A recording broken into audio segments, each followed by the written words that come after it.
Uh-oh, what'd we do? Faye said, no, no, no. Did we kill somebody? Oh, nice. You got Togetic. And I don't know where a shiny stone is, but that's how it evolves. What's the,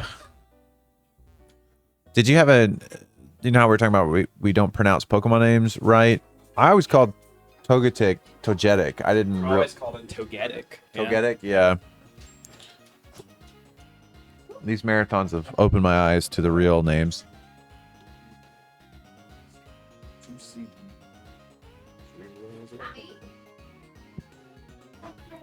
That looks good. I'm gonna get some in a little bit. I was listening to, what is it? The Rickroll song. What's the actual name of that song? Never gonna give you up. Never gonna give you up. Never gonna I was give like, you are you up. listening to this like organically. She didn't even know like about Rickroll being a thing. Like it is like a good song, but it's like funny to think about that without the context of Rickroll. Oh, the pizza store, yeah. Why are we talking about Rick That's Rolls? crazy. So that was just her first. Yeah. This is a good song. Well, like she likes that song. It's a good song. From the past, Yeah, but I think that was my first experience with the song was through Rick Rolls. really. Yeah. It's probably a lot of. Yeah, I don't know. a lot of people's first I'm- experience with the song. I'm sure I'd heard it other, but I didn't like knowingly. Yeah, I didn't really like put it aside and like, okay, this is Yeah. something that I Wasn't like a four. Yeah. There's another one of his songs that I really like. I don't know it off the top of my head, but I only discovered it because of the Rickroll stuff. I was like, let's see what else Rick Astley's doing.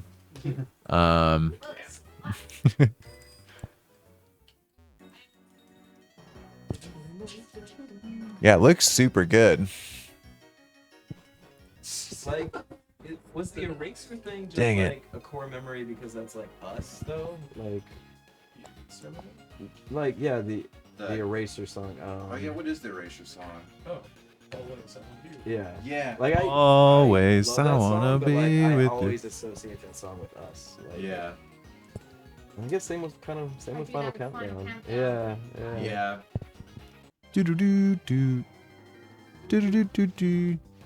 Yeah, we used to play that like every final boss that we do.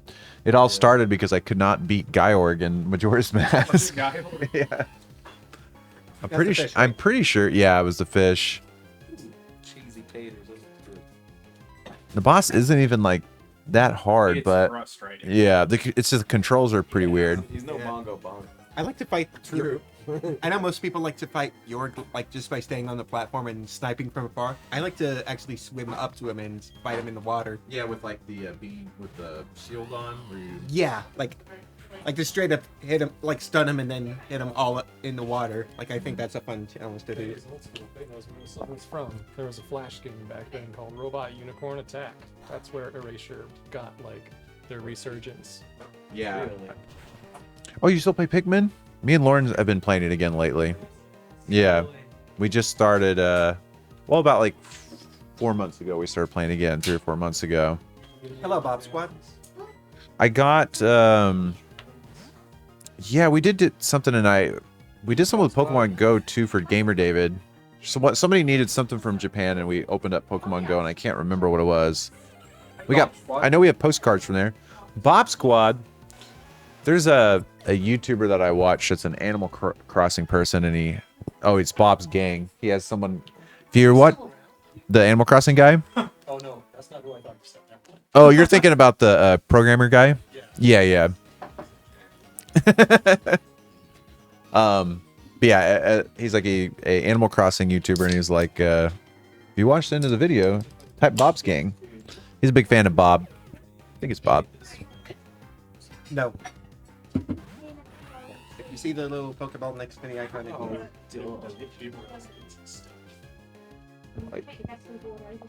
You wanna get some bro? I'll get some in a second. Let's see. I'm on the schedule to commentate. Oh, I like that shirt. It's a Cleveland shirt. So I did a Cupid's Undie Run. So it is a fundraising event for the Children's Tumor Foundation, where you raise money and you run a mile in your undies in February. I gotta do this run. And they do this. Rob, you got one of these? We do not. They do not do. have an undies run. They do have one I in don't know Dallas. if I can pitch Oh, it. really? It's a national like event, so Rob, I got an event idea. I think next year I call it Brits Dungeons. I think next year I might do it in my Denver onesie. Oh, so it could probably be any like I mean, some going to people- sleep type attire. I mean, it's not I guess underwear necessarily. could be a lot of things. I mean, like people will wear like Cupid and stay attire. So like last time I just did like white like basketball shorts, red socks, red bandana. So it was still like Valentine's Day ish. Adjacent. Yeah. What's that? Adjacent, not Jason. Black Valentine's Joseph. Oh yeah, Apple, if you wanna, I know you're probably you're on commentary right now, aren't you? Sorry, I'm hogging your stuff. I will join you though. I'm just gonna. All right. Yeah. We do have good food waiting for us, so It is very good food. I've had a little bit actually, but thank you very much. Alright, what's our donation total at? Our donation total is at Something. $3,220. Alright. I can't read that from over here. Let's say at $32.50, so just $30. And the next half hour. So $30 for the next 30 minutes. That should be able to take me out. Apple and I will play a custom-made game that I made. What is Pokemon Guess Who. We will play Pokemon Guess Who on stream. On stream? On stream. Got to be on stream, hasn't it? If it's for a donation, I don't know. Rockets. You can set up Woo. a little camera for it. That'd be cool. I'll show you guys. Yeah. And how much did you say for the Pokemon Guess Who? $30 in the next 30 minutes. $30 in the next 30 minutes. So, I've got these like Guess Who boards, right? Okay, so question one, is your Pokemon Wooper? What? Is your Pokemon Wooper? I don't know. We have to draw. Wooper is one of the available. Okay. But and then we have these like little Pokemon tokens that I made. So you pick one of these at random. That's your Pokemon that you have to guess. And it's Katsu. Oh, you pick Katsu. Yeah. Cool. But that's if we get to 3250 in the next So 30 minutes. 32.50. How many more is that? $30. I was gonna say I literally cannot read from here. $30. It's not that I cannot maths. It's that I cannot read. So we do have a little prize box available for a $20 Oh yeah, that donation. is Oh. at 6 o'clock, so that is closed officially. Oh. Well, Careful. never mind. Y'all don't get it. There will be. Unless we want to do until I think we the raffle draw. was at 7, right? No, Brit. Oh, it's Do you want to do entries for the raffle end now or end until we draw? Because it's 6 o'clock now. If you want to do the draw to get a couple more people, I'm fine with that. Okay. Okay. Okay. Bill's tapping in. So you can potentially win this Pokemon prize box. Has a few different prizes, and that's a $20 donation Okay. for it. And we will be raffling that off shortly. Yes. My bones. Your bones. What's wrong with your bones? He drank the hurting juice. Oh. Who gave Rob the bone hurting juice? Yeah, the buttons are interesting. Taters. Actually, on the way. Oh, cute. For $10, we also have Pokemon drawings. As in, Yeah. we will draw Pokemon for you. Mm-hmm. And for $20, we have this book of Pokemon crafts that I will make. I'll just and I can tell you what crafts are available as if y'all are interested. Oh, because it's It- on the front 40. Yeah. You have to press the bottom at the bottom. Try to save. It might tell you if you save. There you go. Punish So them. those are the 3 badges we have. Looks like we moved the mouse cursor off. I'm sorry. Bill plays it. Oh, that's what we said. Where do I... Good. That tells me that it's actually. I know before Rob took over, Jason was working on fighting the gym leader in this town. In this town? Yeah. The gym leader for That the was- town's already. Yeah, that's Maylene. I saw her badge. Oh. No, that's Fantina. Fan- Maylene is would be the third, fourth. I know he was working on. I'm thinking of Diamond and Pearl because you did. Yeah.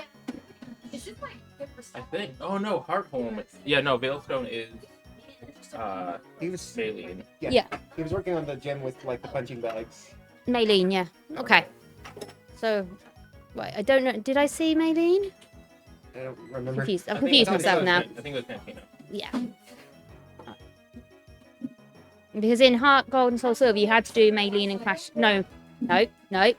In Diamond and Pearl, you had to do Maylene and Crash Awake first. Then you could get Tina. Donation. Donate. Woo!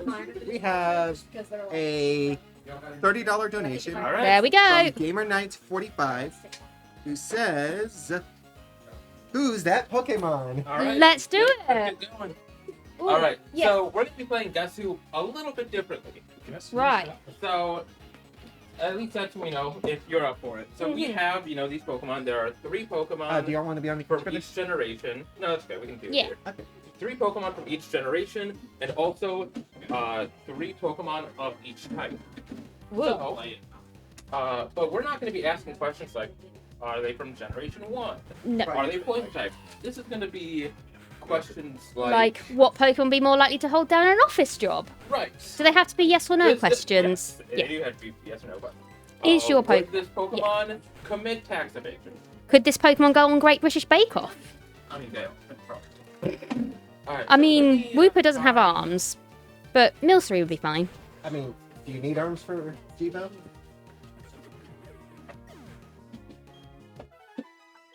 There has been. I was gonna say, some. I mean, I guess arms could help, but I'm sure there are adaptations that people can use to help them cook if they need to. Alright, I'm going to draw my Ooh. Pokemon. Show it to the camera. But not to me. Right, I'll keep my eyes closed just in Alright. case I accidentally catch. Right. Alright. This is my Pokemon. Please eat it all. I don't want to mess it up. Alright?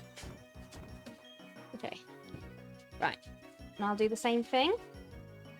Right. Do you want to take the microphone while I walk up the front? Yep. Alright, and Fiona's going to be showing off her Pokemon. I do not know what Pokemon it is. Okay. This is my Pokemon. All right. Now she has to draw another one. Alright. Is there a special top? So, I guess I'll let you be Team Blue for trainers, All right. and I'll be Team Red for rockets. Sure. Let's go ahead and get these set up. Sure. Are you... Yeah.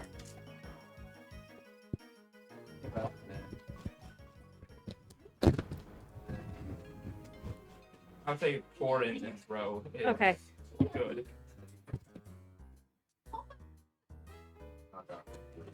Are we still gonna try to hunt?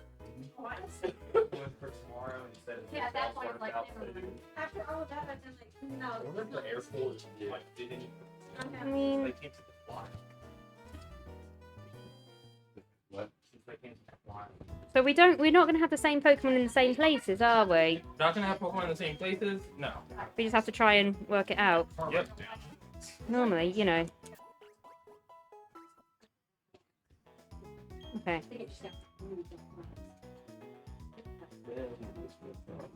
But I guess do both decks have the exact same Pokemon in Yeah. them? Okay.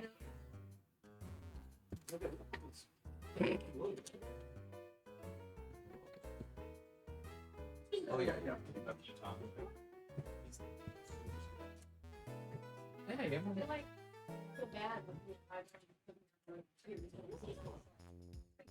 Alright. So I'm going to say I'm gonna be doing the one that I'm eliminating upside down. Okay. Sure. You did that a lot quicker than I did. Alright. Exciting setting up a board action over here.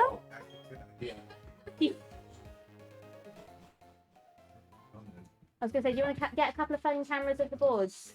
What's that? Do you want to get a couple of phone camera shots of the boards? Couple. Sorry. Phone camera shots of the boards. Yeah. All right. Don't be looking. Okay, we will. Yeah.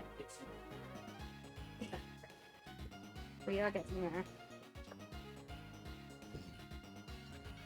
I am also worried I'm going to drop this and it's all going to fall to the floor and that will all be. Chef, would you hit the camera?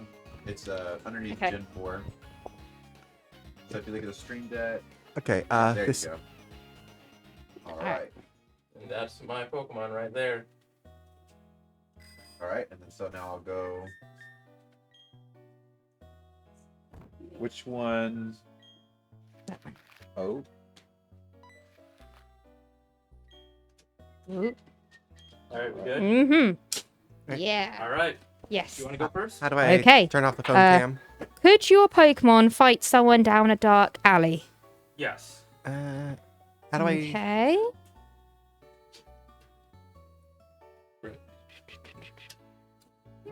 Yeah. How do I turn off the phone cam, or is it? You already- okay?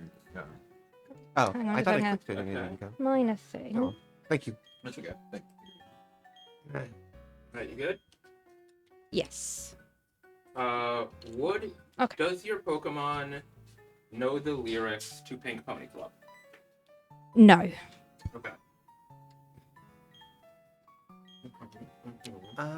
Actually, Okay. I'm going to write down I'm going to write down these questions just for posterity's sake. All right. Could your Pokemon compete at the Olympics in gymnastics? No. No. Okay.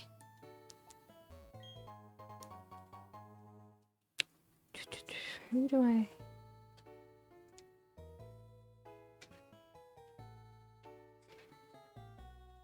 Okay. Yeah. Keep Was going. your Pokemon a jock in high school? Yes.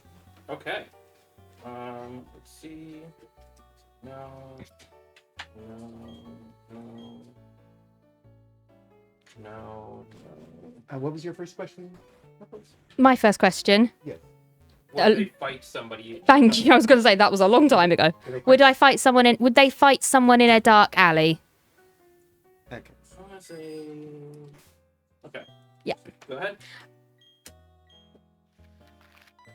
I had a good one. I had one. No.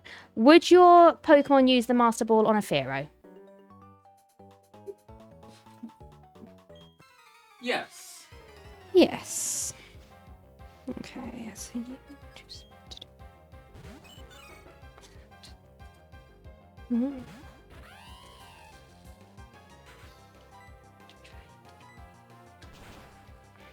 Okay. Hmm.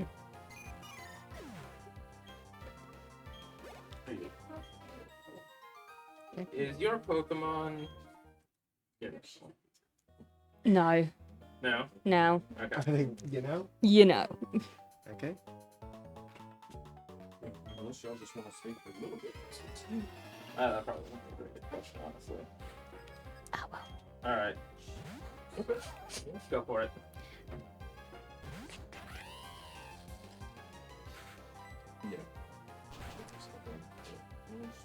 Is your Pokemon a daddy? A daddy? Yes. Yeah. Okay. Okay, sounds good.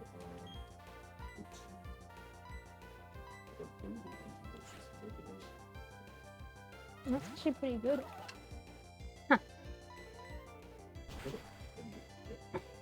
Does your Pokemon eat fast food too much?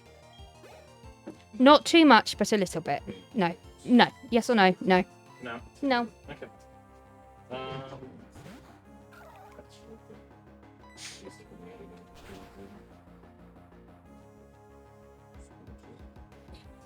All right. Mm-hmm. This is tricky because like we're going based off like what your Yeah. opinion could be, you know. It's coming up with a question. That's why I'm writing down the questions. So Mhm. that when Yeah. it's over, y'all can debate whether the answers It's are going to happen, isn't it? Yeah. That Pokemon would totally know the limits to Pink Pony Club. All right, it's your turn. Yes.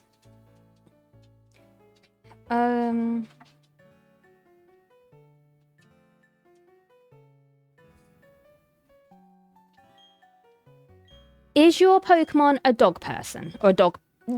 As in, Yeah. does your Pokemon prefer dogs? Are they a bipedal dog? No. No. Okay.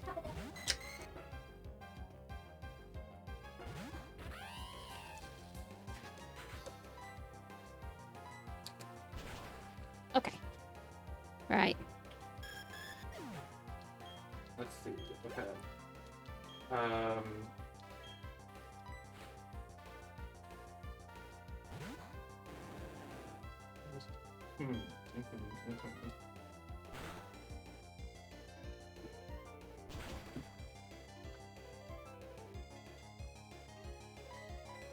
Does your Pokemon believe in aliens? No. No. No.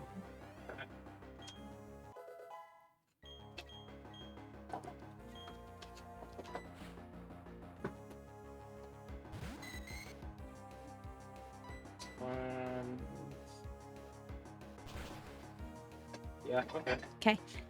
Did your Pokemon graduate from high school?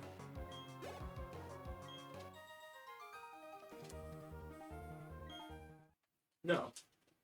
Ooh.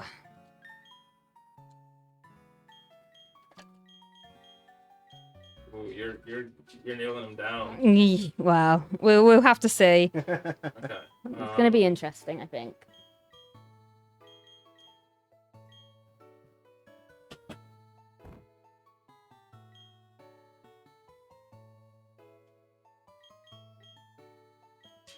Is your Pokemon Team Rocket? Like a team? Like would your Pokemon be on Team Rocket? No. No. No. Okay.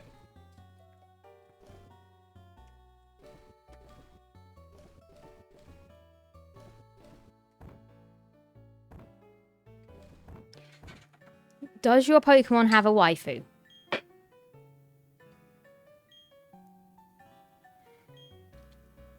Does my Pokemon have a waifu? Yes.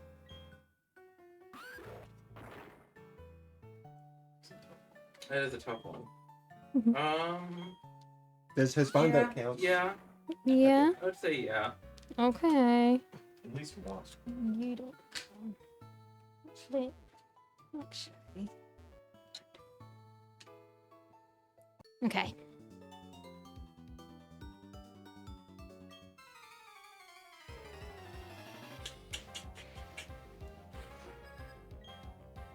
Does your or let's see. Hang on. Let me. If somebody fell like on the street, Right. would your Pokemon help this person? No. No. They go way. All right. Oh. I'm gonna. All right. Do we have to wait for your next turn? I don't know. Yeah. Okay. Well then I'll have to ask what one of what I've got left then, won't I? Yeah, I guess so. Is your Pokemon Center Scorch? No. Okay. Which means I'm probably not right. Is your Pokemon Center Scorch? Oh. Alright. Okay. I think I'm out. All right. Well, maybe look through the last ones we've got and see if there's one there that was. Because that's what I was gonna. Maybe if we ask through these, we might find we were close. Okay. It'd be me. It'd be Is your Pokemon Mamoswine? No. Luxury. Okay. Just need to find it. Does your Pokemon go to the gym? Yes. Okay. Okay. Okay. So. All right. Is your Pokemon Breloom? No. All right. It didn't happen again, did it? It happened again. Okay. All right. All right. Okay. Well, I've got one more. Yeah. Is your Pokemon Lokix? No. Okay. Well, I'm All clear. right. Is your Pokemon Archeops? No. Who is it? Got it. Okay. So these are the questions that You asked, and I driven on the other side of the question that Apple asked Okay. Mm-hmm. that I heard. So the thing is, I don't know which one of these Gengar got eliminated on. I should have made it. I should have No. made a. No. Those are the ones that you asked. So like she would have eliminated Gengar. Oh, I should. Oh, Yeah. Yeah. Trouble is, I couldn't keep track of them all because I didn't know which one was going to be significant in the end, did we? Oh wait. Shall I? If I have a No look. wait. Yeah. Hang on. No, you're right. You're right. Yeah. Um. When did you pass out Garchomp? Do you know? I think probably. You said no to aliens, right? I said no to aliens. I would say probably the fast food question. Oh, okay. I was gonna say I don't think Garchomp would eat too much fast food because look how trim his shape is. Like he goes to the gym. That He one. might though because he's bulking up. He needs those calories. Yeah, I think that if Garchomp was presented with fast food, he would just eat it. Like it's just you put any food in front of Garchomp, it's going he's got away. chomp in Right. his name. Yeah. So I eliminated Gengar on the do they prefer dogs. Oh. All right. Well, no one wins, but good. Mhm. It was fun to watch. So those are Yes. Hang. Wait. card loading. Okay, Nobody but the sure. viewers at home. We do Well have then. better insight into the Pokemon. Yes. Or at Do we want to do that again in another 30 or something? Yeah, we could do that again. Mhm. Okay. Sure. So another $30, and we will get another round of Pokemon Guess Who. Or Okay. if somebody else wants to join as well. Yes, if someone else does want a turn, because that was tiring. Well, I'm Team Rocket, so I can't take your place. Yeah. Where did I put these? The gym meter's gone off the rules. Oh, that's the Back to base. That's where I was aiming. Like, can you I ask guess questions you like, do, is your and Pokemon a flying find a Pokemon? stupid And idiot. No. guys- I mean, you could. It just doesn't make No. I mean, so the thing is, there's 3 Pokemon from each generation, and there's 3 Pokemon of each type. So if you nail down like the Mhm. type, Yeah. which realistically would be, Yeah. a rare guess to get it right, but it would be like, okay, now you eliminated it down to 3. Yeah. Mhm.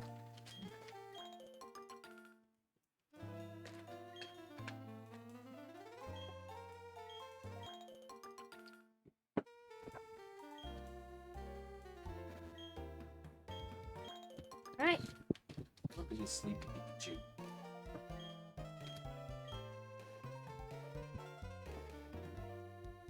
Bill is just responsible for deforestation across Sinnoh. Unfortunately, no, Chili. Heart Gold Soul Silver will not be part of this. We're only doing one game from each generation. Those are some good cheesy potatoes. You just missed Death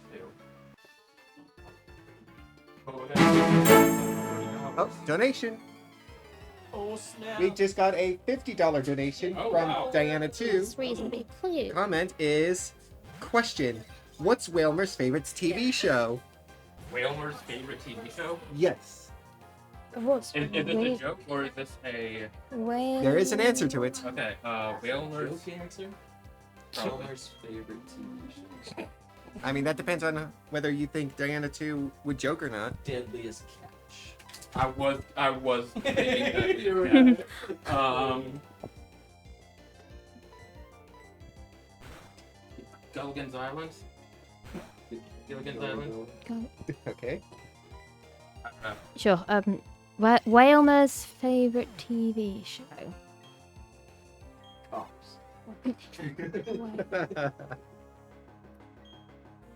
Deadliest Catch. Any ideas, Phil? Wilmer's favorite TV show is Whale of Fortune. It's Oh. not a TV show. Okay, answer. How do you know it's not a TV show in the Pokemon world? Alright, thank you for the donation, Diana2, and that will be another round of Guess Who? Yeah. Hmm. Guess who? Was it a 30? Oh, was it a You want the 30? players? 50. Yeah. I'm open. Mhm. Would anybody like to play Guess Who? Pokemon. Pokemon Guess Who? I think we can do another round. Yes, we do it. I'm going to once again write down the If you question. get the same one, you can read. Okay. Be very. I'd say it'd be difficult, but seeing what happened to both last time, Nitram, You got the same one? I didn't get the same You one. got one of mine. You got it. Close enough for it to be. Yeah, we need. Okay, I'm done. Good? All right. Yeah, that's great. That's a good one. But however, You want to have one while I do this? So here is what Apple has gotten. right, I've got to keep a poker face as well. And this is what I got.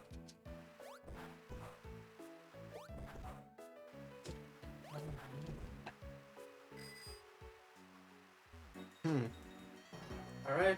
Yep. All right. We'll set up our boards again.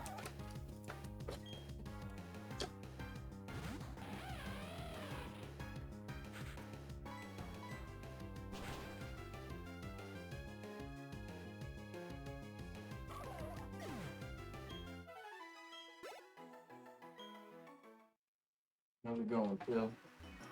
I gotta come up with like new questions too. The gym leader Never is- mind.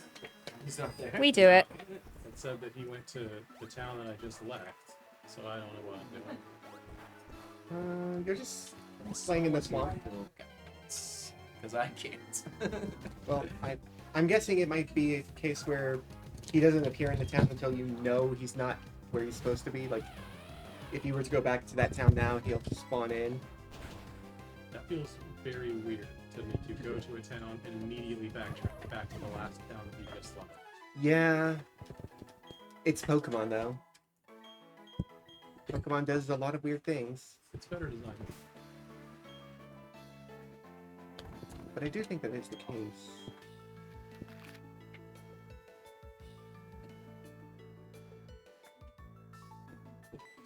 Prince said you got him this ad.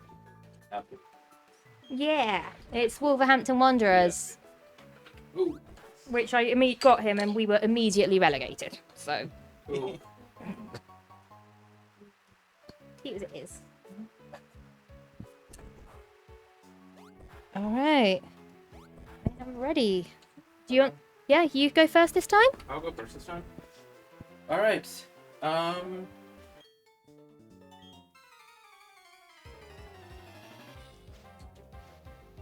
Did your... I guess that might be too much of an American central question. I don't know how GPA, grade point averages work. I mean, I can roughly translate that. Does your Pokemon, would it have had above a B average? Yes. Okay.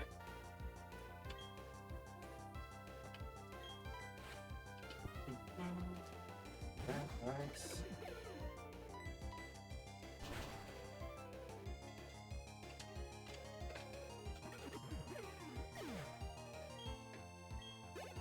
I guess I also know which ones it's not because we're not doing duplicates. So. That's a fair point, to be fair. Okay. Sure. Is your Pokemon a Disney adult? No. No. Okay.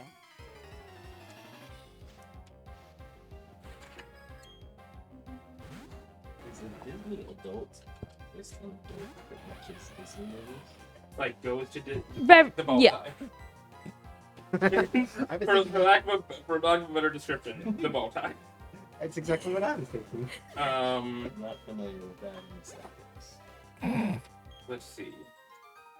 So, Ashton, Does Sorry. you're good. I can keep that. You go. Does your Pokemon Later.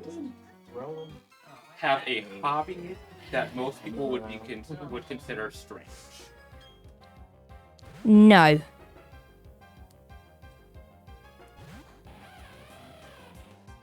Hello, how are you? I'm good. How are you? We're good. We're doing Pokemon Guess Who.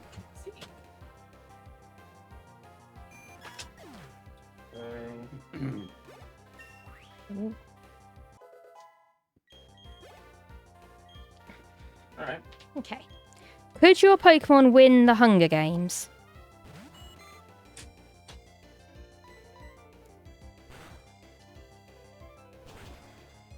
No.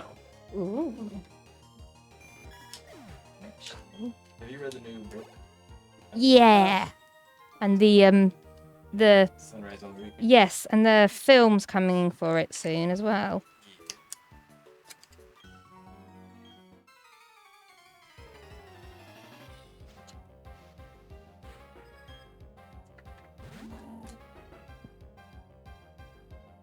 Would your Pokemon be a Slitherin?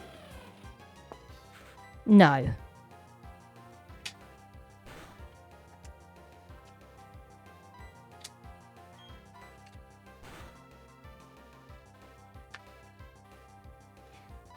Does your Pokemon like pumpkin spice lattes? No.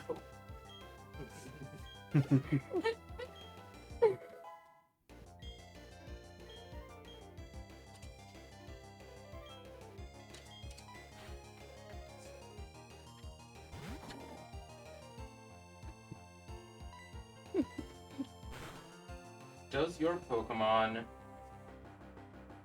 have over 100,000 followers on Instagram? Yes. Very quick answer. Okay.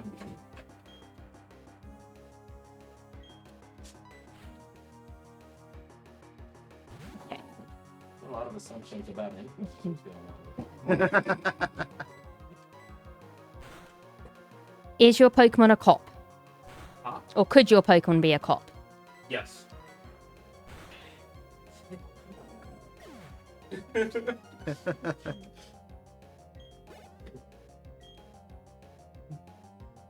We're playing Guess Who that one, Don't forget that. We don't need to ask about if everyone's a cop right now. Mm-hmm. All right.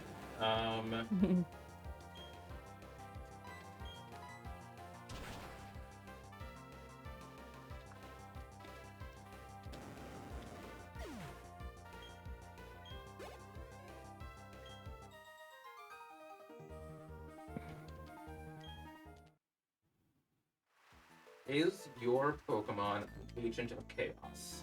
No. Whoop. Okay. Is your Pokemon scared of peanut butter sticking to the roof of its mouth? I don't know. That was wild. So that was. Okay, give me a second. All right. You guys should go for it, Ash. What? Do you think you should? All right. Is your Pokemon Primarina? No.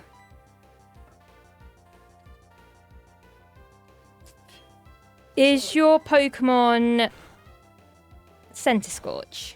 No. Centiskorch is very quickly Is turning your into... Pokemon Gardevoir? Yeah. All right. You get a shot. Is your Pokemon Tyranitar? No. Okay. Who did you have left? Mama Swine and Kingdra. He would win the Hunger Games. I don't think so. He That- That's dead. Okay, that's a fair point. He's kind of already dead. Yeah, I think that's where he went from. See, I think he would. If I anything, think he's a career. What are you talking about? I think no. See, I think he's too brute force, and he doesn't have the smarts to like Does your outwit Pokemon think Toy Story is a documentary? annihilate. Does your Pokemon eat hamburgers with a fork and knife? Yeah, I think he's like too headstrong, and he's gonna be like, I'm just gonna go and like try to kill people. You said, Okay. I got that. I did this. Yes. You said no. I should he have- eliminated it. I should have listened to Ashley. Yeah, his strategy would be, I'm just going to kill everyone, and like not think I about feel what. like that's a pretty what- good strategy. but not think about what could kill him. Like he would like. Actually, I think that's the move. Oh, child fell down. I was gonna say that was a great card to pull. Would your Pokemon I was gonna say appear the- on Love Island? Yeah. Does your Pokemon think Toy Story is a documentary? I like that. Would your Pokemon be able to support things we do here? Not the charity stuff, but everything else. Alright. And tonight. Oh boy. My wow. smartwatch is still.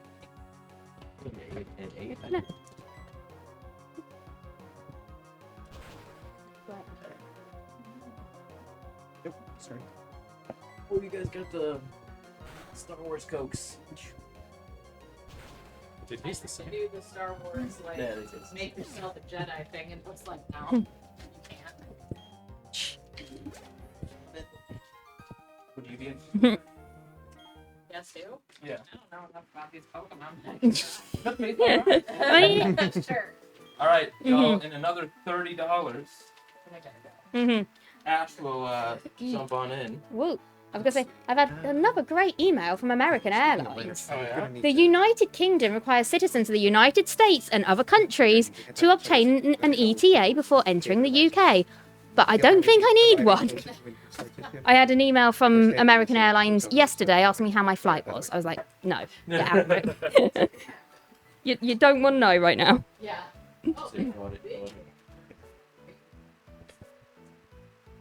Em and the kids should be here in about.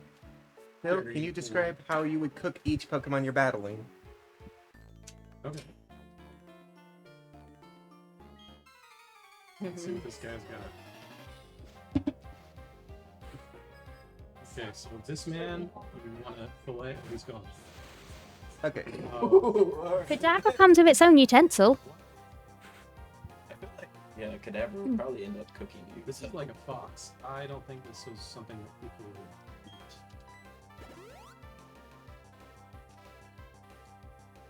I mean, that's not what Jade is asking.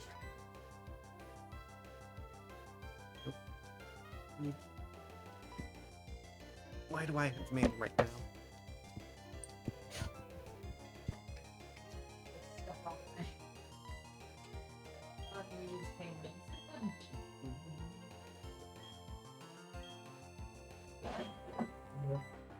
If you describe you would cook each one. How would you cook a Kadabra? I don't think Cadaver is one people would eat. But I say it comes with its own utensil. Yeah. Yeah, see? Just make Kadabra O's. Kadabra soup.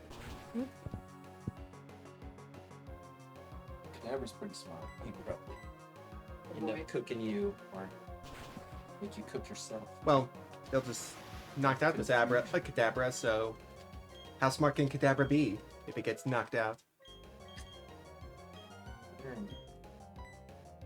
Yeah, like, it's not a question of can he knock it out. It's just a question of how can you cook it.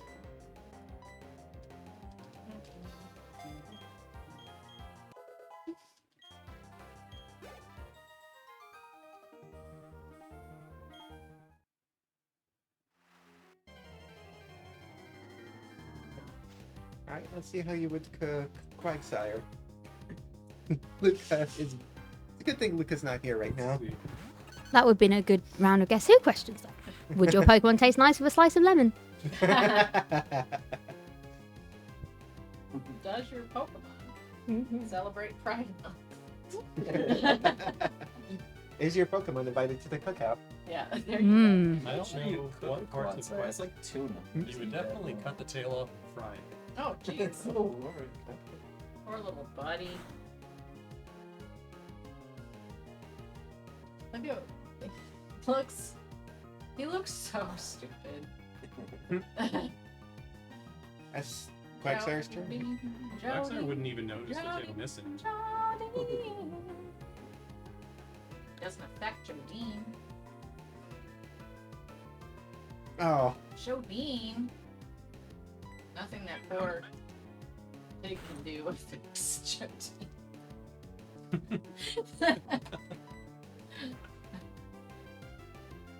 Jodine keeps missing. Oh, he finally got hit. A critical hit, too. Guillotine. And he missed again. And they missed. This is thrilling. It's like the I can't wait for that pig to kill Mike Jodine. Tyson Jake Paul. Yeah. Hey, Yeah. Jodine did it! Yay! Jodine did it! I'm sorry I said that about you, Jodine. Do you have any TM moves you can get put on Jodine? Did it? I like- Swap it out. It's nothing we can do. Funky Boy. We gotta bring Funky Boy back to life. Baba Yaga. Wake up. We need a couple. We could do. We do need a couple of stones for these guys. We're gonna get stones in this game. Quite late, but you just find them randomly about. Especially the two we need: shiny stone and dawnstone. Easy. Crack the shell open Mhm. and then roast it with some herbs.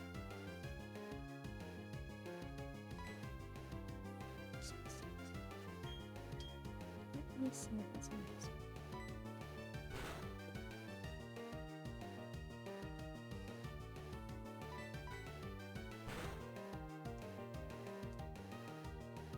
We get a little butter sauce.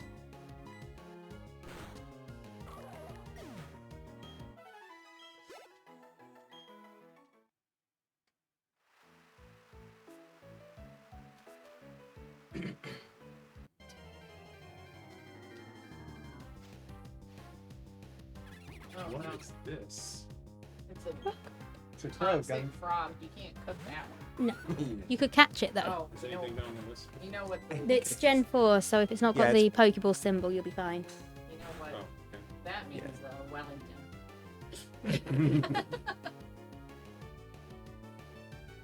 So is it like a blowfish?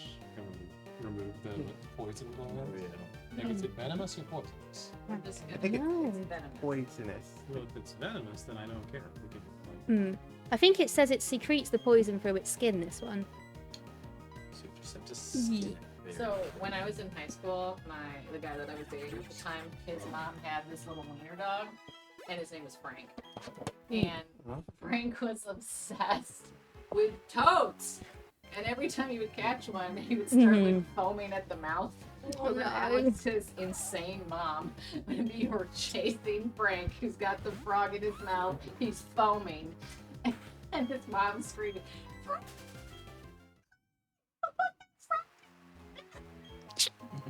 It was impeccable. Every time. You never learned. second try. Brain was the size of a walnut. It's an A+ level for a wiener dog. Frank.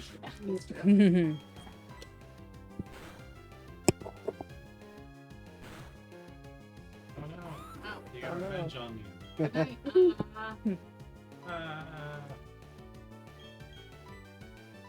Quick, send out Jodine. What you need? Hold on that. I was wondering if the double stuff earlier, sorry. I just brought them. They're safe. Okay. They haven't been contaminated. No, it wasn't that. I just didn't want to open something that hadn't already been opened when we've got so much stuff over there opened anyway. I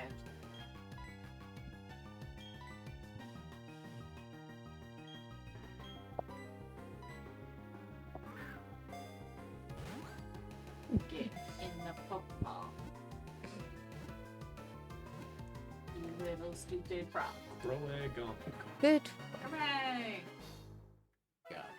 God. You're a trainer. He's a trainer. I'm on your team, dude. Yeah, everyone playing Gen 4 is a trainer today. Mhm. Rob's like, Except for me when you do I made me know do if it this for a is few good minutes. or not? Yeah.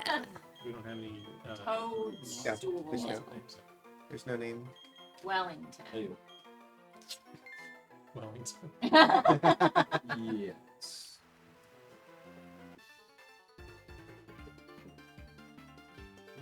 We're just about to leave.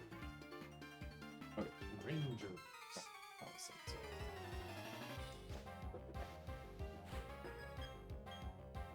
Okay, we got a Meryl and a Warford. Would your Pokemon be able to put down Tony Hawk? Pokemon know who Tony Hawk is. hmm If your Pokemon saw Tony Hawk at the airport, would it say, "Hey, you look like Tony Hawk"? Pretty pretty sure that Meryl is hollow, so we could stuff it Aww. Mm. with like a nice bread filling. Would your Pokemon donate to name Tidus That Tiddy? Inferno. Would your Pokemon donate to name Tidus Tiddy? Probably. Sure. Would your Pokemon eat a grass type Pokemon? Mm. Probably Is- not. Probably yeah. would smoke it. Does that count as being carnivore if they eat a grass type Pokemon? I don't think so. Oh. It would be a vegetarian.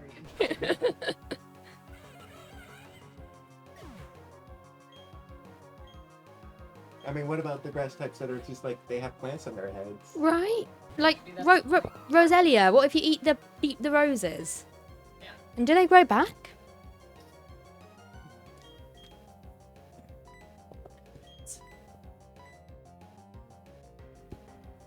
Leafeon would make a good salad.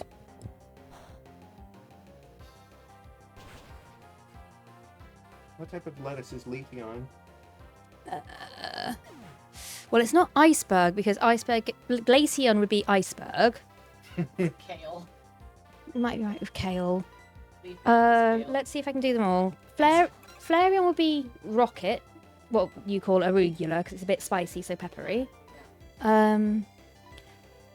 Vaporeon would be, The hard I guess, salad. Butter Like, lettuce. sorry, butter lettuce. but maybe I was gonna go with like seaweed as like a Oh. green It would addition. be, Yeah. partly be But like maybe one I'm with stretching a the high def- water content.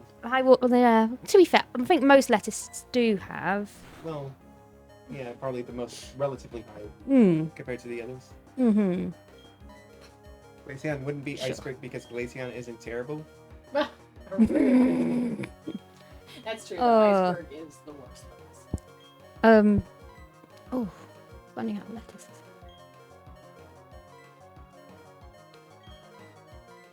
Might have to extend it to like Sure. leafy greens. Yeah. Well, I was gonna say Sylveon would probably be like edible flowers in general. Oh, Would Leafeon is mustard greens. I was Mhm. thinking kale. I like Mm. mustard greens. What about Jolteon then?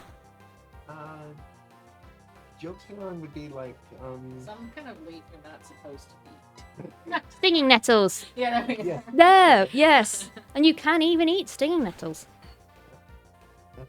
It's Mm-hmm. So And then Like Jolteon we need, is like yeah. Doritos. Oh, okay. We rolled this and this. By the way, Rob, do you know about the Doritos facial mask week that I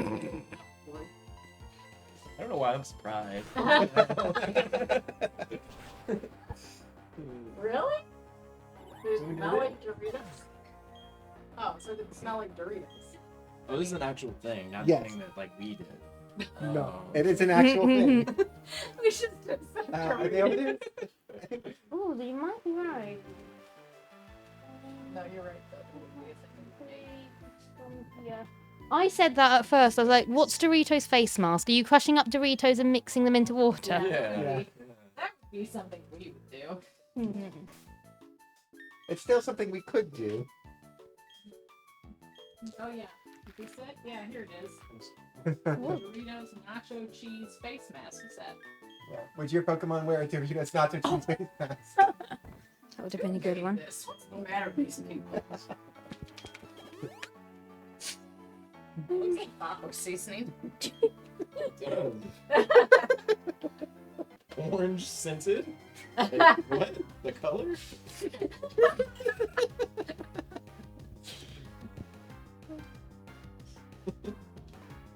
You not just instantly like break out. You put them Right, for real. Oh yeah. Stinging nettles. Stay away from these. Mhm. Were you nettled when you found out what they were? Well, if you ever get into stinging nettles, you find something called a dock leaf that's nearby and rub it on your leg, and it's supposed to make it better. But I've never known it to work. I think it's just what parents tell their children to stop their children getting upset about the stinging nettle bunch of stinging nettles that their children walk straight into. Well, I wouldn't know what the leaf is anyways. Okay. Important education here because we cannot have the Americans walking into stinging nettles. I need to know what stinging nettles are. Is that like our poison ivy? No, it is kind of different. It doesn't look a I lot. mean, I guess poison ivy is poison ivy Yeah. everywhere, right? Like, it's not just American thing. No, actually, I don't have poison ivy. Oh, No, interesting. I've often said if I ever see poison ivy, I'm going to be over there touching it, and you guys are going to be like, "What are you doing?" Trying to find a good one that shows. But yeah, it's basically it's just that. But if you brush past it, it does really.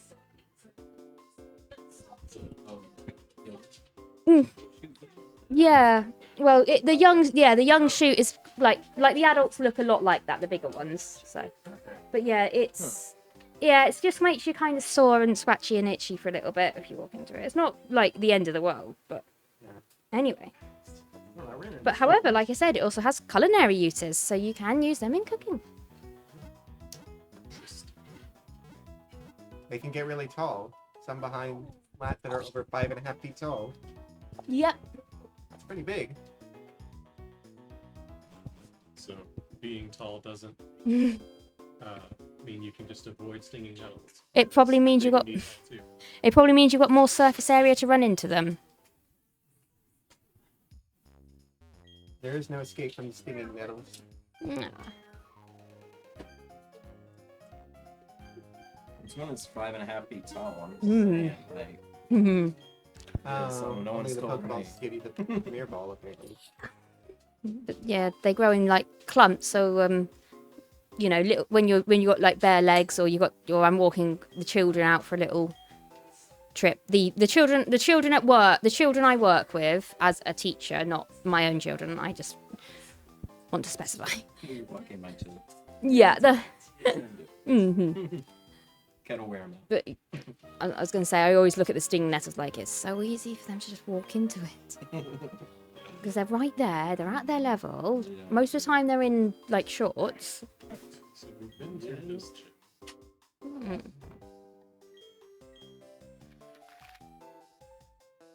We went to this city and there wasn't a gym or what? There is a gym Yeah. we think we have already done. Let's go back in and check. Maybe. Like, worst case, The temple. like, you can just check the statue to see Mm. if Or Baba check Yaga- it, yeah. Good job. This. Oh my goodness. Yeah.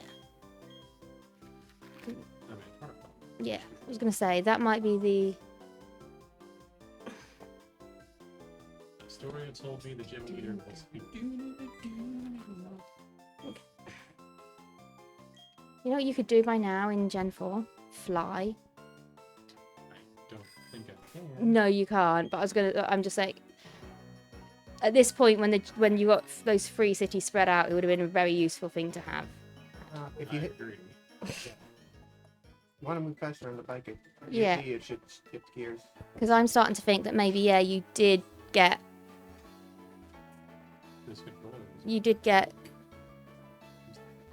yeah, Rourke, Eternia, The and fast bike is Fantina. faster, but it's also less control. Mm-hmm. What?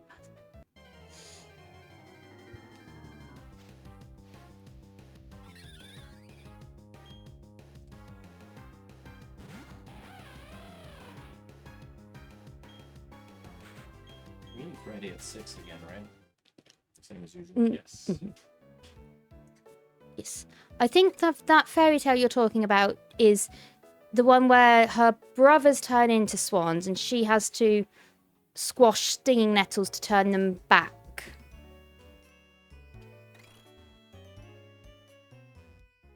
Fairy tale of the Swans. You need a little bit. Big running start. Yeah. Big I memory. have not read.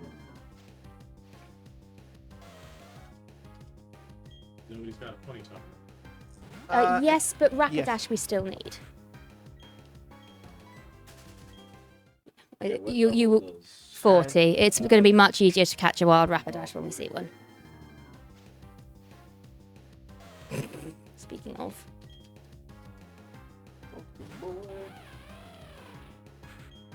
Watch as the shiny Ponyta shows up and you're stuck having to level up the shiny Ponyta for the. Well, you won't be stuck with it. Yeah, I was gonna say. I mean, we can always make the choice not to level up the shiny one. Yeah. Good catch. But it would be funny if it does happen. Really? If you ask me if you got any of those Final Fantasy matching together.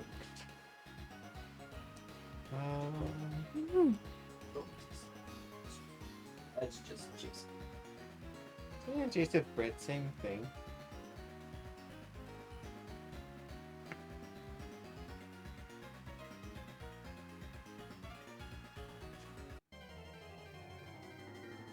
So who else is coming in town? We got JD tomorrow. Mm-hmm. I hear Santa Claus is coming to town. Yep. Ben had some travel Yes. issues. Yes. Was he supposed to be here What was going on Friday, yesterday? with flight cancellations? I don't know. Because Silvermoon was saying that like a lot of people they know from GDQ are having Yeah. the same problem. Yeah. And I wasn't Maybe the it's- only cancelled flight on the Heathrow board, and they were all going to the USA as well. Maybe it's like what you theorized, where it's just AI is causing problems. As usual. Probably someone's trying to stop me going this way. Team Galactic. Sure. We need winners. Yeah, I think We're gonna cost 2 Yeah. of them. I Jim think is that's a there. case of you have to beat the gym and then you can go. Oh, it went dark. It's 7. It's 9 o'clock. Mm-hmm. You gonna know where your kids are. No one was gonna get that joke. Wait. Okay, Mudkip's my rival. Yes, you are Baba Yaga. Fire flight coming from DFW is cancelled. Okay, that makes Mhm. sense. Yes.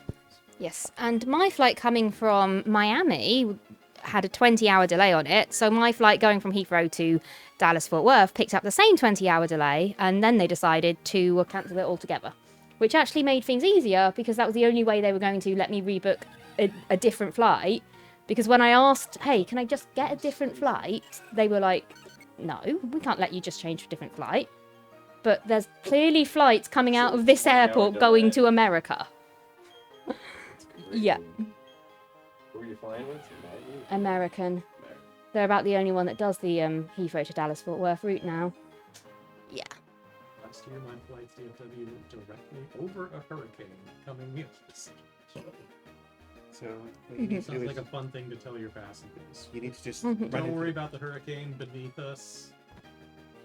We're going to fly over it. you need to just run into the Mhm. punching bags. From Yeah, the you sides. you move the punching bags.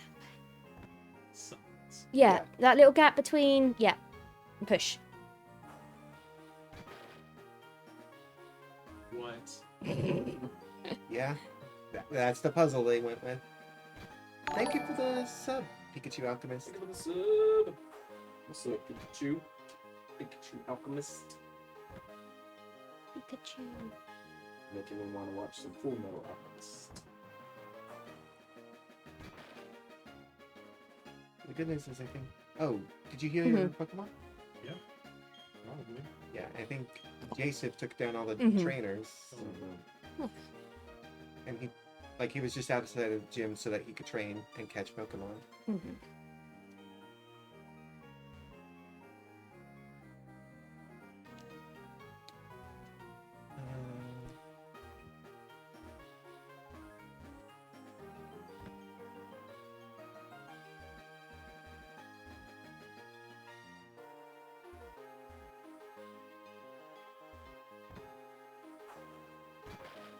Ooh, you might want to send that the other way as well.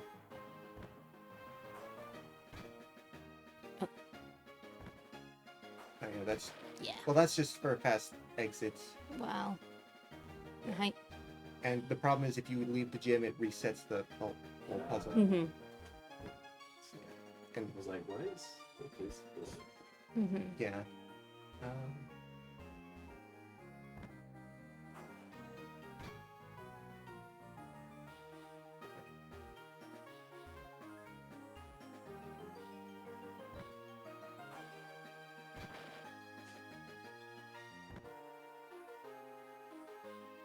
Gym have so many time. It's just trying to be tiring. It's achieving that. Mm-hmm.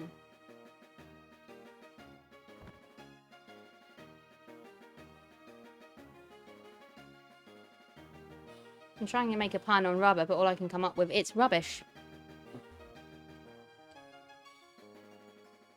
Yeah, thanks. Do I need to leave? No. Ooh. Like the way it's set up, like you can't push them into positions where you can't move them. Like you can always at least move back. Rubbish.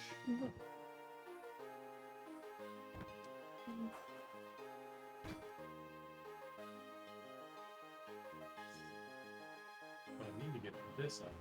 Yeah, and so do you see the little red things on top of the things? That's where the bungee bags will stop when you push them.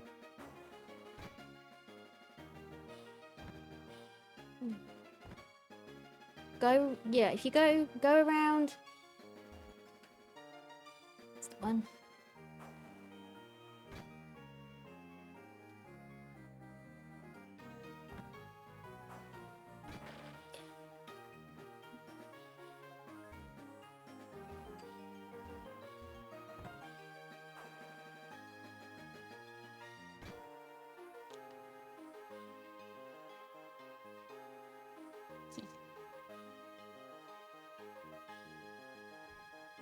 You're Rubik.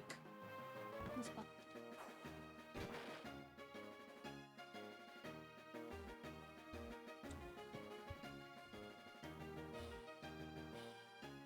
And then you go up on the stairs, you can move up and down from them.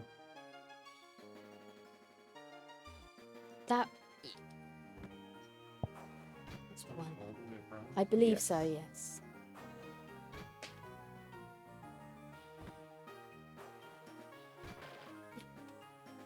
And then you go all the way up.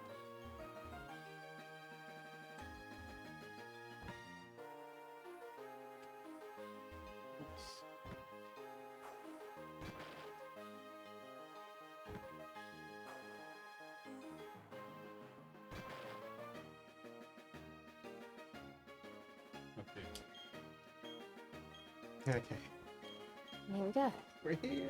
Your puzzle sucked, and I'm going to put that on you. Tootsies.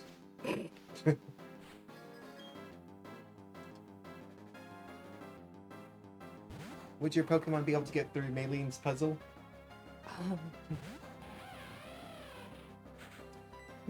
Probably not.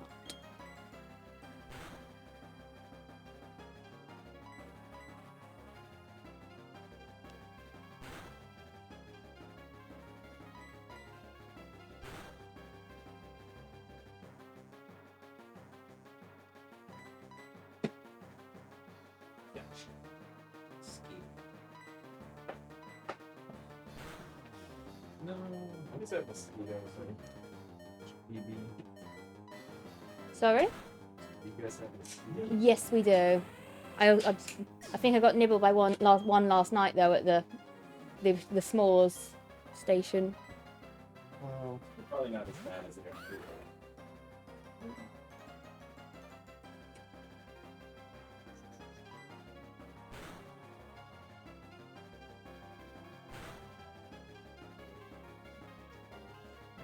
that just does not miss.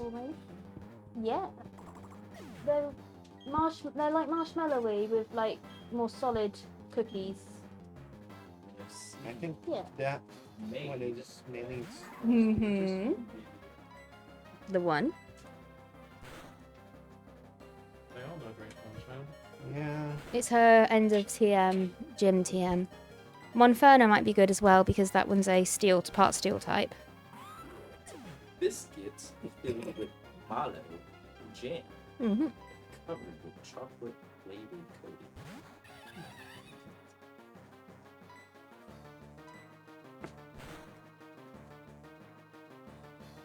Oh. Okay. Oh. Mat Punch will attack first. Oh, never mind. We don't need it. You as a review this way. I'm interested. Oh, can I get one so I can? Yeah. Cause I think that was the one you were gonna have me try anyways. I think it's similar to our American, what do you call them? Marshmallow pies. Yeah, but we're thinking like a specific one called moon pie or something. Is it Some now? moon pies at Stockyards, but they aren't candy coated. It was weird. The jam comes as a surprise. We'll see that much. Yeah. It was good. Thanks. I do good choices. I was thinking there's a similar marshmallowy biscuit called a Tonox tea cake, but they're a bit softer, a bit squidgier. I was not sure how they were going to last in a flight, and also they used to explode in World War II pilots. She use any ice juice. She's technically You an guys are the cheerleader. cheerleaders. She's the fourth one. I think more than we Mm. Mass Effect hoodie. No? Yes, it is. There's the N7 Show symbol Sissy bit on Ball. it. Yeah, where is? Yeah, those sit on this list. Of course. One wheel distributor in chief. I mean, I did bring him out. Got it on for the trainers. Gas room. Right, I might as well have one myself. Oh, yeah. That's We're supposed to get into Mass Effect. We are. Yeah, it's basically it's a shepherd one, isn't it? Mass Effect 4. It's supposed to be about Shepard? Oh. Don't I know? Back. I'm She's not back. sure how they're going to play that, but well, it'll be interesting to find out. I mean, I'm not Basically, already brought him back from the dead once. Right. I'm not super. Here's my hot take. I'm not super excited. I would have preferred they kept going with the Pathfinder. Me too. There was more story in Andromeda that needs concluding. Somehow, Shepard returned. But they made more books. Because I know they made Nexus Uprising. Actually, what if it's set in the Andromeda Galaxy and there's just another Shepard clone in the Andromeda Galaxy running around? It would be interesting. Yeah. Or Shepard somehow got to Andromeda despite the Because I think the biggest problem with having a Shepard story is they either have to go prequel route or they have to canonize something, yeah. Yeah, and I don't know that they want to do that or not. This guy just Well, no, I waylaid think- me and said that I have to go help him clear out the warehouses, but it sounds like an M problem. I think they're going with like he died at the end of Mass Effect 3 because they're like looking for his body or something. I don't know. In Andromeda? No, I'm talking about Mass Effect 4. Oh. Is there a couch-shaped Pikachu to be sat on? Not really. It hasn't zapped anyone. Favorite partner in Mass Effect? Or favorite teammate? Yeah, favorite teammate? Favorite teammate. Legion. Legion is pretty good. I'm trying to think. I like Talizora. I like the story arc that she's got throughout the games. She's cute. I was gonna say, I've got some more unusual choices, but I do like Jack and Miranda. Okay.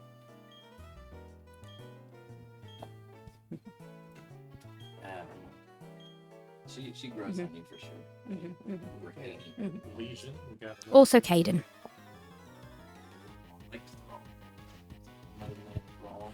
Which one? Guy. the Protean. Oh, Fane. Thane. We'll start with T. Thane.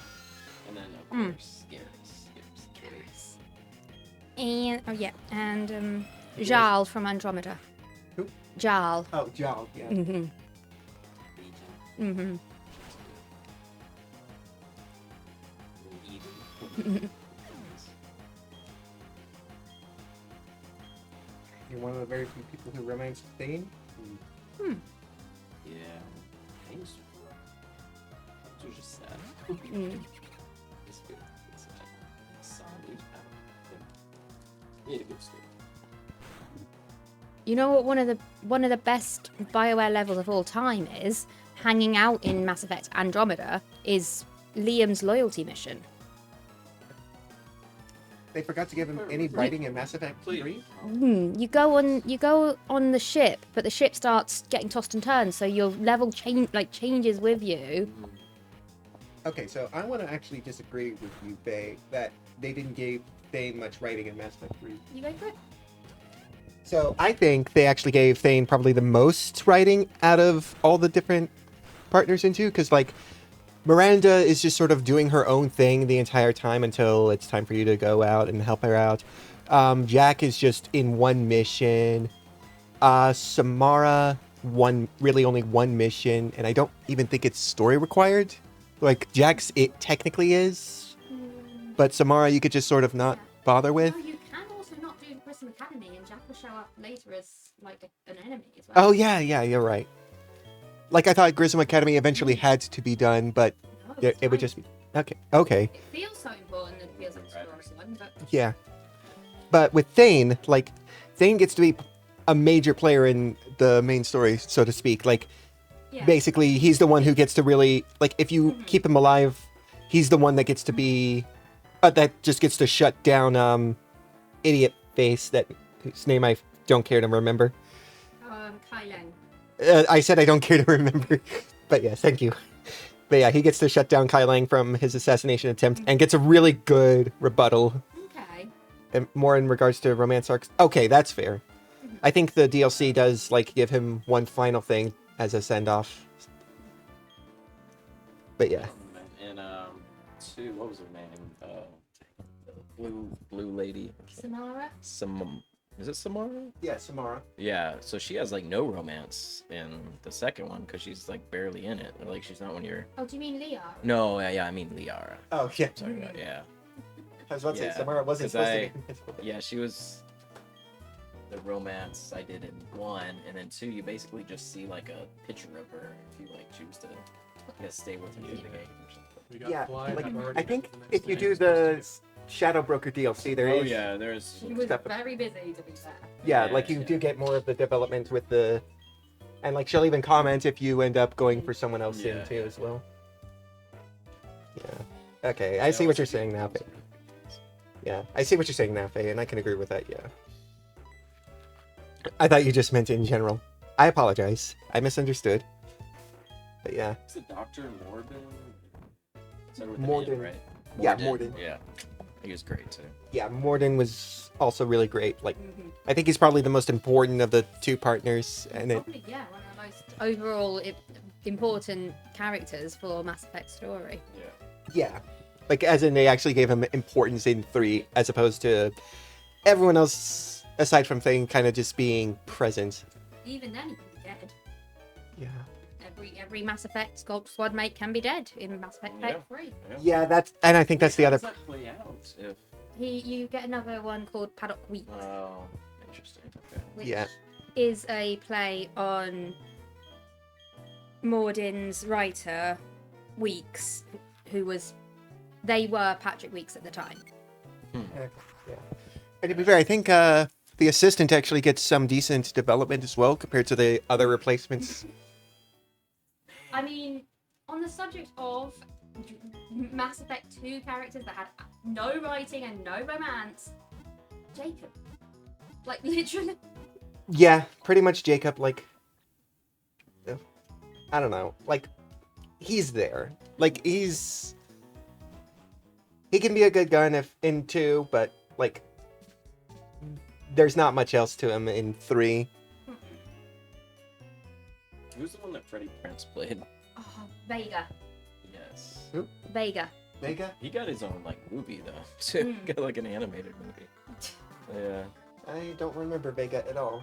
Like, I only played James the... Vega? Oh. Oh, yeah. I know now. Yeah. Yeah. They brought Prince back for a few Bioware games though as well. Where else has he been in? He was in Dragon Age Inquisition. Oh, okay.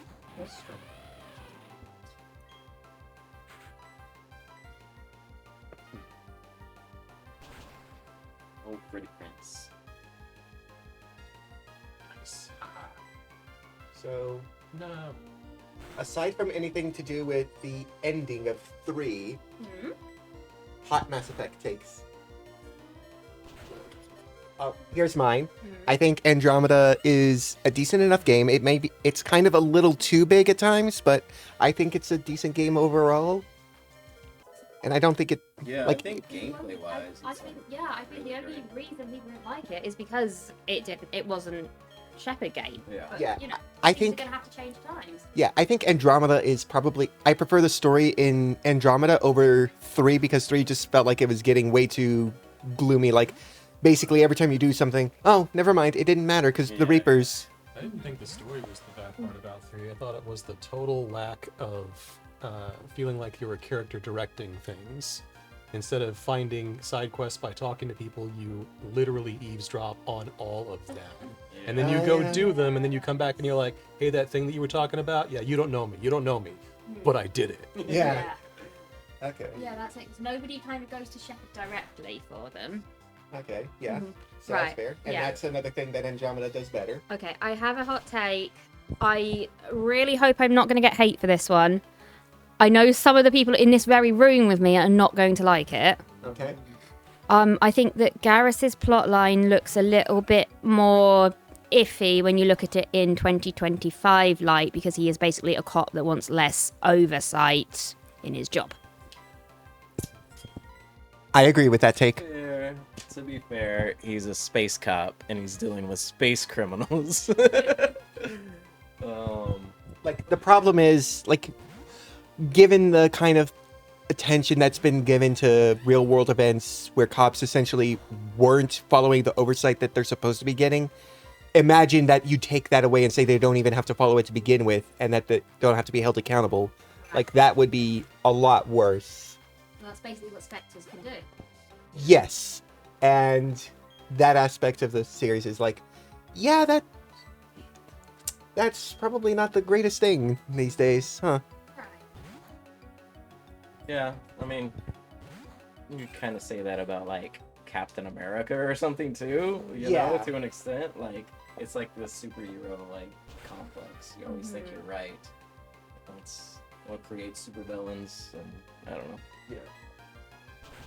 My favorite thing about Mass Effect 2 is that the AI doesn't know what to do if you go against type that you're playing as. Oh, like, yeah. I was always the infiltrator, and so I had the sniper rifle.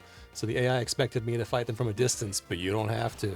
You can bull rush them and smack them with the sniper rifle butt, and they don't know what to do about it. I think I don't know if this is a hot take or what, but like I would say I played most of the game, or I guess my first playthrough, I played most of the games like middle ground, and like you get nothing really if you play at middle ground. So like I just did what I thought I would do in this situation.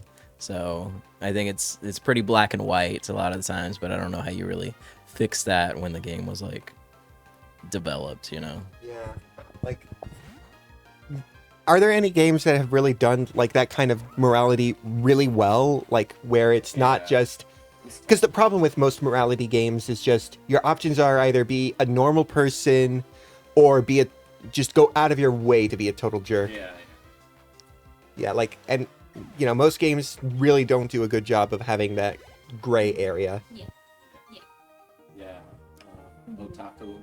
Hopefully I'm saying that right. Yeah, I totally agree with that. Shin Megami Tensei has solid actual neutral ending throughout its series. I've only played 3 so far, and I only got one ending. Yeah. I think the ending I got was the one where where you basically become like the devil himself, and then you have all the demons just following you, so that you take over the world. I like some of the newer Mass Effect, newer BioWare games where they do like, you can show your emotion choices. So you can be stoic, you can be emotional, you can be angry about things, and you can vary them. Yeah. As things go through. KOTOR 2 tried to bring greatness, it wasn't fully Yeah, with like Kreia. And the problem is, it definitely felt like it was just, you're always wrong with Kreia. which kind of fits her character, but at the same time, it just makes her really annoying and yeah. My deal is I don't mind when they take away like choice in a game or something like that if it's like to better the story. So like for example, The Last of Us, like the end of The Last of Us, you had no choice in what to do in that situation. It took it away because it was trying to tell like the story that it was trying to tell. So Right, but I kind of maybe Mass Effect could have done more of that. I think there was one game where it's basically railroads you into doing something, and then like, and even if you try to do stuff that would logically let you avoid doing it, it's like, no, you have to do it this way. I think it was like a Call of Duty game or something, and you basically have to commit a war crime, and then the game just calls you out on committing the war crime, and it's like, wow, player, you are such a jerk. It's like, you literally did not give me any choice. Yeah, it's kind of like playing D&D in a sense, with like a very strict game master or dungeon master, whatever they call themselves. But yeah, you kind of have to have flexibility in that, which I think games are going to get a lot better with that. Maybe I think they'll get worse in the short term with AI, but maybe in the long term they'll get better with that. I don't know. Yeah, I think it just depends on like how long people are gonna keep going at it. Because like, if executives just say, okay, you know what, gamers are tired of morality, take it away, like then it's. But I can't see it getting better. Like, yeah, that's true. Seen in Call of Duty.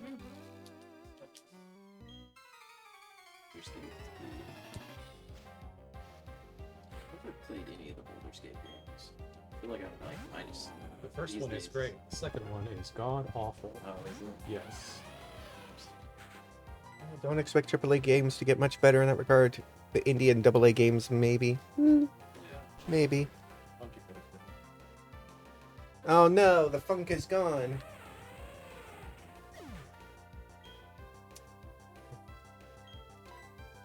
Yeah, it's tough because Baldur's Gate 1 plays directly into Baldur's Gate 2, like it's a direct continuation of the series, and then the DLC of 2, which is included in all the remake editions that have come out, is a hasty conclusion that was going to be Baldur's Gate 3 back in the day.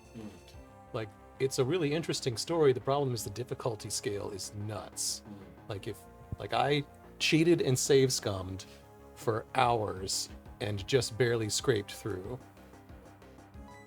It does not want you to win. Alright. I'm gonna open up with hot Pokemon takes, and here's my hot Pokemon take. Vanillix, the ice cream Pokemon, gets way too much hate. Like, Vanillix is actually a pretty fun Pokemon. Like, you know, it's ice cream, sure. What's wrong with that? Like, what's wrong with having food-based Pokemon? I want to say it's not even necessarily the first one. Vanillix is black and white, right? It was Vanillix and yeah. black and white. Yeah, it's black and white. And then I think it's also a pretty decent Pokemon to put on your team. Maybe not the best for competitive, but then again, if I judged everything on how good it is competitively, I'd be dealing with a bunch of stupid Pokemon I don't like. Yeah, it's a hard way to play anything. It's just dealing with what's the best, I guess. I still think we need a regional form for Vanillux, the line, or either a Galarian regional form with a 99 flake in it would have been good. Okay. Or like strawberry variation, chocolate variation. Yeah. No one here. Does anyone here know what I mean if I say a 99 ice cream? I don't.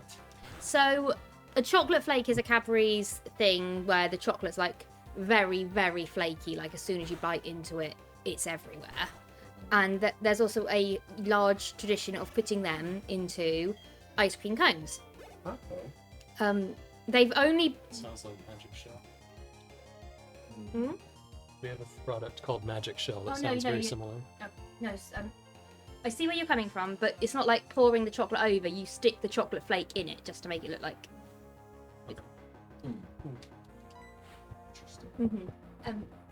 Anyway, so they've only been they were 99p briefly for some point in the 90s, and they haven't been it since, but they're still called 99s.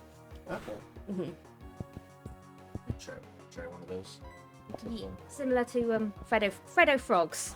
Freddo Frogs used to be 10p, but inflation hits them and now they're like 35p. But it's a small chocolate frog. They were like the best thing to go to the shop to buy with your pocket money. Harry Potter chocolate. Not like these probably predated Harry Potter, to be fair. Yeah. But they're like straight bars form, but just a little bit chocolatey. Okay, so it sounds like Apple needs to try to bring some of those. Ice creams. Yeah. Yeah. Okay, 99 ice cream. Oh, okay. Oh, okay. Oh, yeah, we got. Yeah, I've seen that kind of. Yeah, I've seen the chocolate Yeah. bar in the thing, but I don't think I've seen it like. 99 ice cream. Like, So not quite the same. Not quite. Don't think. okay. Was that your hot Pokemon take? Yes, yes. The Vanilla Light needs more Pokemon forms. Okay. Your hot Not take? Pokemon take, Matt. Okay, this is gonna get a lot of hate, but I think there are too many Pokemon. Okay. Like, are we ever gonna hit a limit? Like, I understand it's kind of cool. Every generation gets, but so many get forgotten. You know? I don't know. Yeah. What if there was only one per type? Like one normal Pokemon, one fire, that's it. Okay, well, okay. Massive question. What would your one Pokemon per type be then? Yeah, it's tough. Ah, man. Or like one Yeah. Pokemon per type added per game. No, one per type. Oh, We're eliminating 950 of them. You just have to keep coming up with different types. Okay. Whoa. Maybe a type combo is Yeah. like one for type combo. So one straight normal, one Man, that normal would be ghost. insane. That would change. But then there's probably the obvious ones like Pikachu would then probably be the only electric Pokemon. Oh no. Yeah, and you never have like Jolteon and like the Evolutions wouldn't be a thing No. unless you did like the combo type stuff. But Yeah. So grass. So are the starter Pokemon and the automatic grass and Yeah. fire and water then for that? yeah. Huh. Are we counting are evolutions allowed or is it just one Pokemon? No, I think we have to. Evolutions would probably be fine. Yeah. What do you think then? What is that? Much more acceptable? Okay, fine. Well, I'll accept. Clefairy would probably be the normal Pokemon, the type it was originally, because they originally wanted Clefairy to be the mascot of the franchise. Yeah.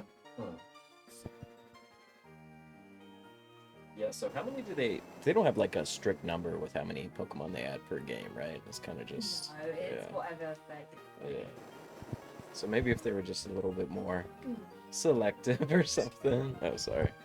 I think I am being summoned away. So Oh, I will be. heading out Jace for is the night. being summoned.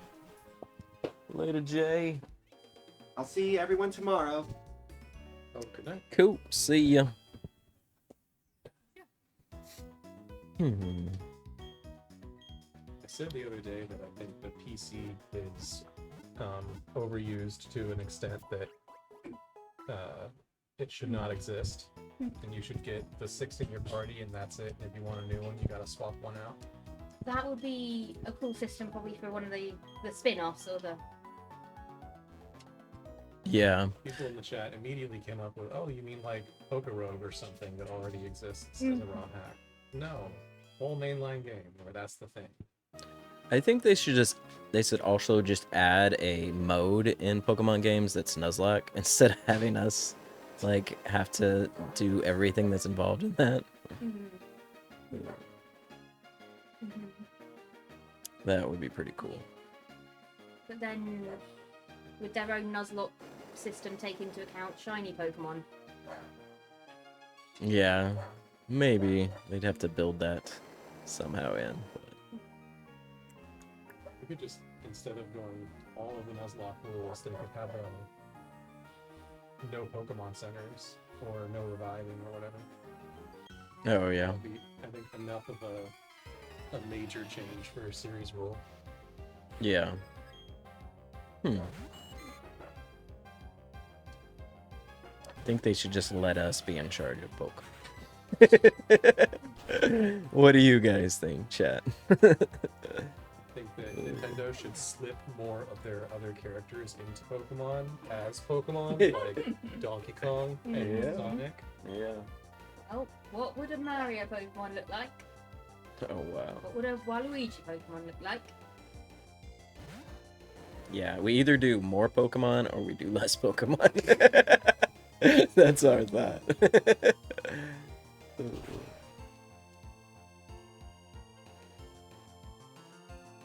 It's just kind of tough because Pokemon really doesn't have like, I mean, a lot of things have tried to compete with Pokemon but haven't like had the staying power. So they don't have a ton of motivation to like evolve in a sense. Lol.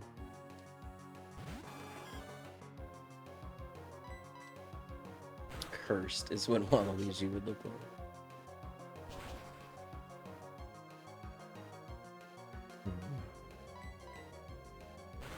Man, what we got? Man. What? What's up, Ben? Do, do, do. Whatever this thing is, this has a third form, right? Okay. Sorry?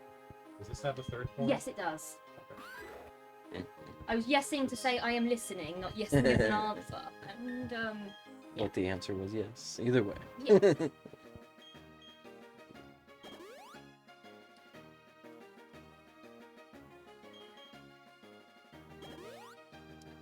If you guys want to donate again, I'll play the Guess Who if you want to play it again. Apple. The guess who was fun. We Yeah, had I'm that still set. here, right? Yeah. Yeah, we have that set for a $30 donation. So for a $30 donation, we'll do a round of Pokemon Guess Who. Yeah, that'd be fun. And I don't know, like, We have to come up with all of these Pokemon. We have to so- come up with our own questions. We can't Yeah. just ask what type is your Pokemon a flying type. Yeah. And yeah. so we have to be. Hmm. Which gym has the worst puzzle? Yeah, I don't know. That fighting. Because I would be tempted to say Who's here? Vermilion, but it's Oh, my not my hard. children here. I think my children might be here. Is there any more in that potato thing? I think there's a little bit.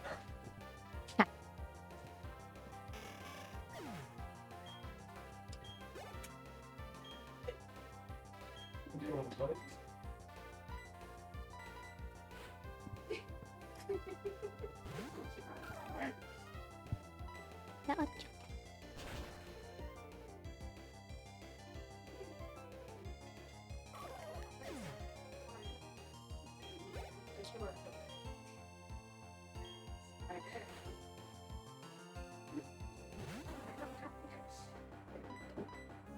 I always thought it was weird with the Pokemon series that they spend an inordinate amount of time focusing on early evolutionary forms.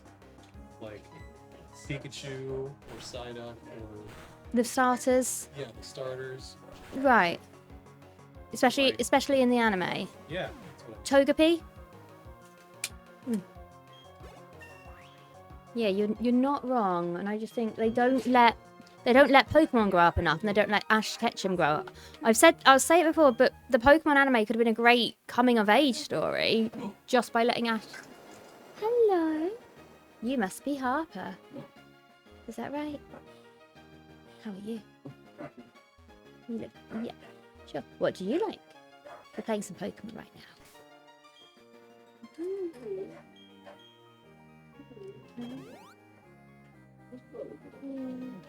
Your big brother. Yeah. That's your big brother, isn't it? Teehee. So I'll tell you something. My name's Fiona. Mm.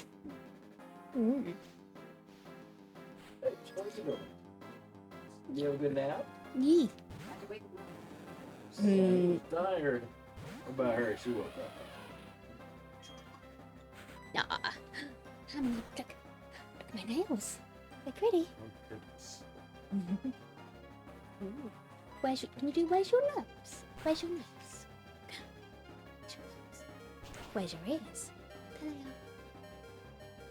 There they are. Does my voice sound a little bit different? You're probably not. Oh no, you might be used to be hearing this voice. Peppa Pig? Harry Potter, right? Ooh, and Harry Potter.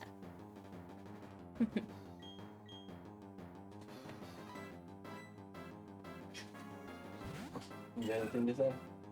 No, we don't have to say. We listen and we learn sometimes. Who's that? Mhm.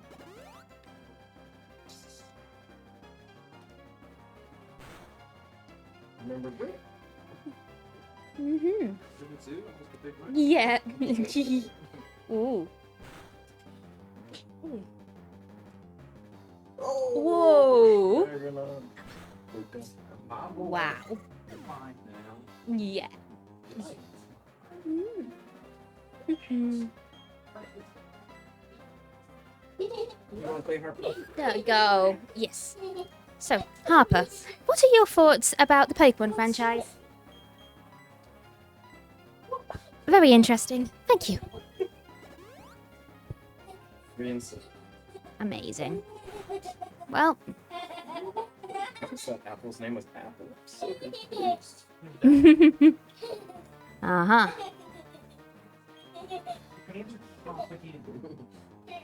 Where's your balance? You have fun over there? Oh. Oh, well, why not?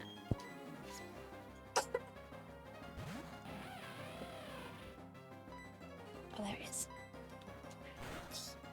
He's bigger than you. Mmm.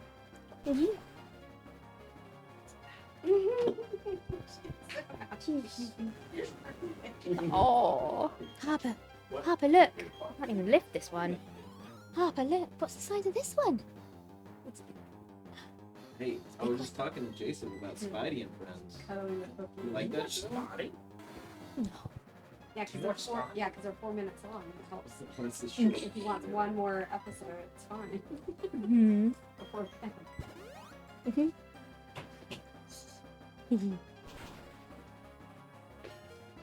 Yeah, before turns into basically an entire long episode.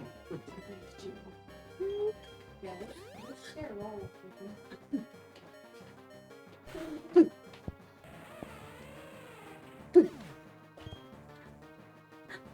Apple, are you even on camera? Yes, Okay. there's just a very There's a thing on. Oh, I Thing. see, I see. I was like, I know what I could do. I could teach you some songs that I sing in my job because I have a job. And my job helps me work a little bit with people who are about your size. Should we do some? Wind the bobbin up, wind the bobbin up, pull, pull, clap, clap, clap. Wind back again, wind it back. To the ceiling, point to the window and point to the door. Clap your hands together. 1, 2, 3. Put your hands up on your knee. Yeah. Our boss here doesn't like us doing karaoke all the time, though. It's either water or water. No.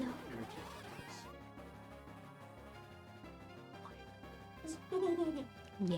Oh, it's strong.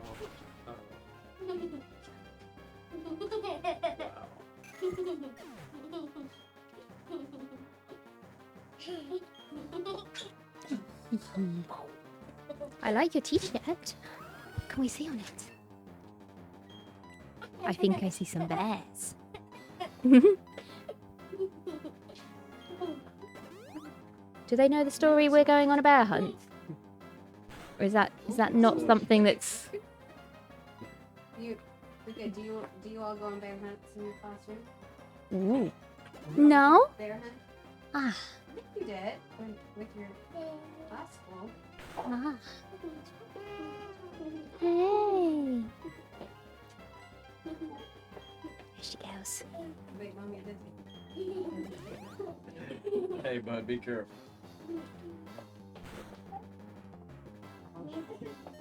Whoa! Oh, bless her. Careful. You want up here? Oh, perfect. It's like Pokemon. You know Pokemon? Like a coloring book, right?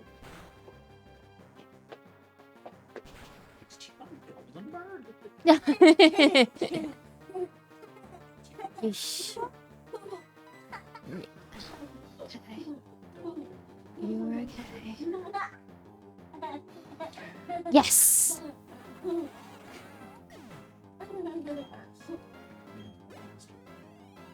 Mm-hmm.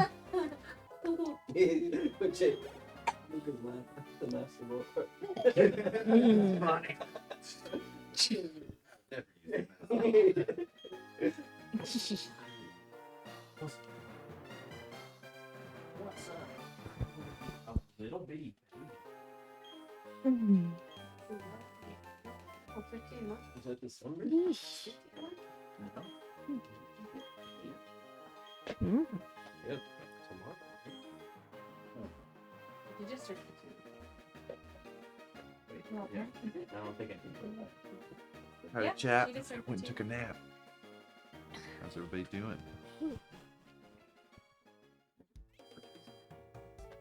Remember what day she was born? She was born on the. Oh, she was on the 9th, right? Oh, yeah. So that. Yeah, Oh, yeah. but she just turned, that's what I'm saying, she just turned 15.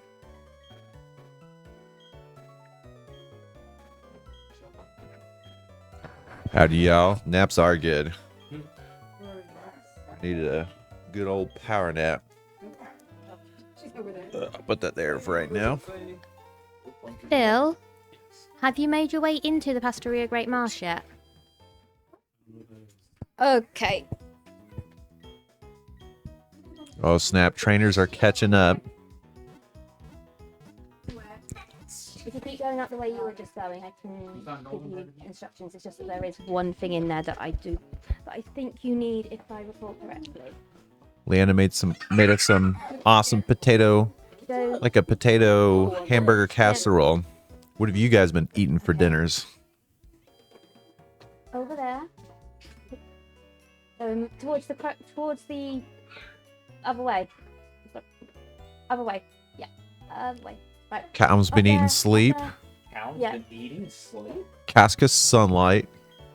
Casca's a vampire, so you can't have sunlight. That's true. He's a reverse vampire. Did we ever, What's her? What's that? did we ever give Oh no, I do need to do that. Let's not. Okay.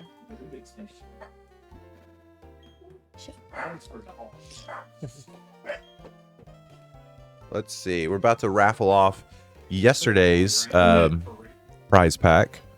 I was gonna say, okay, leave that for now. Then I will double check what it is I think you need, and I can pass it on to the next. There might be a little bit, I think.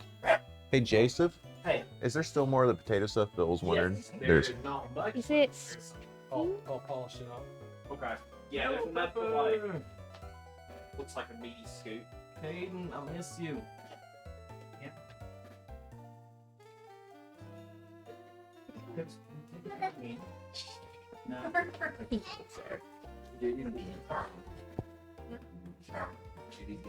Oh.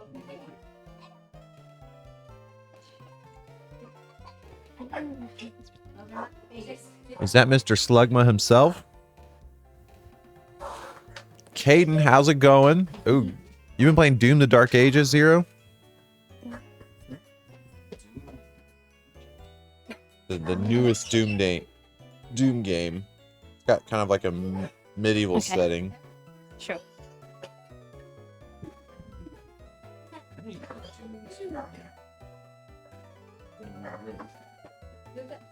Isn't that the second of the Doom? Which one? The Doom: The Dark Ages. Third. Oh, it's the third. I didn't realize they were on the third one. Oh yeah, that's right. Yeah, I haven't played Dark Ages yet. Hey, buddy. Mm-hmm. By the way, let's see the winner. That was one of the little Pokemon things. That was. Alright. Oh no. the winner of the prize pack. Sorry if I mispronounced your username if you're out there. Crayage or Crayage. Crayage, potentially. You are the winner of our day number 2 prize pack. I'll get day 3 ready, and then after the auction, we can show. Oh, sweet. Thank you, Joseph. Whoop. Or should I say, Paysage? That Oricoro papercraft came out really well.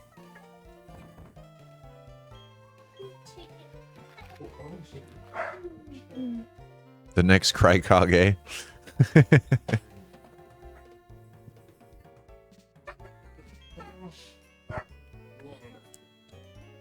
Yeah, it's team trainers will still be playing platinum for the next. It's like 7 hours. Yeah, so they got a lot of time to catch up. 7 hours, 7 Pokemon. Tomorrow though, we got Gen 5. I'm pretty excited about that. Yeah. Thank you, Jason. Cool.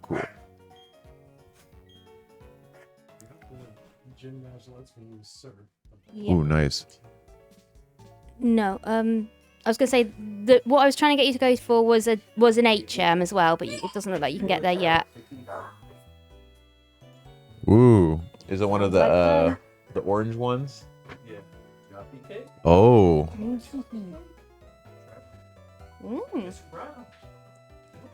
He starts speaking in a different accent after he eats it. Harry Potter might eat these. Like when he wants to like, is that Harry Potter? Yeah. That's funny.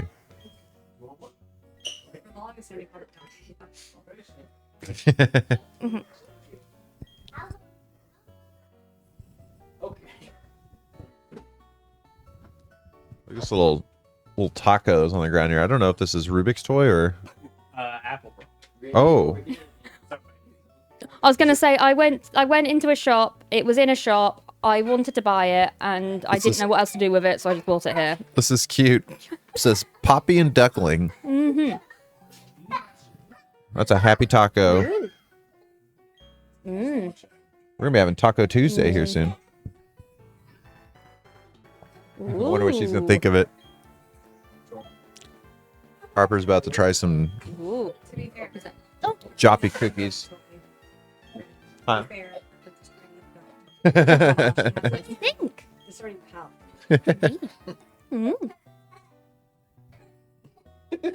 Her face is saying. She's unsure. She's like, is it good? He's like, oh, she loves it. Okay,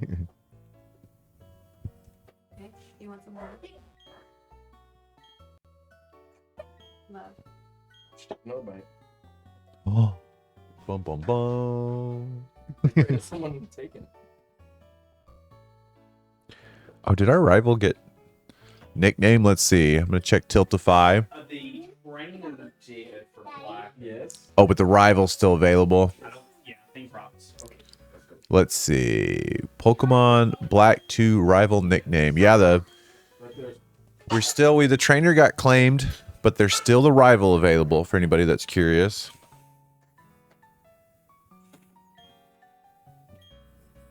I hope Legends ZA implements some fun social features like X and Y had. Really bummed those servers are down now. Snowman, man, me and your brains are aligned. I was just saying that yesterday because I went to play it like last year whenever they announced it. Yeah. And I forgot just how much fun, even though it was nothing crazy, just the little social features they had, like the O-Powers. Yeah.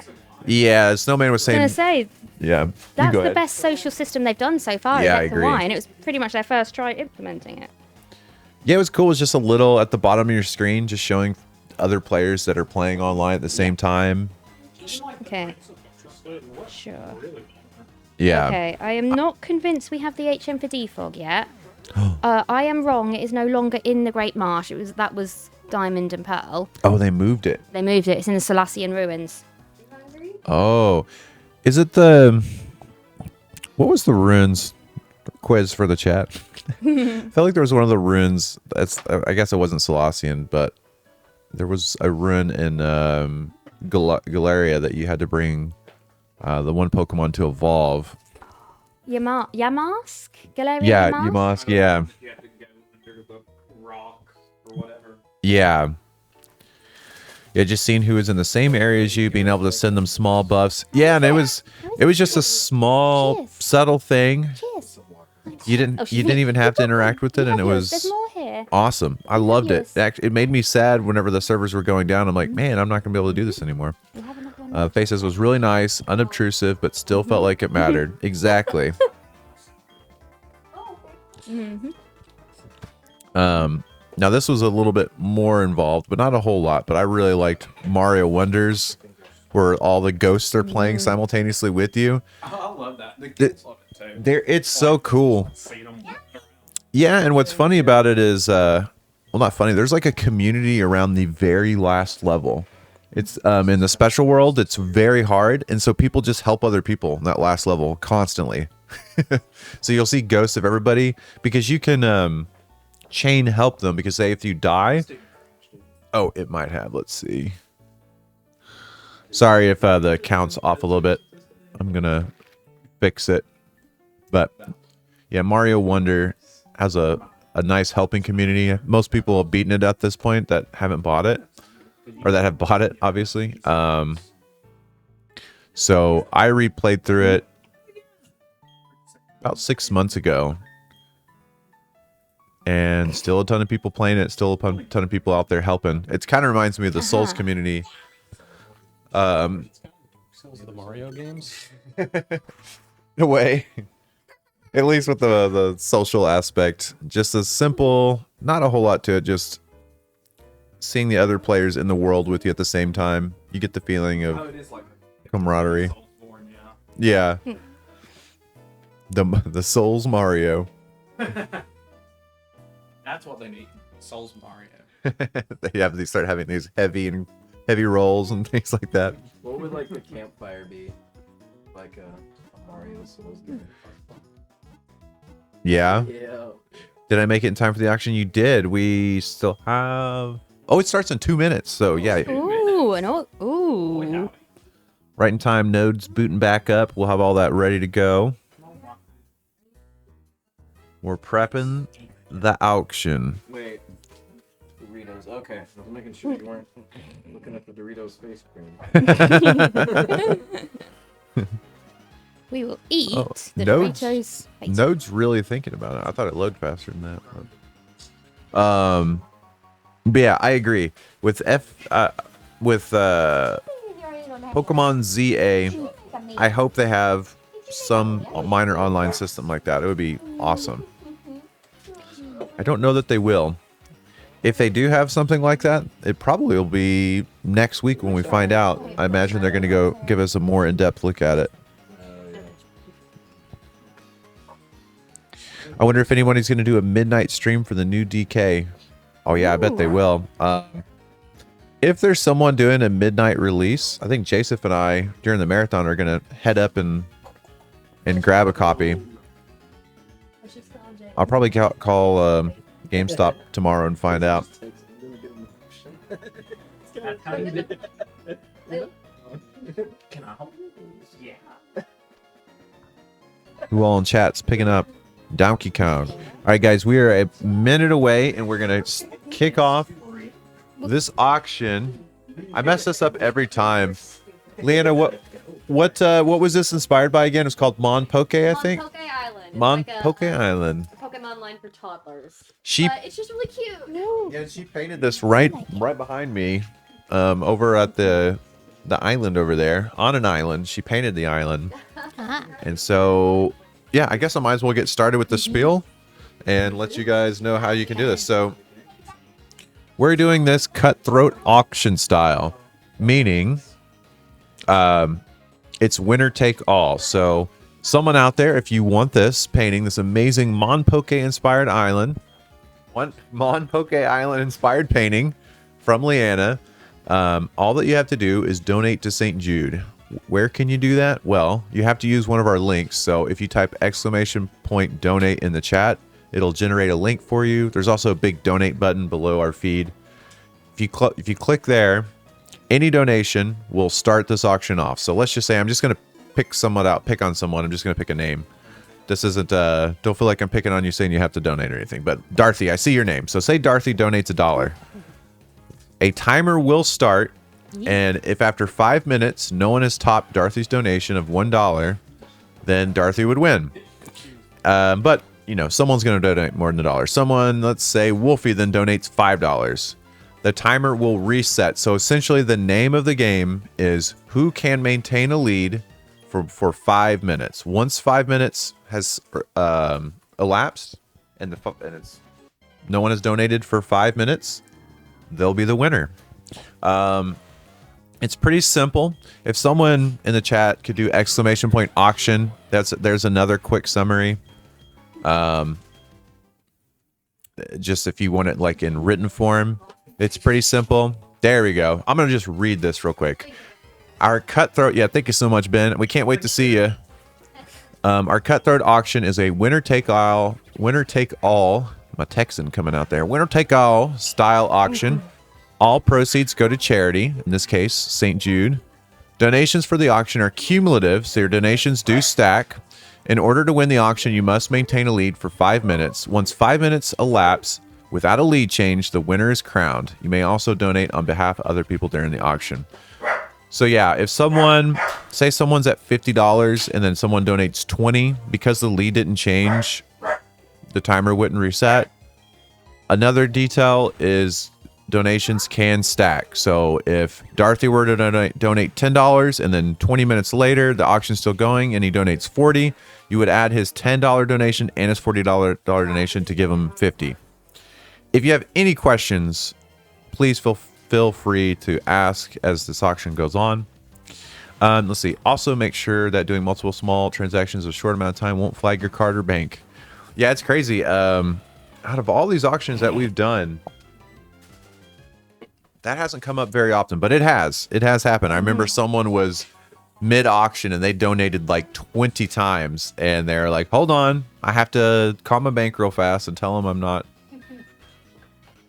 Card hasn't been stolen. Yeah, the card hasn't been stolen. So that has happened before, but surprisingly not that much.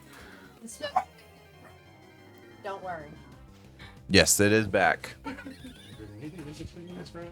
I was gonna say, not massively that I know of. I would be overly worried about getting here. Rubik is very excited. Yeah. You did that. I'm guessing you'll hear Rubik. I went overkill with the smoke detectors. There's one in like, there's one right ahead of me. There's one two behind me.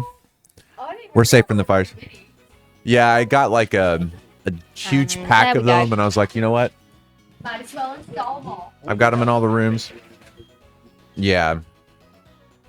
Yeah. We have two because carbon monoxide ones as well. Oh yeah. So we just left the other ones.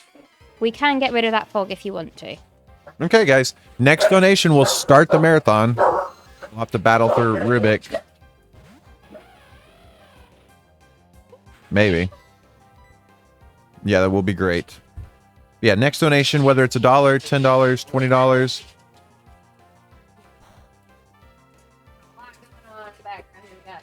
We got dog.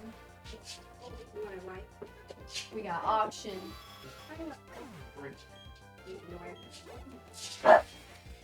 We got Pokemon. Mm-hmm. All kinds of stuff. Classic. Classic. If we finish the free show, it's Hey, all Danger. time. Hey, Danger.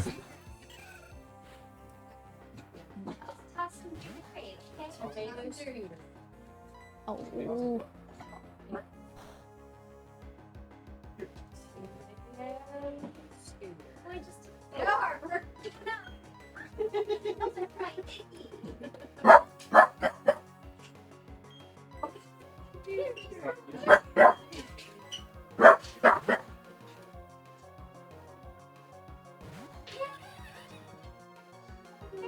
The party don't start till. We'll reserve the party for you, Ben. We got it for you, Ben.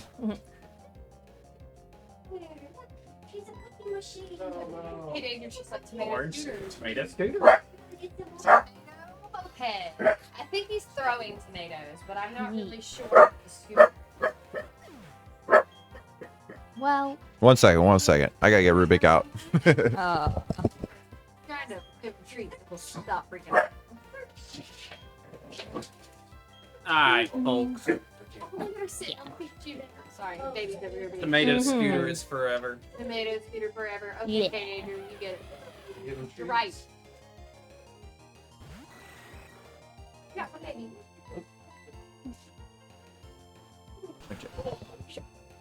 All right. Next donation kicks it off. Let me make sure I haven't missed any. I'm gonna refresh the screen. He is here. Hey, Wolfie.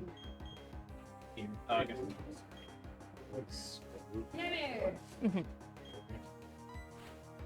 All right. bug poison. Oh, my toe.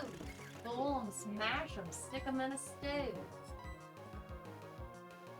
This is what we are auctioning off right here. Mon Poke Island. Did I get it correct? Yeah. Pikachu and My junior. Miracle and Dene. Isn't that Bonsley? Yeah. Ludicolo. Here we go. We just got a $20 donation from Faye. Let's read the comment. Faye says, I don't think there's... Oh, wrong. My bad. That's the old... But what... This is the reward fulfillment. I'm sorry, Faye. Faye's probably like, what? Who just stole my credit card? No. I got a $5 donation from Snowman. And then he says, get this party started. All right. All right, so... Okay. Do you want Let's me see. to tell Oh, you where to whiteboard get would be the great. HM for? I think it's... Okay. Fly to Salacian Town. All right. I roughly With that know, donation, Snowman. because they managed to change it between. Oh, thank you so much.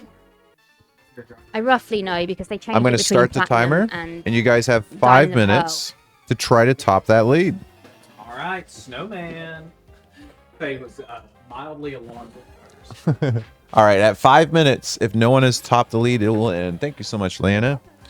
All right, Snowman. I'm going to write your name on this whiteboard.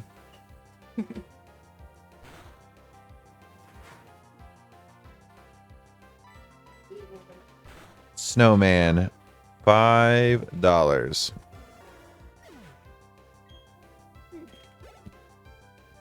Dun, dun, dun.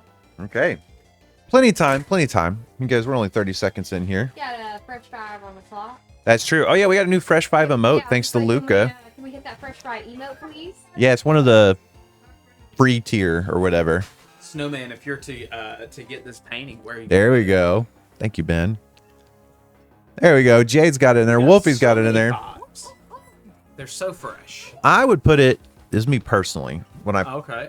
I would put it in my gaming room, Uh-huh. but next to my little sofa, so when I'm feeling like cozy and like kicking back, Yeah.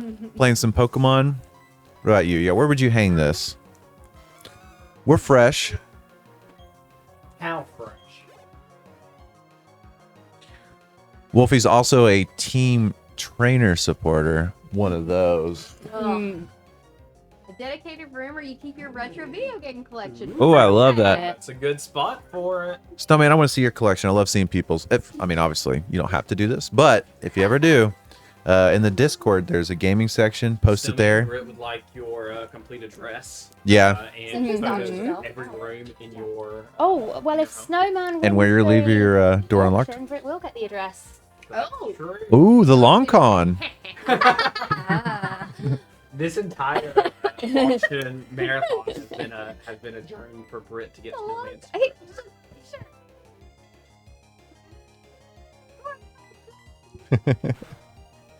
Okay, guys, about 2 minutes have passed. So if in 3 minutes no one else has donated, that $5 donation would make Snowman the winner. Team Talkit, Team Rainers. You can do it. It has been pretty rainy lately. for a second there. I was like, what would happen if you swapped the two? I was like, oh yeah, that's it. Yeah. Scooter. But that's why you're missing in battles as well, because the fog makes you miss. Kaden, Tomato Scooter. Are we just fools, or like is that just the vibe? Tomato Scooter. We're scooting. We're big. Boogie all the way back there. All right, now we're at about the 3-minute mark. So if 2 minutes go by, Snowman, you're gonna add to your retro collection. Perfect. Where is it? This could be your new addition. I love the colors. Look at the transition. It's like a. If I had to guess, it's like a light, like a light green, like a turquoise Yes. into a blue or purple, I think it's a blue first, and then purple. then a purpley pink, and then to a warmer pink. Ooh. Am I close? If anyone's wondering how Britt is guessing, it is because he's colorblind. But I'm good at it. You're good at being colorblind? I'm a professional. All right, y'all. You guys have about a minute and a half. Try to get your donations in. ! Donate. That's going to take you to a link. It probably the checkout process is like a minute, if that. It's really quick. You can donate using credit card, debit card, PayPal. It even lets you use Apple Pay.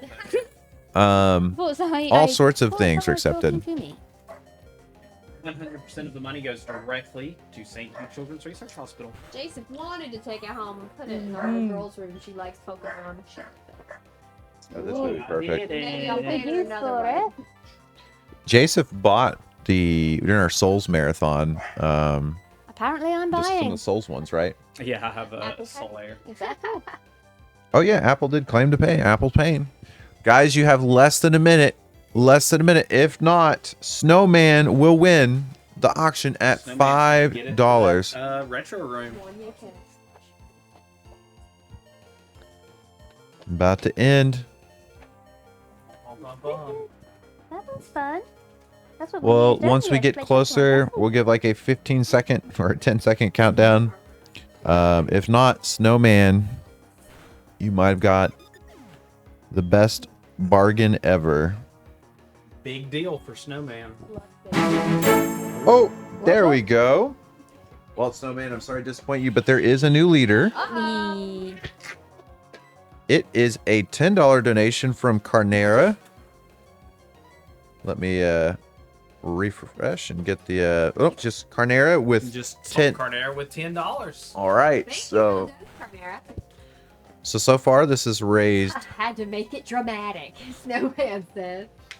There we go, Carnera, $10. All right, chat, can we get a fresh 5? There's 5 minutes on the clock. We got a fresh 5 on the clock. Carnera, you are the new leader. All right, so 5 minutes back on the clock. If no one can top $10, Carnera will win this. If you win, where are you gonna put your paint? Oh. We got a $15 donation from Luca. Oh, this is not Team Nitrum, is it? Yeah, which Luca is this? Is this baby Luca? Baby, did you do that? And the Hey. well, let's see what comment you guys think this is for who it is. The comment was Fart Man. It Well- really could be either one. Yeah. That's true. So I think we are leaning one direction. another Another fresh 5. another fresh 5. Yeah, so it could be the child, the adult, or the Little Mermaid boy. Right.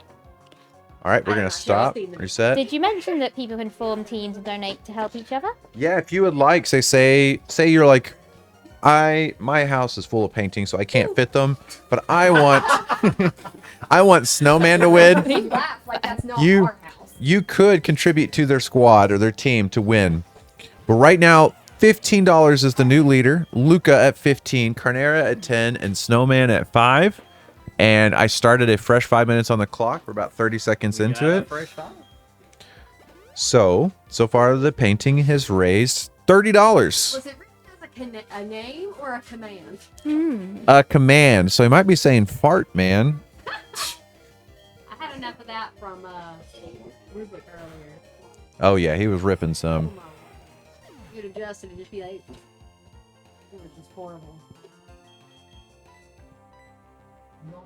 Nathan, we need to share our office on the Discord because it's always packed full of stuff.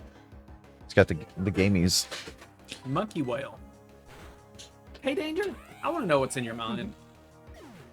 We've gone too far. What if that's the new Pokemon game? Monkey. Oh, Pokemon Monkey. Pokemon Monkey, Pokemon Whale. Yeah. Oh, you know what? Unironically, Pokemon Land and Pokemon Sea, as if we didn't already do that. Could be. It's a callback to Generation 3. All right, there has been a minute and a half go by. Maybe that would be the Legends for Gen 3. 3.5 minutes left. Pokemon Luca and Pokemon Luca. What?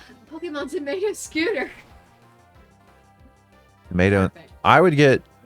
I think I'd get Pokemon Tomato. Scooter's pretty cool, but I'm a big fan of hash browns with ketchup on them. Well, that's a potato. I guess the ketchup Huh? would be a tomato. Yeah, the ketchup part. Okay. That's the best part. I had potatoes with cheese and bacon on them recently, and they were really good. Ooh. Ooh. I did burn the house down, but it was worth it. Ah. I That had is my a favorite Pokemon. southern fried chicken biscuit, Vanilla and chocolate. sausage gravy, bacon biscuit. That way. Wow. Oh. I was gonna say. Was it great? It was good. Wait, I never noticed on Probo Pass the little face on the. Is that a face on the left-hand side, or is that just his little arm? Yeah, they're like arms or whatever. Mhm. Or Little faces. little nose pass. Oh, I don't think I've The- ever noticed that. The auction, It's a face. I think it's like flat on the probably. Like, Ooh. we got a donation. We've got a fresh 5, y'all. Fresh Yeah. fire on the clock. So Faye, it was a premonition. Faye just donated $20. Whoa. And that means I restart the timer. We got a fresh 5. Faye, you are the new leader. Take a look. These are all of our donations so far. All right. Start the timer. It's going up, by the way, on this timer right there. So when it hits 5 minutes, if no one has topped Faye, they will take it Pokemon home. Snowman and Pokemon Faye. This is what Uh-huh. we're going after. We're now at It's about $8,350. Thank you, guys. All this is going for St. Jude Children's Research I would Hospital. honestly. Ooh, Pokemon Peanut Butter and Pokemon Jelly. We went on this for, was it this morning or was it yesterday? The days are already blending together. Has Splatoon ever done a Splatfest that's had peanut butter and jelly on it? Because that would have been a good one. What are the dimensions of the painting? I think it's 8 by 14, you think? maybe. Yeah, I think so. Well, let me see if I Look can at put it over here. It's on the 8 by 10. 8 by 10. 8 by 10. Oh, I was way off. I was way off. It's a good question. 8 by I 10. gotta make sure I got room for that. Because I got so many paintings. Jade said 2D, obviously. I guess it could have been a canvas. They don't think 3D. But It took me a second. I was like, oh, I get it.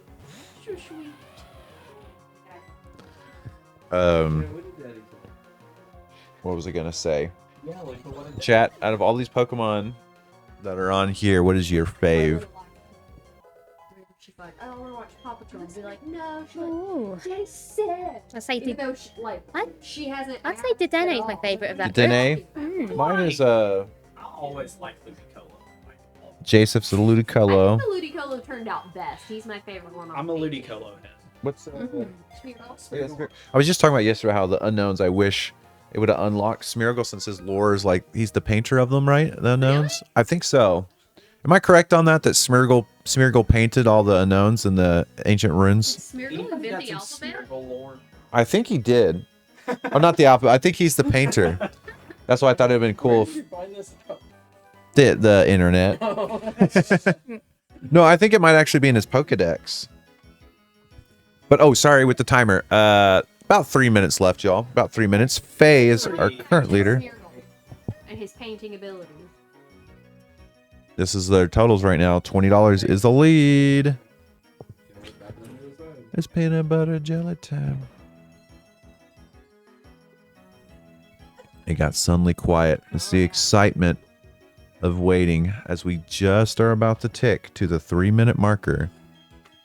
I'm trying to do I'm playing Pokemon Sea Glass ROM, and I've been doing a Nuzlocke on it. And Ooh, you're doing Nuzlocke? I haven't ever done one on my own before, but I had so much fun on the last Pokemon marathon. Oh, I had a party wipe, but I was like, I don't want to start over. So I was like, I feel like a party wipe doesn't count. But the next time someone died, Failed they and did. then decided never mind. All right, y'all. Faye is still our leader at $20. You guys have about a minute and a half. Anyway, I have a Lombre named Lily, and I'm very excited Oh, for that's it a to be cute name for a little. Are we sure Leanna painted this? It might have been Mm. Smeargle. Smeargle might have painted. Smeargle might have been sitting behind you all this time. Well, Smeargle. Coming in like a little cobbler elf in the night. Isn't that what they mean? Oh, the little. Fix the shoes. Oh, I thought you were talking about a Keebler elf, Well, I almost said that. Which- They were cobblers because they fix the shoes. which made me hungry again. Smeargle makes some cookies in a tree. Britt's doing a lot of mental math. to be like, "What's her KSS. treat?" The little Keebler elves. All right, how long we got left? We've got, let's just say a little over a minute. A little over a minute. So if you want to top the $20 donation, get it in now because it takes. You never know. You could load the link up and get distracted by Keebler elves or whatever. If you're like me, maybe a Pokemon will distract you, but we'll ship this straight to you. But you're gonna have to top $20. If not, Faye is gonna take this home. Just $20. Just $20. Hey, where are you gonna put it? 30. The roundness of his cheeks makes me think of his OG design. I didn't make him extra round. You guys have less than 30 seconds. I'm doing some quick math just to say what our total is. I think it's $50. 20, 30, 35. Yep, it's raised $50 so far. Can we take you higher? Take you higher. We're gonna get muted. True, we're just too good at singing. All right, I'll do a 10-second countdown. If not, if after this 10 seconds, no one has tops Faye's $20 donation, Faye, you're going to be the winner.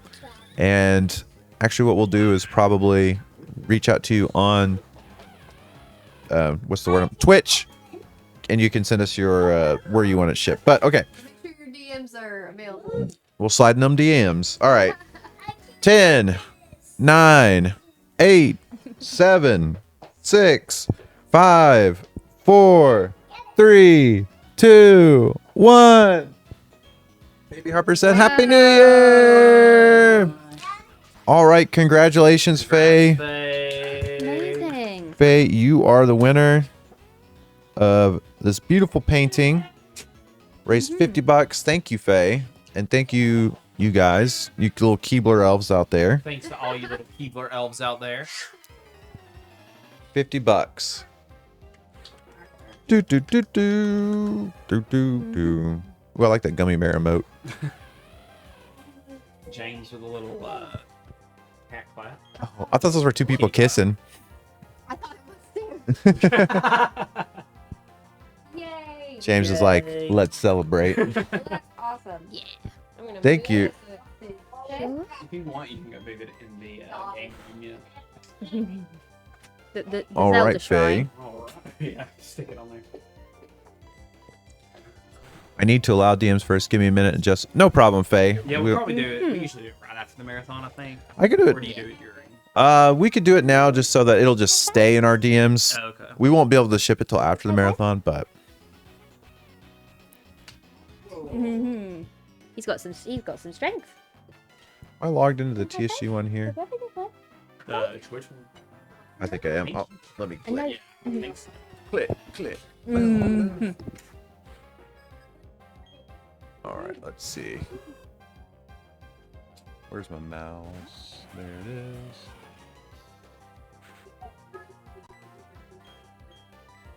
Mm.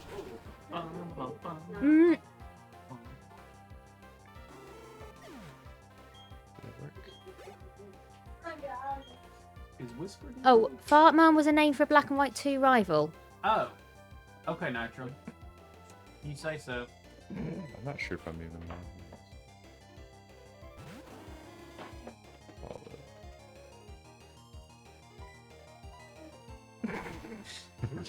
Oh, thank you for Oh, it is, donating. Let's okay. just. Yeah.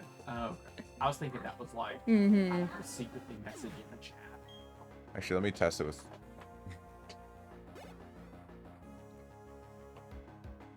It might not do it through. Oh, because I'm logged into the. It's the whatchamacallit version. It's popped out from OBS. Oh. Faye, I'm gonna reach out to you on my. You'll see Brit64. I'm just gonna say hi.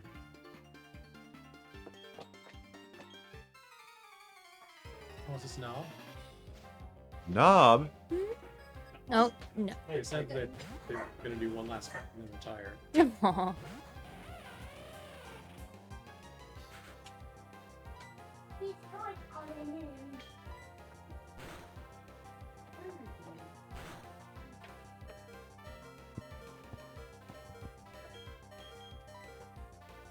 All right, Faye. I reached out to you on my Brit64. I just said, "How do you win?" You can send where you'd like it shipped there, and then we'll get it to you after the marathon. But thank you so much. It was a fun auction, but we've got the rest of tonight. Mm.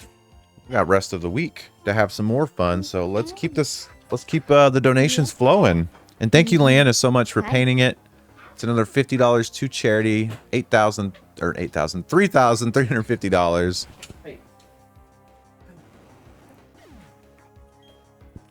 By the way, I don't know if it came through, but Fartman was the name for.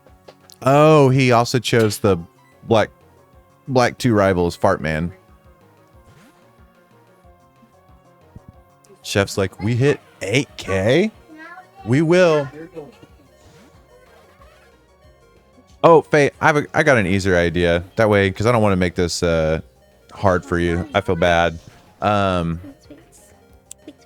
If you're on Discord. Oh, I've got a better idea. Do you have a? Are you in our Discord? Yay. High five. Because if you join our Discord, you can just. I'm listed as the admin or on the TSG one, and you can just DM me there. Fingers. But if you don't have Discord, let me know, and then I can give you my email. Hi.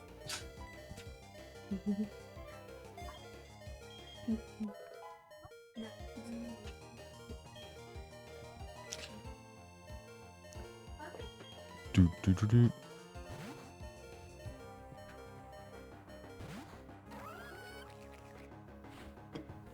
So chat, it's a Sunday night. I hope you guys are off of work tomorrow. Just a holiday for y'all. I don't know what holiday it could be, but it might be. Yeah. That's true. The marathon. We're a world holiday. Right. Right. It's Donkey Kong Week. Everybody has off for Donkey Kong. Oh yeah, Phil's got it is Donkey Kong week. Wolfie, did you let him know this Donkey Kong week? Mm. Like, you gotta come in. It's like these bananas say I don't. You work in the AM, Okay, you know what? Credit where credit's due. Wolfie. Oh, Now we nice. don't have to worry about that stupid HM either.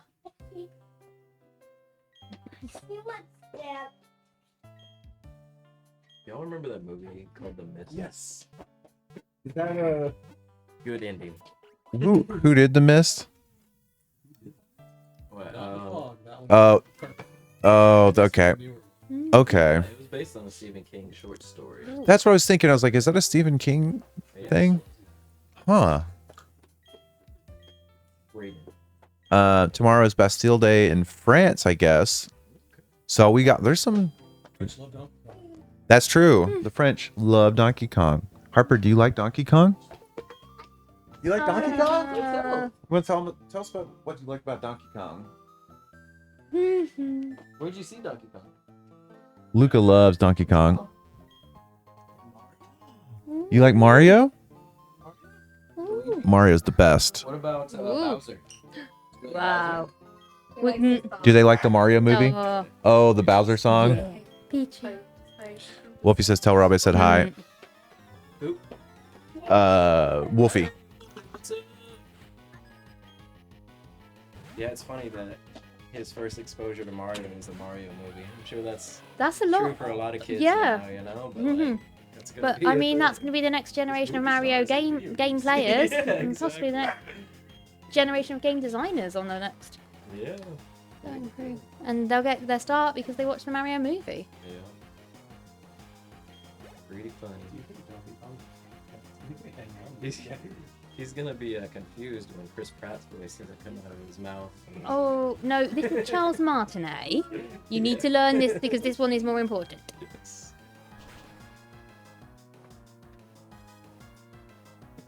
I think Donkey Kong and Magikarp would be friends. I think so. Do we? Like a Magikarp is not interested in bananas, so he's not a threat to Donkey Kong. Yeah. What were you saying, Rob? Said it's like a Banjo Kazooie team up. That'd be like the derpiest combo. They're both just Donkey Kong's like, ooh, throws at Magikarp. She's like, carp, just flopping around. But if Donkey Kong pisses him off enough, evolves into Gyarados. Same as a Rob moment again. Yeah, well, if you find out, let me know. Sure. I would love to hear that. Donkey Kong recite the Poke Rap. I think he could get a couple names in. I forgot that Seth, Yeah. who played talk to them Donkey all. Kong in the Talk to Donkey Kong in mural. the Mario movie? Was it Seth Rogen? I forgot. Rogaine? No. Did Seth Rogen play Donkey Kong? I Yeah, interesting character.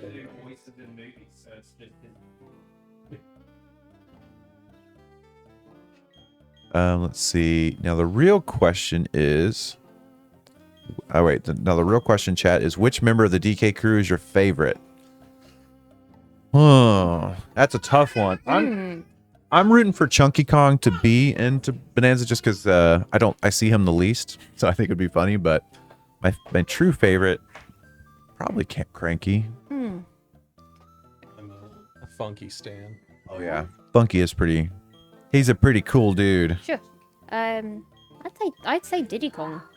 Did he?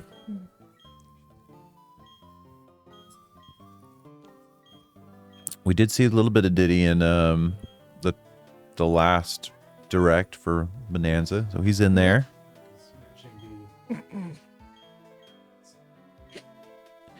Do y'all think they'll do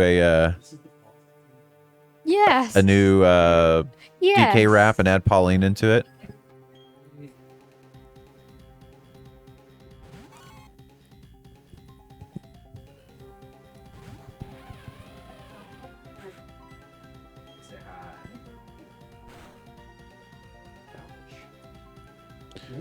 Pauline Kong count.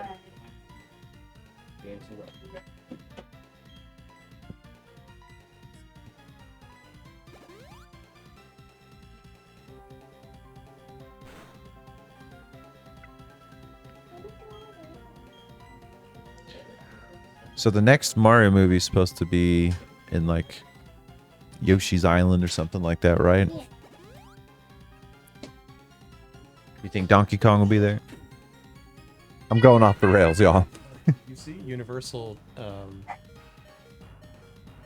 do they do? They, Untitled Donkey Kong movie. yes, Untitled Donkey Kong. really? Yeah. Oh, that's cool. Oh, this really is Donkey Kong week.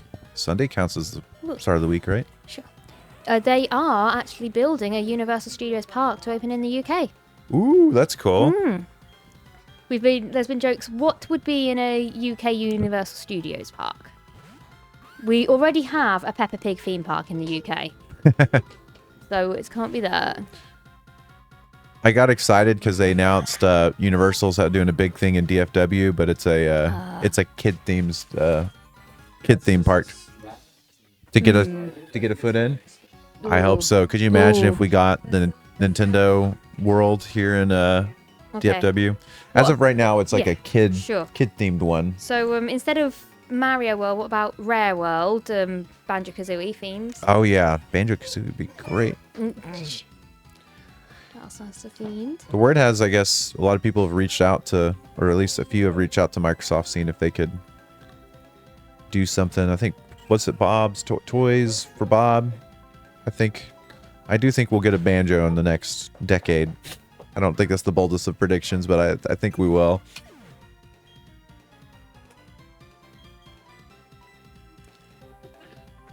Will a certain crocodile make an appearance in Bonanza? Some say he might. I'm not sure. They might want to build out like a new big bad. I'm sure they'll have a reference to him. I like King K. Rool. Who knows? He could be the main big bad, but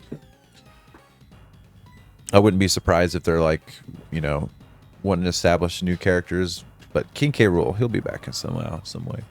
Rare World. Hopefully Conquer gets a ride. I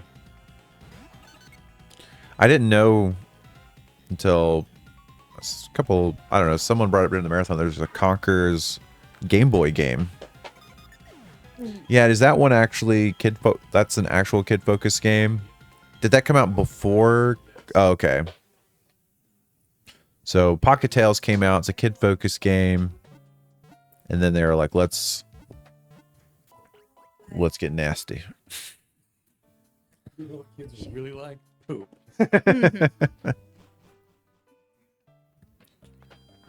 I'll think my little... I can read half yours. It says, unpopular opinion, but I don't really... And then it says, blank him. I like the new villains. Oh, miss him. It was, sorry, part of your thing was covered up.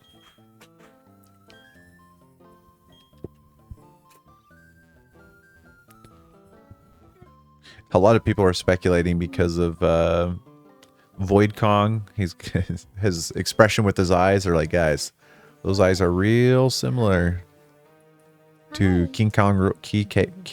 Rool. Yeah, he's like they showed the big bads of Bonanza. There's like a crew. Yeah. It could be. His name is Void Kong. Maybe he's gonna football team morph into another into King K. Rool. Cowboys. That's a good choice. How about them Cowboys? What's Eddie Kong? Oh, did you? It was like a couple months ago. Did you see they put the whole Donkey Kong Country on YouTube for free? Yeah.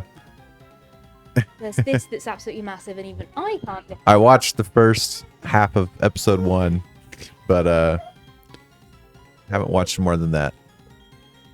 I didn't even know there was an Eddie Kong.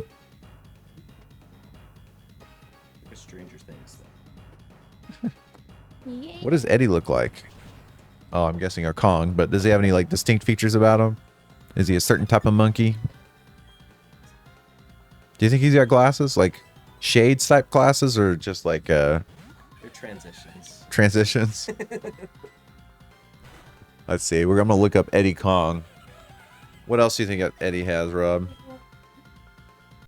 He's He wears gloves. It's a shoe glasses and gloves. Ooh, is that Eddie that donated? We got a $10 donation from Tifa.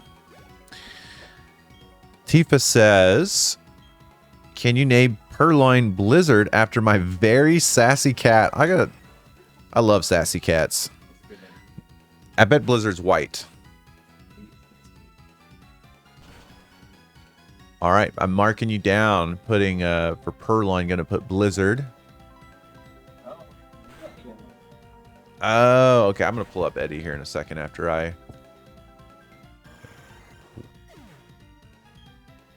I see. Okay. Control F. Let's see. I can't wait to see Eddie.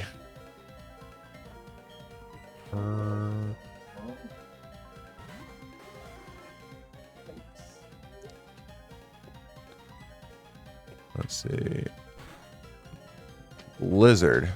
All right, we've got Blizzard in there. Blizzard is now the nickname for Purloin. Can I see this Eddie? Eddie, the mean old Yeti. Whoa, he's like, he is scary. Those teeth. What the heck? Reminds me of the abominable snowman in the old Oh, Rudolph. Yeah. Animation.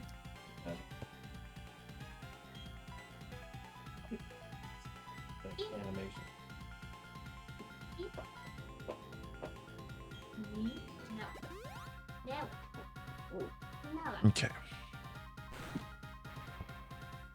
My mom used to record on VHS while I was at school. That's awesome. I never was around to get to see the old Zelda cartoons, but if you're wondering, the Donkey Kong Country is on YouTube for free. Alright. All of, You I guys think have all to of Hear it. this description of Eddie. Let's give it to it. Hold on, real quick. Okay. Whenever our power or our internet goes down, Yeah. we have children obviously, so they always need constant, stimulus. Yeah. So whenever our internet goes down, I put on a DVD of the complete Zelda cartoon series. Oh, man. And just let it play through. They do hate it, but I do it every time. They'll grow to love it. Yeah. Let's hear Eddie's lore. I don't know if, do you know of Eddie, Jason? Eddie who? The mean old Yeti. Eddie Kong. Oh, Yeti? Yeah. No, Eddie. Eddie. He's a Kong. Okay, so Eddie, the mean old Yeti, is a character from Donkey Kong Country TV show. Unlike his name suggests, actually not old or mean. He's just misunderstood due to his low IQ and short temper. Eddie has a striking resemblance to Donkey Kong, the difference being the white fur and the bubble hat. So there you go. All right, we gotta quickly petition Nintendo to make sure Eddie's into the game. Yeah. I don't know why he's holding like a match that's on fire in this photo, but it's like pretty terrible. He just doesn't know. There's Eddie. Oh my. Eddie Kong. Is he related to the Kongs? Has to be. He's Eddie Kong. He's the cousin Eddie. But thank you, Tifa, for that last dono. The long lost Kong. DK. He's apparently a resident of the White Mountains of Congo Bongo. Congo Bongo. Really? Is that a location in country? It's a Sega game. Oh. He's known for carrying around a large club and It's the beating Sega game that and went being up very against intimidating, Donkey- along with What? I'm sorry, Rick. That's crazy. only appears I like that. The rare half one of that can use the it. 40 episodes. I hope they visit Congo Bongo. There's a 17-minute lore video on Eddie, complete Eddie, the mean old Yeti. That's not very long. Chef says That's the complete one? he's not actually a Kong. I just wanted to see if I could trick you, and I did. Old Yeti. Is this just an ongoing internet thing? Reddit question: should Buster Kong and Eddie, the mean old Yeti, become canon characters? Someone's up there pulling for him. Who's Buster Kong? Eddie is real. He just isn't a Kong. It's Bluster.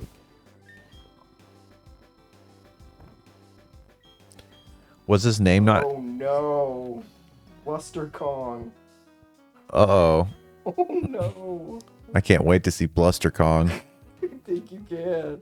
You can't unsee it. Oh my god. Y'all aren't ready for Bluster Kong. Or The anticipation running. Yeah, Bluster's the annoying Kong associate, right?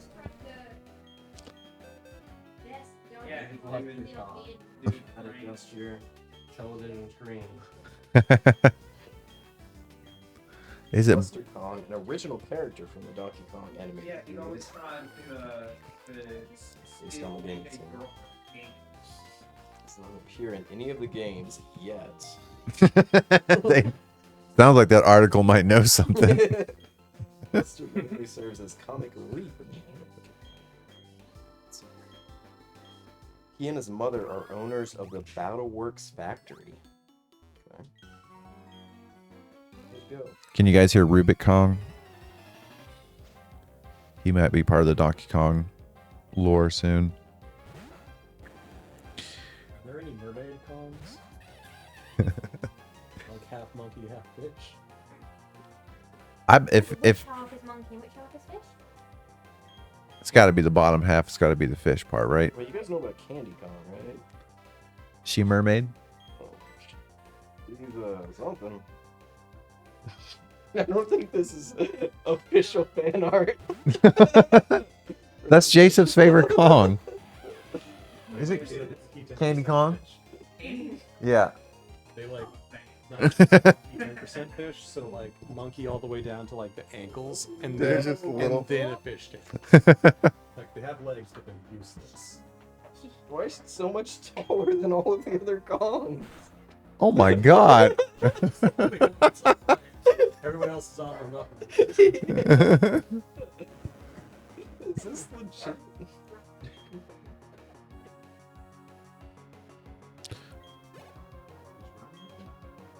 Dumpy Kong.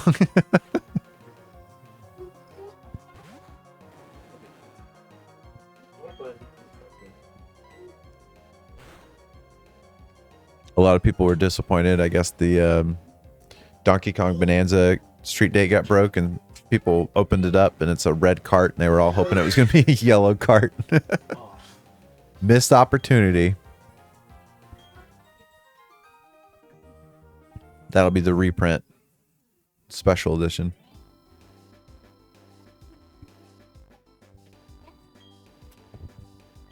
Yeah, a lot of the...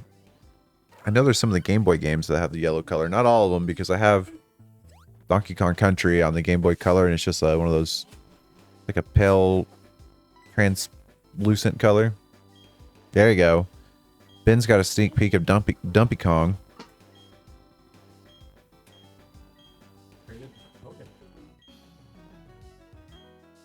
Oh, snap. Now I can scream at you when you get close to a Pokemon.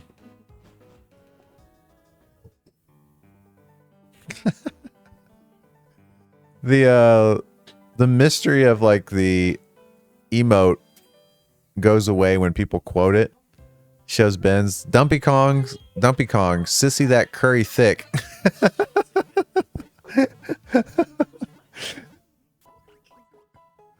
Mystery solved. About to head out. Later, Rob. See you guys. Thanks for... Probably tomorrow after work. After work. Nice, you gonna be running tomorrow? No, I gotta clean up all the stuff that we took out to our last one. Oh, man. Thank you, Rob, for hanging out. Yeah, no. So, I don't think I'm not playing or anything. I don't think. So No, I don't think so. But anytime you want to, obviously, come by, we'll be here. Cool. Alright. Bye, guys. See ya. Has a worm in his GM. He tries to eat. He can't gain weight. Has a terror.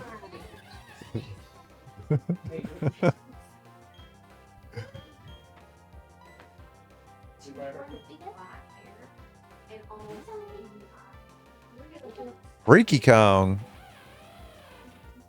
Yeah, what are the new Kongs are? Void Kong. That's where I lose every. There's a. Yeah, my brain. There's definitely not Freaky Kong yet. Kong. That's one.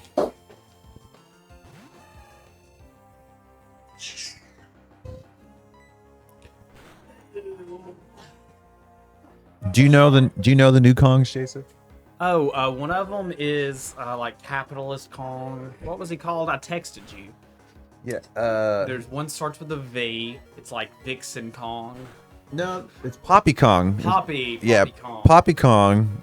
Poppy Kong, and one has like a, Vo- kind of a rude name. Like No, there's a word in British. If something's nonsense, we say it's poppycock. oh yeah, oh I She's- get it. I mean, she's gonna give us some sass and be like, Good. "That's Poppy Kong." Dark Matter. Void Kong. Well, Void, yeah, that's one. Because it's the Void Company. Or yeah, he's the head Kong. yeah. Mark's Kong.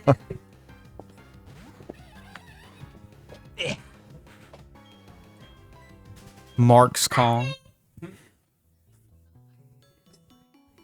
Kong. Yeah, we love Kong. Kang Kong. Hang Kong.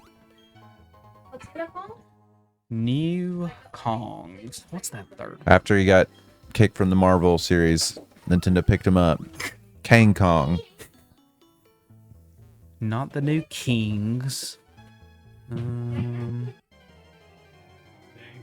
What is that last one's name? It's kind of like a rude name. Well, there's like Pang and Kang, or we said Poppy and Void, but there's like 2 or 3 other ones. yeah, right? there's 3 total, I think. I think there's 4. Is there more than that? Because there's the one that's like the head of the construction part. I don't remember his name. Oh, Grumpy Kong. He's Grumpy Kong. Yeah, it's Grumpy. So we got Grumpy, we got Poppy, we got Void. Bye. Later. See ya. The babies and Rob just left. Let's. I like Grumpy Kong. I just figured out his name, but I like him. Wow, Wikipedia has really expanded its Donkey Kong family page. Was that your edition? Yeah, I wrote all of it actually. Yes, but I'll double check. We 'Cause definitely have cool. I caught one, but whenever I caught it, I think it wasn't even able to be. Okay. I hope they find a way to work Dragula into Donkey Kong Bonanza. Just an epic scene and of a The song? Yeah, Okay. they could make it fit. Welcome, David. It's just all the Full Rob Zombie. 1 second. Dun dun dun dun dun dun dun, and something epic happens. Burn through the. That is one of my favorite things about the not Dracula, but one of my favorite things about the trailers or the gameplay stuff they've shown. I don't know why is, double micing. Is surround sound. All the like remixes of the classic like Donkey Kong music. Yeah, I was worried they weren't going to touch any of them just because they would try to be very distinct from the rare stuff. But it looks like they're touching on all the. Yeah, it really does. Like that was the biggest. I don't want to say it was a concern really, but one of the biggest concerns I had when they first started talking about it was that they were going to like make this or try to make this a completely like reboot-ish, like standalone thing because you never saw like Diddy or Cranky, stuff like that. But now it seems like they're finally like leaning into showing you those pieces. Yeah. See, this is what I'm talking about. Ben knows what I'm talking about. It's a remix. Roll through the levels and shoot. I slam in the back of my Kongula. It could happen. Rob Zombie's one requirement was that they include his wife as as Candy She's Kong. Candy Kong. Yeah. Shuri Moon Zombie is Candy Kong. They do have a music unlock mode where you can get the albums and play it in your house in Bonanza. Oh yeah, and your like little hangout house things. Yeah. So there's a non-zero chance that Dragula or Kongula. There is a non-zero chance. It's pretty close, but it is non-zero.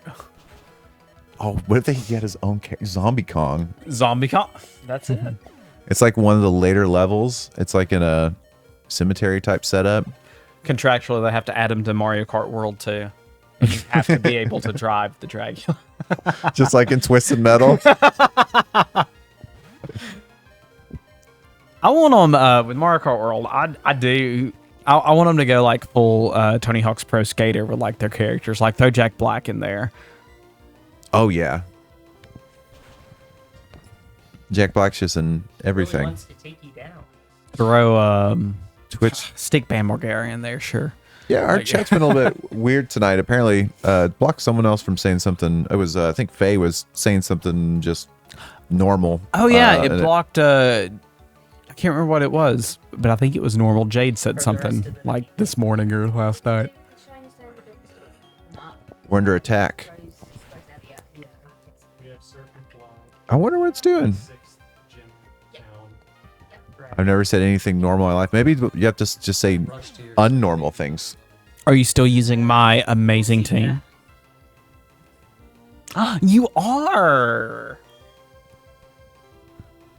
That is weird. Anybody else in the chat experience trying to type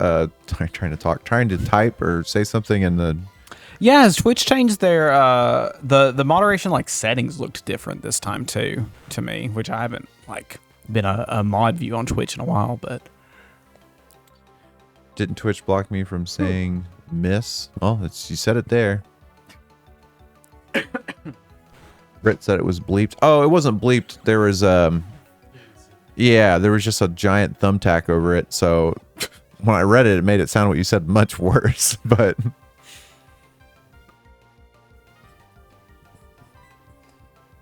I forgot what you had said, but it was like, and Wolfie said, and he blanked him.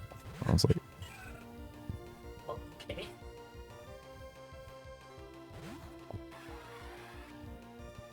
Napoleon looked like he gave like the DX. And he went in there, he's like, Cross chop. it's cross chopped us. Steel water. Ice milk. 0 for 2 there, Phil.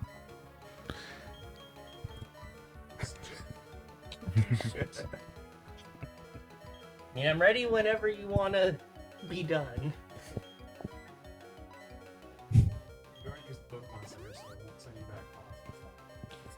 Uh-oh. Don't have any happiness in the party right now. Twitch owns Taco In Bell. so many ways. They're trying to block Torchies from the Hey, world. Nitram, speaking of Torchies, did you know you can get it drone delivered to Brit's house? Yeah, you get like everything. I love torchy tacos. I should have had the donuts droned. That would make for an awesome like video. We'll pull out the camera. We just take a shot of you looking up in the drone. Zzz. Donuts have arrived. Oh yeah, and then so tomorrow's donuts, and then Tuesday's Taco Tuesday. You can also get 2-hand corn dogs droned. They're very specific about. Do you think we could get Donkey Kong delivered at midnight via drone? I wish. I'm gonna Instacart Donkey Kong. Oh man, I hope in the future these drones, they don't get too much beefier, but a little bit beefier, and they've got little billboards on them. And like Donkey Kong's being delivered, and there's just like an emoji of Donkey Kong. Yeah. Boom. Boo-doo-doo-doo-doo. Bug. Yeah, fine. I guess that would look pretty terrible. Our night skies will just be covered with ads. Donkey Kong. Oh, I'm sure someone's gonna find a way to do that someday. It's probably going to be in our like augmented glasses when we're walking around, constantly getting ads.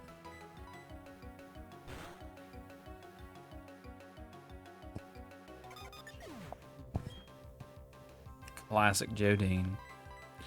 Jodine. Hey, Britt. We could, there are 3 currently available on Walmart.com. Nintendo 64 consoles with Donkey Kong 64 and Diddy Kong Racing. That's even better than getting it at midnight. Can I get that droned in? Oh, it's Walmart that is giving you all these drone options? No, it's DoorDash. Oh.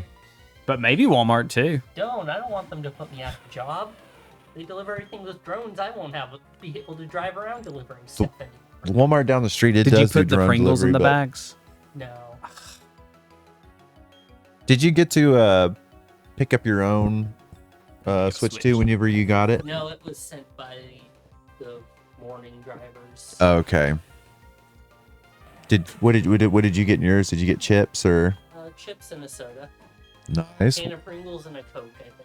What flavor Pringles did you? It's just regular. Wasn't special. I had some pretty good. Lucky. All right, David is tapping in.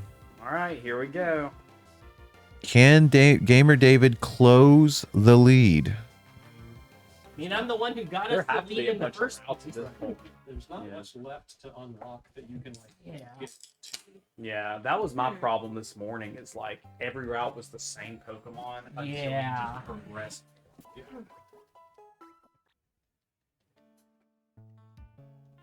And chat, can we close What? The gap between our total amount right now and getting to our goal. We are at $3,360. Close that gap.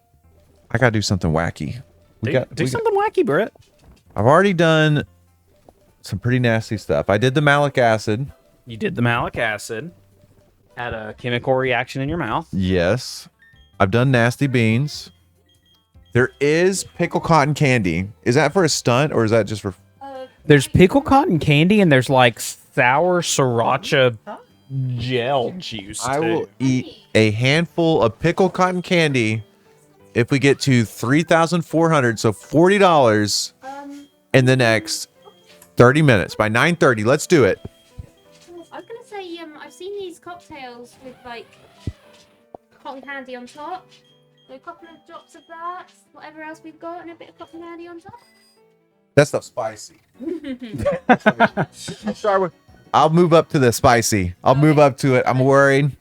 So what is this one? You'll do the pickle cotton candy at how much? We're $40 away. 3,400. I'll do it too. And I hate pickles. I keep out of habit giving you surround sound. We need $40. Darn. David, Team C won. I know. I just looked. I'm sorry. You put in a good fight, though. They did announce a team MVP on Nintendo's website. What was it? Airland C? Yep. David was announced MVP. What are you rolling with lately on Splatoon? Everything, because I've been trying to level up all the new weapons they dropped at the start of the season. Those new weapons are pretty sweet. Like the look of them. Yeah. Aesthetically, they're super cool. It always surprises. I guess it makes sense since the Switch 2 just came out. Like they would be doing a lot more, but it always surprises me just how much life Nintendo gives to Splatoon. Splatoon, it's one of their top franchises now. Yeah. I gotta admit, when they announced it on the Wii U, I was like not excited. I was like, this isn't gonna do good, and it doesn't look cool. I remember like playing the initial demo or whatever they had on the Wii U and really liked Test Fire. Yeah. Well, like I was not excited for it, didn't care about it, but then I tried that the Test Fire and it was really fun. It's so much fun. So when it came out, I think it was like Fan Gamer. Someone was live streaming it and I was like, wait, this game looks sweet. So then I got it and I've been hooked ever since. And Splatoon 3 is fantastic and I can't wait for the next one. When's that new mode or whatever? When does it come out? Have they said? Oh, it's gonna be a new game. Out? No, it's a new game. Yeah. Oh, I thought it was just like a new expansion or something for 3. A non-shooter game. Oh, okay. Let's see. But Later, Chef. Pickle cotton candy. Me and Jason fleeted. Chef, before you left, what would you cook with pickle cotton candy? This is straight from the stockyards for those of you who don't know. Britt, I think Rubik just did a drive-by toot. Uh-oh. Did you guys see Rubik run by? He ran by and then it just got stinky, so... I don't like the way this controller is set up, I'm gonna be honest. Oh, I've been using the joystick instead of the D-pad. Up on the D-pad has been sticking or something. Yeah, what is the name of it? It's called Splatoon Raiders. That's right. Development for the Switch 2.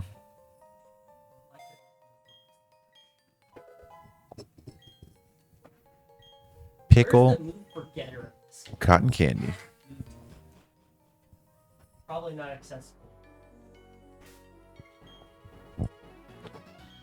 You know what? I'm gonna lower my expectations. I said 40.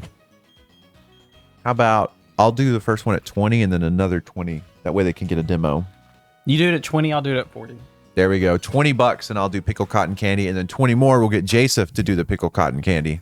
Man, I really hate pickles. One of my least favorite things that I've done in a marathon wasn't even like a that bad thing. It was one marathon somebody brought like the little shots of pickle juice. Oh yeah. And it almost took me out just because of how much I dislike the pickle smell. And Alan's the opposite. Alan loves Or taste, pickles. sorry, both, I guess, really.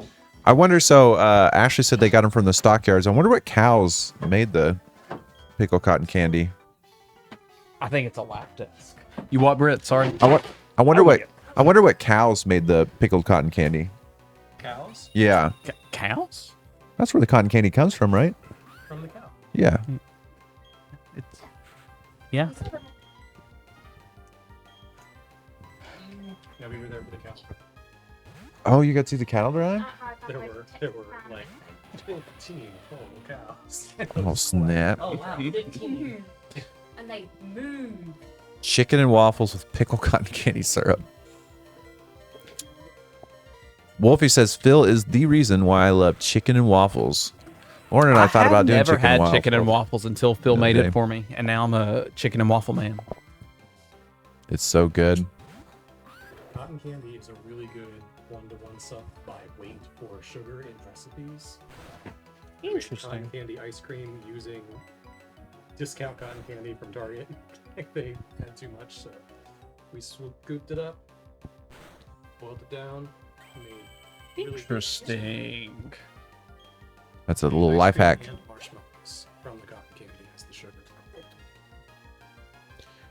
Oh, you took him to the biscuit bar? Oh, the biscuit bar is so good. What did you get from there? I had southern fried chicken, white sausage gravy, How does this bacon, guy cheese. have a level 35 rapid? Did you hear it? She got the white gravy. Shout out. What was your thoughts? I was gonna say, it's more for texture and for liquid content, not keeping this biscuit too dry, I think, than for anything. But it does its job. That's what we always say, because we need the white gravy for the liquid content. Let's see. Yeah, Phil made, I can't remember which marathon, but he made chicken and waffles for everybody. Yeah, that's what it there were was. so many waffles going around. Chicken and waffles all over the house. It was great. Yeah, that was in That was Hyrule. Yeah, 2016. that was the first one at your Yeah, your and home. here. Almost 10 years ago, Brett. Apple, would you be able to hand me the pickle cotton candy?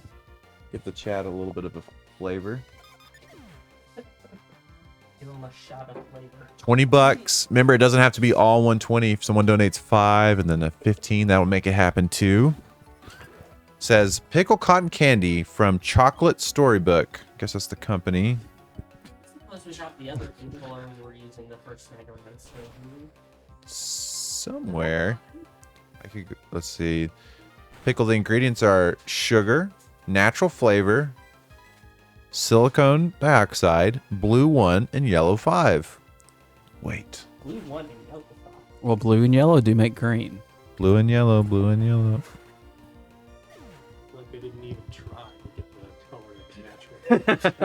natural. Oh, Callum, if you're still watching, it says it's peanut free. So Oh, Callum.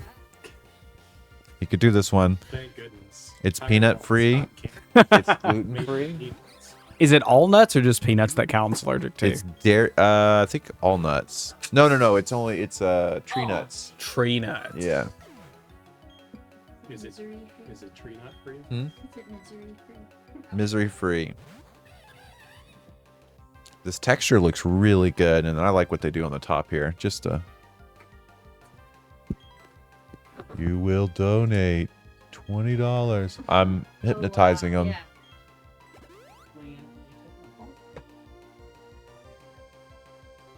Oh, you are a jerk, Rosemary.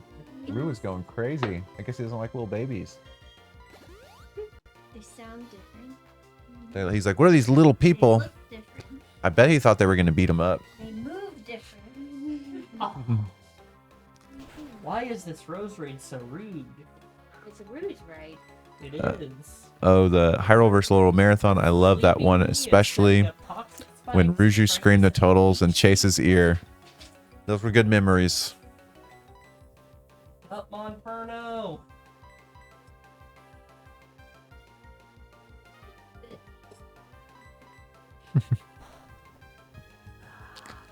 Is this a gym leader?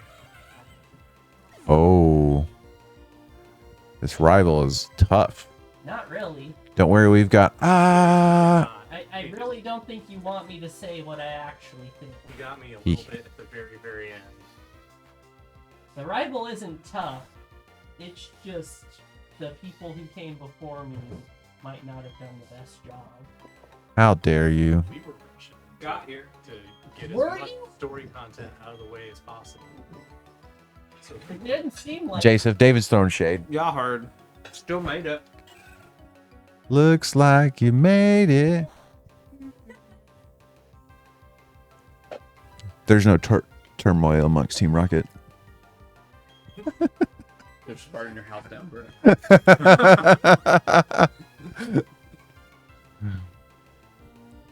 Spend all our money on clothes. Oh, we've still got those games to come. There aren't any in this game. Yeah, exactly. Oh, did you get that fan from the... Yes. That is very cool. Very Texas. Oh, it's Texas. Yeah. Ah. I've been looking for a Texas fan for like 10 years. So. Very cool. Hopefully we're cooler the next time you come back. Like, in both meanings of the word. Considering the first thing I did when I got money was buy enough coins to get gold bits. But I also got Adler at the same time, and that was a good solution to that got us Pokemon, and that was a good move. Pokemon. Yeah, Perugia I think's doing well. The same with James. First chipped on Kalos, and I am buying all the fashions I would. Oh, what's your earrings? Oh, the bell. That's what. Okay, I could see it. It's my bell dress and the Matching it. That's cool. Yeah. Beauty and the Beast.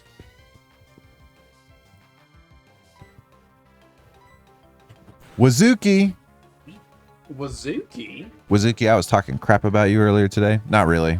I was just talking about we were talking about MMOs. Wazuki, you would have loved it. We had an MMO chat going on this morning. Thanks, Phil, for coming over. Bye. Bye, folks. Adios, amigo. What was that again? What is Ben supposed to do? He's got. It's the yeah. Alright, we got through this fight. All right, Wazuki, you missed the MMO chat, but this is what it boiled down to. And if anybody wants to chime in again, Thank you, get the though, MMO Phil. chat going again. Favorite? Yo. Give me some of your. We were talking about the early MMO years. Not the earliest, but the time when MMOs were just really popular and there were a ton of good ones. Like Mali's been summoned. We were talking about MMOs. there we go. We were talking about stuff like Conan. We were talking about Matrix Online, What was the City of play that starts Heroes, with an N? Nexus. Nexus. Wazuki wouldn't be a fan of that one. He makes fun of me and Chase all the time for that one. Final Fantasy 11. We got a Maple Story in here. Hey, Maple Story was my first MMO. Really? Yeah, me and my friend, he had faster internet than I did, so because I was still on dial-up and he was on DSL, so he downloaded all the install files for the original Maple Story, turned them on a CD, And then and let gave you me the CD so I could take it home and install it, so I wouldn't have to like wait on the download. MMO stands for Moms Making Oatmeal. Oh, I'd be a fan of that too. I love oatmeal. We do love oatmeal. Really? Warren's making oatmeal. Ooh. Well, remember tomorrow is. Do you want overnight? Oh oats, yeah, that's please? true. Casca's a club pang winner. That's what JD is. He's a club. If anybody's in the house tomorrow at 8:40 a.m., there will be donuts. Oh, donuts! I got some sausages for Britt. I'm so pumped. I got an apple fritter for me and me alone. Wazuki played Aeon. What was That Aeon? name sounds real. I feel like we've talked about that in a marathon before. That sounds really familiar. I gotta Google this. Aeon. My first MMO I ever played was called Auto Assault. Later, Silver. 3 functions, vehicular combat. I feel like there's a huge. Wazuki texted me Dota. I feel like there's a huge gap in gaming right now for a new Twisted Metal game. Apparently they were working at one, and it got canceled. Oh, that makes me sad. Working on a what? A Twisted Metal. Because think about They're still working on it because the TV show's going on. So I feel like this is the time that they would do Twisted Metal. yeah, maybe there's a new project, but just imagine the potential of. I mean, I don't like all the microtransactions, but that would be like the best microtransaction game. Yeah, like I'm Twisted Metal. anti-microtransactions, but Twisted Metal. Have you heard of Twisted Metal? You don't know about No. Dragula? We were talking. It's a car combat game where it's pretty much was one of the first. It's like arena based too, kind of. It's arena, and it's Yeah. what's Fortnite? It's like a battle royale game. Yeah. But it was a single player one. Yeah. The story was, it's all these people battling to be the last one surviving. They just all drive in cars, and the last survivor gets one wish, and you would play through as like the most popular character, Sweet Tooth, and he was an ice cream man. And You know the meme screenshot we keep seeing of the TV show that says Captain America's taking back shots from a clown? No, I haven't seen that. Yes, you have. Anyway, that's from the TV show they're making of Twist. Yeah, because Anthony Mackie, Who's that? I know that. Captain name. America. Oh, okay. But yeah, the wishes were always like, it's like, I want to be, let me think of something. I want to be rich and a movie star. And then Callisto, who was like the person that granted the wishes, would always do it in like, he would always do it in like, what's the word that I'm looking for? He would grant it. Yeah, exactly. Like in a monkey's paw type way. It was a fun game, but imagine if that were online. Yeah. And you could like customize your I feel cards. like did they not actually release an online version? Like if they did, and it failed or something. But yeah, the most recent one, I think Twisted Metal Black might have even had online. But so Aeon refers to several things. Wait, no, well, I'm gonna find the MMO. Wait, there's a website for Aeon Online. Does it still exist? I think this MMO is still ongoing. Is Wazuki playing right now? He might be. Wazuki's on.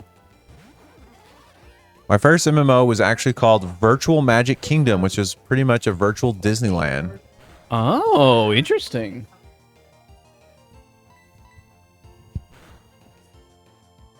Playing Lord. I've got a. Well, I don't know if I'd say a friend. There's somebody I know that's playing Lord of the Rings online now. Because it's all online. Don't want to say a friend. Is it? Is it Bilbo? It's Bilbo. What are you eating out there, Lauren? Oh. It looks good, whatever it is. I don't know. She said that's why it's none of your business. Is it an apple fritter? Might be.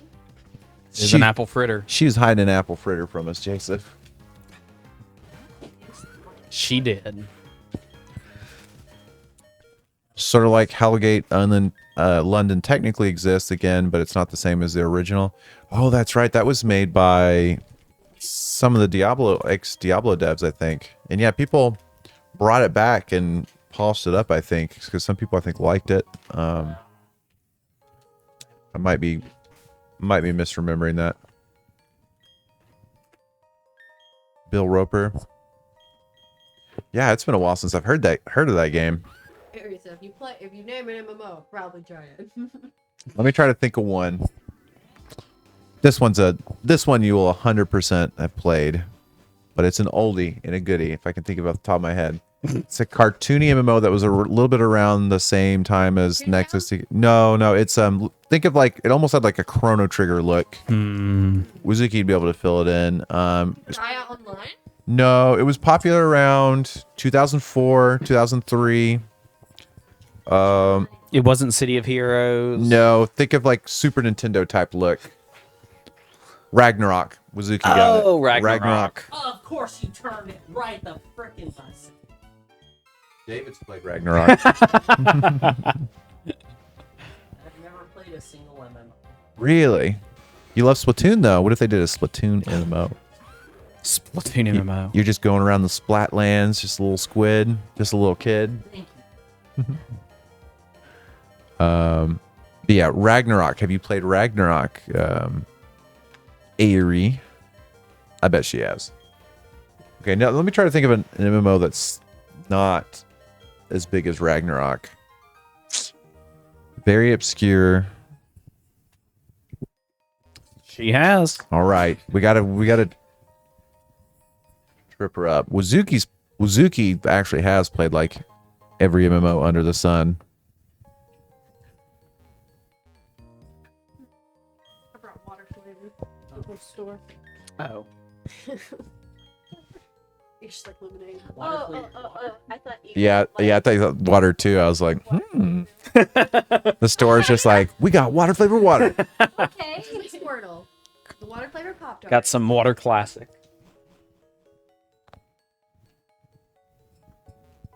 My one thing I'm proud of as a parent, we only let the kids have sodas at the restaurants. Or they're watered down. You know what soda I used to love as a kid? Whenever I was like first, second grade, I'd always get it because I always thought it sounded like an adult drink. Root beer. Shirley Temples. Corner's got it. I love me a Shirley Temple. What is Shirley Temples? Is it just Coke? No, it's Pepsi with cherry grenadine. It tastes or Sprite, not Sprite. Yeah. It's Sprite with cherry grenadine. It tastes a lot like Mountain Dew Code Red. Yeah. So funny. It's so good, and they put a little cherry in it. One Shirley Temple, please. Little Britt getting his adult drink. Like, what would you like to take? First drink's better than me ordering drinks. Every time I go up to a bar that doesn't just like have canned drinks, I'm like, vodka cran. That's the only thing I can think of. One Shirley Temple, please. Temple. That's Brit, yep.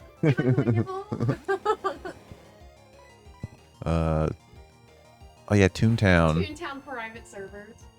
I remember I wanted to play Toontown so bad. I saw the commercials for it, that and like Wizard 101. Well, now's your time. Wizard 101's still going.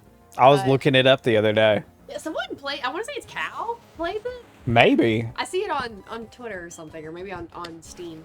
They made a pirate one too. It's called Pirate 101, I Oh think. yeah. But as a kid, our internet was like, it was dial-up. We never got Wi-Fi, and my parents didn't get Wi-Fi until like last year, so it just did not work. It would take all day. Later, Ben. We'll see you soon.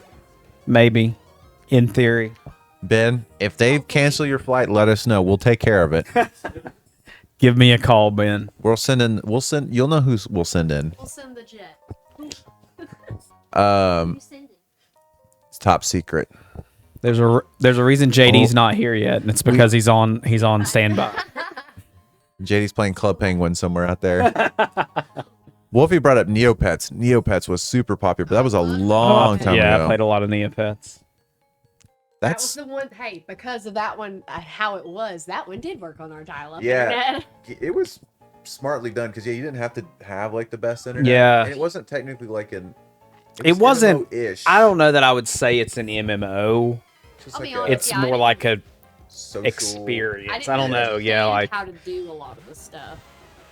oh, thanks to a tier. Thank you so much, Starlight. Yeah, this is we've been like experimenting with layouts for the past couple of marathons, but this one I was telling Britt the other day I'm really enjoying. I think it just feels good, feels nice. Starlight, Star Bright. Wait, what's the Light Bright commercial song?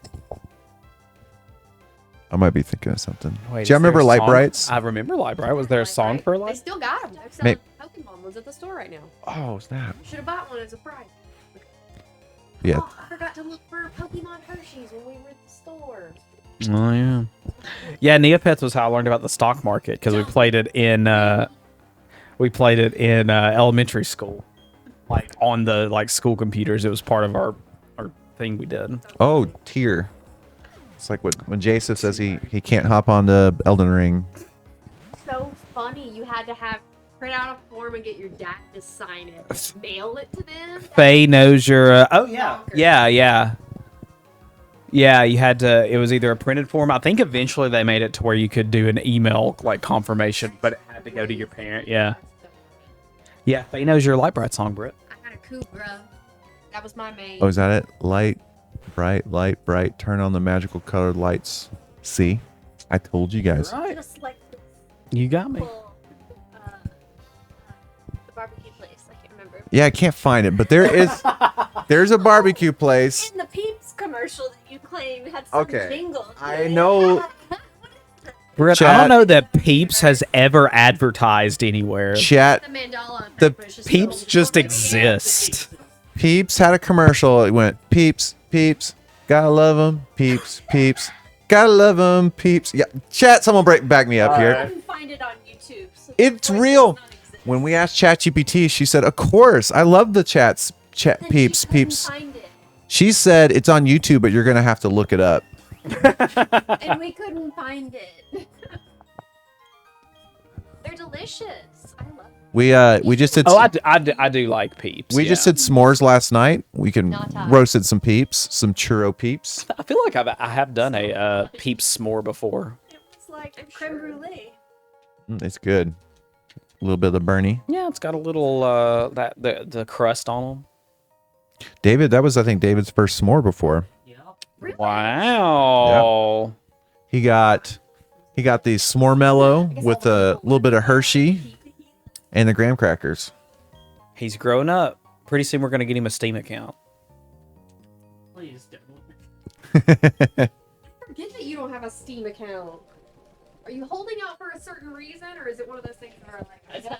I have more than enough games to play for the rest of my Okay, life. that was the next question. Is that I know my backlog is I think I was talking about earlier. Mine and Jason's we got a family account. And it's got like 750 games on it, and then my wish list contains about 1,500. If you had a Steam account, what would your name be? Probably the same name I use everywhere else. Britt, somebody's gonna steal it, so That's he, true. He can't It's say. probably already being used. If there's someone out there impersonating Gamer David, do not, I repeat, do not respond to the DMs. Yeah, that's my Gamer David on Steam. It ain't. Sock 'em boppers, sock 'em boppers. Where did we just see Sock and Boppers the other day? Somebody You was were using watching- them. No, you were watching the '90s commercials. Skip Oh, yeah. it, skip it. That was on there too. Actually, yeah. I was trying to tell somebody the other day. I was like, Joseph is nostalgia personified. Literally, just out of nowhere the other day, he turned on a compilation of '90s commercials to just listen to while he cooked. I can do like all the other like businesses too. Oh, 2, 6, 7. Those are local. Yeah, the local ones too. I did the entire Education Connection song. You Leanna guys does that know one? every Education Connection jingle. How many ankles do you think a Skippets have destroyed? Because those balls were pretty hard. My cousins had one, and yeah, they were rough, and they were so, like they were so heavy that when you would actually skip it, like it would pull your ankle too. Yeah. Wouldn't you like imagine if there was like a grown adult athlete that was super into it, and like before the game, they're like Kevin Durant, he's out with a Skippet torn ACL. I wouldn't admit to that. I'd just be like, yeah, I fell down the stairs. Bay says I hit my ankles more than once. Yeah, those things are heavy because whenever it would spin, it would show the rotations, right? How the regular scooters. Bam. Sock and Boppers has literally been my vocal stem since the '90s. Just anytime there's a lull, just sock and Riley boppers, sucks. sock and boppers, more fun than a pillow fight. Oh yeah, I forgot about that part. Wazuki says the real question is how many ankles has Kurt Angle destroyed? That was Kurt Angle's nickname. Skip it. Destroyer of ankles. Chase got a Razor scooter for Christmas. Really? They've had like a resurgence. Like, not when you say Chase got it like in the 6th grade in like 1998. Chase or got it 1999. 6 months ago. But they were really popular back in the and then they disappeared. Now Yeah. you see them. I don't know if they're Razor I brand. haven't But seen. Yeah, I was gonna say I haven't seen like Razors lately, but I've seen a lot of scooters like with the youths lately. I saw people there are was scooting. going across the highway the other day from the Sonic to the Taco Bell. You sure that was a youth? yeah in town. Yeah, like James, across I like just a realized 4-lane what highway. your comment said. You said your metal playlist. Oh, James. I thought you said your mental playlist. So I was like, man, just in your head, you're thinking of '90s commercial songs. That's crazy. Metal playlist. Either That feels cooking or- pretty normal. I wish so. I gotta get James's metal playlist. James, hit me with your favorite song. Top 2 favorite songs on your metal playlist. Kidding me. Are you a metal? We gotta share. I do like me some rock. I mix it up. I go. Deftones is my favorite band. I wouldn't consider them metal, but I do like metal. I don't even know what Jason's favorite is at this point. He would still say Green Day, but it's not. I don't know. Because you listen to so much just like The Sonic Christmas wacky song. pop. That's your favorite song. He's got the Sonic rap on while he's cooking dinner. Do-do-do-do-do-do-do. Step it up. You got to show your kids the Sonic rap. I do. Yeah. What's Sapphire 451 up to these days? Nothing much. He hasn't really posted. He doesn't post it anymore, but Did he like come in at one marathon? he came in the marathon that we were playing the video because everybody was in his comments like, yes. Yeah, because his views Sonic shot Rap. up like That's so funny. thousands in a day. And then he made a sequel. Yeah, he made a sequel when like Brawl came out, or was the first one with Brawl? I can't remember now. He did make Yeah. a sequel though. Yeah. I get so mad 'cause all our kids love Sonic, and I'm like, let's watch Sonic X, and they all hate it, and they won't watch Yeah, it. it's not a good show. Sonic X, and that was It rocks. it came out when around like When I was in a child. That's what- Prob- yeah. It was Kids WB, so it would have had to be like 2022, 02. yeah. The only Yeah, s- that's what I meant. 2002. the only Sonic I watched was that one that was on The original one. Yeah. The like really toony looking one. Yep. Yeah. That's There were the some one I bigger actors in that, right? Well, Urkel was was Sonic or Tails, yeah.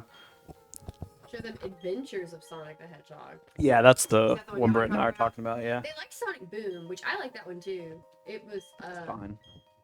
I don't really like the characterization of it, but the writing was actually really funny. Riley, are you actually gonna pull your weight in battle for once? Yeah, right. Riley's part of Rocket. That's why. Riley's sabotaging. In every battle, we need to go 2v1. Froggy Fresh? Oh yeah, Froggy Fresh. It also makes me listen to that all the time. Me and Joseph, as it's coming around Christmas, we'll just like send little voice notes.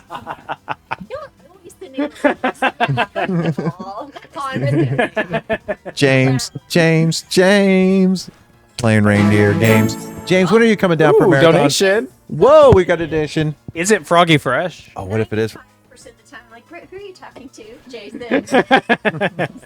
I'll see like a wall of text, and I'll be like, "Who are you texting, Fresh?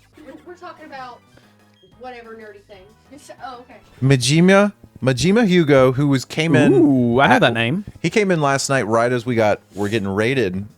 He's part of Chase's community too. He says, "Hi, I have a question. I cannot find the answer. Please help me. Who is Balder, Dunk or Slam?" I wonder. Dunk is ball. I thought Baldur had a gate. Balder Gate. I still have not played it. There. My man. I had a friend. She likes to get me like. She always gets great Christmas gifts every year. She plans way ahead. And she literally texted me the other day and was like, "Is Asterion still your man? Have you moved on to somebody else?" And I was like, "Well, I don't really have a man right now. I guess Jason counts, but I don't think there's any Etsy art of him."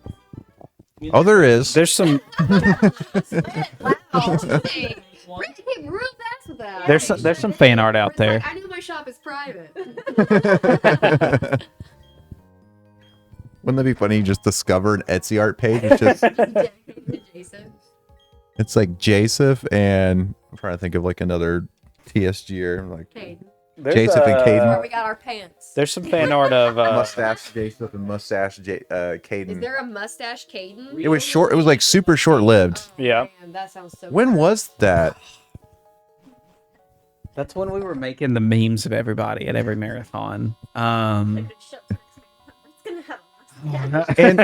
was it before Final Fantasy? Because someone made I him think it was at the barn. because he wore it for like a marathon, and then Yes, because it was. you then put it on his, or I didn't- somebody put yeah. it on his. We had Not the. claiming that one. He's like, oh, Well, it wasn't me. so what happened was we had. Did And you, he got so mad.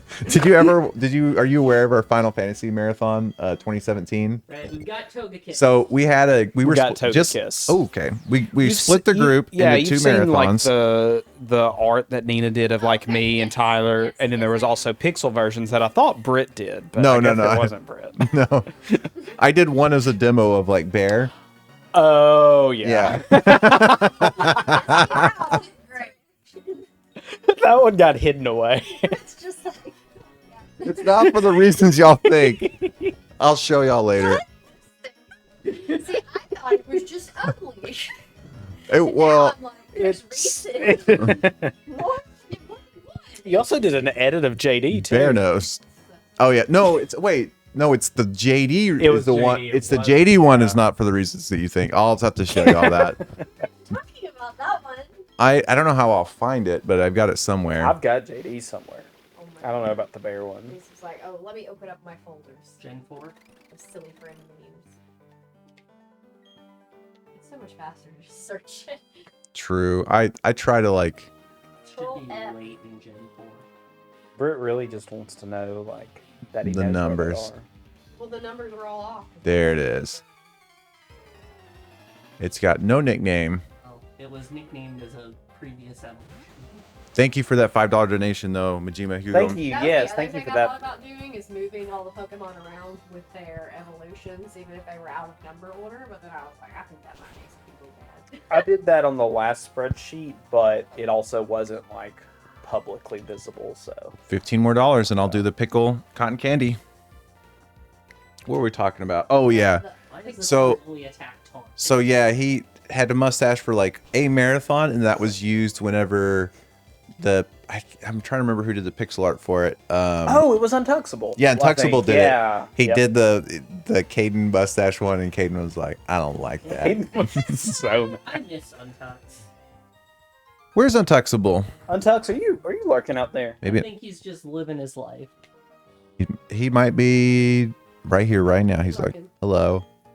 Jason cracks me up with his mustache because I just don't like facial hair in general. Sorry, baby, I love you. Mhm. Mostly because his is like a little wire brush. So whenever I get a little kiss, it's like Like slice. literally.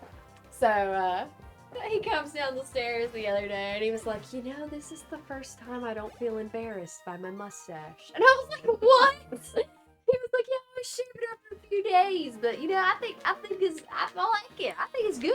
I was like, okay, hon. I was like, you gonna wear it to the marathon? He was like, yeah. I was like, okay, I'm gonna grow my mustache out now. do it. Can you even No. grow facial hair? This guy just called me a Not nerd. really. He does So now I got stubble, but like sparse. It's sparse. It's Let me not. grow a It's- beard over here. This is the mustache. Ah!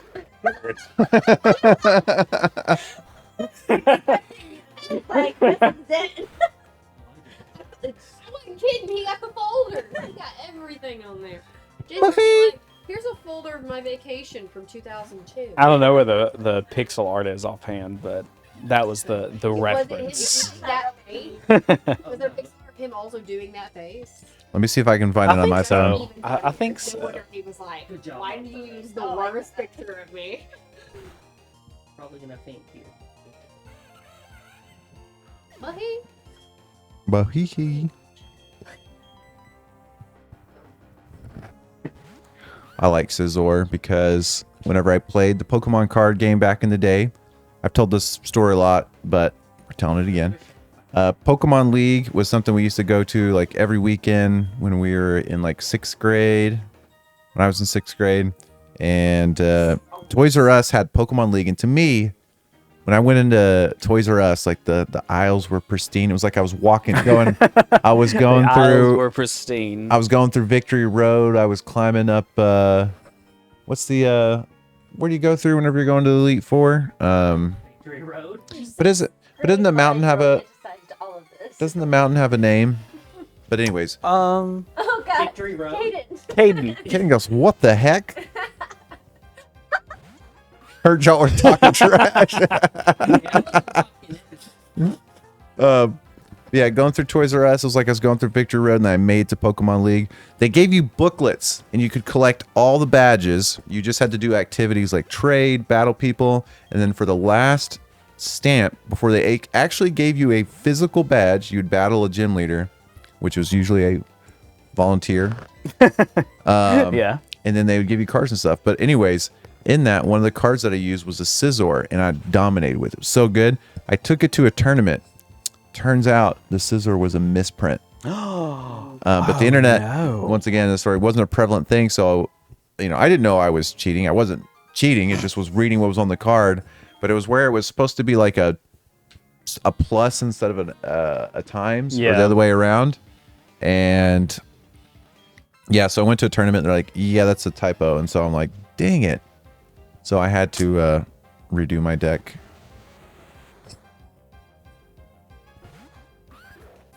Caden, we were talking about your mustache. and the pixel art version of the of you. But first we started with. I haven't found it yet, but I did find the JD. Did you find the color swap? I did.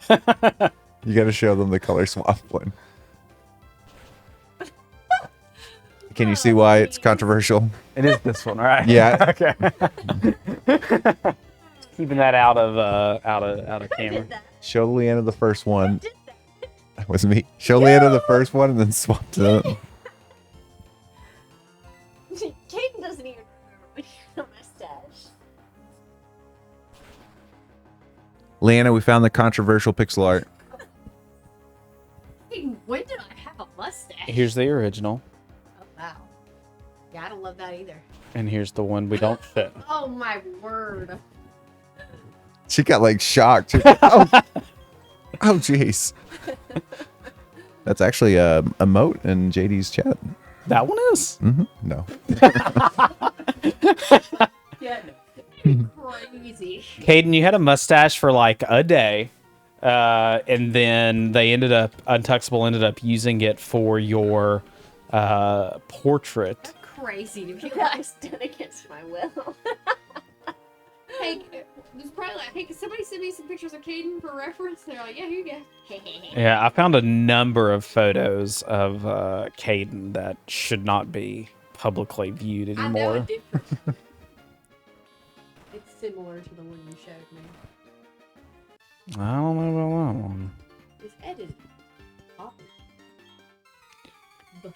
$15, and I've got to eat this wacky Whoa, pixel You're hypnotizing the chat. pickle cotton candy. You will give us $15, please. Do you think Rubik would like this, Lauren? He would. Is it a dog toy or a baby, or like just a toy? I'm not sure. Apple said Rubik could have it. Yeah, Apple said she found it and liked it and brought it. It's super cute. Is it? But that it's just for whoever. Box on it. It would last. Scott, I don't think it's for dogs. It's got beads in it. Oh. Yeah. Oh. That would last 5 minutes. Yeah. I was trying to feel. I was like, does it have a squeaker? But no, it's beads. So it's Rip all the little pieces definitely not for dogs. He would definitely try to rip off some. Little razor teeth he's got. About ate my arm off today, Jay. Didn't really? No. Remember when he was Can like, you oh, stop kind with of the confusion? mouth the nick a little bit? Caden just sent me this one. I've never seen I that haven't one. either, yeah. Crazy. My goodness. We should have made that the emote. Caden, we're peeping your photos. Hey, do you still have long hair? No, I think he cut it for work. She's got a man bun.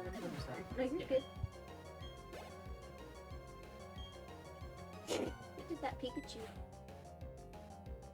This one? Oh, the paper one? Uh-huh. Yeah, I did. You did that? Put his tail upside down. Of course it has. Huh? He doesn't have black on the top of his tail. I don't know what Pikachu looks like. Oh, I did it blind. What? I did it blind. His tail. Why? It was a paper craft. And instead of doing. Yeah, but I didn't want to do the book. Yeah, so I just made that up. Just crafted it. Jason also did some beautiful art of Dorito Chew over here. Oh, look at that. And then it's tongue sahur. They all have the same little Tongue, mouth. tongue, tongue. Tongue, Sahur. Oh, that one has a different mouth. But the Dorito and Pikachu. Is that a Pokemon? Dorito Chew does have Pikachu mouth. He could be a Pokemon. He was inspired by the Dorito. Just doing a good curve. Dorito. Oh, Pop. the face mask. Face mask, yes. Oh, yeah. Sorry, I got a break right there for a second. Mr. Studio Girl. Was that what was on the mustache pic you sent? Yes. That one, honestly, you could probably land a bunch of ladies with that one. Not gonna lie.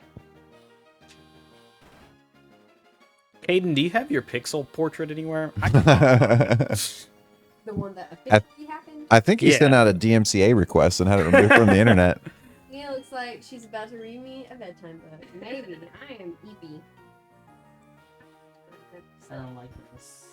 Ugh. I like that it's Evie, saving a I'm lot of cozy, data. I'm cold, and I probably got to go read my bedtime book. It's saving a lot of data.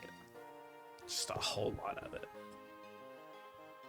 Oh yeah, that is quite the save, but I guess that's how it was back in that one. They improved it in black and white, but yeah, I all remember- of Gen I remember 4. being shocked it was so fast in black and white that I would do it twice, just in case. But I was like, that can't be right. Byron. Byron. What about Straightman? What is he? Steel type? Too late. It's too late for me right now. Who's still tied? Oh, Magneton. Oh, Byron. Byron. I'm I've been staying up late for a couple days. It's not happening. Caden, I searched yellow pepper on Google Images, and it doesn't show me anything. It just tells me I've reached the end of the internet. So I don't know what you've done. But congratulations on making it to the end of the internet. Oh, of course. I guess I used up all my energy this morning. This morning I was just like, Jason was like, Of course. Ice fan. Yeah, it was early. Your team was successful. like, no. Your team. They did it. A story? I'm in my bedtime storm. Chat. What would you like to hear? I'm trying to think. Chat GPT, will you write me a story? Tell us No, something don't you've never do that. told us before. The story you were saying you never heard before earlier, the golf caddy one. Yeah. I feel like every marathon I hear some new story that I've heard before about Brit's past before I do them. I Keeping don't up know. those golf balls on the driving range. They just come to me whenever I see gaming related stuff in chat. Chat, what games you playing right now? Maybe it'll. They come to me whenever I see Gamer David. I think of a new story that I haven't talked about. I gotta tell him this. Casca says Sandrock, Sandrock's fun. Mario Kart World. V Rising. Oh, wait, what was you're the playing V question? Rising? He said, tell me games, so I think of a story. Oh, I got a funny story about Mario Kart World. It's kind of it's meanish when I look back on it. Interesting. The best ones are, yeah. So, back whenever the Nintendo 64 came out, we really wanted it. Chase wanted it for his birthday. This isn't Mario Kart World, Britt. Yeah. Mario Kart triggered it in my mind. Okay, sure, Well, yeah. that's not Mario Kart. So, Chase got it for his birthday, and I knew that my mom had got it for him, but Chase didn't know it, and it was wrapped up and everything. And so Chase was having his birthday party. I don't know why I thought it would be hilarious, but so Rob came over for the birthday. They were probably in the 6th grade or 5th grade, somewhere around there. Sure. And he comes over. How old was Chase? Chase would have been in. He would have been like what, 4th grade? Yeah. 3rd grade? He's 2 years. Yeah, whenever I was a senior, he was a freshman. Okay, so yeah. So everybody's at the birthday party, and I pulled Rob aside, and I was like, "Rob, we got you a Nintendo 64 for Chase's birthday." And Rob goes, "Really?" I was like, "Yeah, we're about to bring it out," and so It's mean. I don't know why I thought it would be funny, Rob, but I don't for know how Chase's birthday, we got you an N64, and now we're gonna show it to you in front of all of his friends.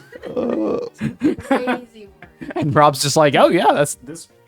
We got it, yeah." What's up, Buckaroo? 3 years younger than me. So. Is that the end of the story? Or? So then everybody's gathered around, and Chase is opening it, and as he's opening it, and he's like, "Oh, he's excited," and Rob goes, "I thought that was my Nintendo," or something like that. I was like, "Gotcha." But it was Mario Kart pack-in.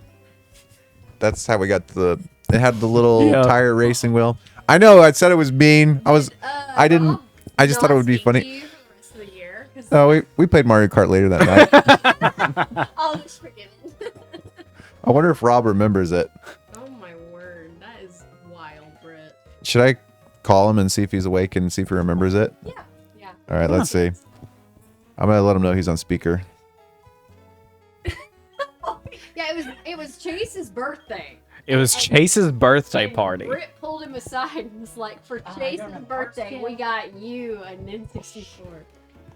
Kaden, I'm with you. The way he talks to people on the internet. It's okay if I put you on speaker for 1 second?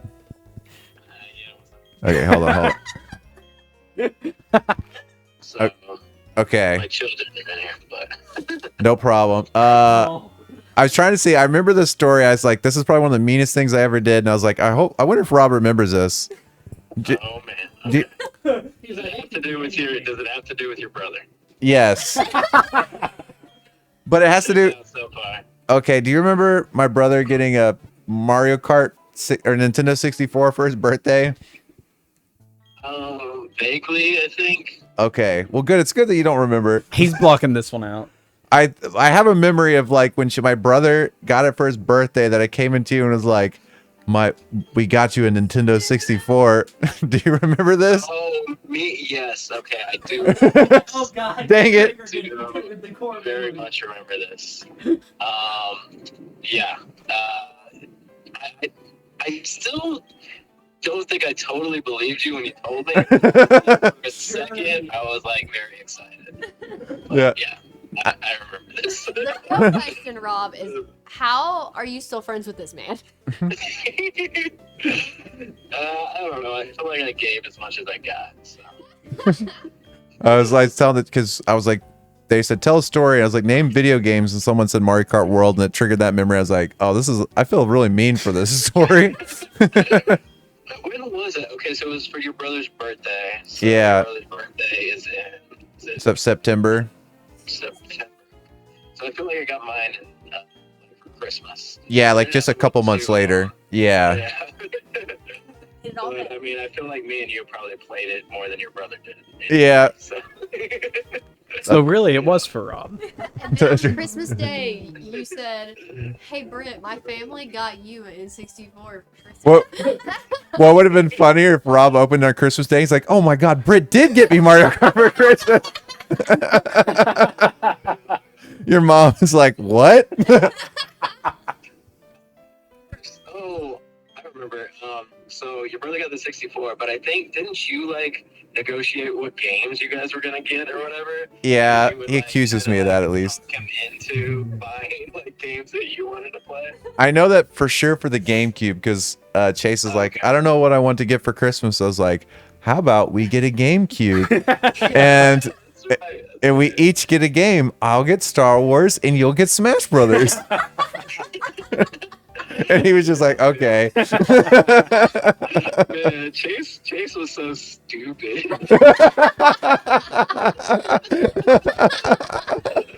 Fell for it every time, guys. Oh yeah, that's funny. All right, well I'll see y'all tomorrow. All right, see you, Rob. All right, man. Catch y'all later. All right. Bye. Hold on, I gotta call Chase, make sure he wasn't watching. Jason's like, I'm streaming. Let's see. You hope he isn't? I hope he We're gonna is. hear every side of the story. Yes. All the facets. Rob beat me up for that. Can I put you on speakerphone? Okay. Were you watching the stream just now? No, why? Okay, good. Okay, good. I want to see if you remember a story.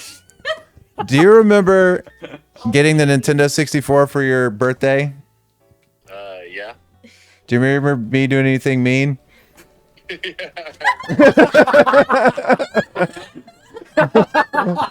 What did I do? I think you told Rob it was for him.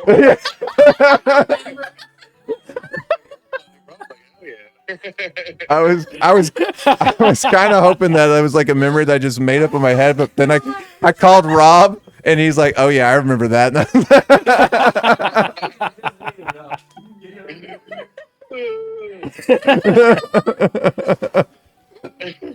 I don't think it was anything though that like you like went hard on. I think it's like a little like an offside joke, and Rob was just like, "Sweet." Yeah, I think so too. I think we were just like, in another room or something, and they were like about to bring the present out, something like that, and I was just like, "We got you Nintendo 64." It's like the dumbest prank of all time at your birthday party. At that YouTube level of prank. Oh, by the way, so we got raided by GDQ. Yeah, so we got raided by GDQ last night, and I was like, I knew that you were watching at some point. So after I went to bed, I was like, I'm gonna go watch the point of view of Chase watching. So I scrubbed through the VOD, and I was like, oh, here's Chase watching.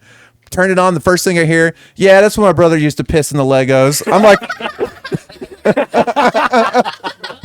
Which, by the way, there's no way that's true. If I did, it was because I was sleepwalking.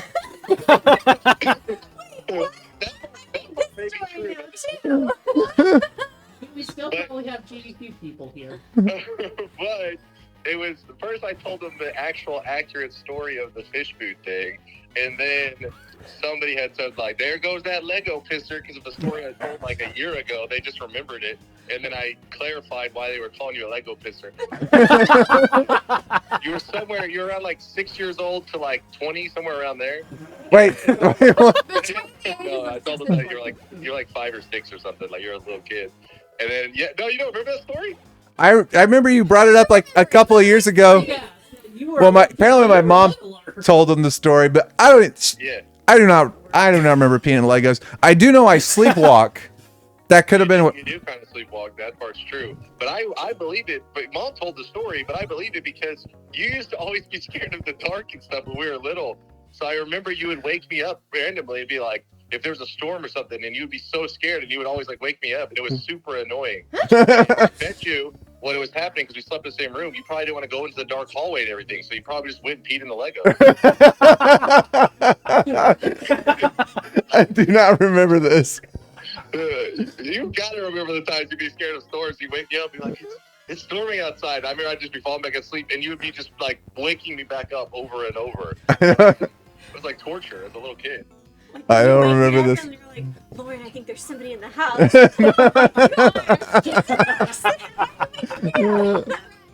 should do something. Not you. You don't see that? That's You don't see that right there outside the door? No. What?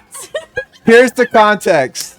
I don't do it. So I have like, I don't know what it's called. I will sleep and I wake up and I see things. Like you hallucinate. I hallucinate. So apparently a lot of people in my family have it, but now I've gotten to the point where I know that I'm hallucinating, so I just wake up and I'll see it and I'll be like, this kind of sucks, but then I'll go back to sleep. Like I see Just the hat move. It's just that again. the biggest thing I see, in which Lauren hates it, because especially right when we got married, I wake up and I see spiders crawling over the walls and stuff like that, and I'm like, Ill. Oh my yeah. Ill. Like visceral reaction, like from a barb. But now I've gotten to the point I know that they're not real, so I'll just wake up and I'll see them, and I just stare, and then they'll just slowly fade away. This is the craziest thing. Wild. But I've gotten better. yeah, see, Lauren's backing me up. But I don't know about that peeing in the Legos. I don't remember that. We get Mom involved. I'll record her telling the story. She said it was pretty bad. I do not remember this. It wasn't a one-off Lego pissing. It was a two-off. He was a repeat offender, that's for sure. See? I remember very clearly. My next question was, "Did you throw them away?" And she goes, "No, you can clean them." And she said, because I can remember it was a yellow bucket that we had as a kid, and you probably remember it too. Was it yellow originally? Duplos, I bet. I don't know if it was yellow originally, but. Wait, did you pee in the Lego or the bucket? I think, yeah. It was the bucket. It was the bucket that held the Legos, but it wasn't even like the tiny Legos. They were kind of like the little bit bigger. Duplo, Yeah. Oh, yeah. We were really little. We were, like I said, I was probably like, I don't know, that's Mom, but it was probably like 4 and 6 or something like that. That's so funny.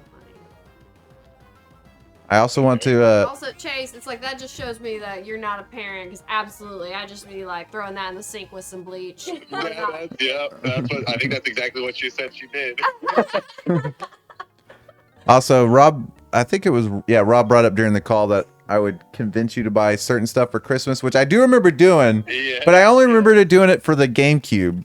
Like, remember whenever the GameCube came out and I was like, I'll get Star Wars and you'll get Smash Brothers, something like that. But I don't remember doing that a lot. I don't remember like all the details, but Mom used to say that because don't you remember we were little kids? She would tell us like about Santa, all that stuff, and so she would literally have us create a list for Santa, and you were the opposite of me. I wouldn't, I didn't keep track of that stuff, but you always had a long list, she said, and you would give it to her. She said, Santa can't give you all of this. So then she said you would like mark stuff off your list, and then she would find it on my list. like you were like deciding on which things to move over to my list. But I remember I would always listen because I really didn't have much things in mind. Plus, most of the stuff that you liked, I would end up liking. I don't know how you would keep track of that stuff because I don't remember how you I guess you watch commercials and stuff and we're like, I'm getting that. Pretty much, I think. Memory of an elephant. You know how difficult that is being very He remembers everything. Yeah, he really did. I mean, he did have those little Nintendo magazines, but I don't know how you kept track of all like the new stuff coming out. I just remember. I think commercials, bro. I don't know. Oh, this is gonna be good, and then I would just be like, probably gonna be good. Guess so. Let's see. Caden said, since you have him on the phone, tell Chase to gift me a sub to his channel. Wait, Caden's like a long-term sub. He's been in sub forever. Yeah, I could give me a bit, and I'll do that. But he's already subbed to you. How would you be able to? It's a year channel. Yeah, maybe Satan just expired, but he's supported the channel for a long time. He's there since back Gifts. when I had like 10 viewers. Caden's gift sub incoming. Gee. Shout out to Caden. I just want you to know, Rob left us with some really great parting words. He said, "Yeah, Chase was so stupid." Go. What did I do? he was joking because he goes, you remember whenever you used to trick your brother into getting, or not trick, what did he say? Just, you would talk him into getting another game. Rob was joking. And he was like, yeah, he's so dumb. See ya. Something like that. Britt was usually right, though. I can remember all of my favorite games were all games. Every game I've ever played, I don't think I've ever gotten on my own. It was all games that Britt played and then maybe get bored of it, and I would get hooked. The only one that would be the exception would be StarCraft, and that was only because Britt had rented Warcraft at Blockbuster, and I loved it. And then I saw a commercial on TV years later for StarCraft. That's probably the only game, besides maybe Dota 2, that I've ever selected on my own. Because the Halo franchise, that was you that got me into it. Pretty much every game I ever played was something that you got me into. Which is funny because our taste in video games is completely different, though. Yeah, but it's because you game hop. Like, I think most people are like you, though. This isn't true. Jason accuses me this earlier. Well, most people's Steam libraries are ridiculous. The Zelda series in timeline order. For sure. Sorry, go ahead, Chase. Most people's Steam libraries are insane. They're like 1,000 games plus. But realistically, I just need 4 games, and I'm set. That is I true. got every game I could ever want. Chat, please convince Chase to play Expedition 33. I think he would like it. But Chase played a bunch of the like the sim type games, like Roller Coaster Tycoon, the games that took patience. Chase and my cousin Taylor would build cities and stuff forever. Yeah, that was the good stuff. But now I'm playing a game called Enter the Gungeon. Have you played that? I've heard of it. Enter the Gungeon. It looks awesome. Yeah, it's it's my variety game. I just finished Factorio after 300 hours of playing that game, and now they did another variety vote. I think Elden Ring got top 3 or 4. Ooh. There's all these games that you made the top, but then the game that won though was Enter the Gungeon, and I'm having a blast with it. How close was Expedition 33? Was it in the top 10? I don't remember. I have the list. So I can go pull. I'll link it to you later so you can look through it. But yeah, Mind's Eye created this website where people can do this runoff polling system. So the game that wins is most likely the most popular amongst the community. So anyways, we'll see. I'll look to see if it was high ranking. But some people probably didn't vote it in because they don't want spoilers, right? Some people are still, it's on their to-do list. Yeah, then maybe after the holiday or something. But Jasif said earlier he's trying to get wants to rig Dark Souls 2 to win because he watched. I think he told you he watched your playthrough. He's my one viewer. I'm the one viewer for that VOD. Yeah. All right. Well, I didn't want to keep you too busy. Have you listened to the stream at all? Do you feel like the audio quality is good? Yeah, I especially like it when you hold the mic. I know it was funny one of the times I tuned in. I think I just rated, and Jason was like, "Well, Britt likes when we hold the mic." But whenever you're holding the mic, I'd say the audio is pretty much perfect. Sweet. We'll keep holding it. We'll keep holding it. As he All right. picks up the mic, he's like, "Oh crap." Right now, the phone is just like pressed up against the mic. I don't know, Chad, are you able to hear Chase pretty well? I think so. Sounds like they they're can, yeah. I think so. cool. Well, All right, I'll let you do your thing. all right. See ya. Later, Chase. Story time with Britt. Yay! There we go. So I got some stories. Because since Chase, we just lost all the detail. Like, what is he doing? Ordering pizza? Alright. I was planning to stay till 10. Britt's fun story time made it till 10:06. So I'm gonna go to bed. Night, Leanna. Night. I don't remember It's like peeing in not Legos. saying night to my wife. I did. I just did. Britt. Oh. I don't get a good night, but that's okay. You didn't say you were going to bed. She's like, me too. Joseph, women.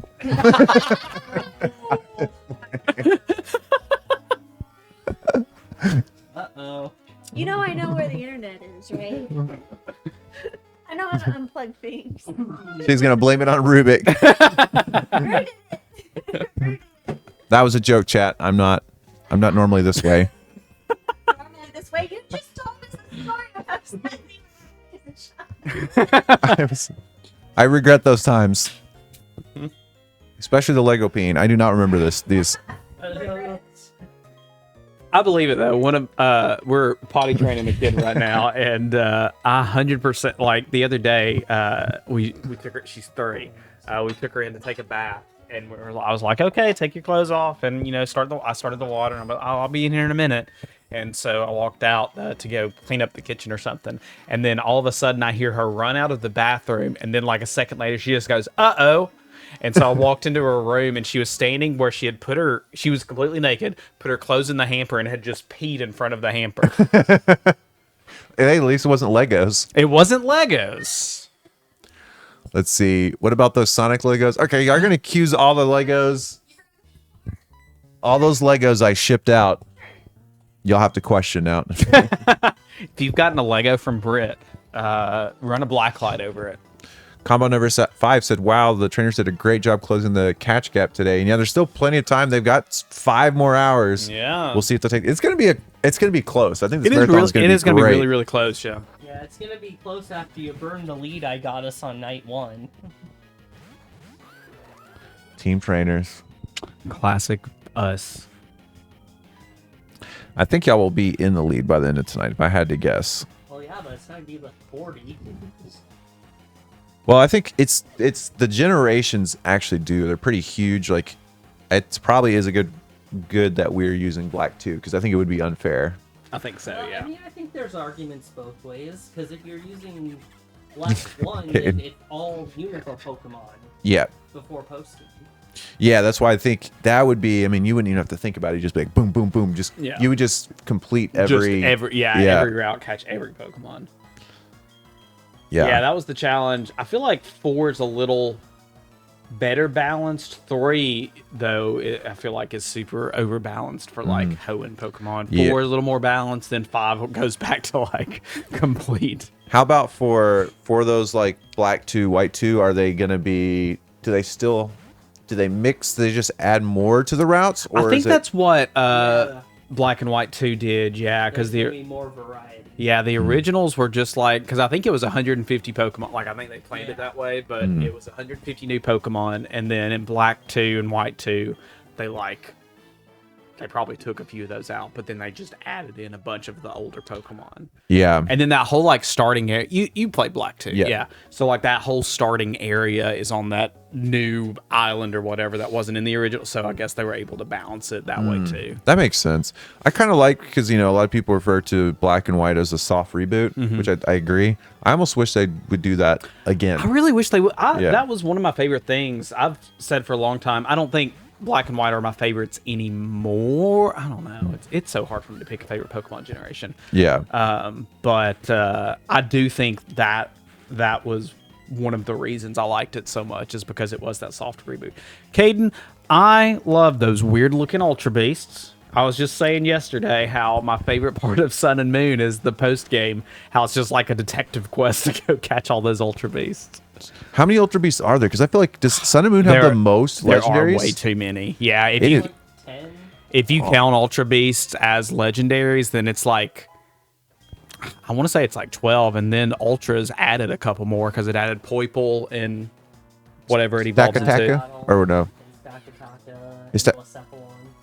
Yeah, it added even more. Yeah, there's like I think after Gen 7 was over, it added like 14 just total Ultra Beasts or something like that. It was a lot. There were like the 4 Tapus.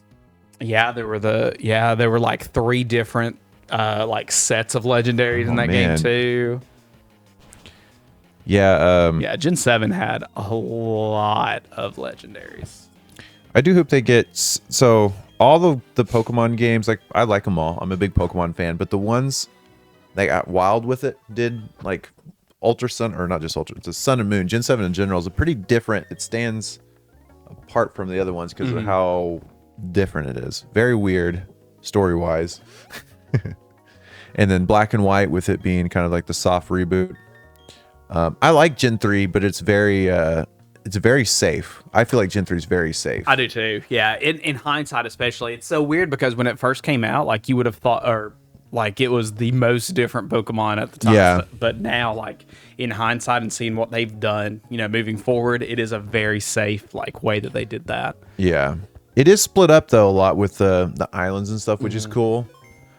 And I don't mean that necessarily as a bad thing. Sometimes another game will come out and it's like they should not have delineated as much, but yeah.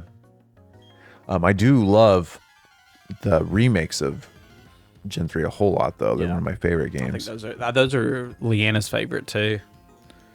They're so cool, and that they incorporated the Ultra Beasts in them. Yeah. Gen 3 is the worst to play through, but some of the best Pokemon. I kind of agree, yeah. Like I like Gen 3 a whole lot. I really like the remakes. I think they fixed addressed so many of the issues from the original Gen 3. I like Gen 3 a lot, still the originals, but I think those remakes really did address a lot of those issues. I like most of the Pokemon. Some of the Pokemon, like I'm not the biggest fan of like Crawdont or Spheal. They're it's almost like too samey. Yeah, the ones that worked at that, they're like, we're gonna take Seal and we're gonna be Spheal. Even though they're different. I mean, obviously they're different. One's a walrus and one is a seal, but that's another reason that I like Black and White so much is because like people complain a lot about the like not liking the Pokemon designs on those, but I feel like Black and White is the one where they really they were like, okay, let's get weird with it. Let's get really different. I like Vanilla X. People hated that when it came out though. That's one of my favorite Pokemon. Yeah, no, I think my ideal like situation with the Pokemon game would be kind of what they did with Black and White. Like I think the entire like main game, main story should be all new Pokemon. And then when you get to there should always be a post game of some sort, and that post game or DLC or whatever, that's when you should add in the old ones. Yeah. So like you're still able to incorporate them, but like it is a really new experience. I think that would that we're getting to that point where there are too many Pokemon. And I think that's another way that stuff like that could be helped is keep adding 100 new Pokemon every generation, but make that all you see. Yeah. And then you can start adding in some of your older ones in like a post game or a DLC or something like that. What I think would be cool is I was one of the people that was before they did the open world. I love X and Y, Caden. Yeah. Excellent. I came around for that one too after I replayed it recently, but I was one of the people that are like, we need to do an open world Pokemon. And I like Scarlet and Violet a lot. Well, I kind of wish they do a pseudo version of it where kind of how the original one was, where it's like you're in like like a pallet town and then you go through like a forest. It has like the same view and stuff like you would with open world game, but where you're kind of it'll guide you and then it opens up. Kind of how like in Red and Blue, where you get once you get to a certain point, you can kind of go anywhere. Well, see, that's one of the reasons that Sword and Shield have their variety of problems, just like every Pokemon game does. But I really did like the world structure of Sword and Shield. Like, I liked that it had, because it was that mix of like you're more linear, you're more normal navigation Pokemon game, but then the wild area, and then how it started expanding that wild area too, based on what I don't know your level or gym badges. I can't remember now. But like, I think I think it could be done better. But I think the idea of that world is what I like more than just a complete open world. Yeah, no, I agree. I think so. I did like the idea that they did with the raids that they have in both of them. They didn't change it enough for me from the other. They're too samey. Yeah. I hope for the next one they do almost like.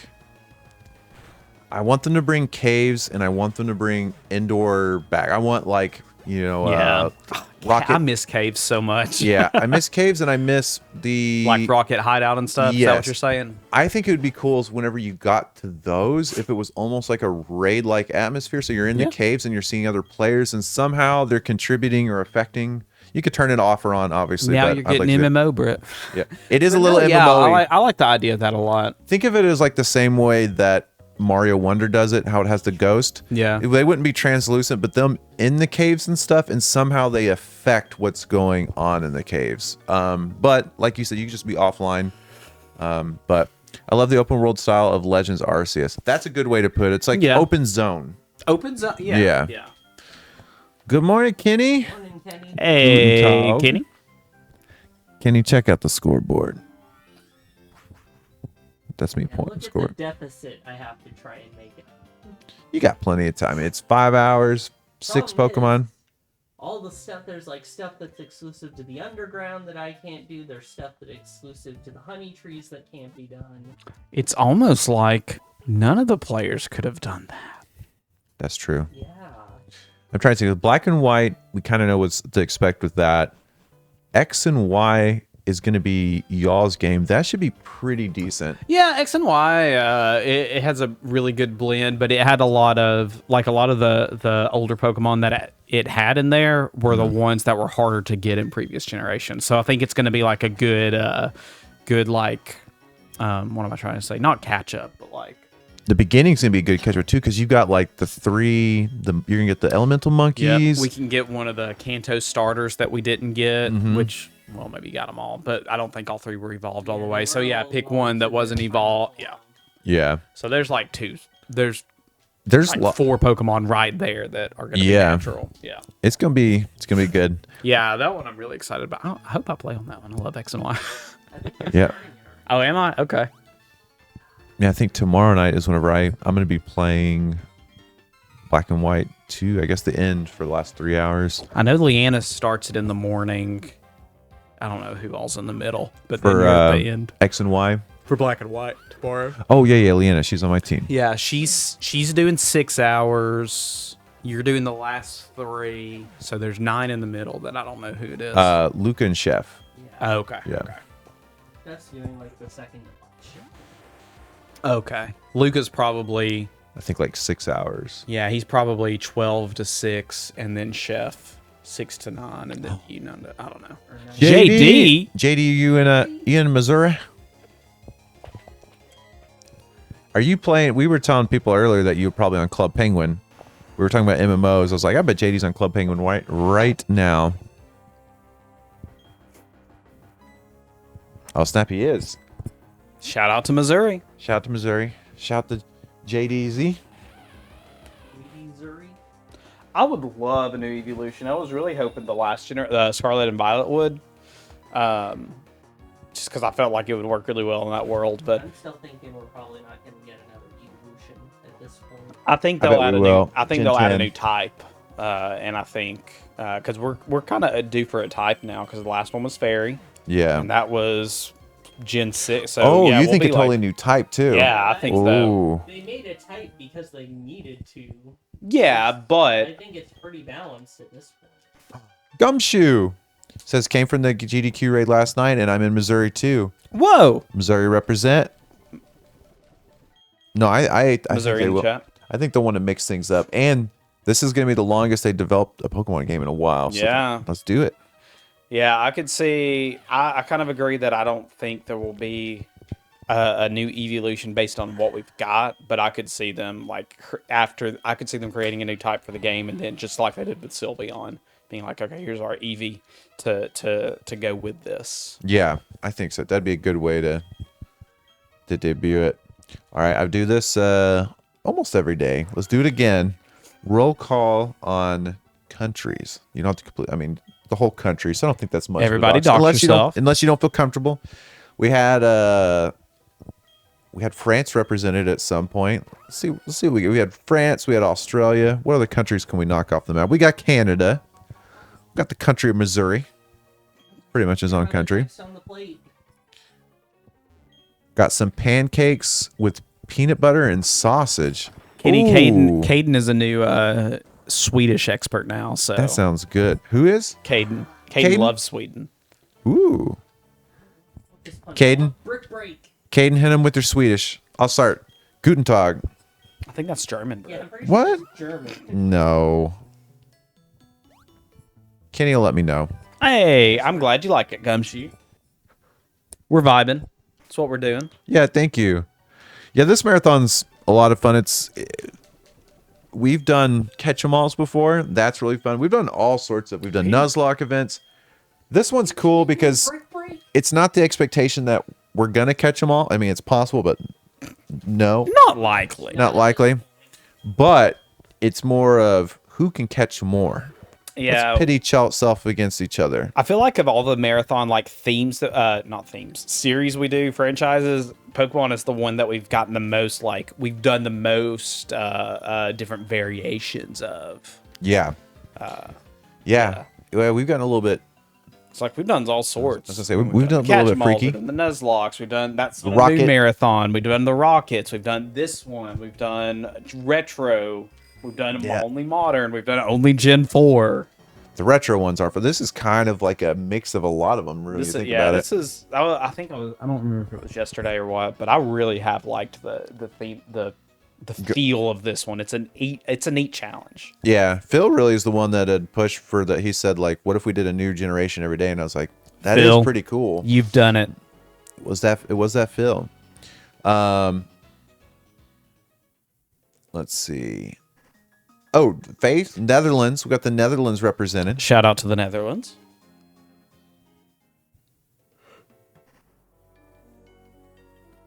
Yeah, it is cool seeing the new gens and how the games evolve. We did another marathon that had generations in the title, and it was just where we played through games starting from the earliest, of Atari, or even I think maybe some PC games that were before that, and we just kind of worked all the way up to modern. Mm-hmm. I've been to Netherlands, says Caden. Are Swedish fish actually Swedish? Kenny. Yeah, Kenny. I need the lore. You're on the clock. He's gonna be like, nah, it's an American ploy. You believe they are, but they're not really known as Swedish fish there. I guess that makes sense. They're just called fish. How much of this game is controlled by?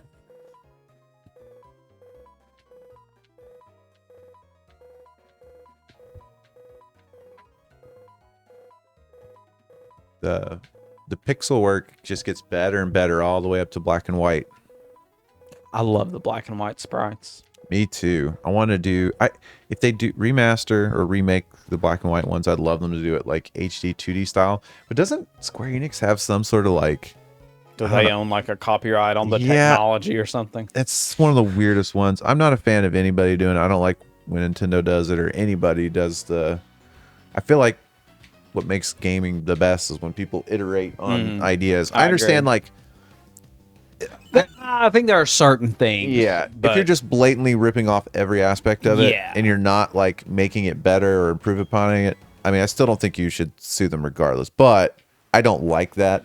Yeah. But I don't like at all copywriting mechanics. I like a really cool system was in those Warner Brother games, the Lord of the Rings games, the Nemesis system, and now no one is able to And they to shut use the them. studio down, right? So like, there's just It's like nothing. great dummies. Now no one can work on this stuff. But anyways, I think the Wonder Woman game or something was supposed to have it, and then that game got canceled. Got canceled. Yep, it was. I don't. Well, I don't know if they ever confirmed it, but yeah, I think that was like the rumor is that it was using the same or like an evolved version of the Nemesis system. Total Game Freak knows what we're talking about. It says HD 2D Gen 5 remake is the dream. Would be amazing. I think the style's perfect for it too. I do. I think so too, because I think that was like they had peaked at the pixel art. It would just be great, and I'd like to see it. I'd be okay with that. Yeah. I would like. I know this is like everybody would like this, but if they could take all the pixel art games, this would be such a big project. But I mean, it's not an original idea, but put them, we can go to all the worlds. It'd be too much to do in a 3D game, but maybe it would be possible for a 2D game to do it. It would just be too much. You couldn't have it to where, I think it'd be too much if you had how many generations are there? 40 gems would probably be too much. So I don't know how you would tie in the story, but maybe you make it a trainer that's one of those specific regions, and you do the badges there, and then you kind of are just able to travel around. I don't know. Might be a balancing nightmare, but I think it would have to be like similar to just a really expanded version of what Gen 2 did. Like I think there would have to be a story set in a region, but then I think like you could do probably a scaled down. I think it would have to be, but a post game where you can just like see the rest. Yeah, I think that'd be sweet. Reminds me when like 2K tried to sue the devs of It Takes Two over the similar names between that and Take-Two Interactive. There's a couple of games that I always confuse. One of them is one of Tyler's favorite games. Outer Wilds and Outer Worlds came out like around the same time of each other. Close to each other, or at least got popular at the same time. Yeah, and then the same with movies, but apparently Hollywood does that intentionally. They'll put out shows that are similar. Yep. So one of my favorite movies ever is The Prestige, but when it came out, there was another magic. It was it The Illusionist? Yeah, The Illusionist that came out like a week before. Yeah. You'll see movies that kind of have the same thing because it's supposed to be a tactic they do, right, to kind of help each other. I think so, yeah. But yeah. Talking about HDTD, that makes me I need to finish. I never finished Dragon Quest 3. But you got it? You got it for me, Brett. Oh yeah.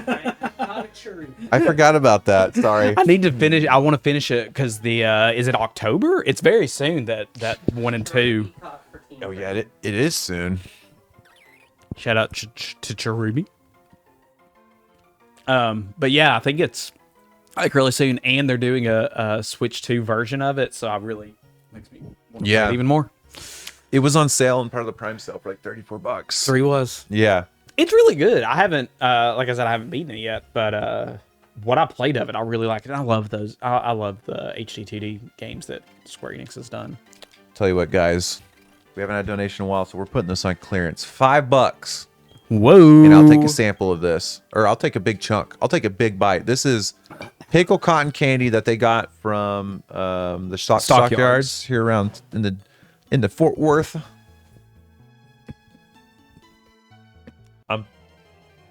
I will Kenny, break off a piece of that. That was why I didn't finish Dragon Quest 3. Not because of the difficulty spike, but something else came out when I was playing it. Because Britt got it for me for Christmas.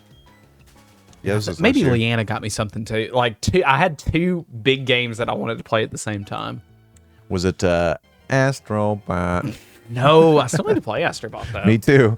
I was saying during the whole marathon, I was like, I'm going to play Astrobot. I'm going to play, what's the Atlas RPG? Metaphor. I haven't got around to those yet. I've got wrapped up in other games. Astrobot, I saw, this past week, I feel like I saw an article about more DLC that they're doing for it. They just keep releasing content for that game, which is awesome. I'll tell you a game I'm putting down everything for, and I'm going to be playing it. I'm probably going to 100% it, and that is Donkey Kong Bonanza. I am so pumped.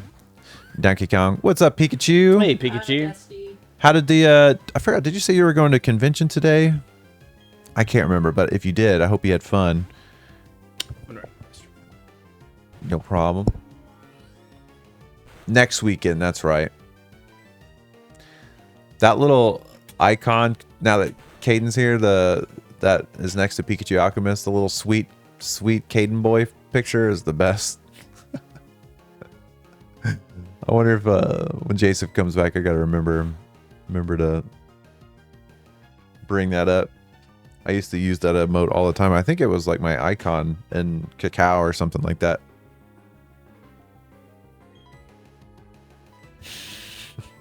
Didn't Diana make that?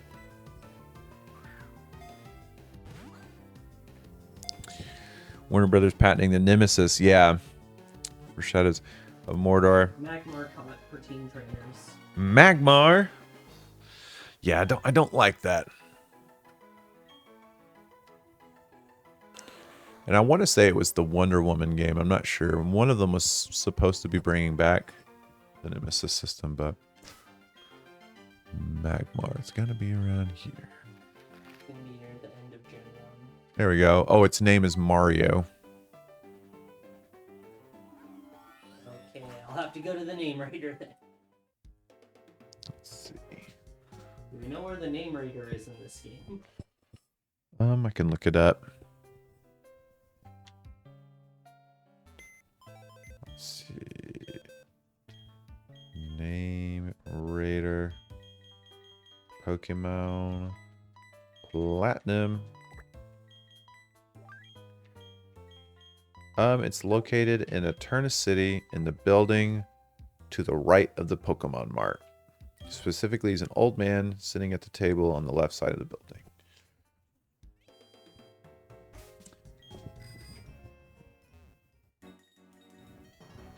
Hatch this egg, that will be the next stop.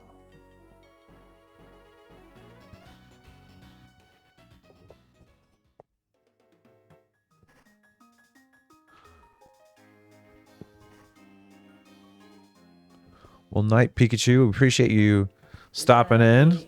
Pikachu has, yeah, she's probably been in the community since like around 2008, 2009 too. Just like Gamer David. Trying to remember when we first started talking. Feels like it's been forever. Oh, Jesus just gifted a sub to Faye.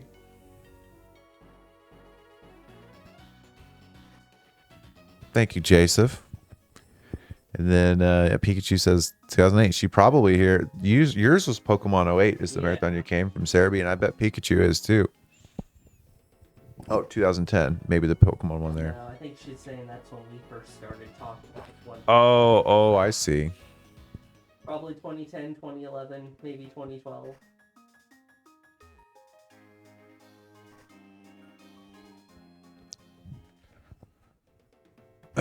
Oh, wait. Did I? Let me refresh. I think that was the sub sound I heard.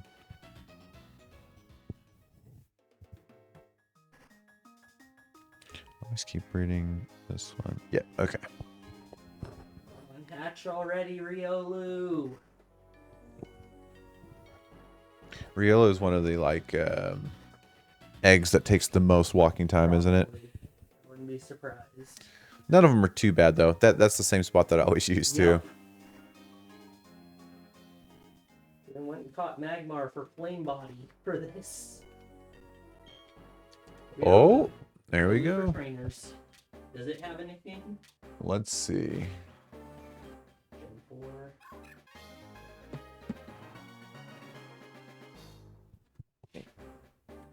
Alright.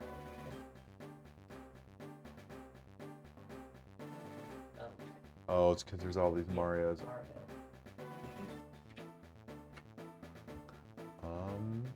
Slugma. I wonder what that's supposed to mean. We got a Slugma, thanks to Caden.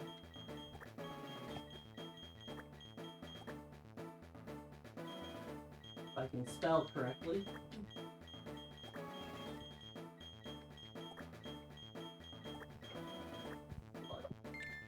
A Slugma.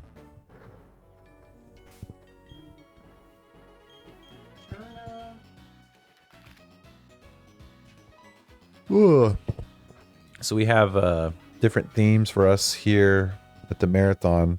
Yesterday was s'more night. Tomorrow morning we're having donuts. for Monday. Tuesday's going to be Taco Tuesday. We've got a ice cream bar on Wednesday. I don't think we have anything planned for Thursday. And then Friday, we're doing pizza for the after party. Magmar was Mario, correct? Yeah.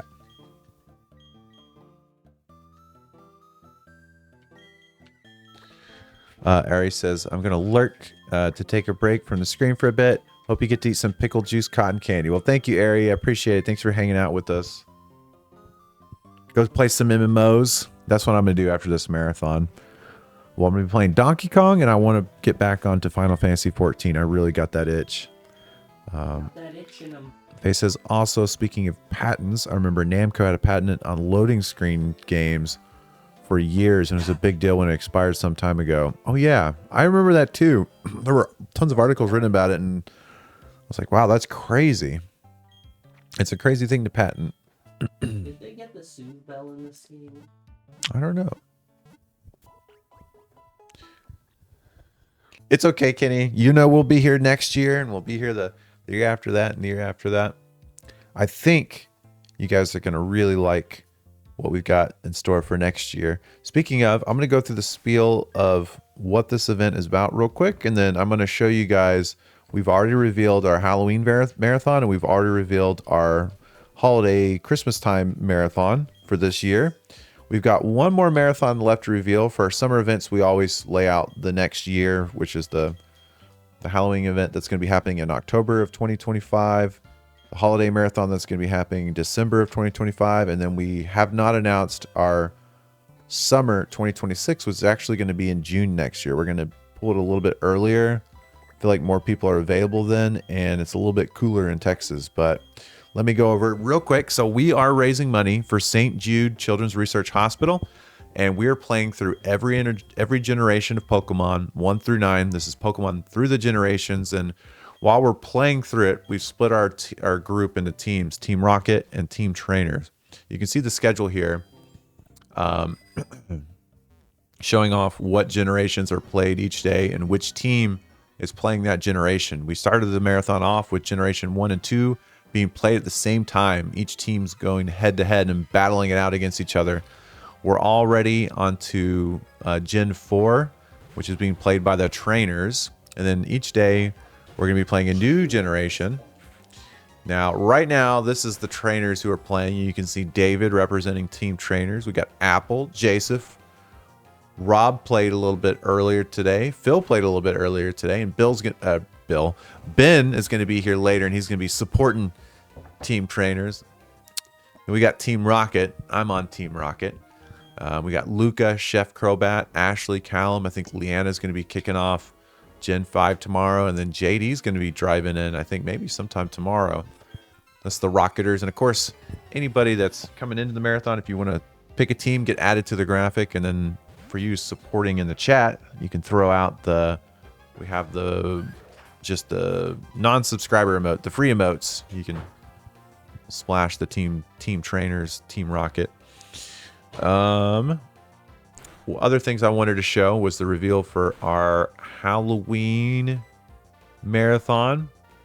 We're going to be doing a TSG's Nights of Fright for Zero prostate cancer.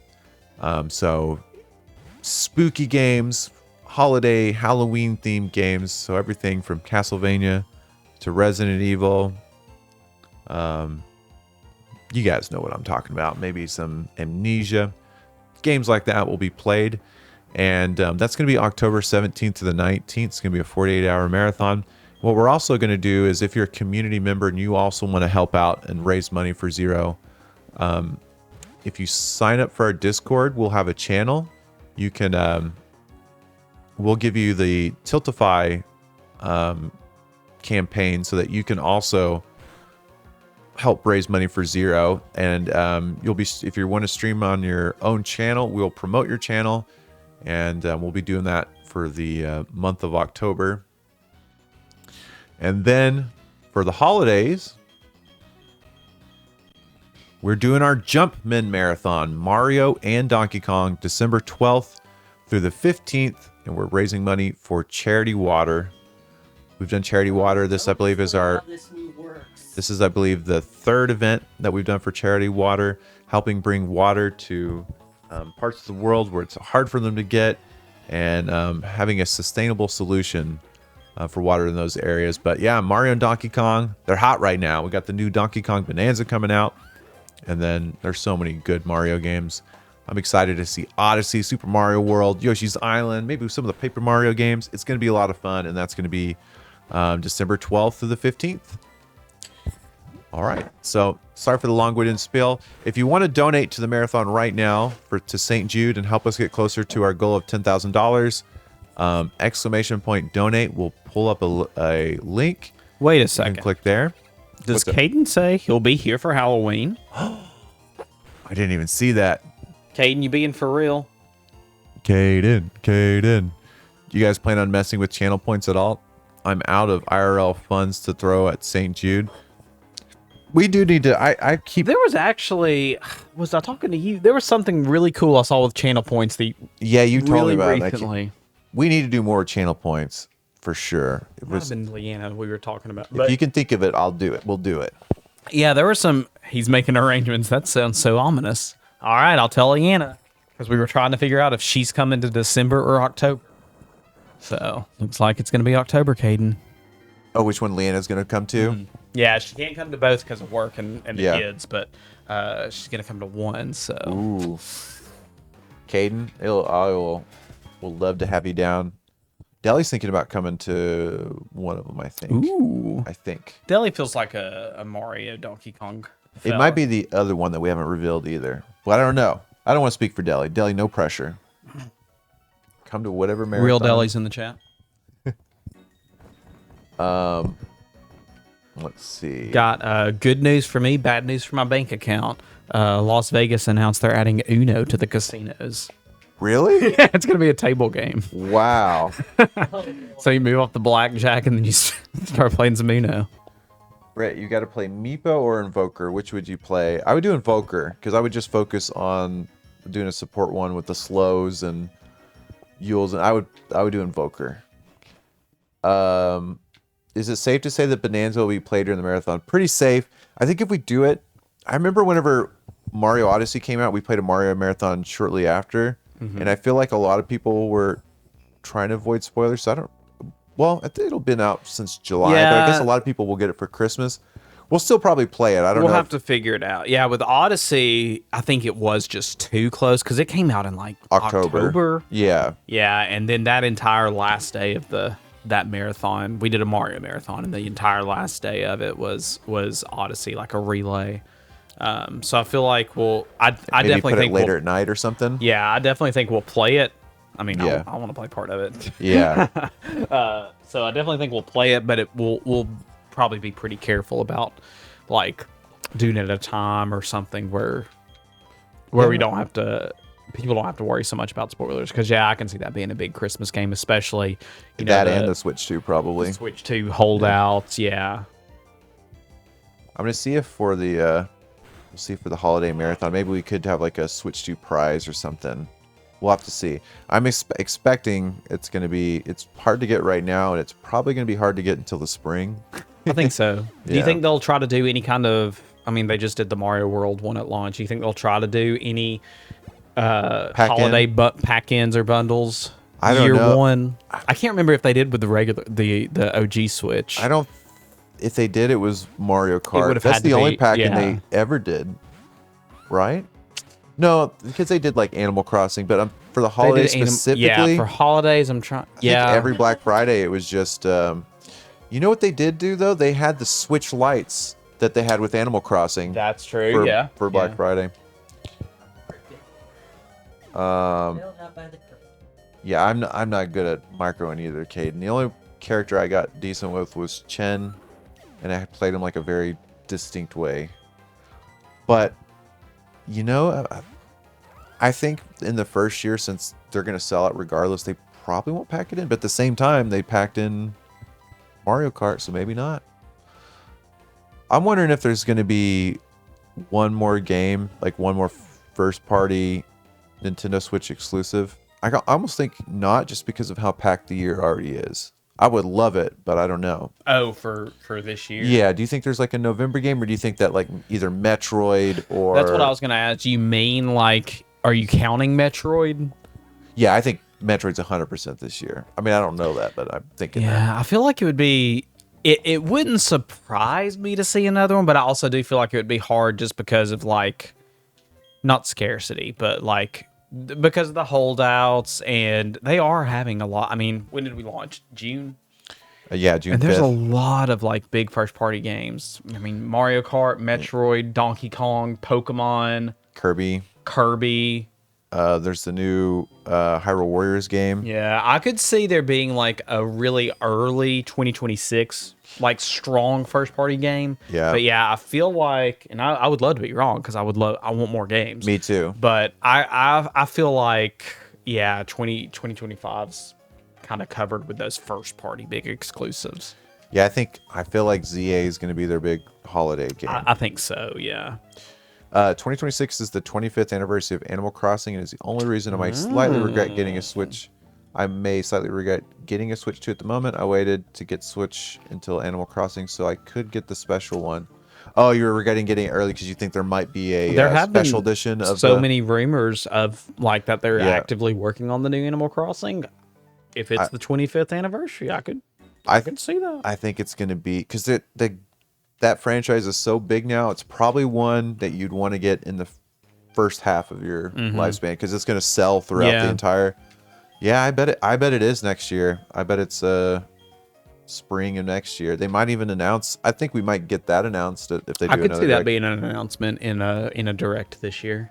They'll definitely. I don't think it's going to be July, but they'll definitely do another direct in 2025. I was thinking like a September or something. Yeah.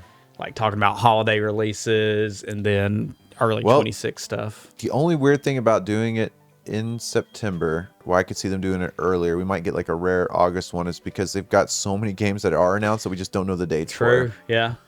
But I've held out with that Metroid sounds like it, or feels like to me like a November release. So that's why I'm thinking if they do a direct in September, they announce the Metroid date, final information about Pokemon,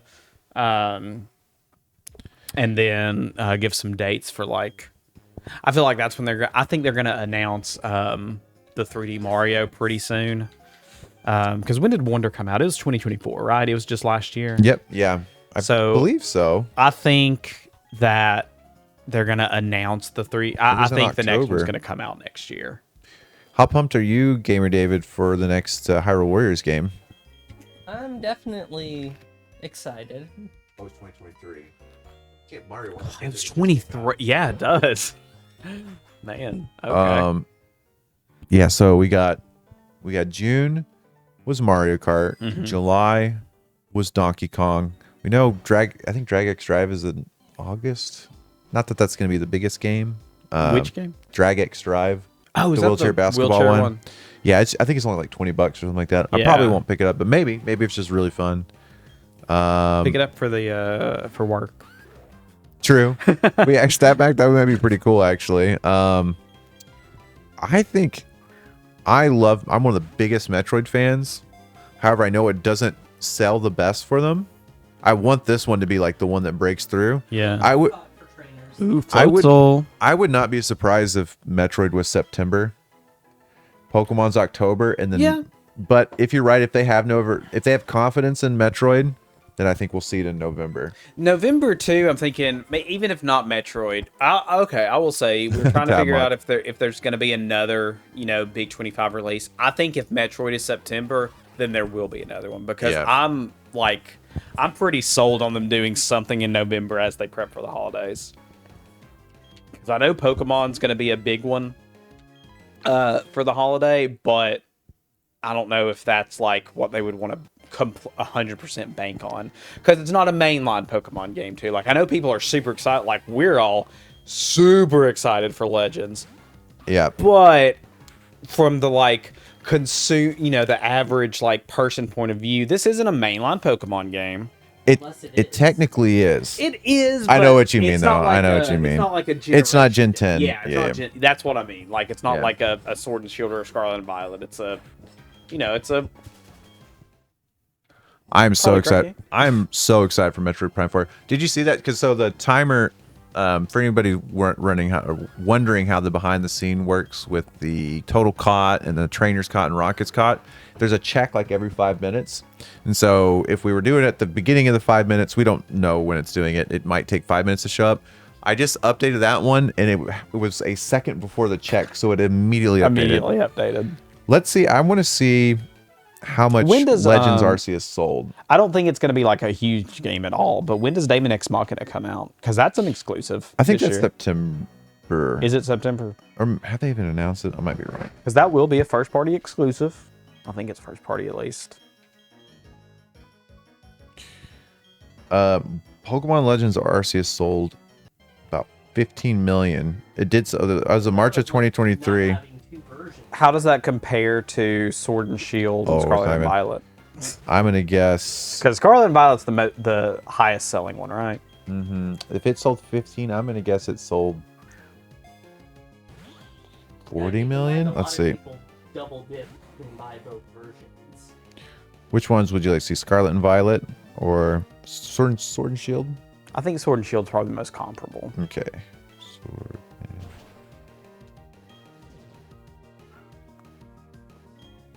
I'm gonna guess 40. Maybe it's even more than that.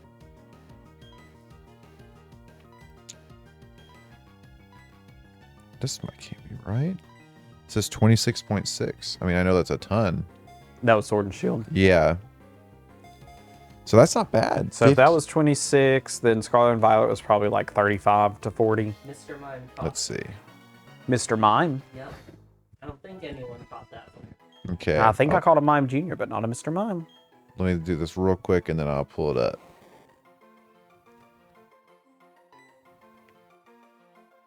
Oh yeah, Faye. Caden's a huge Dropout fan, but he loves Dimension 20. Looks about 27. Oh, that was of no 27 million.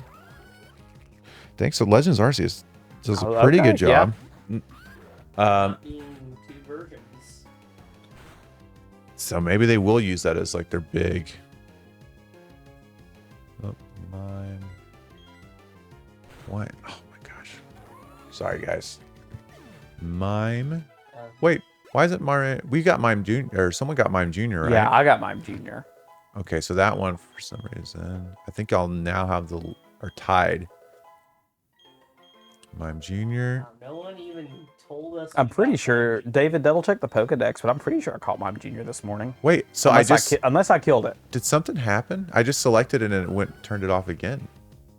Did you select Mime Junior or Mr. Mime? I select Mime Junior and look, I did it, and then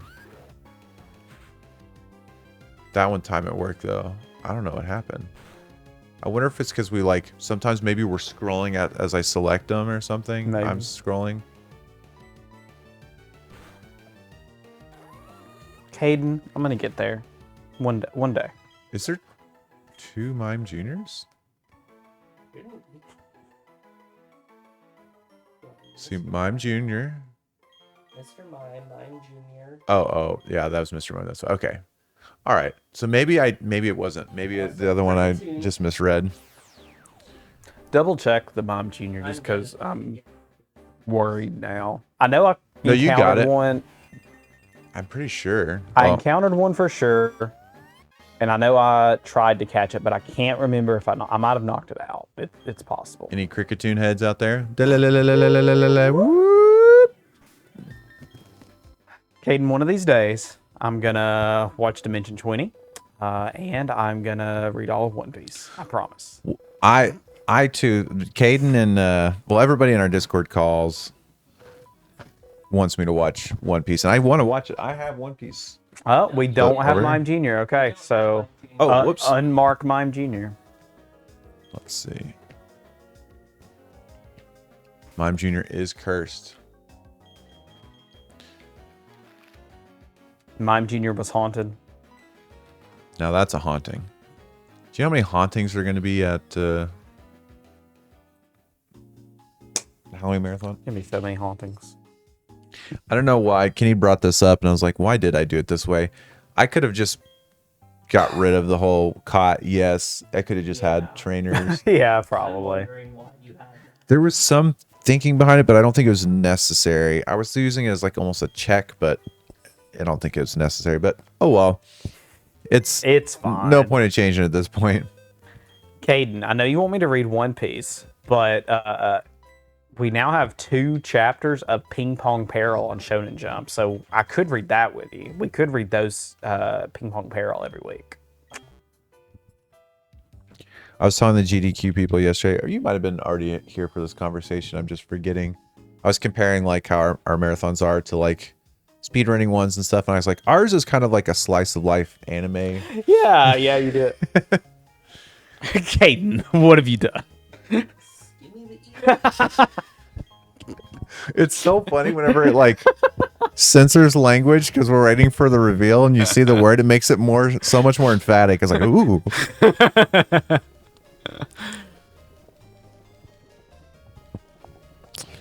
Do you guys have any me and Jace have talked about games that there's tons of games we all want to play. I know it's this way in chat, but there's one. Is there a game that you really, really want to play?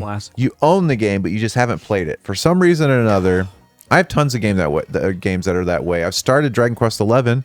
I love the game, but for some reason I keep putting it down. Yeah, I was like that with. I playing Armored Core now. I was like that. I bought it. I wanted to play it since it came out like 3 years ago now. Yeah. I bought it probably over a year ago in a sale, fully intended to play it like right then, and I only just started it. And you're liking it a too, week right? ago. Yeah, I love it, and I knew I would too. That's what's so wild about it. Like, it's those games that I know I'm gonna like. I just haven't gotten to them.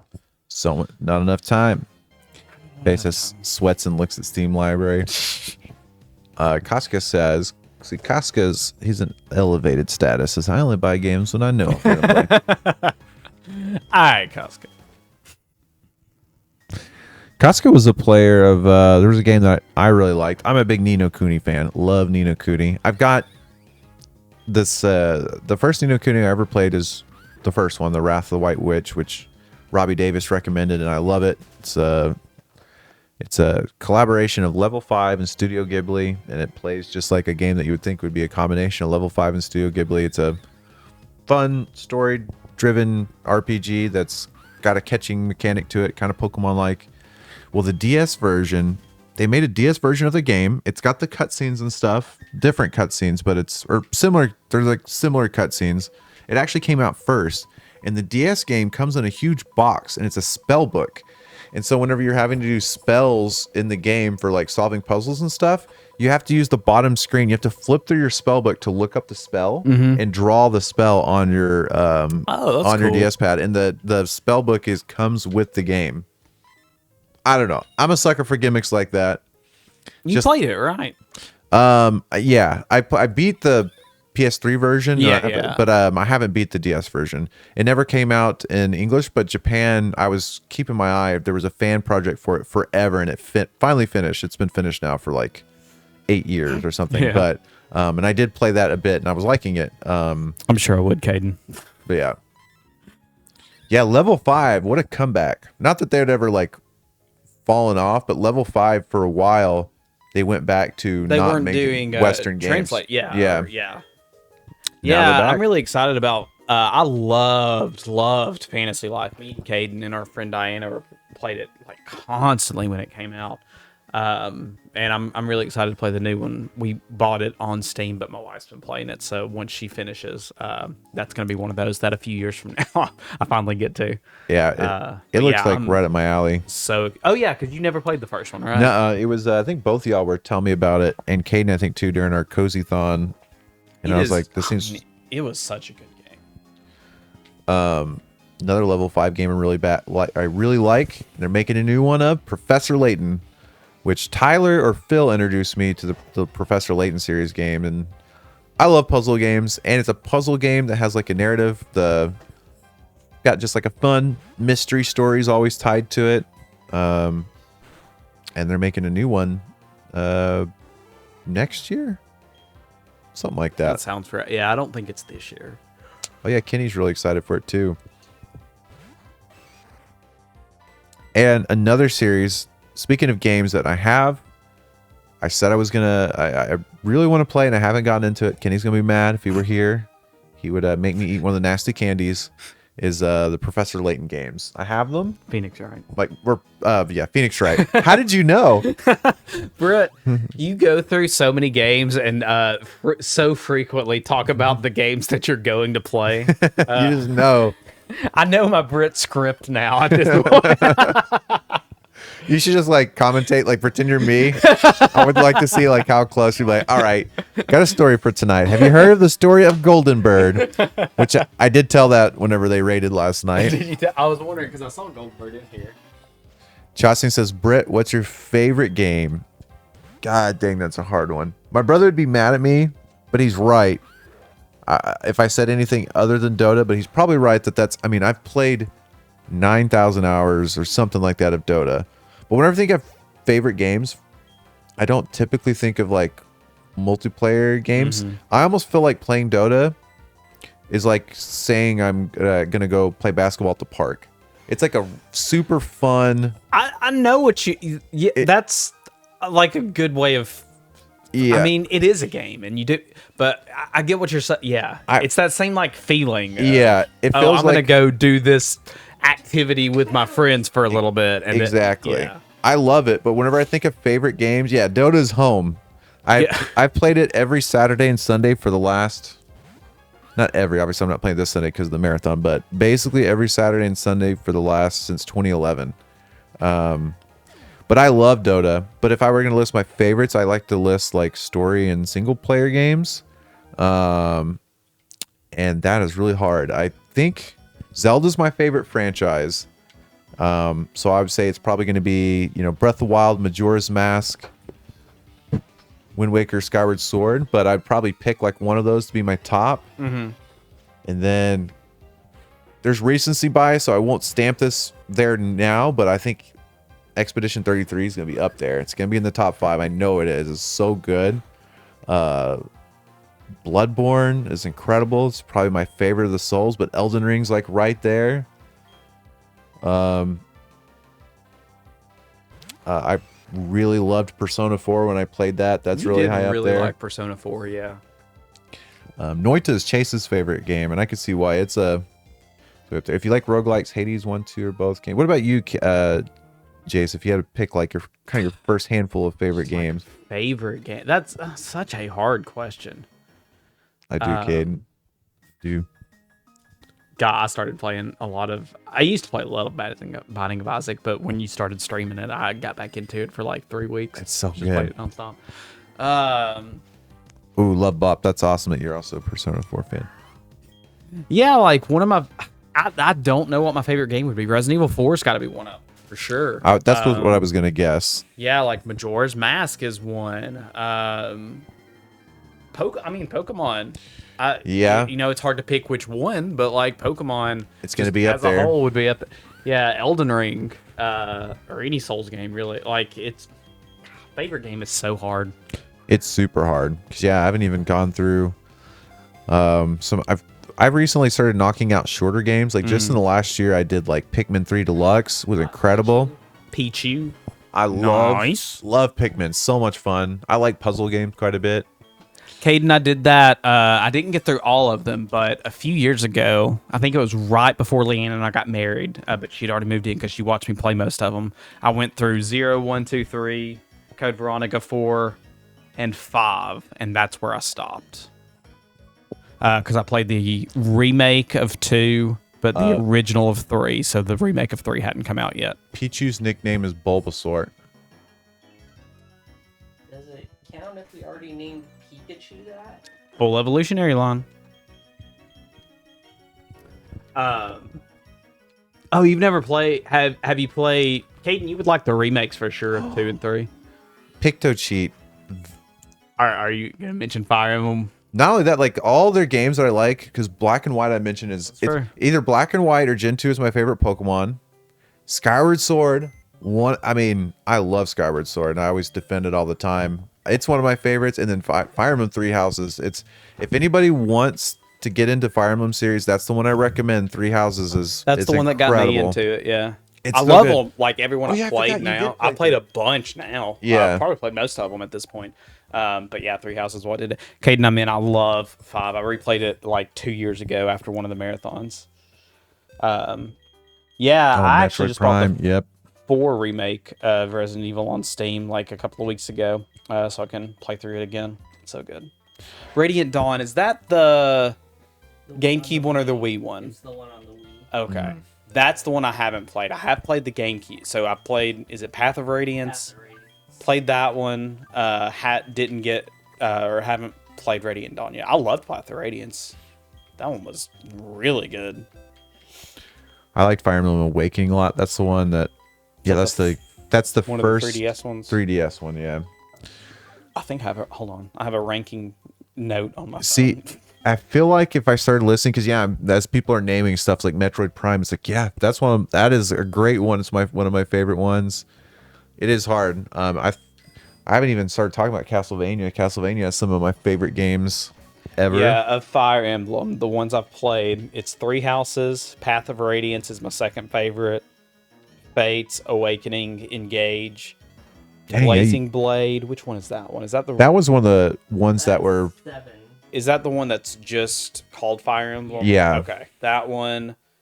Shadows of Valencia, which I just did not like, and then the Sacred Stones. I liked Sacred Stones. I just did. Yeah, I don't know. I liked the other ones more. Yeah. But yeah, Path of Radiance is my second fave. Total Game Freak says the greatest video game ever made is Pokemon Channel, no question. I'm trying to remember what type of game was Pokemon Channel. It's like a. It's similar to Hey Pikachu, right? I think so. I think it's Okay. like a social game is not the right word, but I don't even know what you would call it. Britt, are you a Resident Evil fan? So so this funny story about Resident Evil. Funny story about Britt wanting to start games. Yeah. No, well, so I like Resident Evil. As my brother had mentioned earlier, I not a big like horror things scare me. However, I love those games and my friends all played them. So for example, I don't want to make this story too long, but back in the day, I mean, I guess story o'clock. it's console wars are still a thing, but they're kind of, going away a bit. Back then and in middle school and stuff, console wars were all the rage. The biggest console war ever, I feel like, was the GameCube, PS2, Xbox era, and I was one of the like big Nintendo fans, and everybody always would like Nintendo's the baby system. So it was such a big deal when Capcom got that deal or Nintendo made that deal with Capcom, and they got the like 3 or 4 exclusive games.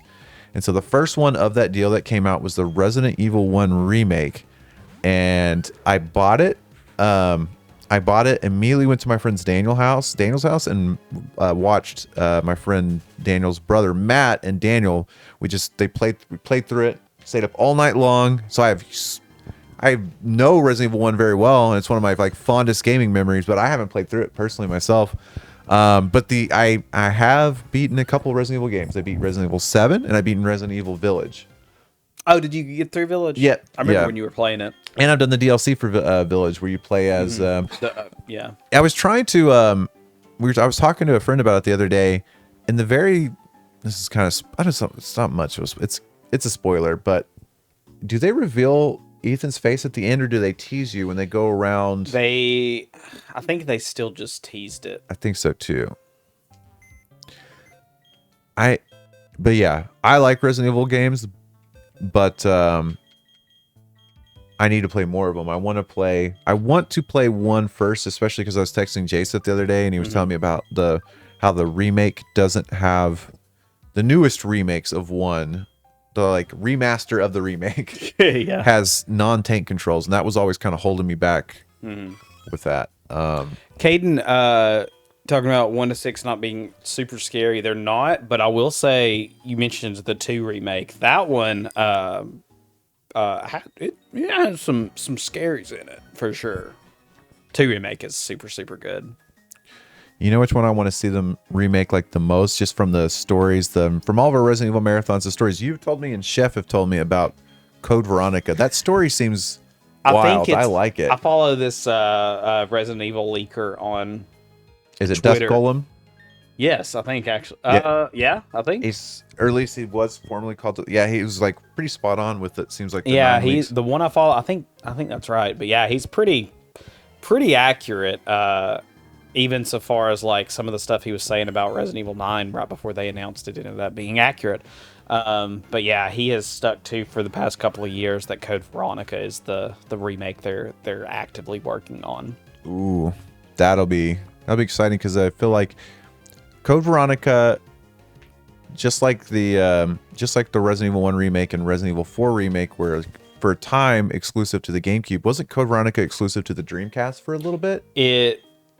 Was it Dreamcast or was it Saturn? But it was one of the, it might have been Saturn. I think it's Dreamcast. I do know that one of the selling points for the Saturn, whenever I told the story last night about how my grandma, I'm a huge Nintendo fan, but I actually had when I was younger, a friend was was able to pick a console out for a birthday, and I got convinced to get a Dreamcast, and one of the reasons was because they had Resident Evil 1 was on the Dreamcast. But I believe Code Veronica's was Saturn or a Dreamcast. I just looked it up. It was Dreamcast. Yeah, Code Veronica is really fun. It's like as much as I love Resident Evil, again, it's one of my favorite franchises. I hate tank controls. I do. I play Resident Evil, but Code Veronica is one of the few that remains just. Like, there's no remake of it. It is straight up just the tank controls. And the thing that holds Code Veronica back a little bit is, like, it's kind of their hybrid game. Like, it's clearly along the, in the design of the game is clearly along the path of, like, where they got to with 4, like, how it became more of an action game, but it was still kind of held back by the tank controls and the camera angles of previous Resident Evils. So it's kind of like that. I don't know the PC term. It's like the stepchild, because it is an action game that's restrained by Resident Evil. But the story, it's such a good, goofy story. Like, it is peak Resident Evil story. It's so goofy. I wonder if because I think about this all the time with like Ocarina of Time, because since we played it like when it came out, it doesn't like mess with us when we play it. You said I think Resident Evil 4 was your first one you played, right? It was the first one I really got into. I played Zero first. Zero was actually the first one. Oh, never mind then. My theory was because there's some games I try to go back to because I didn't experience them right when they came out. Because tank controls back when they originally came out, probably people didn't even think twice about it because controls were so different back then. Yeah. I've seen like a lot of them, but I wonder if I asked like Campy or someone that was like a huge Resident Evil 1 fan. A lot of those times, like I can go back to the older games because I played them so much and it doesn't even like bother me because your brain, especially when you're young, you just adapt to things so easily. Yeah. It's like I was watching a video the other day on it was somebody playing Doom 64. This is complete like different subject, but along the same lines, he was playing Doom 64, and I'd never. Those are games that I played growing up too, like those original FPSs like Wolfenstein 3D and or OG Doom and stuff. And I'd never made the connection that like you don't aim up and down in those. Yeah. You just move, and the game just automatically does that for you. And that's something that, because he was commenting on it, and he was like, oh, because he grew up playing like later FPSs where he had actual, directional aiming. And so I've never like thought about, oh, you're not aiming at exact parts, you're just turning your game. And so I feel like if I were to play something like that today, I would really notice it, whereas now I don't. With the tank controls, that's my biggest problem too. But I realized I wish I'd have played it when I was younger, so I could have been like, oh, this is no problem. By the way, guys, if I can hypnotize y'all, I know it's late at night, we're raising money for St. Jude, and for $5 someone sends in a $5 dono using our donate link. There's actually one on the screen right now with the MooBot.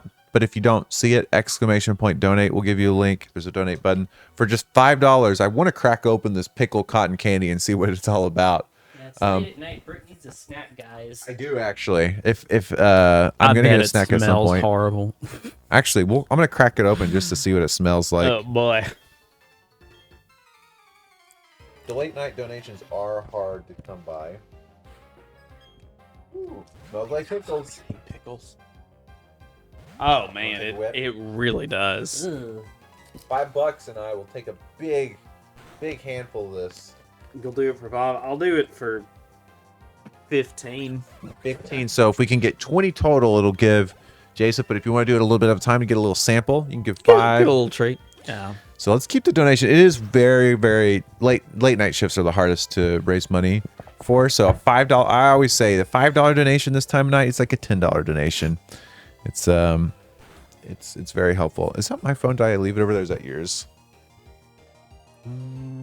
Oh, that's David's. It's right here. I'm done. Which one's he talking? We have similar cases a little bit. So yeah, I enjoyed going through all y'all's list earlier of favorite games. Someone asked earlier about the game we're looking forward to most about the Switch, and we're going through. I really think it might be besides the new Zelda, because that's just a given. I love Zelda. I can't wait to see what they're gonna do with the next one. But maybe Animal Crossing. Britt's Animal Crossing. He's a nerd now. crossing head. I keep trying to get into it. I get the games, and then after like a month, I just drop them, and I never go back. I think the thing that would ruin the game for me, and I don't think they'll do this because it's so core to it, is I love that it is a 1-to-1. It's 5 o'clock or it's 11 p.m. here right now, and the game is also 11 p.m. Yeah, I love that it's like it's emulating what's going on in your world, and that there's event stuff. And I know there's games that are like, people say this is a lot like Animal Crossing, but it's like one day is like a couple hours, or you can speed up the time. I gotta have Animal Crossing always be. I love how slow it is, and just all that aspect of it. I love Animal Crossing, but I'm somebody that loves it like all at once and then never again. So like, and it's been that way with every Animal Crossing. The only one I haven't played is, what was the DS one? Wide World? Wild Worlds. Yeah. That's the only one I haven't played, but every other Animal Crossing, GameCube, 3DS, Wii, the Switch one, like I'll play hundreds of hours of it, but all within like 2 months. And then after that, the only different one for me was New Leaf, and that's because they came out with that huge expansion, like, halfway through its life cycle. Yeah. And so I got it kind of like as if it was a new game. I put in like 100 more hours into it. It is. So yeah, I played the most of New Leaf and New Horizons. I've played the most by far. What's up, Tabmock? TSG hype. Shut up to us, I guess. Faye says, still my original Animal Crossing GameCube cartridge. I didn't realize for the longest time that in Japan, Animal Crossing originally came out on the Nintendo 64. Yep. That's neat. When Faye, you were talking about it being the 26th anniversary. Is that like the anniversary of when it came out on the N64 in Japan, or is it like the? You said you're in the Netherlands, so it's probably not the Western release, but. Excuse me. Picto Cheat. I'm one of those weird people that's what I love. Is I love the time gated stuff. I really do. Yeah. I like that. Like, specific things only happen on certain days or seasons or during a holiday. I like that. I never not dog anybody that does this, because this is just how I play. But I never do the like time warping or anything. I just want to. Yeah, like do it all naturally. Only time I've ever done that was with the GameCube one, and that wasn't online. Or I feel like if it was when it's and again I don't care either, but when it's like the ones that you are online and you like can play with your friends and stuff, I feel like it's weird. For me, I feel weird doing that. You're like, again, not that there's anything I don't care. Yeah, at all. But for me, I just can't do that. James says, yesterday was the 35th anniversary of Final Fantasy 1 on the NES in the States. Funny, James, I just got on Prime Day. Is Prime Day multiple days during the year now? Well, it just ended, but yeah, it was like 3 days this year. Or I got the Final Fantasy 1 through 6 pixel remasters.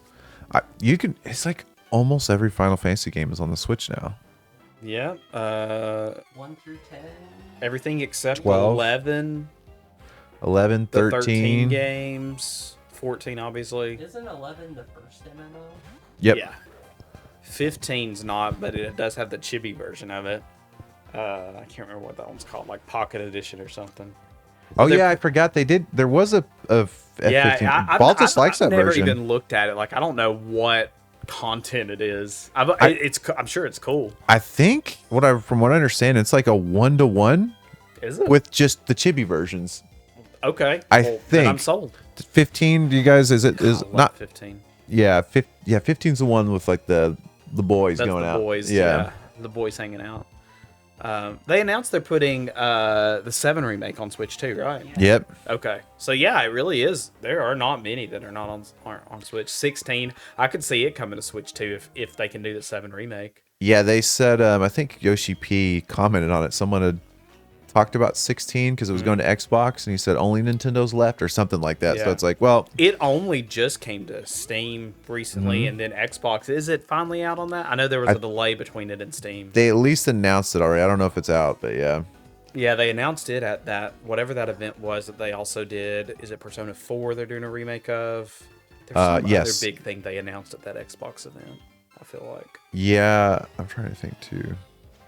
I haven't switched mine over to the Switch 2 yet. We're keeping it on the Switch 1 so I can play things on the Switch 2 while my partner does his Animal Crossing dailies. I switched mine over to the Switch 2. I didn't realize that it during the on the Switch 1, if you were going to transfer, you had to download that separate Animal Crossing transfer app. Yeah. For this one, whenever you do the Switch 2 transfer, it'll automatically. I think it's just the first time you transfer though. Like I remember, or like you have to do it. You have to do like the full transfer. Yeah, the full transfer. Yeah. Because I remember I was reading some stuff about. I think it was Pokemon. Was the same way. Like Pokemon's one that usually doesn't transfer data. Yeah, more than once or something. Yeah. So like the only way to do it properly was to do the full transfer. It was interesting. Not interesting, I guess, because it makes sense. But I was playing Dark Souls. I have the Switch version of Dark Souls 1. Yeah. That's what I think that's the only copy I have. But so I did the full transfer and moved everything to Switch 2. But Leanna's been playing Fantasy Life, and a couple weeks ago I was like, oh, I want to play Dark Souls, so I got out my Switch Lite. Yeah.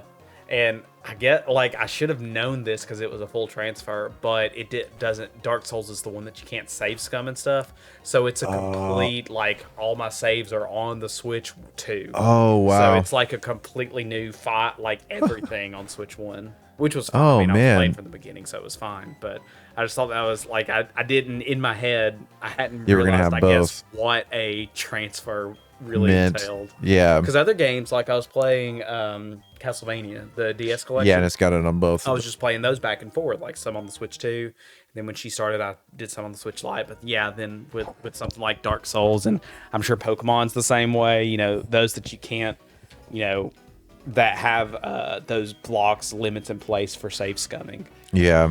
I like that. Yeah, that does suck. Yeah, I bet, Crinus, we will start, now that we've got an Elden Ring coming out and a Switch 2 at least timed exclusive of Dusk Bloods. Dusk Bloods.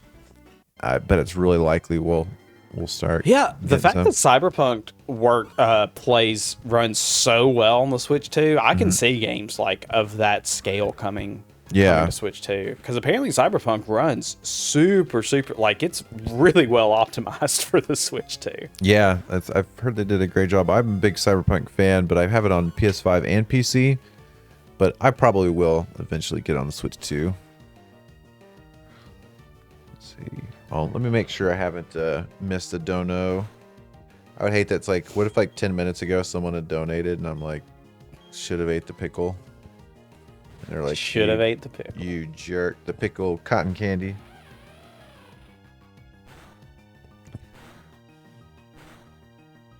It's that top part that always confuses me because it's the reward fulfillment that's up there. Yeah. I wonder if I can move that. Cyberpunk runs better on Switch 2 than it does on PS4. I think it runs better on Switch 2 than it runs on Steam Deck as well, yeah. From what I read.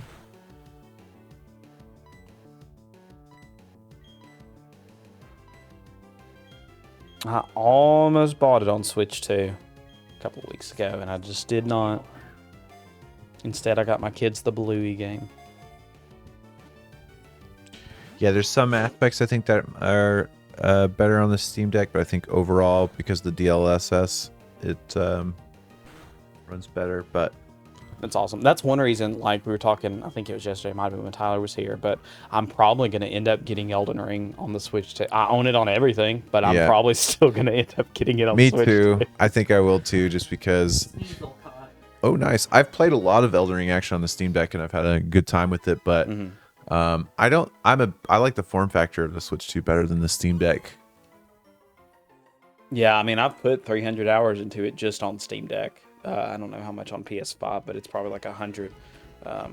But yeah, like Souls games, I've become someone that really likes playing them handheld way more than like docked or on console or something. I don't know why. It's just like, I don't know. I like leaning back and playing a Souls game while I'm have something on a TV or listening to a podcast or something. Same, especially Elden Ring. Yeah. Let's see. Not sure you want to play Elden Ring on that has been my favorite experience with the Elden Ring. I mean, again, one of my favorite games, but yeah, like I've loved the handheld and the Switch too. The screen's bigger than on a Steam Deck, right? Yeah. Yeah. Yeah, I can see it. Like if you have like vision, issues or something, that absolutely makes sense.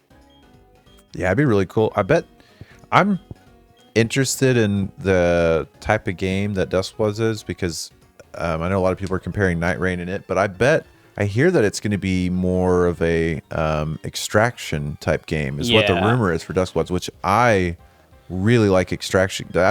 I like not extraction shooters, but there's that, I can't remember the name of the game, but it's a like medieval setting type extraction game, and I like that. And I think playing a Bloodborne or a Souls game like that could be really fun. Yeah, I can see like, since I mean we don't know much about Duskblood, so I can see why people are making those comparisons. But based on just like interviews and stuff, I do think it's going to be a very different game than what Night Rain is. Yeah. Duskblood looks like it'll be a game with multiple win objectives. Yeah, that's what I'm thinking too. I think you'll be put down in an area and you'll be there'll be other players that you'll be in the world with at the same time, and you either will be working with them or against them to take down bosses and stuff to then go back out of the world and then try to like decide what you want to do with your earnings or the material that you got is what I'm guessing. One big thing with Night Rain is there's no PvP at all. It is all you can do it solo, and it's very fun. But it's all PvE. Yeah. Whereas Duskbloods, they have specifically stated, what is it, PvPvE? Yeah. So like that alone, just that designation makes me think like that it's going to be super different, a very different multiplayer experience than what Night Rain is. Odoaka says it also seems like it's dynamic, so RNG may change everyone's objectives. That would be sweet. That's cool. Yeah, I wonder if the maps will be. Yeah, I wonder how that's going to be. And Miyazaki, Duskbloods is a Miyazaki game, right? I know he didn't do Night Rain.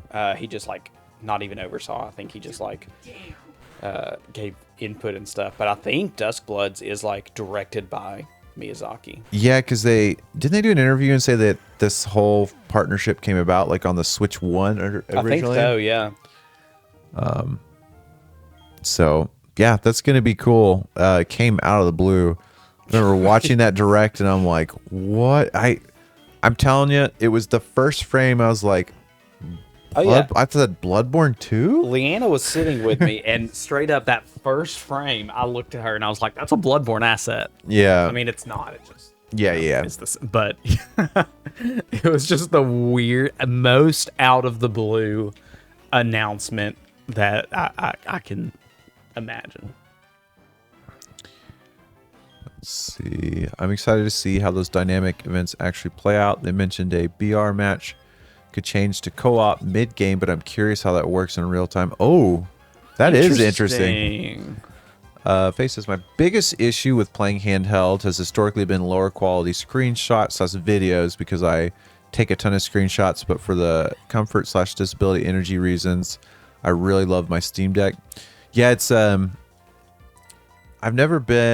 pretty like adaptable with the ergonomics of things, so I like my Steam Deck, but there's something about the Switch 2 compared to the Switch 1. The Switch 2 feels sturdier. It does feel sturdier. Yeah, I agree with that. Like I feel like it never was a problem with the Switch 1, but it feels when you move, it feels kind of like you're getting a little wobble. Yeah. And it almost, with the Switch 2, it feels like it's one Yeah. cohesive unit. That makes sense. Yeah, I wonder if over time it'll feel like less sturdy just because of like general like wear and tear and stuff. Yeah. I'm wondering how like the magnet and everything is going to hold up. Yeah, but it seems like it seems gonna good. be really well. I don't know how. So this is a weird thing, but how do magnets work? Do they degrade over time? Britt, I don't know. Do magnets degrade over time? Oh, I have no answer to that question, and I'm not going to pretend. Faye sounds like they had the same reaction we did. Linus says it's an electromagnet that does not degrade over time. Oh, that's good. That's there you good. go. Yeah, I agree. It took me. I was so used to. I've played on the Steam Deck handheld for so long at this point that when I first got the Switch 2, it did take me like a week or so just to get the just to get the hand feel going. But now I do really like how the Switch 2 feels. Snacks on a Plane says, "Eat the pickles, cotton candy, boy." Also, if you catch a Galarian Ponyta, please name it Pink Pony Girl. All right. I don't think Ponyta in general has a nickname. Yeah. So I was gonna say, do we have it set up to separate the forms? for we nicknames? don't, but we don't have a Rapidash, so we'll have to get it sometime. Yeah. Oh, I guess I don't. I think it's a version exclusive for Gen 8, so I'm not sure if we're playing the game it's in or not.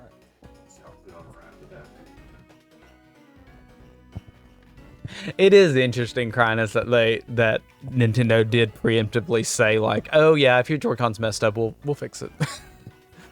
I haven't had any issues. Great how they said that again. But it's funny that they preemptively did it. Oof. The strong scent. It really it's a super strong pickle smell, but it also smells like, it has a candy smell too, and it's not a good mix. So for $10 more, Jason will have to Woo! go.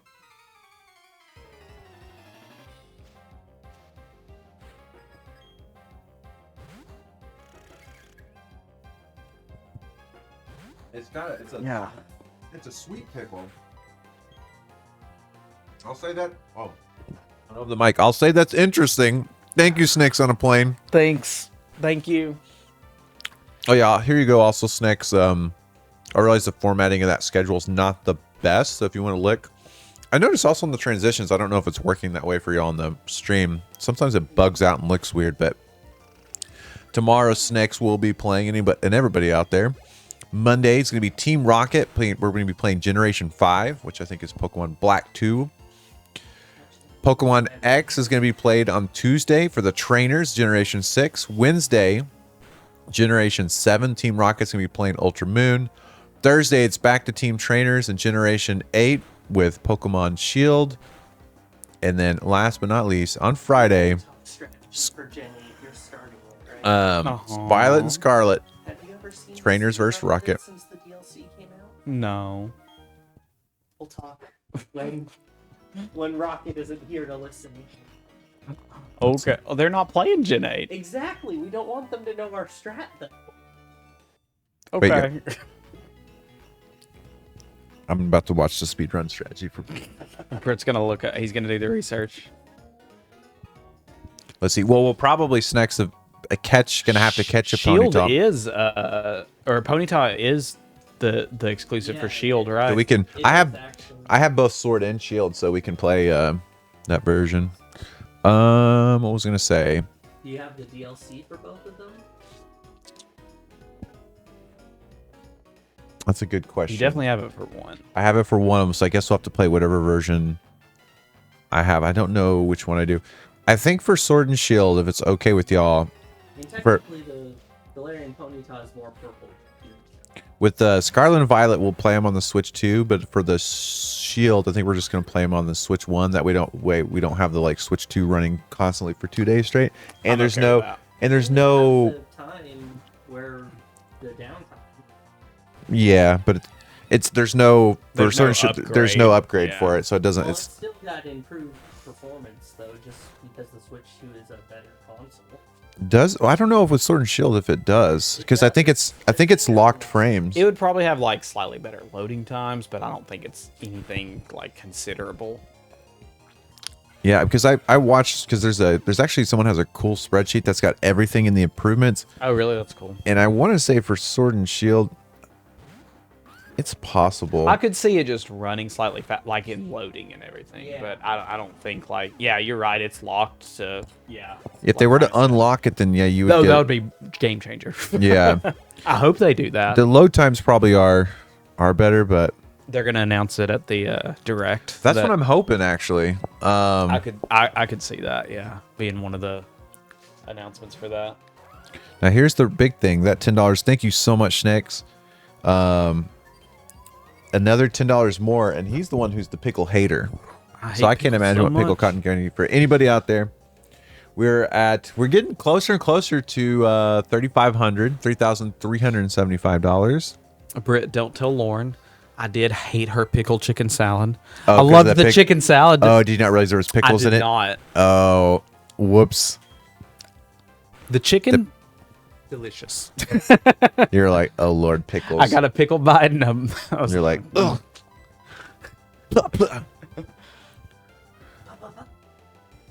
Powered through because I love chicken salad. Let's see. Oh, there might be a little bit of better if the open world areas actually are 30. It looks like it might be at 20. So maybe we will do that. I don't know. I think we're okay, but up to you.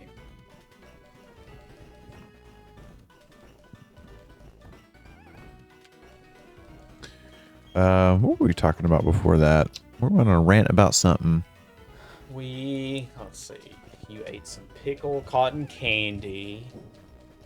We were showing the schedule. I don't know. I'm getting a Garchomp. Nice. I'm about to get a Garchomp. Ooh, I will say, thinking about it, that is going to be one of the issues with Black and White 2.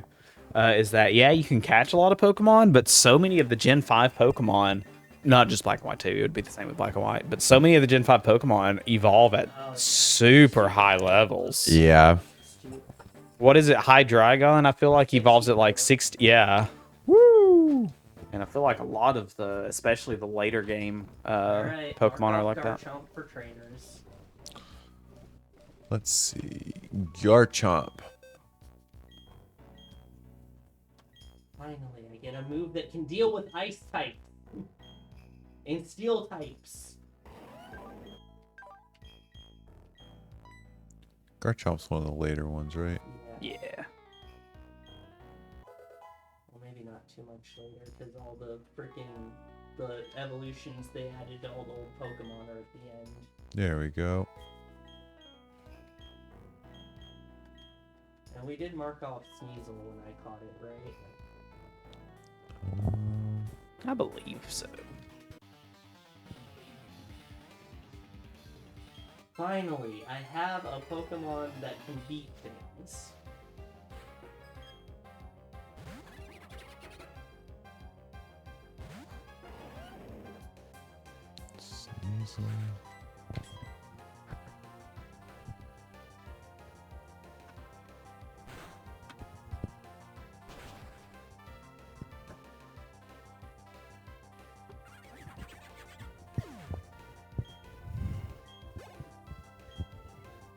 Wait, why does it say Sneasler?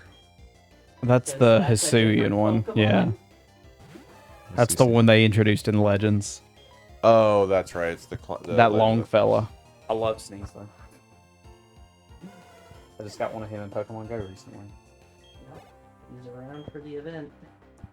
Oh, did they just add it? I guess that's Well, why. yeah, it wasn't just, but he's usually not around most of the time. Snake says, I love pickles and pickle flavored things. Have y'all had the best made sour pickle beer by Martin House Brewing? I have not. I don't like pickles. I also don't like sours. Ooh. Like... So do you like the probably not a fan of the sour gummy worms? No, I'm not a sour man. It's funny because Leanna loves sour stuff, and like most of my kids, there's one kid that doesn't, but most of my kids have always liked sour stuff. So we keep most of the candy we like buy for our house. I guess maybe it's good for me that I don't eat it. But most of the candy and snacks that we buy are sour stuff, and so it's not for me. No Sour Patch Kids for Joseph. I do love sour candy, but they do a weird thing to your tongue after a while. Yeah, it'll definitely, like, if you eat too much, it'll like, numb your tongue a little bit. Numb might not be the right Numb word. is numb. Granted says sour dinosaurs are the best candy in history. I wonder if that's similar to our like sour gummy worms and any of those sour gummies. It's like a hard rock dinosaur that's sour.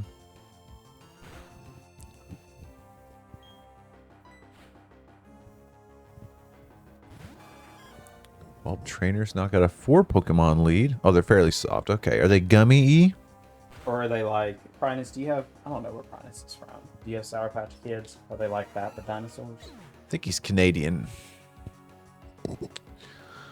Nuke says, I miss the good old days when you could get chewy runts. Runts. Why does that Are feel... runts, do you mean like the fruit-shaped ones? If so, I love runts. I didn't know there were chewy ones, though. I've only had Wait, hard ones. what's a runt? It's the... It's the ones I'm thinking of, at least, are the little hard candies, and they're like fruit-shaped. Glaceon. The ones that I love are bananas. and they Oh, taste like yeah. yeah.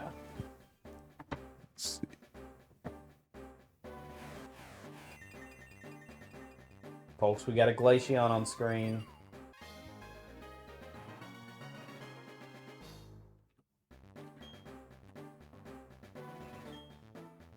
I just told you I don't want you to learn Quick Attack. Why are you trying to learn Quick Attack? Okay, we've got team trainers. All right. A bit like Sour Patch, but no powder. Oh, Interesting. the sour what was it? The sour Skittle gummies are pretty good. I love sour I Skittles. do. Okay, I'll take it back. That's the one like sour thing I really like, and I think it's just because I love Skittles. Which is surprising because those things are pretty dang sour. They are. They're pretty. They pack a punch. Skittles is like my favorite candy, so I can power through a sour Skittle.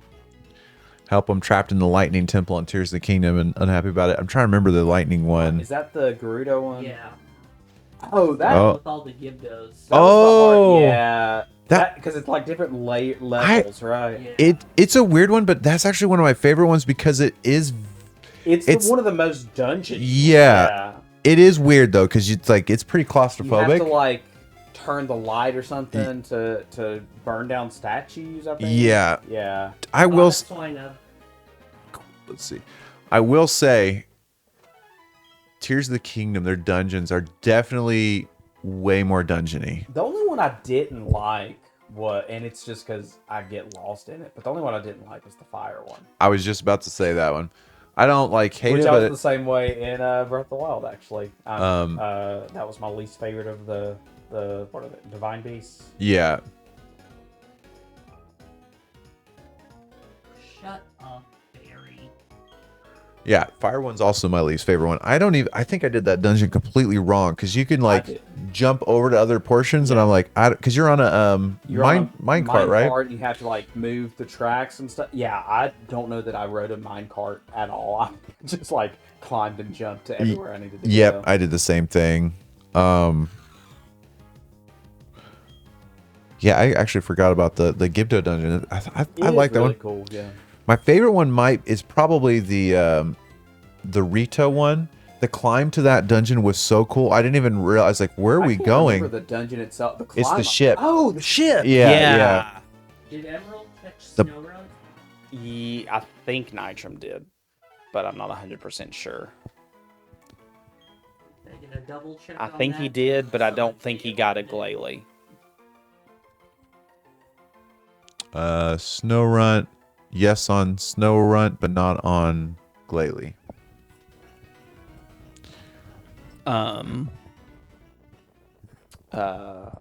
Oh yeah. The Rito one I liked a lot. It was easy, but I liked the water one too. Yeah. Like I like the because that's the low gravity one, right? Yeah, I got stuck on that one for some. I can't remember what. There was some part on the if you're looking at the dungeon right when you get in, there's something on the right hand side because I refused to look up anything and it was something simple and I got stuck on it, but I eventually figured it out. I wish I did like the dungeons in that one a lot. I think they can still improve them, like be even more classic. Yeah. But I do wish I don't think it's really a spoiler, but the 5th dungeon. I wish it had been an actual dungeon instead of it was more like a fetch quest, really. Do you remember the one I'm talking about? Where you have to go... Is it the returning dungeon? Collect the body parts. Yes. Yeah, well, the reason why that one was a let-ish down for me is because the name of it. Because it's the same name as a previous dungeon. But what was cool about that, I think I got lucky in the way I played the game because I went totally spoiler free, and I feel like I played things out. I naturally stumbled upon figuring out that dungeon because did you encounter it before you're supposed to? Yeah, I encountered it first, so it was such a huge surprise, and whenever it gave the name reveal, I was like, oh my god. And then the big twist, I won't spoil the big twist in the game, but I like the lore of the dragons and stuff. And I do too. That was so cool. That's why I'm really confused. I mean, obviously everybody's different, but a lot of people did not like the story of Tears of the Kingdom, but I thought it was one of the better ones. I thought it wasn't presented the best way, which we talked about the other day. Yeah. But the actual story, oh yeah, I love it. Leanna, Yeah. she was talking the other day, like she thinks about it sometimes and just like tears up. She likes the story so much. It's so cool. Like it is really good. I also didn't like the way I think it's so dumb whenever after you do each dungeon, they just pretty much tell you the exact same thing. That's what I meant by like the way it's presented. Yeah. But man, I was gonna say it's my favorite the final boss fight. Yeah, it's my favorite final boss fight in Zelda. I think it is so freaking cool, and the way that they use dragons throughout the whole game, I don't know. I love the story. So one thing I will say is you say there's some continuity issues in Tears of the Kingdom, and I agree. But even though it's like retroactive, I will say in the Switch 2 version, how you can use the Zelda app or whatever to get like voice notes and stuff through the game. I don't know how familiar everybody is with that, but with the Switch 2 versions, they added like you can pull up a map on your phone on the app, and like there are new voice notes added. Crinus uses it because he has it built into his. He was telling me about how he has the notes going through his headphones as well as his games. Super cool. Yeah. Well, yeah. So yeah, they fixed a lot. I was watching a video the other day of like they called it retcons, but I think it's more like retroactive continuity fixes. But the way they used the voice notes. Yeah, but it could be if you give like the best faith interpretation, it could be that it's information that they had planned but they didn't include. Yeah, this one, the only one I'll say, because I don't really think it's a spoiler if anybody has seen anything about Tears of the Kingdom, the Sheikah stuff is all gone in Tears of the Kingdom. Well, one of the voice notes that I think it's Zelda, maybe it's the King of High, one of the voice notes in Tears of the Kingdom, that's what it talks about. It's like, after Breath of the Wild, all the Sheikah technology just like fell apart and stuff because its purpose was served. Yeah. They did pretty imply much. it, So it answers. Okay, this is why this stuff isn't still here and everything. And it even says like on the top of one of the labs, there's even in Tears of the Kingdom, there's this like a guardian like statue or whatever, and it's like, this is one that the scientist built. So it's not a real one, so that's why it didn't fall apart and stuff like that. That's cool. Yeah, the notes have been fun. I've been had my phone up on the side, and I could beat Breath of the Wild right now if I wanted to, but I keep doing all the side stuff. But I kind of want to move on to Tears of the Kingdom because Tears of the Kingdom. I haven't played Breath of the Wild on Switch 2. I wish I could. So last year, 2024, I replayed both Breath of the Wild and Tears of the Kingdom. and going back to back on them. When I played it the first time, when I played Tears of the Kingdom the first time, it had been a couple of years since Breath of the Wild, so like I didn't make the connection. But going straight back to back, you really see the quality of life improvements in Tears of the Kingdom. Yeah. And so I'm worried. Going back I to think Breath of the I Wild. need to give Breath of the Wild some time before I go. Like Yeah. I need it to be a little more fresher so that I won't notice those The things biggest so one much. being able to warp through the. Yeah. That is very nice. Yeah, and there's some good games. Someone mentioned, I think it was earlier, Carnaria, going back to that linear style. I think that would be cool too. I think they've carved out so many different formulas of Zelda. Now it's an advantage because now if they ever do go back to the, like the Wind Waker, Ocarina of Time, Majora's Mask style of like, story beats, and then the dungeon is like, there is a cool feeling you get every time you get into the dungeon, and you're just like, I can't wait to solve the dungeon and stuff like that. If they made another one like that, I think it'd be well received, and they can just kind of. Well, it wasn't, it wasn't a Link game, but Echoes of Wisdom was. Was like that. Yeah, it was the more like, story's not the right word, but linear, I guess, is. I don't like calling it, but you know what I mean. It's the more classic Zelda style of game, and they're able to make those like alongside the Breath of the Wilds or whatever new iteration they come up with next. Yeah, I really wonder what they are going to do for the next, because they don't like to having two Zelda games that are similar. Like they have Ocarina of Time and Majora's Mask, and they've got they've got Breath of the Wild and Tears of the Kingdom. Those are like the only ones. I guess Phantom Hourglass and Spirit Tracks, but they're still like fairly different from me. Well, yeah.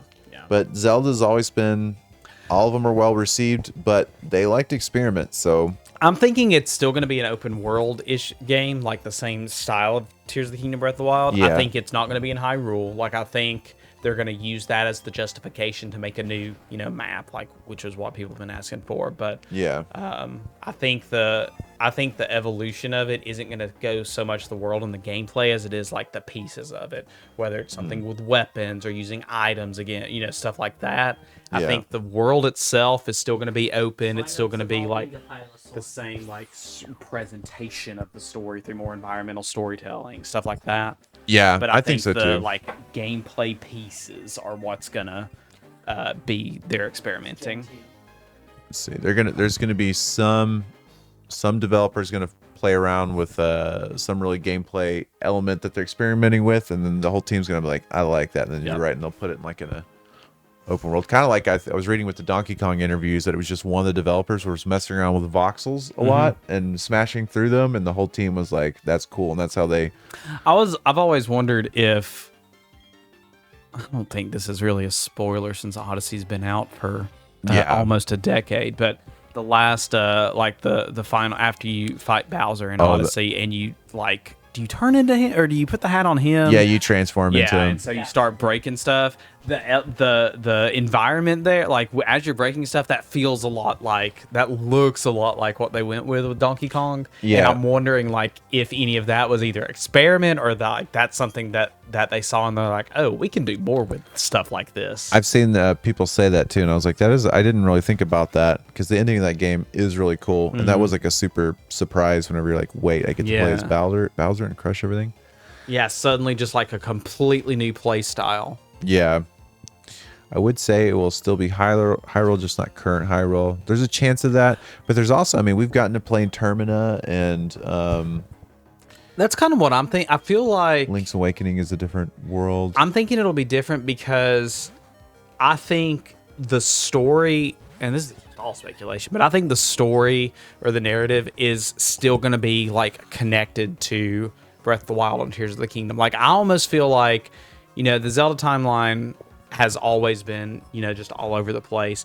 I feel like with their, I'm calling them main series. I know Echoes of Wisdom is a main game, but like they're big releases. I feel like they're gonna try to do more like cohesive narrative. I think that's why they put Breath of the Wild, they're saying it's so far removed from the rest of the timeline that's why everything is like it is, and then Tears of the Kingdom a direct follow-up. I don't know that it's going to be the same Zelda and Link, but I think I think it's Oh, going to yeah, be 100% be narratively different. connected. So that's why I think Hyrule couldn't be super different because, it would need to be the same-ish Hyrule. But if they go to a different land or whatever, a surrounding area, yeah, then it could still continue that narrative and have a new map, but not, make it a little easier to stick it in a timeline. Yeah, I'm interested. I'm super. Breath of the Wild felt like a soft reboot of Zelda to me. And I don't mean that in like a negative way at all. I've always loved the Zelda timeline and everything, but and it still fits in the timeline essentially. But like just what they did with it and then Tears of the Kingdom, I don't know. They just feel like that's the new path for big 3D Zelda releases. Yeah, they've kind of done that. Like Link to the Past was kind of a soft reboot. Ocarina of Time. Y'all talk about Zelda like I talk about Fallout. Ooh, I love Fallout. Have you played the Fallout games, Jason? I played 3 and a lot of New Vegas. I like them a lot. I love New. Did you watch the Amazon show? No. I think you'd like the Amazon show a lot. I've been playing 76 is cool. It got really good, right? Or at least better. Yeah, the original. A lot of people had problems with there were no NPCs are so important to Fallout because you're exploring the world. A lot of it's like environmental storytelling, but the NPCs are pretty important. But they added them at like one of the patches, and so I've had a lot of fun with it. It's in West Virginia. Isn't there rumors that they're finally gonna? Is it Obsidian that they're finally gonna be able to do New Vegas too? That's the rumor. That's the rumor. It seems pretty solid. I think even like I can't remember his name. He's a solid insider. Whatever. Yeah. But there was a guy that's got a good track record who was saying that that it was happening. So yeah, I'm pretty pumped about it. Let's say I recall recently people got really anti-timeline on social media, and I was surprised. I've always thought it was fun to think about how timeline works. Yeah, and I love the Zelda timeline. I mean, do too. It's just fun to speculate. It really is. Yeah. I remember when, this is just like a single instance, but when Breath of the Wild first came out, like one of the things, we had a launch marathon if anybody wasn't here for it, so we played it for like 100 hours right when it came out. And one of the most fun things was like when we were first exploring Hyrule and seeing all the Easter eggs and the connections, the and different like names of the city, or even names of the areas, trying to figure out like, oh, how could this possibly fit in with the timeline we know? And like they've answered stuff now to an extent, but that's something I've always liked with Zelda is when a new game comes out, like, oh, where could this possibly be in the story, or how do they relate to that? Yeah, Jason pretty much nailed it right off the bat, or at least this is my headcanon with it. It was with Breath of the Wild that it's kind of a culmination of all of the histories, like the timelines kind of converging onto top of each other. Because if you look at the map, there's like callback. I mean, it's like some people have said it, the timelines can be whatever. Who knows? Maybe they weren't thinking about timelines at all. But in Breath of the Wild, you'll see nods to every Zelda game in it. But there's things that are also intentional. Like I know people say like they don't care about timelines, but there's obviously Majora's Mask was a sequel to Twilight Ocarina of Time. Princess is absolutely a continuation of Ocarina of Time. Yeah, those pieces like that. There's ones that are definitive. Wind Waker was in. There's a reason why they flooded and they made callbacks. There's like definitely Zeldas that are like Skyward Sword sets up all the other Zelda games. So I don't think like the timeline is something they actively think about when they're like designing the game. Exactly. Yeah. But I think as they get along in the design process, it's something they think about. Like they think about, okay, even if this is just all over the place with the timeline, it could still, fit right here because of this and stuff like that. Yeah. Yeah, I do think they're like the sequels to like a Twilight Princess or something. Yeah, sure. Some of them the stories are more important than others. Like Wind Waker is like one of the undeniable ones. The whole flooding of it and you revisiting the Temple of Time, all that's very intentional. But yeah, Nintendo's always been a gameplay first, and then they will wrap in the rest of it. But I guess Zelda, as far as like Nintendo franchises go, I'm sure there's more, but Zelda's really the one that I think has like a really cohesive, timeline story. Like, Trying to think of other. because like Mario does, I mean, whatever. Mario doesn't, Donkey Kong doesn't really. Like, it's really just as What's the far Kong as lore? as far as just like an overarching like story. Xenoblade, if you consider Monolith. being Yeah, there. I would consider it. Yeah, that's a Nintendo. Yeah, so that's Xenoblade is probably the most heavy Nintendo. Metroid, Metro. Okay, Yeah. yeah. They stepped away from it for a while. still not ultra story heavy though. Yeah, but yeah, Snake's Oh, on a plane. Snake's- It is. Yeah. Fire Emblem a bit, but theirs are all kind of self-contained.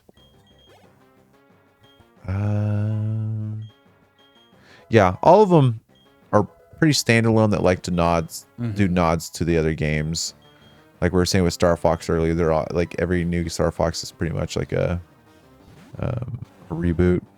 Yeah, like I can't think of another, except taking Xenoblade out. I can't think of another like Nintendo franchise where you can really like think about the story and then try to stick it in a timeline. Yeah. Other than Zelda. Yeah, and I think with a lot of the Zelda games and the story, it's more of like building out the universe, and then with the way they've got the setup of how Skyward Sword set it up to where there's always going to be the triad, the hero. I love that people are like have not completely, but have almost completely turned around on Skyward Sword now, because I really do think like that was something the franchise needed. That's why the timeline, whatever they do with it, that's why it's going to work, is because of what they like built in, those blocks they put in with Skyward Sword.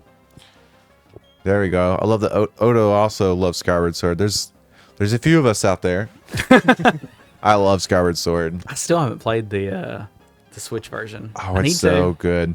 Leanna tells me constantly to play it. She loved it. It's so good. To me, it's got the, like, overall as a whole, it's got the best dungeons overall. It's got the best bosses. It has fantastic music. One of the best stories for the Zelda franchise, and it's just overall really well rounded. We were talking about ROM hacks earlier in the marathon. Speaking of Zelda, today I haven't tried it yet, but I downloaded. There's a new ROM hack of Spirit Tracks that gives it D-pad controls. Ooh, that's interesting. And that's really like the only thing it changes. But not that I'm against like how the touchscreen was, but I feel like that might make me enjoy like be able to really get into that more. Yeah, it's funny with both of the DS games reminded me of playing like a PC game. Like it felt like a Diablo-like, which I thought was cool. Yeah. But yeah, I think that's.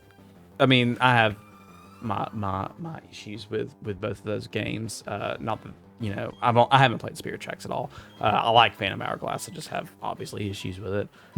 But I feel like maybe with a more traditional control scheme, that might be what it takes for me to really get into it. Because you can play it like a more traditional Zelda. Yeah, motion controls definitely aren't for everybody. What I liked about Skyward Sword is like every fight was like a puzzle. Figuring out like, okay, with this boss, or not boss, this enemy and bosses, there might be an enemy that's guarding with a sword this way and a shield this way. So you have to very intentionally attack from the right. But getting away from the motion controls and adding those to the analog sticks was pretty cool. Yeah, the sword duels did feel really fun. You're having to always think like, okay, I'm gonna swing here. I mean, there's some fights that you can spam very easily, but I feel like if you take each fight really slowly, it makes them pretty easy and I think pretty enjoyable. Tail, please run out. Oh yeah, we were talking about Joy-Con drift earlier, and so I work at pretty much it's like the best way to describe it is a campus arcade that also we host like classes that are centered around gaming and stuff like that, and so we have to do lots of repairs on controllers and stuff. But I think because I have some students that are the ones that do the repairs on them, it seems like with the Joy-Cons, all the generations, all the PS5, the PS4, the Xbox One, they all have, you know, Joy-Con drift problems. But the ones on the Switch, the Joy-Con specifically, have more drift than the Pro controllers. And it seems to be that it's because the parts that are in them are similar. They still have the what are they called? Pentometers, or their setup is very similar to the other ones. I think it's the shape of the Joy-Cons, that them being kind of smaller and thinner, the pressure that's applied on them. Because a lot of the times when my students fix them, the ones that have drift, most of them is just either cleaning them or resetting them. It's not like a part that's broken or anything like that. So a lot of people are speculating with the Switch 2 Joy-Cons, them being bigger, and the way that the pressure's being applied to them, that they might not drift as awesome. But drift, with the way that it is, even with the Hall effect sticks that people have, they have less drift issues, but we run into like other problems. I think the Switch 2 Joy-Con specifically probably will have less drift, just with them being bigger alone. No matter what though, all the controllers that have the I can't remember the part, the pentometer, because I have to buy bags of those for my students for when we have to replace them, and we get a lot of wear and tear because it's students playing like FIFA, all sorts of games, but the sports games is what really I feel like grinds them down the quickest. But at the rate on and I think it's because of the type of gameplay that the students are playing. Our PS4 and PS5 controllers have Joy-Con drift just as much or even more than our Joy-Cons, but the Joy-Con players, a lot of our students come in and bring their own GameCube controllers when they're playing like Smash and stuff like that. The Mario Party games and people that don't bring in their controllers is probably where it's probably going to be where most of those issues come in, but it's definitely not drastically different. I have spreadsheets of because I keep up with it, because when we do our budgets at the end of the year, I like to make a case for, or I always like to give shout outs to my students where we saved X amount of money. Because in the beginning, when I was running it, when a controller broke, I would just buy another one. And so I've been keeping track with how many times our students have been able to fix the controller, so I can say, my students saved us, you know, $2,000, which I think last year they saved like $2,000 on fixing controllers. Yeah, because in the past I didn't want to deal with it. I would just get them, but now that we have more students, they would replace them, and it was pretty even actually amongst the controllers. But the thing is, Joy-Cons were one of our lesser used because students prefer the Pro controllers, and the Nintendo fans like to bring in their GameCube controllers.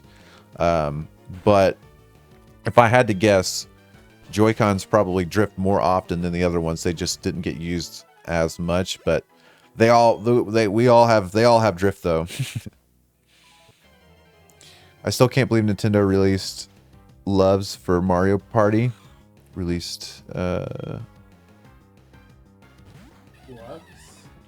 gloves. Yeah, because of there's that one that people would use. They would get like blisters and stuff. Yeah, that's probably what they're saying. But yeah, lots of drift. I want to know.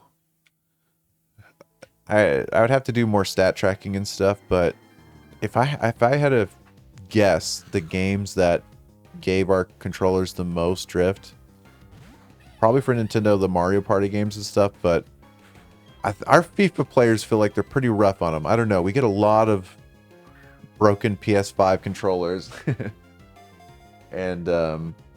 What I mean broken, none of them, it's very rare that our controller is just broken. Most of the time, it's just, there's been so much wear and tear that the dust from the residue from the controller has messed up, or when it does break, it's those like pentometers, whatever they're called, that have gone bad. My Joy-Con started drifting during Splatoon. I was one of those people like, I've never experienced Joy-Con drift. I have one of my controllers that have. I'm guessing if I were to pop them open, just having watched my students do them, cleaning them seems to fix it a lot. But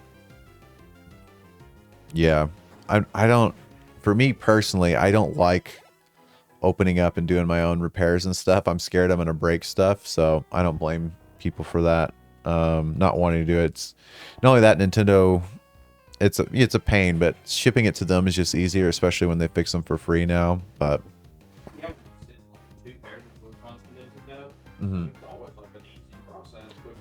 yeah, they're pretty quick. The only time I haven't had to do it for work because we just have done all of our own stuff, but the couple times I've had to do Nintendo customer service was one was during the Wii era.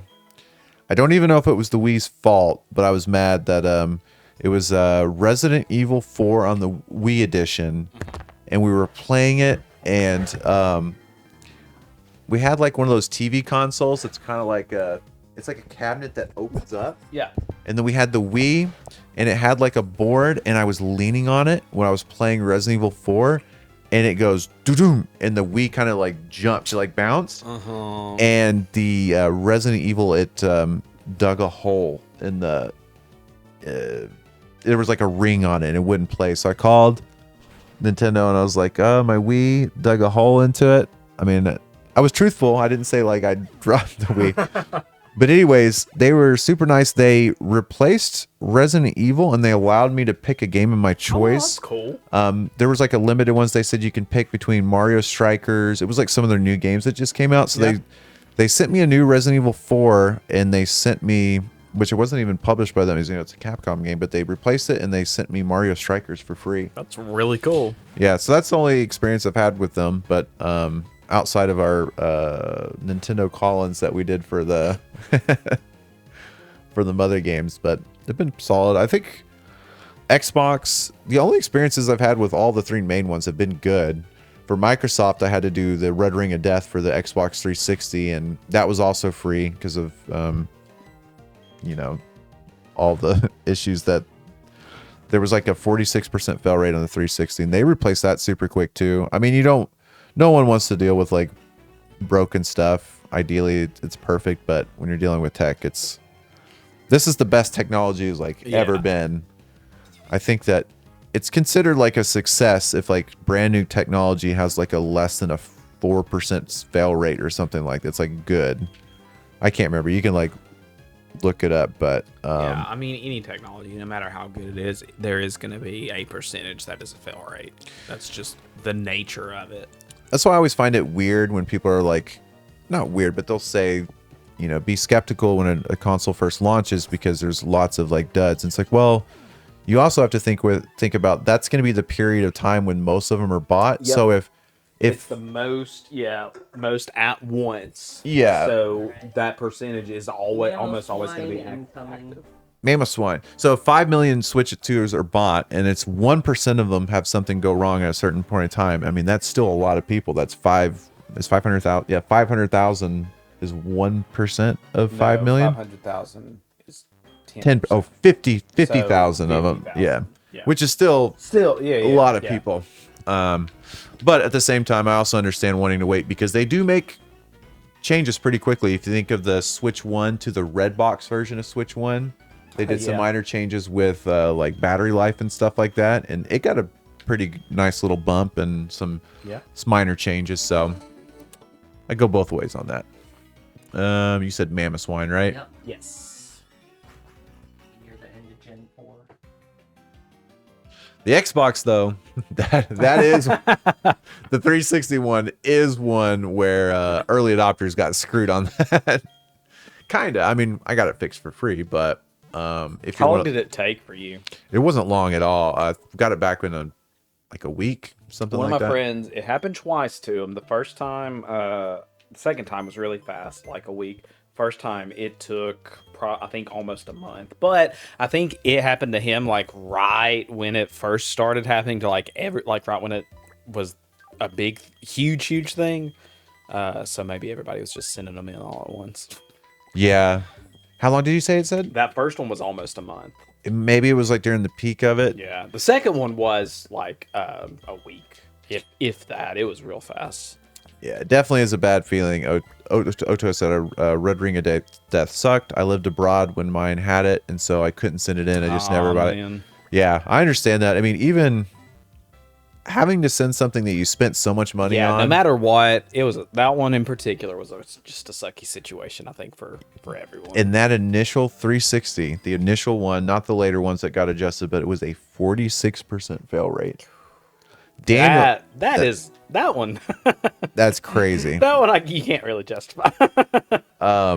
My friend Daniel, I think I told the story earlier today. He had 6 defective ones total. If he his Xbox username, I'm not sure why, but every time he got a new Xbox 360, he'd create a new gamer tag, and he would name it defective 001, 02. He got all the way to defective 006, which is his current user name on Xbox. Still his name. Just that's super unlucky odds if you think about it, because even if it was 50% each time, on average, it shouldn't have been that high, but it did happen to him. But yeah, I'm trying to think of all the major launches. The PS3 made a quick revision right off the bat, but a lot of people. What was the PS3 issue? I didn't get mine until. I don't know if it was an issue, if it was just to save. It might have been, because you remember right off the bat, I think the PS3, even in whatever it came out at that time, I think it was $700 at launch. Anybody know their launch cost for PS3? It also had. Wasn't it $790 or $599 US dollars? It might have been $699. Let me see. But okay, the way that they did emulation for. Oh, I was way wrong. It was $599. You're right, and they had a smaller model That was for the meme, $499. right? $599 US dollars. Yeah. Yeah, Mind Drive says it was super expensive, and this is $599 in 2005 or whenever it came out, 2000.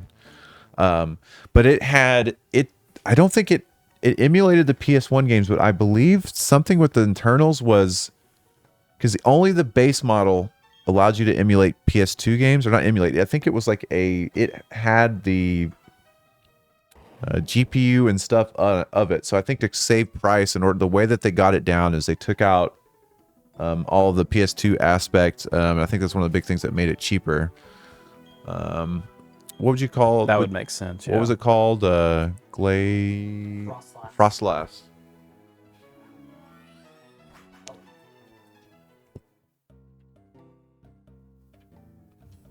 Something people don't realize is all PS3s though you can play PS1 games on them, which I think is pretty PS1. cool. Yeah, that's how I first played Chrono Cross was on my PS3. Let's see, I finally bummed out thanks to the PS3's last Uncharted using new discs that spun faster to work better with the later editions of PS3. I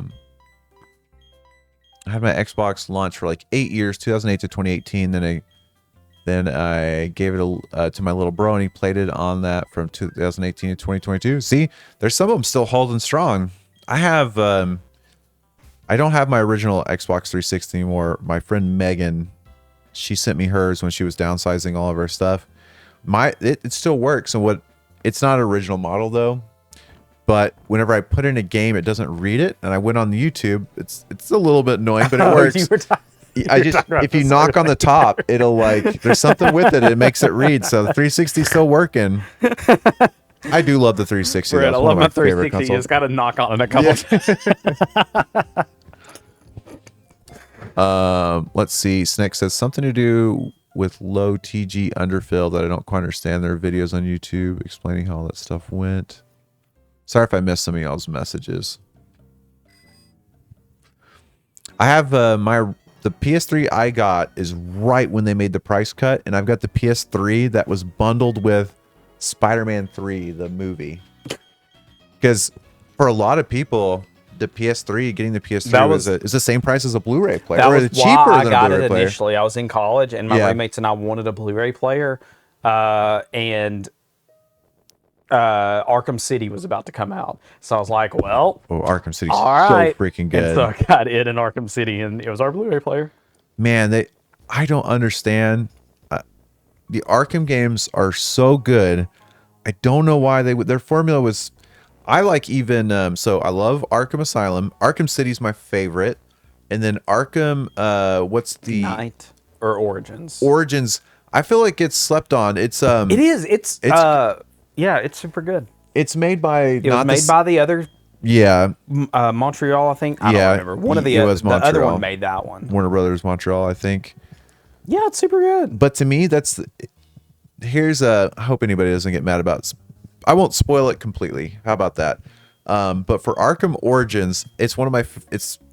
I think City's still my favorite story of them, but they did this collector's edition for Arkham Origins, and it comes with the statue, and the statue, it has a warning because there's a masked character, and it's like, don't take the mask off.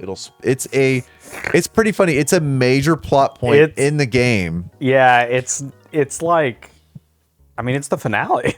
Yeah. So you can like spoil the game if you were to do it, but I like the story. It's nothing like over complex or anything, but it's just a fun story. It's just a fun Batman story. Yeah. With a good game. Yeah.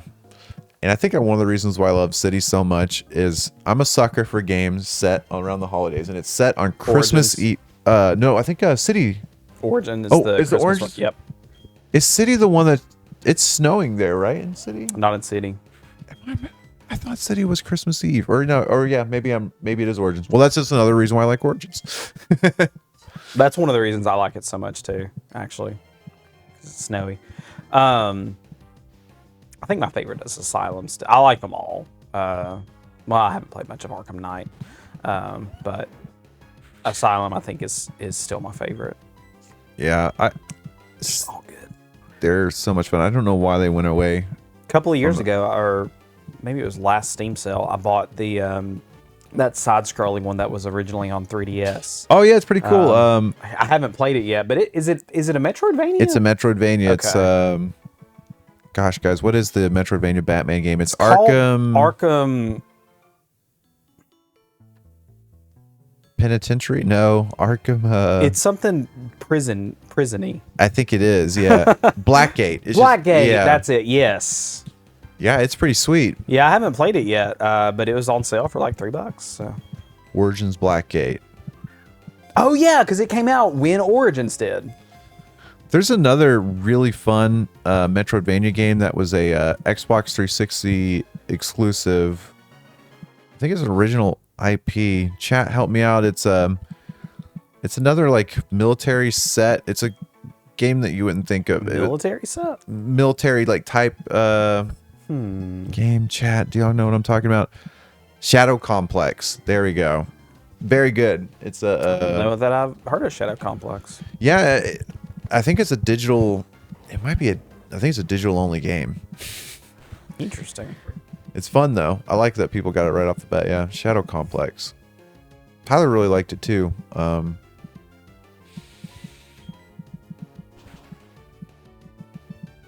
think it is is free on Epic. Wasn't Tom Clancy game Xbox only for a long time before Rainbow Six? No. Splinter Cell 1 was on GameCube. It was on Xbox. Or are you talking about a specific Tom Clancy? Like Payonin, it's funny that you said that. Me and Tyler just had the same discussion yesterday.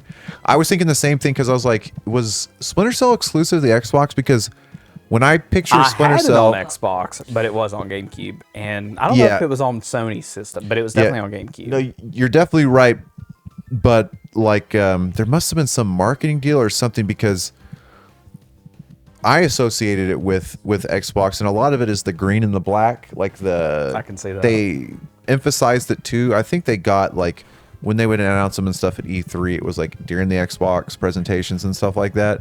But yeah, I thought it was an exclusive too when I was talking to Tyler. Something super weird about Splinter Cell. I was actually looking at them recently on Steam because I loved the Splinter Cell games. I think I only played the first 3, so like through Chaos Theory. But I was looking at them on Steam, and every Splinter Cell game is on Steam except for the second one. Oh, and really? Apparently, it is not available like on modern hardware at all. Dang, it's a lost the time. Did they ever fix that? There's a game that was on the Sega Saturn. Why do you have we don't have a gold duck? Nope. Psyduck, but didn't have time to evolve it. Sega Saturn game was originally a rail shooter, then it had an RPG, and apparently it was like super hard to emulate. I don't know if it's been a rail shooter that turned into an RPG. Panzer Dragoon Saga. Panzer Dragoon Saga, yeah.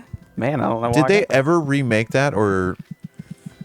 I don't think so. Weirdly, I was looking at I watch a lot of I can't remember what the YouTube channel is, but it's a lot of like top 10 lists of X thing. And I think I remember recently looking at one that was like original Xbox or Dreamcast games or something that have never been re-released, and Panzer Dragoon Saga was one of them. I didn't know it was a rail shooter though.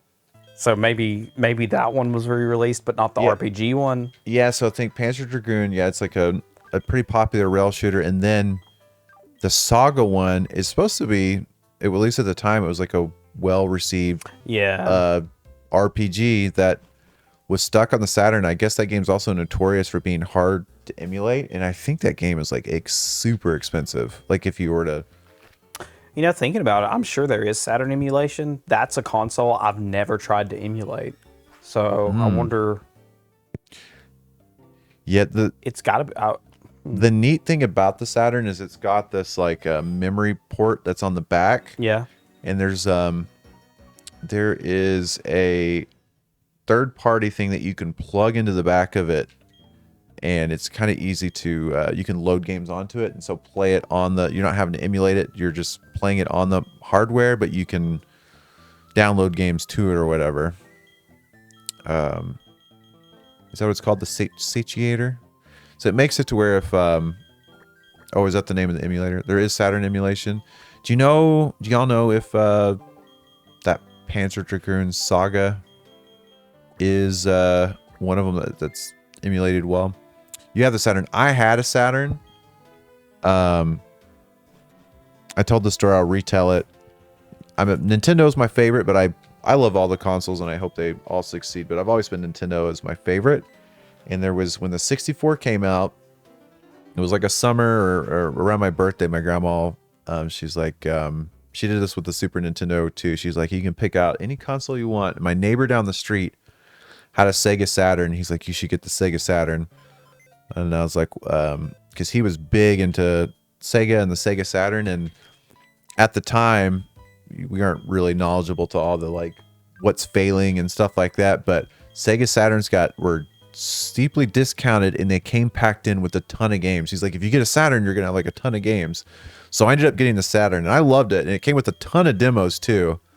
And we ended up later on getting the 64, like not that much longer. My brother got a 64 for like his birthday, like a year later or something like that. But the Sega Saturn, I can't believe I did this, because I love collecting everything, but at some point I sold it to my friend for like my friend Dale for like $30 or something like that. Wish I'd have never done that. But yeah, Sega Saturn was cool. Yeah, the Saturn's like one of the few consoles that I've never even like touched. It's cool. I'm trying to think of like the most iconic games on there. There's all the like Virtua games. Like I like the Virtua Cop. It was like a rail shooter. There's Virtua Fighter. Yeah. Course Knights. It was also really popular with. So that's where the first time I ever played Mega Man 8 Anniversary Edition. Slide. Played Resident Evil. There's a Resident Evil 1 is on there. Yep. There's a lot of good shmups, shoot 'em up games. I have a Hitachi High Saturn. Is that the white one?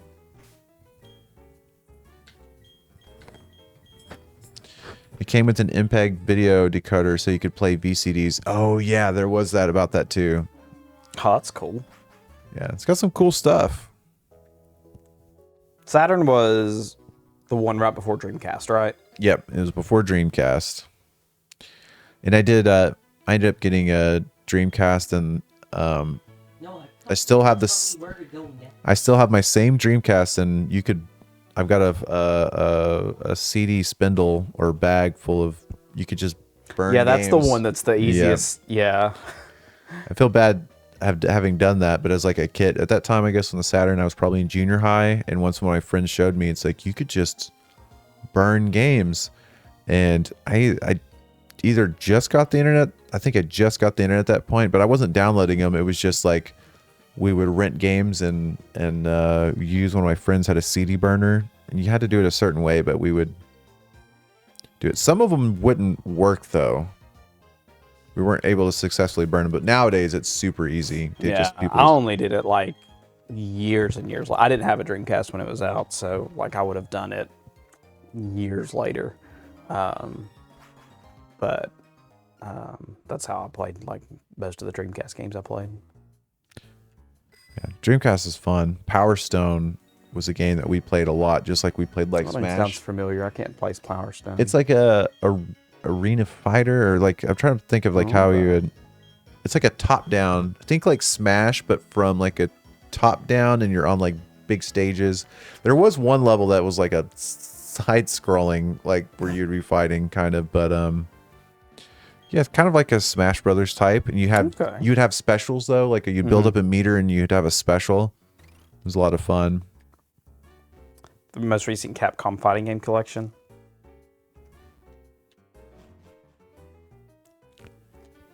Oh, I didn't even realize that.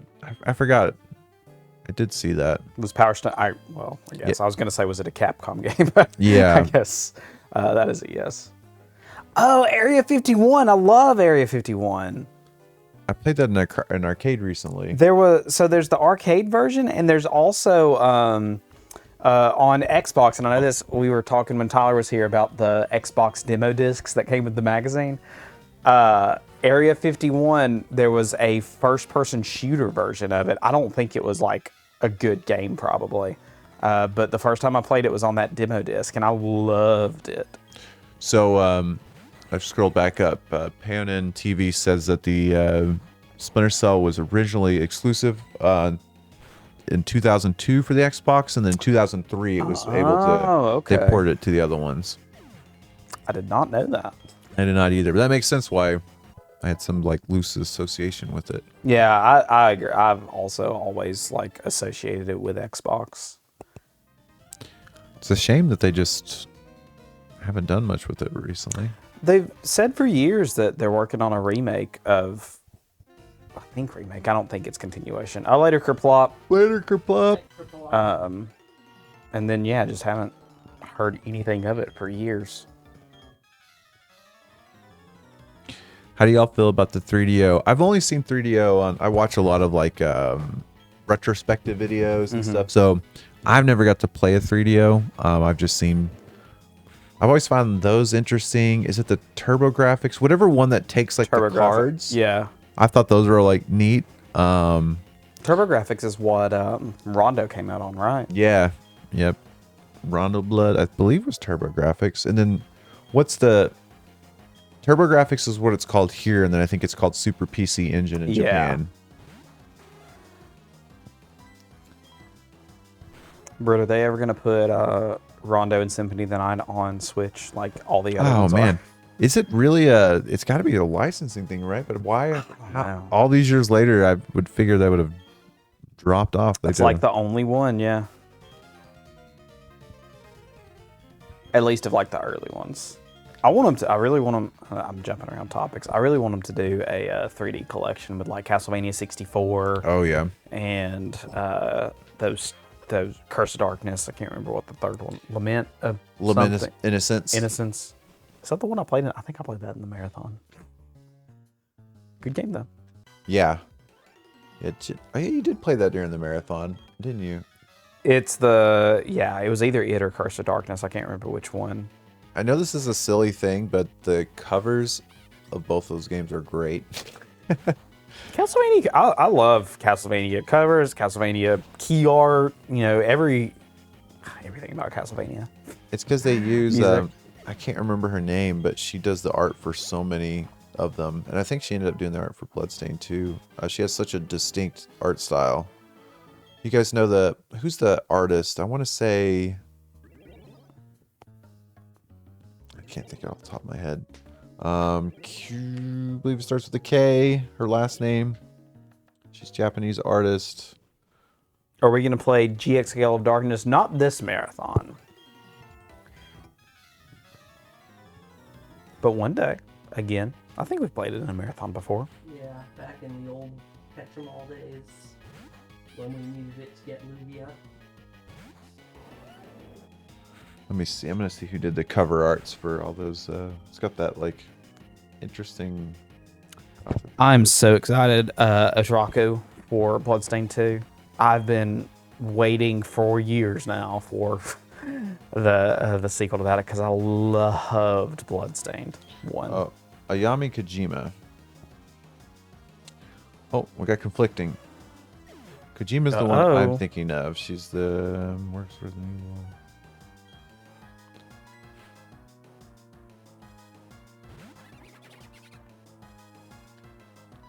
Her stuff is so distinct. One of your first things was Cardboard Rob. Shout out to Cardboard Rob. It's almost, what, 10 years old? Almost, yeah. Oh, I see. So did she just do? Did Kojima do the concept art, and then they had a different person do the cover art? Oh, interesting.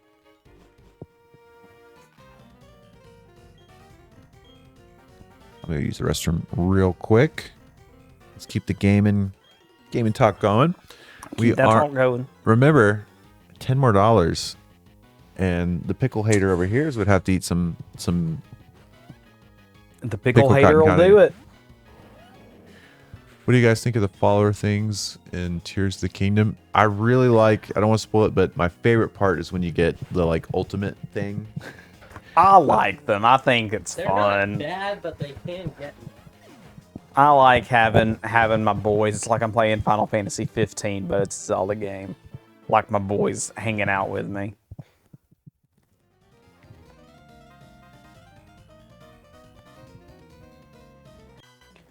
What do you think about it? Now I've done it. Jace is always doing it. I'm always doing it.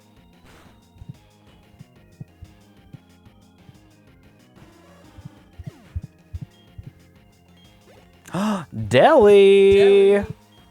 My guy Deli, how's it going?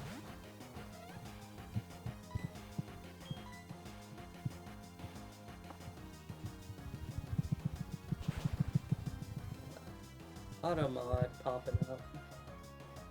15 was you liked it. No, I love 15. I'm not like a huge Final Fantasy fan. Like there are games I like for sure, but the first one that really got me was 15. Baltus gave it to me for Christmas one year. And I just sat all of my Christmas. I was in, I'd graduated. I was like 2017-ish. But yeah, I just sat for like 2 weeks after Christmas and played through it. I loved 15.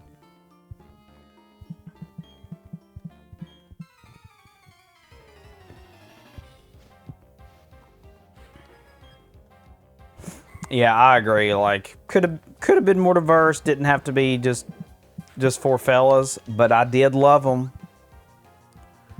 No complaints here. They were fun. You feel like this may be a close score by the end? I think so, Deli. It's been like really interesting seeing almost every step of the way. It has been really close. And it's kind of annoying. The lead I got us starting off is pretty much gone.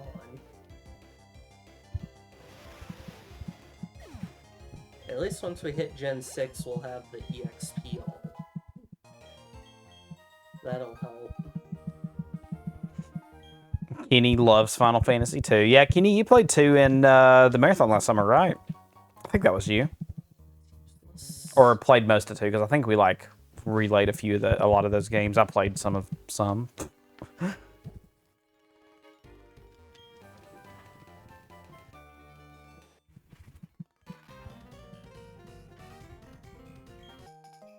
Galactic Key.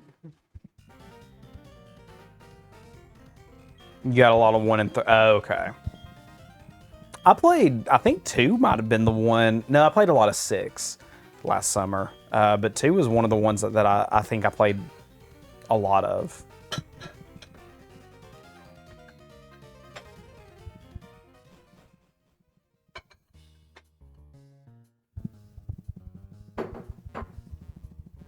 Hoping I'm going the right way. Maybe I should do this one first. Deli, I miss you. When are you coming back? Deli.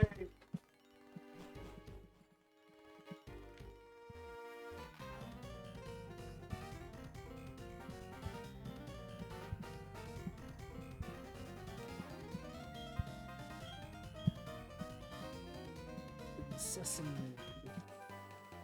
Wow. Frustration. How fitting. I'm getting frustrated at this place. See a lot of people liking 10 and 10 too. I like 10. I've never played 10 too. I like 10 a lot. Played it back on the PS2, but then last summer after the Final Fantasy Marathon, I repurchased it on Steam. Didn't play a ton of it that time, but still such a good story. Didn't like the combat in 13. That was, yeah, I want to play, I want to get really into 13. I don't know why. I specifically want to get into 13. But the couple times that I've tried playing it, it's the combat that I just can't get into. It's not even how linear it is. It's just the actual combat, and I don't know why. Hoping to try for December. That's what I was telling Britt, Deli. We were trying to figure out if you were gonna, which marathons we thought you would try to make it down for, and my guess was that one. I wish I could make a December marathon one year. They good. Fortunately, that's one of the busiest times of year.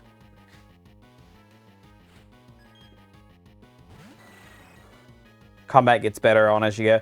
Yeah, I really want to. I didn't realize until the last Final Fantasy Marathon, actually, that they were on Steam on PC. So ever since then, I just haven't gotten around to it yet, like so many games. But I want to try playing it on Steam. Which game? Final Fantasy 13. 13's cool. I know Megan loves it. Yeah. Hard to justify the plane tickets for a short marathon. That's fair. It's fair. We need a Kenny Christmas, though.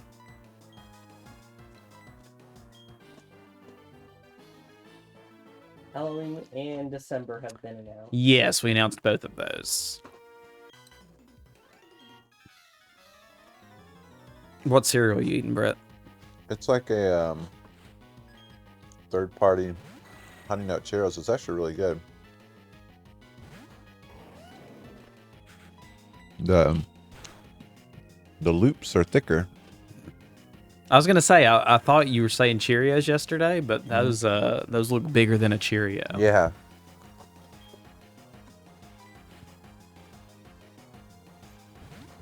Peanut butter panda puffs. Now that sounds good because I love Reese's Puffs. But I'm guessing that's another Butter panda puffs. like Peanut butter panda time? spin-off. Peanut butter panda time. The kids are bringing that back too. Oh, they are? Yeah. I don't know what's going on with the world. They the kids in America? They are. They bringing that back? It's gonna be next.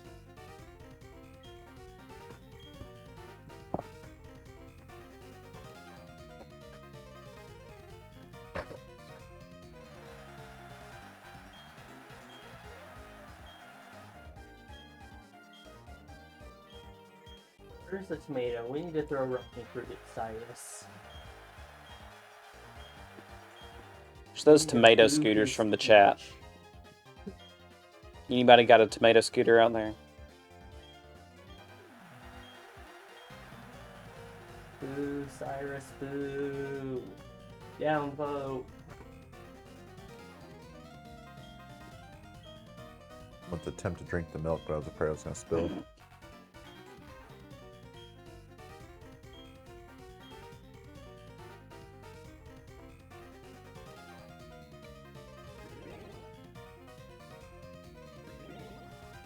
I finally bought Witcher 3. I think the last Steam sale.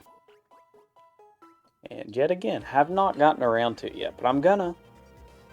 Have every intention of playing it one of these days.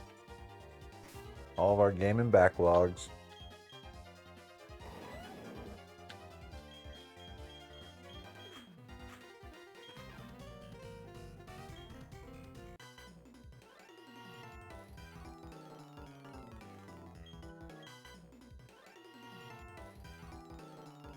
All right.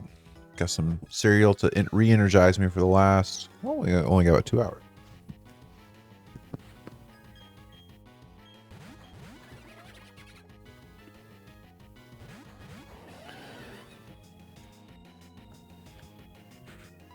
I'm scheduled till 2, but I think I'm gonna tap out around 1 because since Ben's not gonna be here, I'm gonna do that 9 a.m.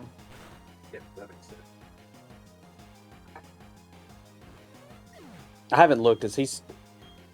That's all he's scheduled for tomorrow, right?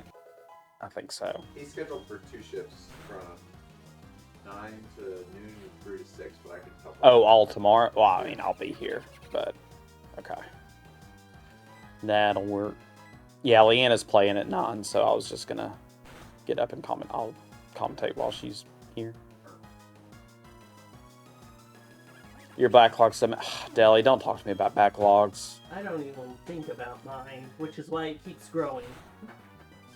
What games do you want to play, David? A lot. Fair. I've actually been toying with doing a stream playthrough of Pokemon Blue again, though. Instead of, playing something... Now, that's not a backlog game. Nope, it's not. It's something I've beaten very many times before. I was really excited, even though it's buying yet more games. Earlier this year, they did there was a Humble Bundle with all of the Doom and Wolfenstein games that Bethesda's done, except for Dark Ages. So I've been going through, and I've never played any of the Wolfenstein games other than like the original. So I've been played through a couple of those, and then I'm going to go through Doom again soon. Very excited.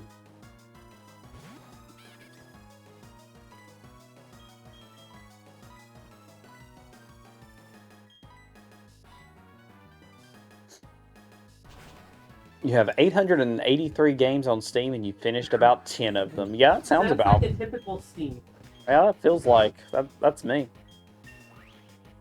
I was doing the Brit, and Leanna's actually been doing that this year, too, of trying to just play, like, a bunch of shorter games that have been in our backlogs. I've got through a few. I thought doing the Brit was playing the same 20 games over and over. I do like to do that. But I've got a pretty good... Let me see if I've got my list here of games that I've completed this year. And there's some that I forgot to add. Oh, yeah, I need to start using an app, because I just keep up with everything, like, in my head, and I hate it. Yeah, because I can't. And I'm pretty sure I'm missing a ton, because I forget to update it. Let's see. Gotta go to my profile. Reviews, ratings. 2024. Where's 2025?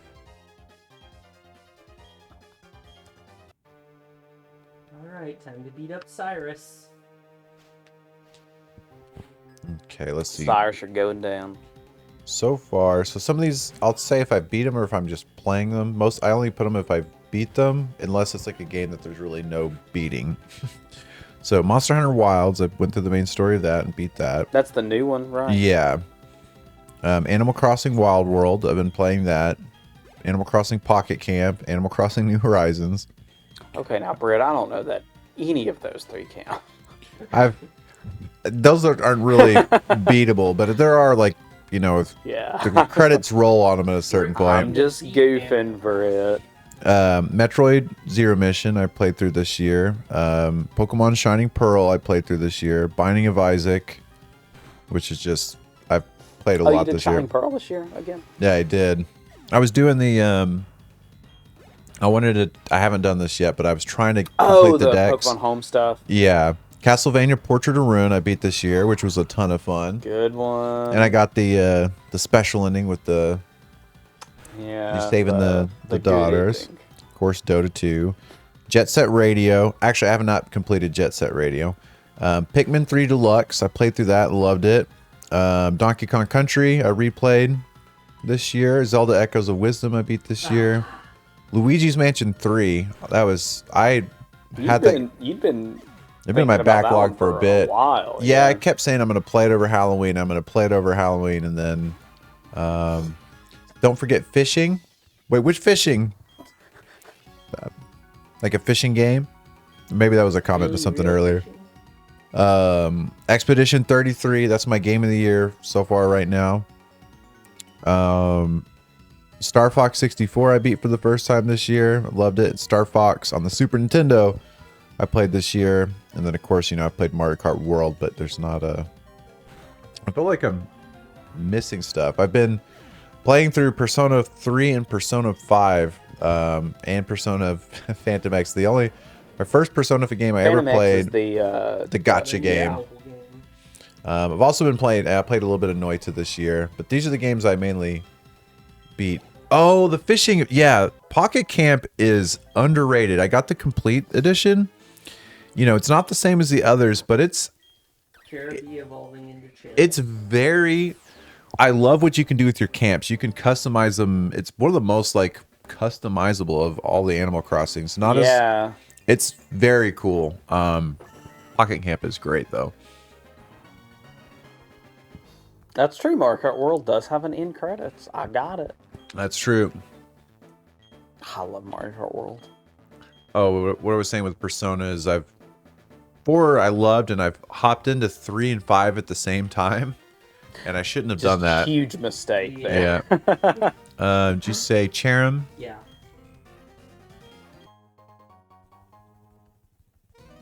I feel like there's something else I've been playing that I brought up. Have I missed any donations? No, we're still at 3,375. Have y'all seen the rumored leaks from Nintendo? I have not. Hit them on it, or I don't think I have. Just in general? No. I've checked. I've been checking leaks all the time, but since the marathon started, I've been off the internet. Speaking of, I've avoided thank you, it. Tab Ooh, Mock. Thank you, Tab Mock. Did you see that Donkey Kong Bonanza has like either leaks or street date broken or something? Oh yeah, I did see that. That some people were saying that some store had accidentally put it out early. So everybody be careful out there. I also, something that was underrated about Pocket Camp was the online aspect of that too. Like you could just send people like gifts and stuff like that. I don't know. And you would see them randomly. You still see them. You can QR code your character to other people, which I think is cool. But yeah, I played Pocket Camp since release. I'm bummed on how much easier it is to get events done. Oh, it is so much easier to get all of the items and stuff, like way easier. And collect it since it isn't online anymore. The monetization was pretty bad when it was live. Oh yeah.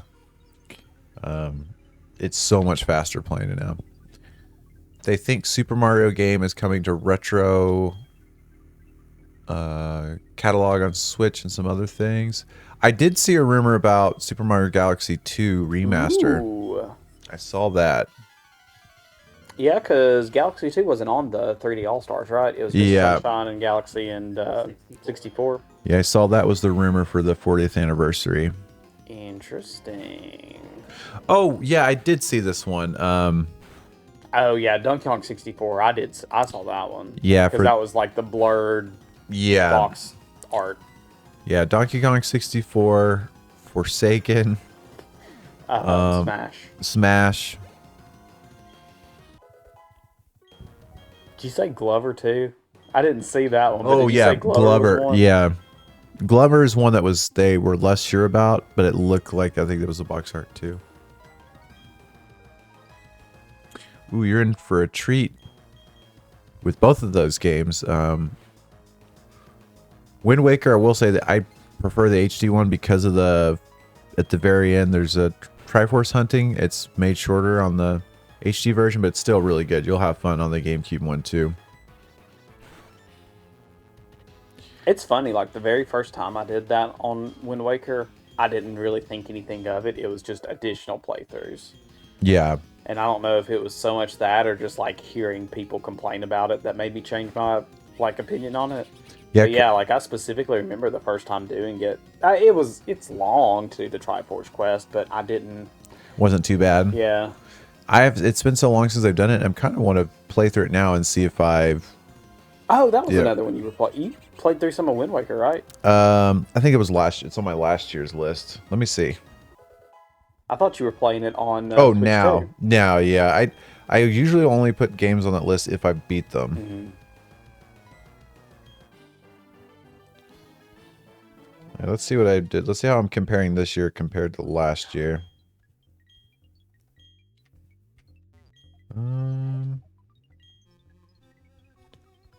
So last year, and then you can review the games too. I can tell you my highest reviewed games. I don't even know how it stacks up against everything. Okay, 2024. I've got Noita. Persona 5 is when I started last year. I've not beaten Persona 5. Gravity Rush 2, Skyward Sword, Phantasy Star Online, Golden Sun, Persona 1. I haven't beaten Persona 1. Beat Golden Sun? That's a good question. Maybe don't count that one.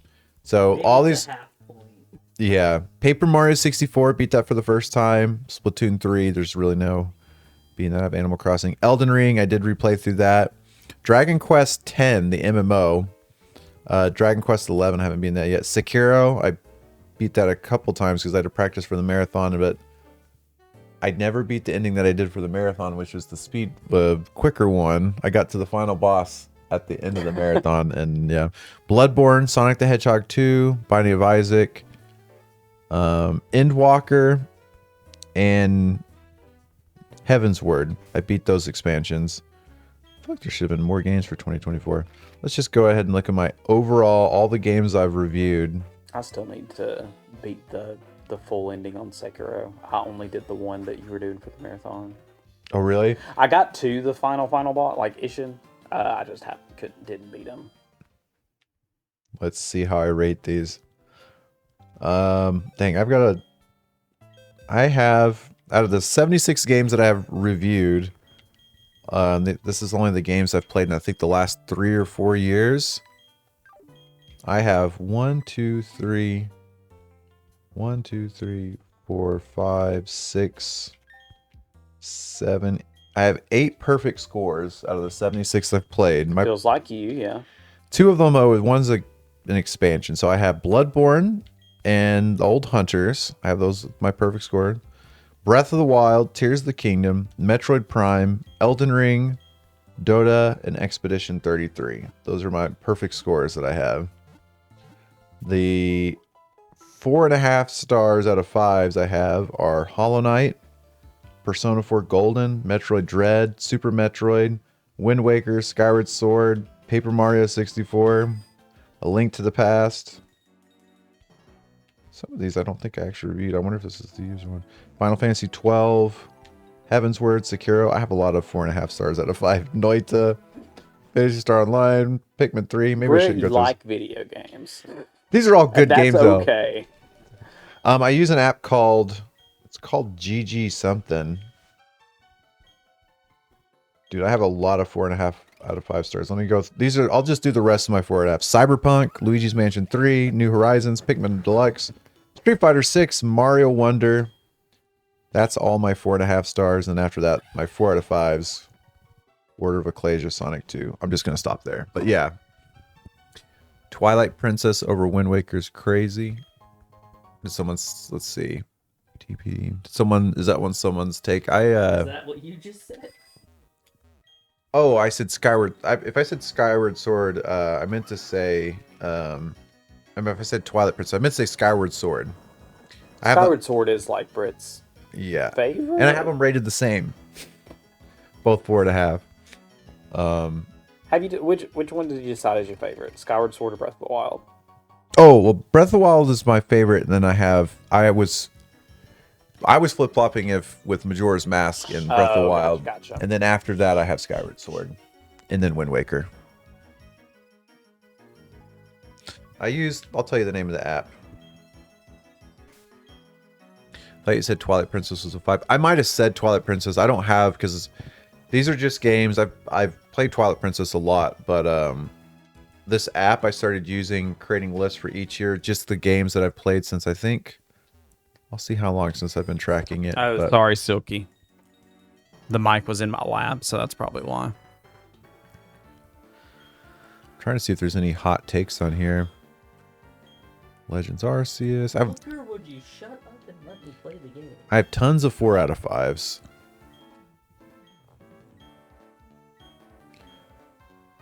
I'll tell you my lowest rated game that I have. Ooh, that's interesting. What is it?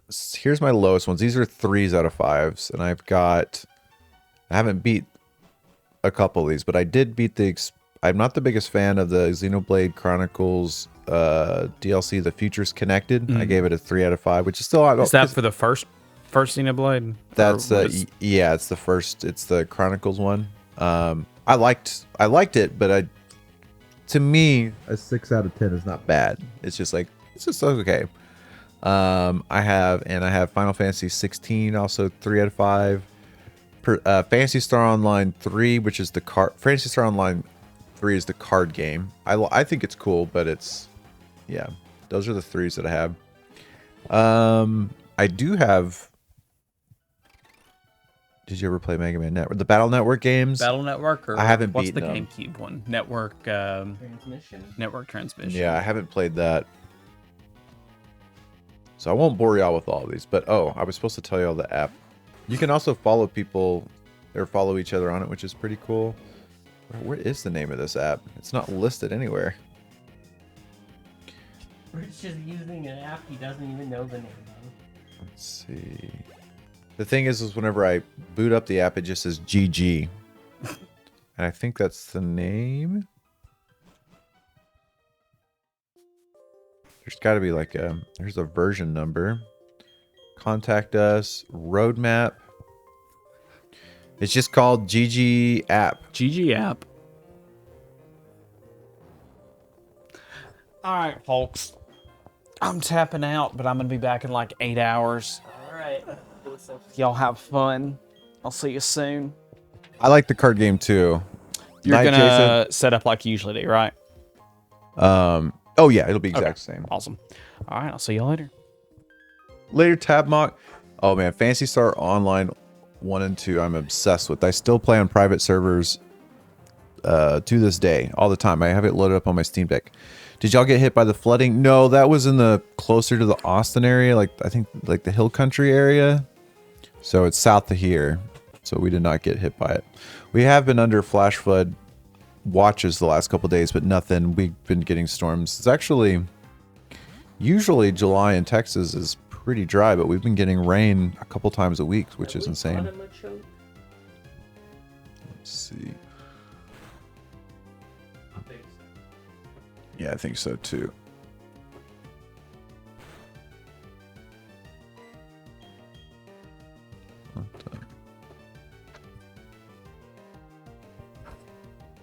My choke. Yep. Yeah, I don't know why I asked. I did that. Did you Fantasy Star Online Dreamcast when it first came out? Not when it first came out. I got introduced to it on the Dreamcast from one of my friends, Daniel. My first experience is when it launched. Right when it launched, we got it on the GameCube. Did we get nose pass? I believe so too. Let's see. Nose pass. Oh, no, we don't have nose pass. Nose pass? Mm-mm.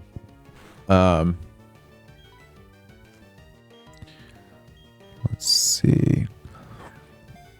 The star system with that one also being 3 out of 5. Like I know I enjoyed Phantasy Star Online 3, the card game, but I had a lot of issues with it. I played it online when that game came out with the same friend that I talked about playing with Pokemon Pearl when I imported it. Let's see, trainers. There we go. Sorry, I don't know where I was going with it. Oh yeah, but the GameCube. What I loved about the GameCube edition of Phantasy Star Online Episode 1 and 2 is a lot of us would all play locally together because it had split screen. And then you could take your split screen character and take it, you could level it up all together. And then when you go home, you take your memory cards and we'd play online together too. It was so cool. I mean, I understand why that's not a common thing now because even in that game, it led to a lot of cheating. People were duping items and stuff like that. But it was a cool feature. I love Phantasy. I have a giant poster. Actually, do y'all want to see? You want to see my nerd den real quick? It's a little bit of a mess because I had to clean up stuff for the marathon. Yeah, I'll go over there. I'll show you. You see some of my nerdiness. You caught a bomb nest though? I'll do that before I. Let's see. You guys will see my taste in games.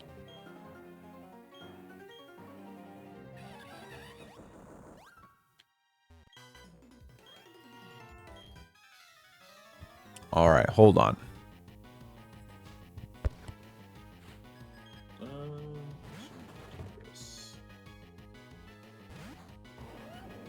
me see if this works first.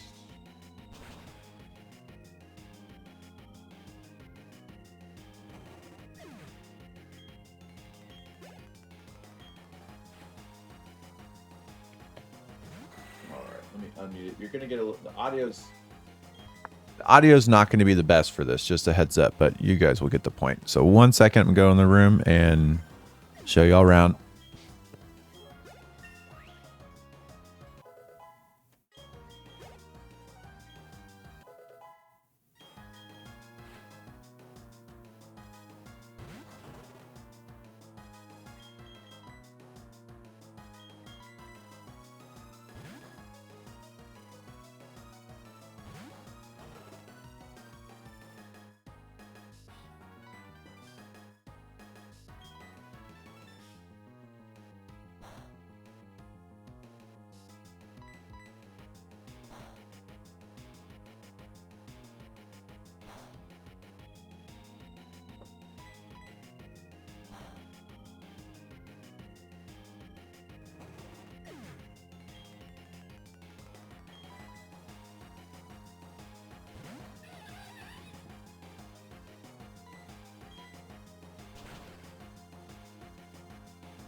Still working? Okay.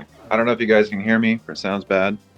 This is where JD's going to be sleeping. That's why pillows and stuff are stacked up. Here's my... See, I love Phantasy Star. This is like the art from... I think I'm going to turn this light on. Oh, might be too bright. From... I can't remember if it's the GameCube release or whatever. You can see, I love Zelda. My little Zelda mouse pad and the new Switch 2. But... here's my Zelda collection, which is my pride and joy. I actually recently just got this, which is the... Sorry, it's dusty. It's nasty. The Famicom version of Zelda 2, which I love Zelda 2. Not a lot of people like it, but... can you believe at one point, Link to the Past is only $36? Got the main... console games all the way through, and there's so I could have got another collector's edition for Breath of the Wild, but it's just a black box, and I just think that this version looks so much cooler, so I opted to get that, even though the other one's worth a whole lot more. Yeah, lots of Zelda stuff in here. And there was something Phantasy Star I was wanting to show y'all. But as you can tell, I can love Zelda, love Bloodborne. Here's some of my Super Nintendo posters, and then down here, more nerdy stuff. Majora's Mask. There's a Skull Kid over here. Some of my Game Boy games, and then my Super Nintendo collection down here. This is the Ni no Kuni game I was talking about earlier, which is the DS version of Wrath of the White Witch. Love Ni no Kuni, especially this first one. Ni no Kuni 2, a lot of people don't like it, but I think it's fine. It's not as good as the first one, but there's a lot of the combat and the world and stuff I think is a bit better, but the story's not nearly as good. I think the Super Mario Kart World, actually, the characters kind of take a lot of the style from the SNES one. And then here is more just of Nintendo stuff and random assortment stuff. Oh yeah, I really like the I've always said if they remake Zelda 2, they need to do it in this art style from the original original art of the art books that came with the games. I also have the Zelda 1 over there. A lot of this stuff are like gifts from friends, like this Wind Waker art is from my friend Calvin that I got for Christmas. Some of my Super Nintendo games, all the way down to the GameCube. Barely any Sega stuff. I ended up selling a lot of that stuff because I was trying to just get the stuff that I really like. But yeah, that's it. All my other stuff is over here, which is like the PS3, PS4, and PS5 stuff. I don't really have room to fit Dread with the rest of my things, but here's some of the MMOs that I was talking about earlier, like Final Fantasy 11, Warhammer Online I played for a bit, all the World of Warcrafts as they were coming out. This game wasn't on my list. This was one of my favorite games that I played in the last couple of years. I bought a Vita really cheap, and Gravity Rush, it's got a lot of flaws. The controls are weird, but it's a neat original game. So I'm not much of a stickler on stuff that's not well polished, as long as the ideas are fun and stuff. And that's how I would kind of summarize Gravity Rush. It's very original. But that's about it. I'm going to go see you guys in the room. Or back on the commentary. But see ya!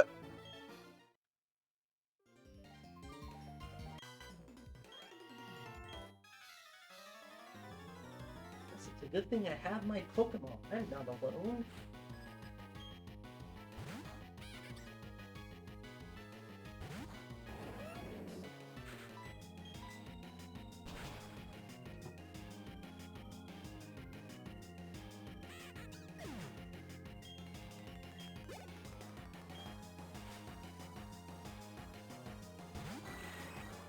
I'm back. Did my audio actually come through?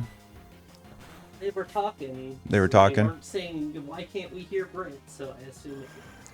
What was the Star Wars games next to KOTOR 2? It probably was KOTOR 1? probably was SWOTOR. Sounded fine to you? Okay, cool.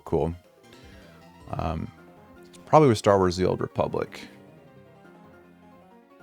Oh yeah, and if you saw a lot of Switch 2 boxes stacked up, don't worry. I only bought one. I'm not a dirty scalper. Like I said, I work at a I work at like what's the equivalent of like an arcade on a campus. And so I got one, and then we got, for work, I bought 2 of them there. And usually, you know, we just toss the boxes, but me being the nerd that I am, I wanted to keep the boxes because the one that I got is just the box that doesn't have the Mario sticker on it, the Super Mario Kart pack-in. But they did a different variant. There's one that's got a sticker for Mario Kart that is bundled, and then there's another one that Mario Kart is actually on the box. So I was like, I want to keep that box. So I didn't throw it away. I'm just like, I'm going to take this home. I mean, we're just going to get thrown away otherwise. So I mean, it was either that or it was going in the trash. So Yoinked it. Brett, do you play any gacha games, like the newer ones? Right now, the only gacha games that I'm playing are Pocket, Pokemon Pocket, and Persona Phantom X, I think is what it's called, that new one.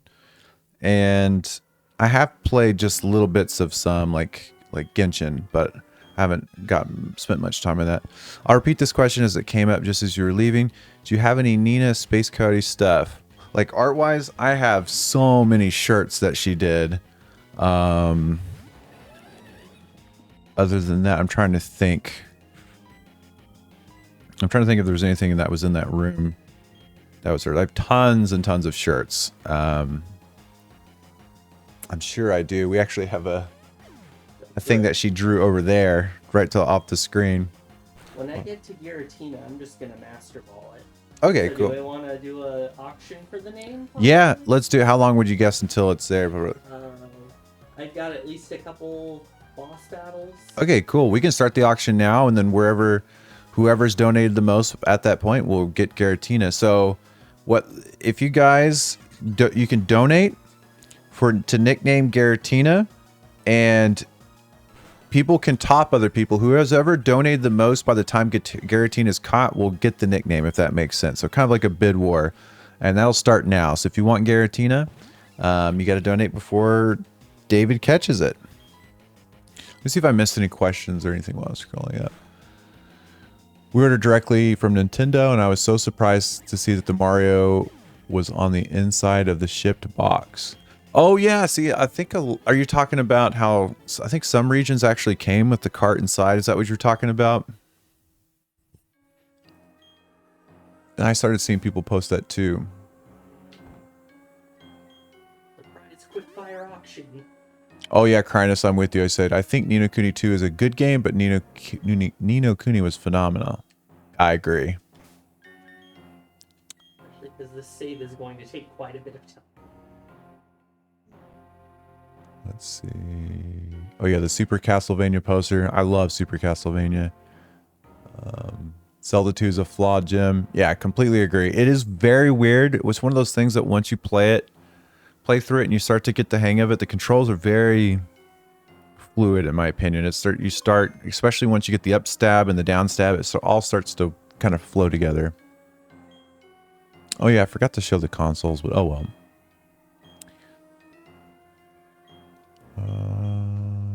Let's see. Okay, I think I read everything. Rival runs and turns this into a double battle, and what's he gonna send out? Pikachu!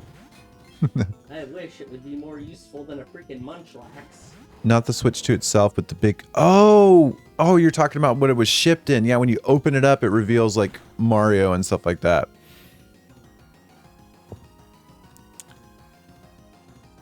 I think I saw someone post that online too. They were like, oh, I didn't realize Nintendo packaged their stuff like that.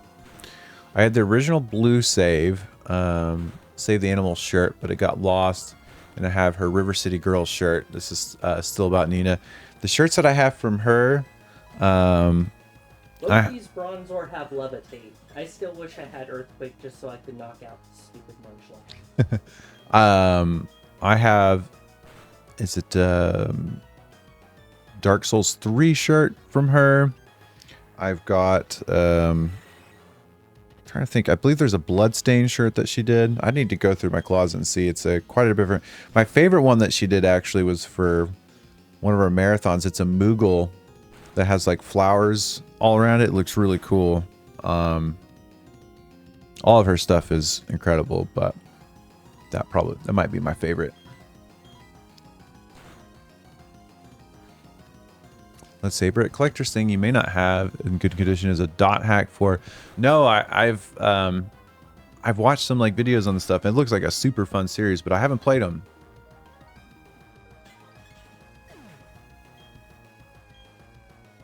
I heard dot hack was really cool. Something else I was watching recently and I've never played is the Dark Cloud games. I remember growing up, I used to think like, oh man, this is PlayStation's trying to rip off Nintendo because they've got a Link on the front, but the game doesn't play like anything like Zelda, I don't think. And I was watching videos. I was like, this game actually looks really cool. One of these days, I want to play Dark Cloud. Looks like a lot of fun. My only issues is all of my gaming shirts fall apart. isn't Nina's fault. It's the companies using Gildan blanks and the other brands like them. Yeah, it's really heavily dependent on the quality of the shirt. Most of her stuff that is on Fangamer is all like really high quality. Like I think Nita designed this shirt that David's wearing right now, actually, and that shirt's all the way from 2016. Yep. So admittedly, I don't wear it too very often. So it's held up for a decade. Oh wait, this I don't think she did this one. This is just a regular Zelda one.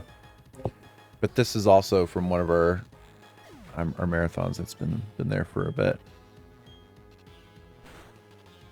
Exactly. You gotta save the good stuff. Dang, that is pricey. For a 4 CD bundle on eBay, it's going for $400, and older T-shirts from promotion is going for $500. Holy moly!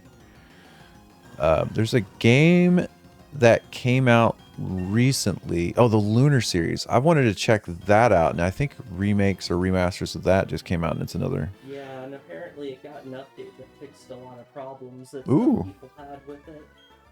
I'd like to give those series a try, or that series a try. I've got too many series I need to give a try, but that's another one. I only wear my anime and gamer shirts on special occasions. That way, they last a lot longer. That makes sense. My apartment is too small to have a dryer, so we hang our dry. Well, I can't speak. So we hang dry our laundry, but this does have the perk of having my shirts with the designs last a lot longer. Yeah, they definitely do, because there are certain clothes that I have, like dress shirts and stuff, that I never, I always hang dry, and yeah, they always say if you hang dry them, they last a lot longer. I have friends that have done that too, and yeah, especially the graphics tees, they'll last a lot longer. Dot hack is a huge collector's thing. What that was like PS2 era, right? Never played Lunar 2, but loved Lunar Legend on the Game Boy Advance. Oh, I didn't realize there was a GBA game. That's cool. They haven't had any donations yet, right? Oh yes, Garatina's coming up right now, right? Yeah. If you're gonna get a donation for the nickname, you gotta hurry. If you want that nickname for Garatina, it's Still gotta coming get up. through the Distortion world in the final Cyrus fight, but I don't know how long that's gonna take. That's 4 out of the 7 games of Dot Hack, and they had 3 G.U games. What's the G.U stand for? You're the only person who donates, you could pick up the nickname for cheaper than a regular nickname. True. Yeah, you might be able to get Garatina for $1. But if someone, if by the time he catches it, hops over you, then that would be the winner. I'm gonna grab this other mic real quick. Oh my gosh, they're double stuffed Oreos over here. Oreos.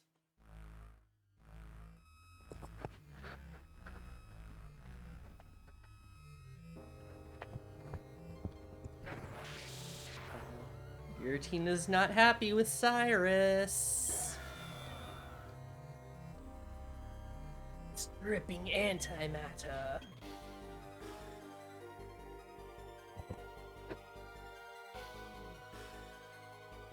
Interfere. Help. Cyrus machine broke. Hack.gu games are a series of single-player action RPGs that are part of the larger Dot Hack multimedia franchise. Yes, dude. Oh, that's cool that they got a remaster. I didn't realize they're on the Nintendo Switch. PS4, PC, Nintendo Switch. The series follows the story of Haseo. Yes, this is platinum. Stuck in the online, or he's in the online world. R2, he investigates player killers in a mysterious virus called Ada. You know, it kind of reminds me of Mega Man Battle Network a little bit. And I want to get deeper into those games because I've played them and I like them. But some of those worlds you're in are pretty, I don't know if complex is the right word, but it's a maze, and it's because it's turn-based with higher encounter rates. I'll sometimes get confused. I'll get turned around because there's not really, I think, like a map for them. But I like the idea of Battle Network, but I've heard the newer ones get a little bit better, so maybe I need to tough it out. Ooh, Medicham. Oh yeah, we're playing Platinum. Oh, I can't even remember. Have we been changing? I mean, I would assume someone would have in the past 20-ish hours. Oh, it says category crystal. Whoops. Wow, it didn't even get changed for emerald. Yeah. Very oops. Could have sworn it did though. Maybe it did. I bet somebody on the other end probably did it. Like, I'll make sure to change it before I go to bed this time too. Right, I caught a Medicham. I'm assuming we didn't have it yet. Oh, it was changed. Okay. Metachan? Yep. Uh, Gen 3 Pokemon. Let's find out.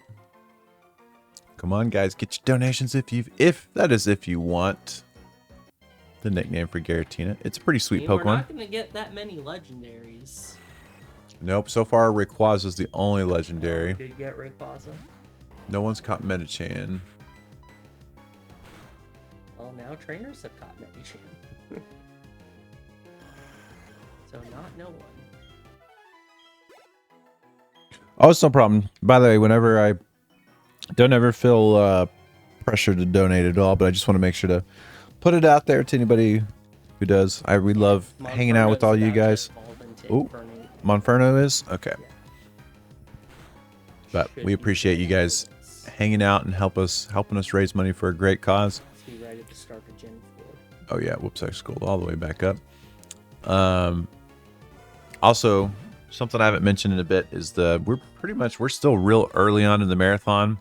We've been going Friday, Saturday, and Sunday. We're about to start Monday, but we're going till Friday. So any promotion on anything, Discord, Blue Sky, Twitter, wherever you go, be much appreciated. Because like last night, we got on the got rated by GDQ, which was a huge help.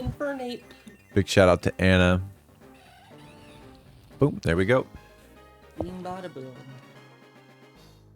Oh, I'm gonna turn on the iPad. It turned off. Our last donation was from Snacks on a Plane about an hour ago, $10.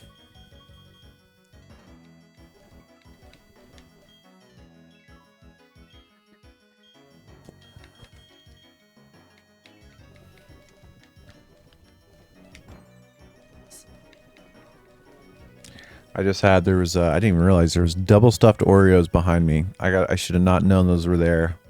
I'm gonna munch on them way too much. I love Oreos. It's my favorite like store-bought cookie. My favorite cookie overall is oatmeal chocolate chip. Not oatmeal raisin chocolate chip. Not that those are fine too, but my favorite is oatmeal chocolate chip. I love oatmeal chocolate chip cookies, homemade ones. If we eat all the Oreos, then there won't be many more Oreos for you to eat. There won't be any more temptation if we just eat them all. Hey, what's up, Kaisen Siru? Let's see. I think some people get the idea that TSG and GDQ are somehow competing because due to seasons and locations, they often fall around the same time, but nothing could be further from the truth. Yeah, we time ours around, I don't know, for me, it's always fun to have them like, to go with the seasons. Like we usually will have, sometimes we'll have one in the spring. Our big one obviously is our two biggest ones are the summer and the winter. You know, we time them around breaks, and then we'll have a fall one too. Yo, we got Dom the Dinosaur. Let me refresh. I think he donated $3. He's the leader for Garatina. Let me get the comment real fast. Yeah, the GDQ people are amazing. Not to mention, if it were a competition, we wouldn't be much competition to them. I think they raised just like 2.4 million. I don't think we've raised that much total ever. Nope, we're getting close to $1 million. We're getting close. We're at like somewhere around $960,000, which we're really proud of. We're getting close to $1 million, which will be awesome. But no, the GDQ people are awesome. We have a lot of crossover with people that we know and stuff, which is awesome. Especially help them get started. Let's see. So Dom the Dinosaur donated $3 and says, first time here because Chase has been showing off the clips. So can Garatina be Dunk or Slam? So right now the leading nickname is Dunk or Slam from Dom the Dinosaur. If no one tops at $3, it's going to be named Dunk or Slam.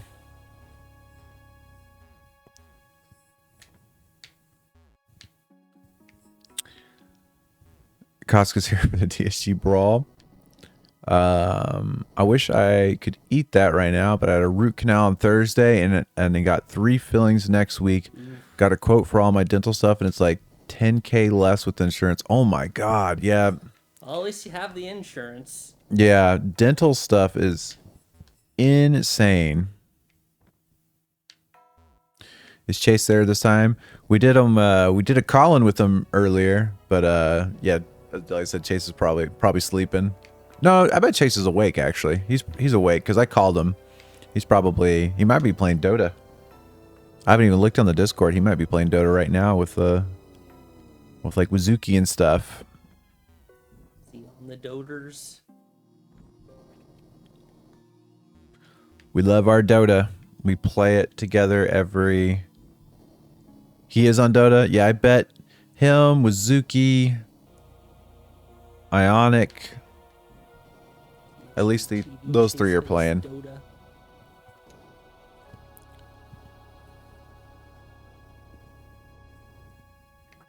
You still got time, because I have no idea where the heck I'm going in this place. I could be going the wrong way for all we know. Although probably not, now that we found Cyrus. Yeah, Chase might get named Garatina. Chase, Ionic, and Vent. Oh, so they might be just duo queuing, and Vent's probably in there jamming out some music like he usually does. He's on his keyboard. Dun, dun. Dun, dun. There's a marathon that Rob found a old keyboard at a thrift store, and he brought it to the marathon, and he would just play it, and he'd go on one key, and he'd go dun, dun. Dun, dun. That's all he would do. He'd be like, guys, check this out. He ended up smashing it by the end of the marathon.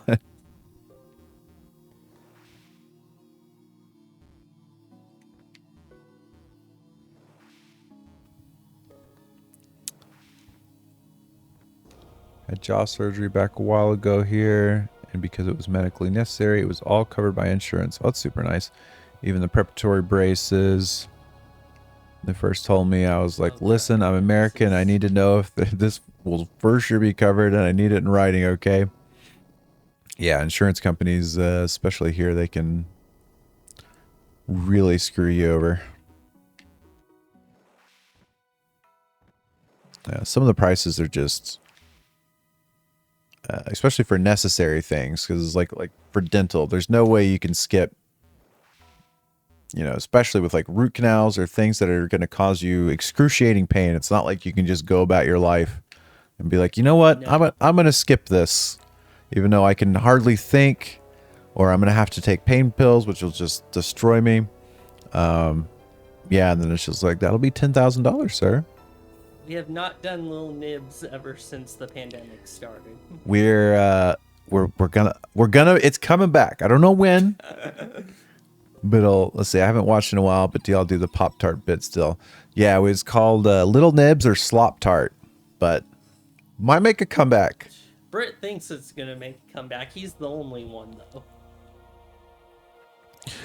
I'm lucky with where I work for, with the job I work, we have good insurance, and so very lucky in that matter. But even then, you know, it still can be, you know, I've been lucky to be relatively healthy and stuff, but so I haven't tested it to its limits, so who knows. I did have kidney stones during one of the marathons, I want to say 2018 or something like that.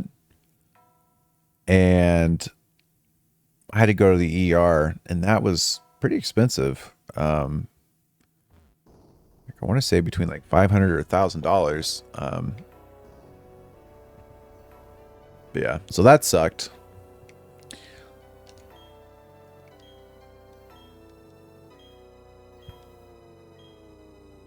Oh, no. let's see, AT3 or a technicality said had to have life necessary surgery, and if it didn't have insurance, it'd be about 20K in debt. It's nuts. Yeah, it is insane.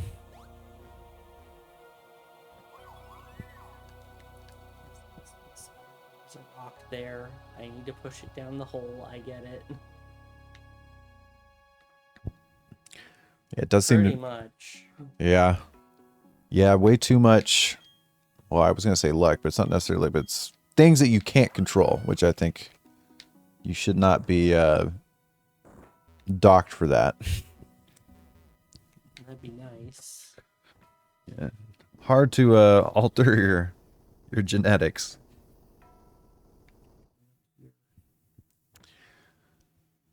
Oh yeah, Steffi, go ahead and link that. I got to know. I've got to check out the AEW run.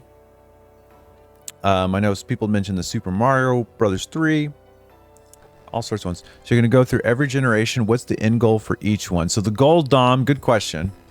Let me run through it. So we've split our group into 2 teams. Like all the people here. Obviously, there's only me and David here right now, but there's big chunk of people here. We split our group into 2 different teams.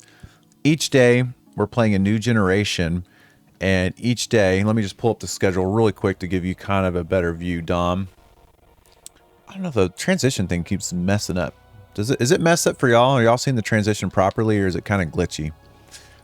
So the first day we started off, we had generation 1 and 2 trainers and rockets, and the whole point of this marathon, besides raising money for a great cause, St. Jude Children's Research Hospital, is to see which team can catch more Pokemon. We can't catch the same Pokemon, so we're competing against each other. Or you see it, okay? Okay, sweet. So right now, David is in Generation 4 on that says Sunday, July 13th. Tomorrow, Team Rocket comes back on, and you can see how these teams are split. Here's my team, Team Rocket. You see me there. You got Luca, Chef Crobat, JD, Leanna, Callum, and Ashley. And then here's David's team, the old team trainers. So yeah, we're battling against each other. And if you look here on the bottom right-hand corner, you'll see the scores. Trainers have caught 128 Pokemon, and Rockets have caught 111. Together, we've caught 239 total Pokemon. If you want to look at the exact specifics of which team has caught which Pokemon, or maybe you want to nickname a Pokemon, if you do ! Pokedex in chat, it'll pull up a spreadsheet, and you can see everything live as it's happening. Can't you technically catch it if you want it on your team? Yeah. So you can still, let's see, audio buzzes for a second. It's fine. Oh, does it buzz during the transitions? Or is it buzzing because of the way I'm holding or anything? Let me know if y'all hear any buzz. What was I going to say? Yeah. You can still catch a Pokemon if the other team has caught it. It just won't count towards your total. So if you want to use it on the team, that's completely fine. It just won't count towards your total. So, right now, Dom the Dinosaur has the only donation in for Garatina. So if no one donates more than $3 by the time David catches it, then it's going to be, Garatina is going to be named Dunker Slam.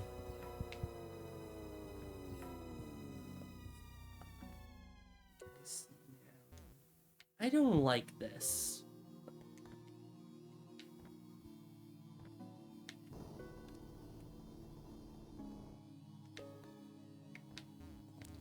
Yeah,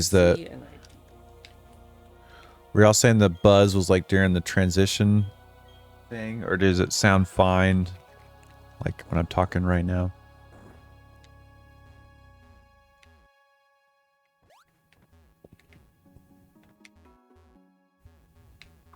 Yeah, during the transition. Okay. It's fine right now. Correct.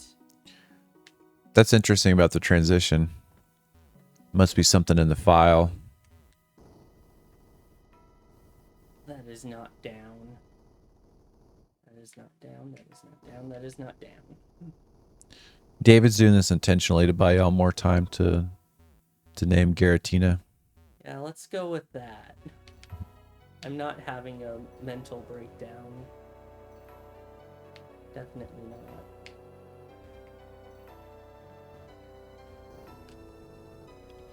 It is pretty late, 1:38 in the morning. Got about less than an hour and a half left in tonight's shift. And then tomorrow morning, 9 a.m. bright, 9 a.m. Central, 10 a.m. Eastern.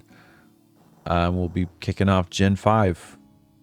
What's Gen 5? I think it's Pokemon Black 2. Yeah. That's what I keep hearing.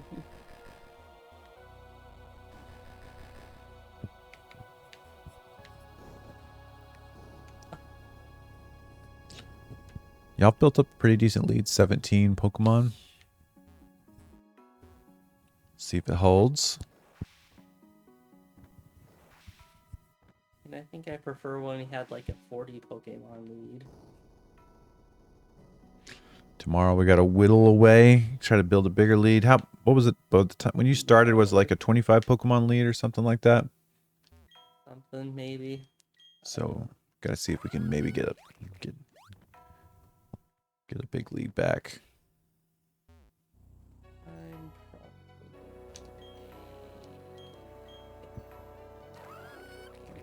The cutscene waterfall again. Upside down.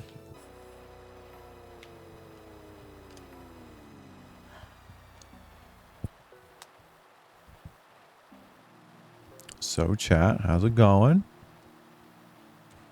Definitely will get crazy in the later generations. Yeah, I hope it's I mean, I want obviously Rocket to be in the lead, but it'll be make for a very interesting last day if it's close, because Violet is Scarlet and Violet, the last generation of Pokemon, is very open.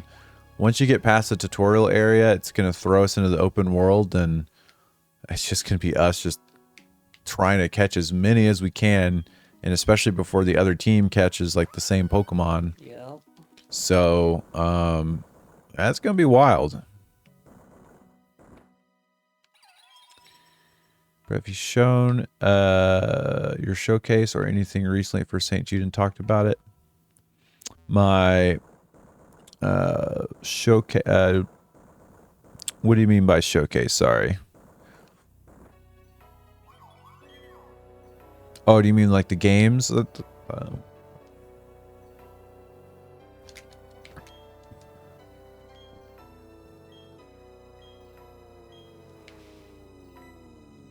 Cynthia, now's not the time for idle chit chat. Cynthia. So stop idly chit chatting and let me progress. Right, Giratina catches coming up after the battle with Cyrus. Oh, Crynus, that makes sense. Yeah, sorry about that. A few more minutes. Sorry about that, pal. Suspect pal means the spiel about what you're doing. Good point. No, you make sense. It's me being tired. All right. Good point, though. Yeah, so what we're doing right now, while we have the gameplay goal of trying to catch the most Pokemon, our charity goal is to raise as much money as we can for St. Jude Children's Research Hospital. We have a goal of $10,000. We're doing pretty good. We're at $3,378. So we're like $6,700, $6,600 away from our goal.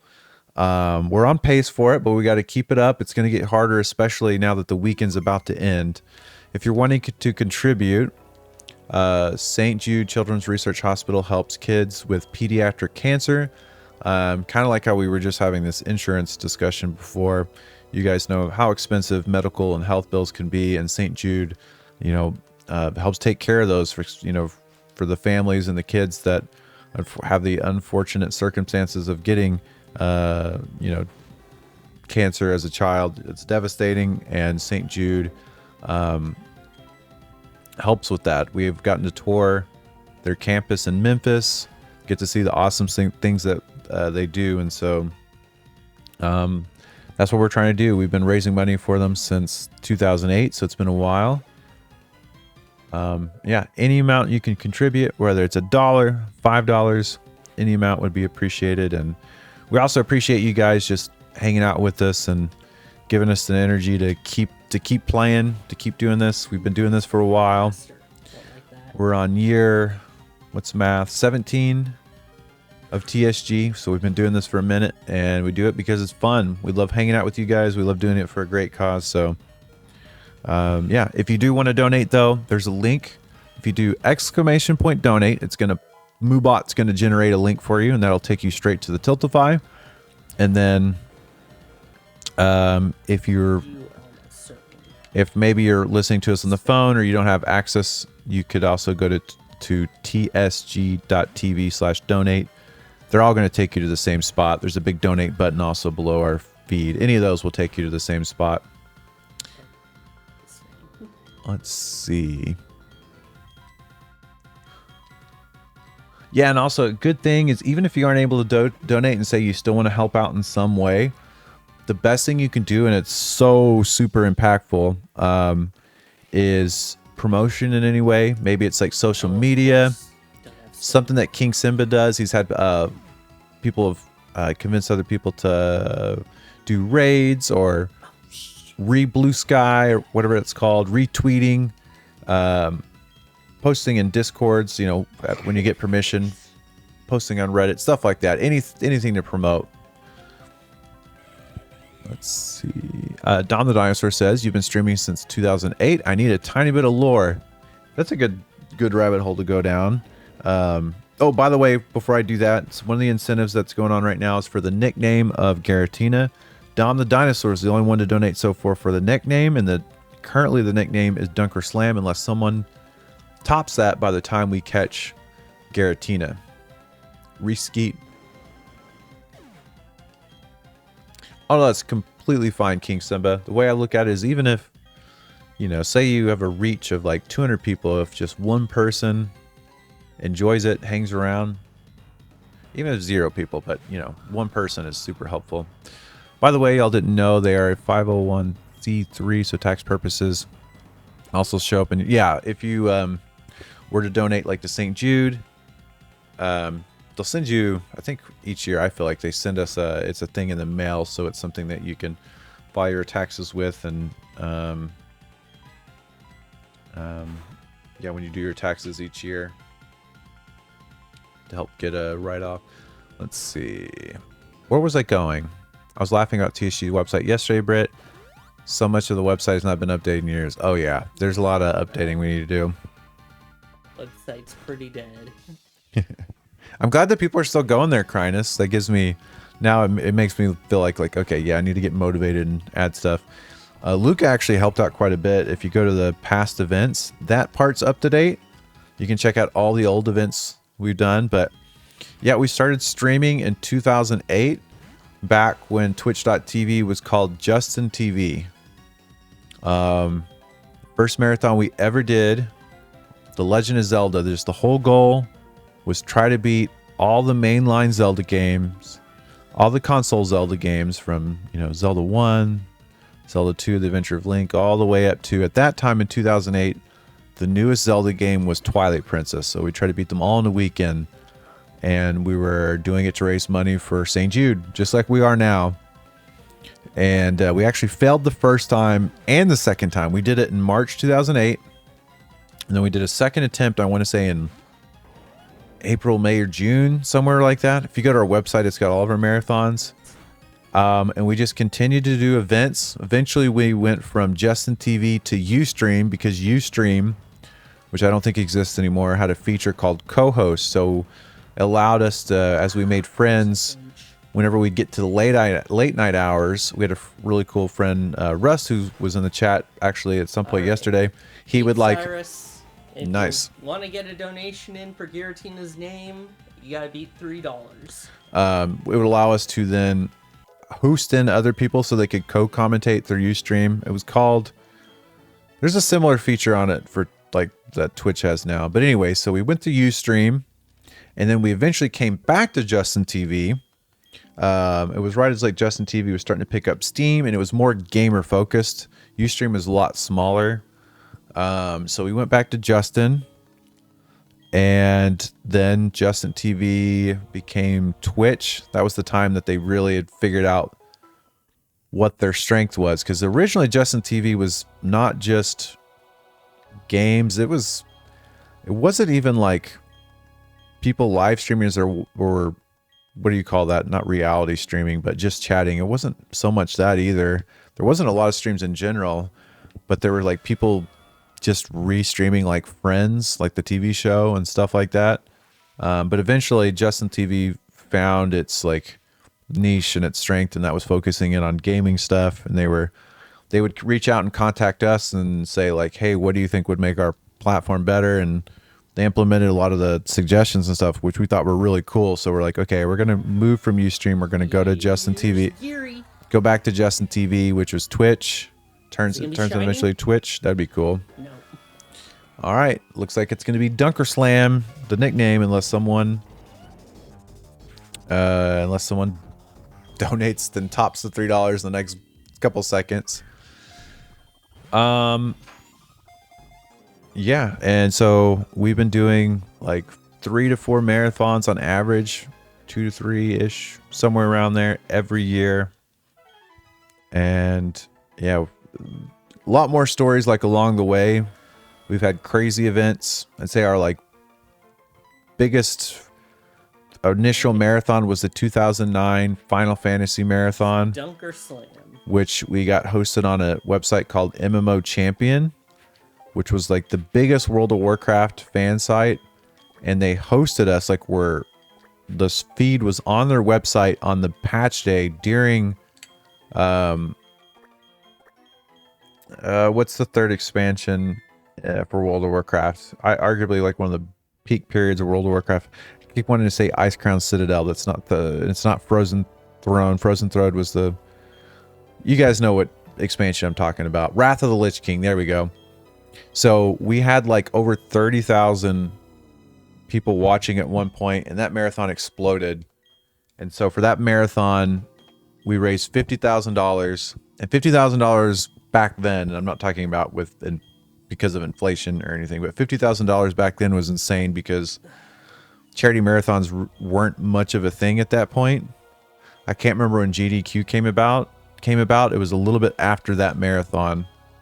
I like to tell this story. It's not like the exact truth, but I think it's just a funny story of telling it. Is we promoted a lot of our events on Speedrun Archives or Speed Demo Archives, and at that time, when we would do our events, like trying to beat all the Zelda games in a weekend and stuff like that, it was viewed as actually like a tough challenge. Now that speedrunning, and this isn't because of us, but speedrunning in general is just so much more. People know about speedrunning and people are so much faster now, but some of those early challenges that we did, like catching all the Pokemon, were viewed as like, oh my god, this is amazing.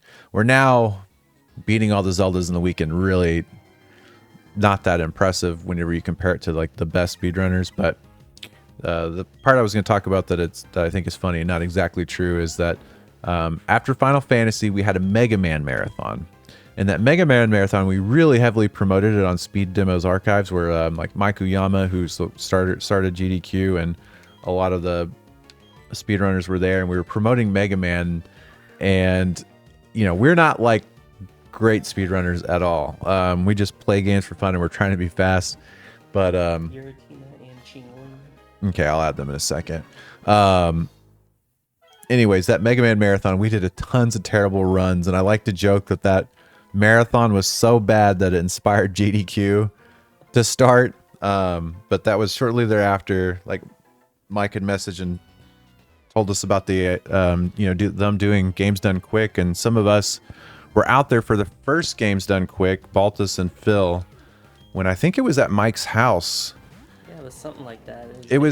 I think it was originally going to be at like Max Fest, but the internet there sucked, so then they ended up moving it to Mike's house, and then year after year. The thing I say about GDQ, it's like the Super Bowl of speedrunning. You have like all the best speedrunners in the world coming together, and it's like a spectacle. That's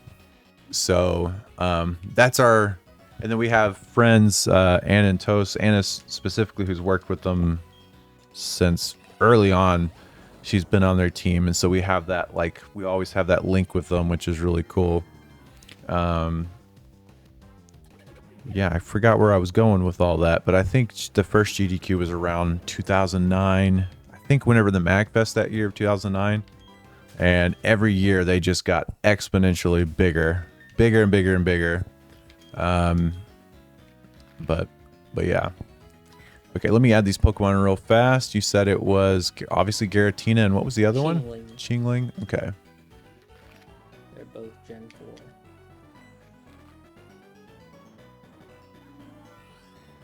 4. Giratina's. All right. I guess you can put in what we nicknamed it. Yeah. 1 second, guys. I'll go back on my ranting stories here in a second. I just gotta put in the catches. This keyboard. I gotta get a different keyboard for us because it being light up, even though I can type without looking at it, but when it's not lit up and at an angle, it's a little weird. And you said Chingling, right? Yeah. Also, is Houndoom marked as caught?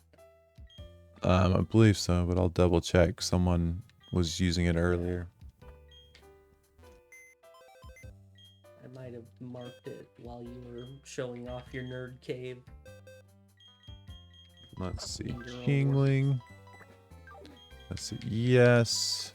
Trainer. And then you said Hondao or Hondoom? Houndoom. Oh, actually, I don't know if that is marked. I think I marked it. Oh, yep, you did. Okay, I'm back. Let's see. Yeah, that's kind of like a jokey version of it. I think Mike did say in like he did an interview at some point I was reading, and he joked around the same thing, that he saw what we were doing and we're like, yeah, we could do that better, which was 100% true. Because like Mike at the time was a world record holder for what, I can't remember. It was the same Mega Man game that my brother was playing. Let's just say it was like X3 or something like that. That's the game Chase played, or X4, one of those. And obviously when they're watching, they're like, we can do this. We could do this much better. So we like to joke, our marathon was so bad that it spawned off GDQ. I think GDQ kind of gamified donation marathons, which seems to work really well. We, over the years, have had lots of varied like donation mechanics and stuff like this. This one obviously is boiled down to real kind of basic and stuff, but we've done all sorts of gimmicks. Yeah.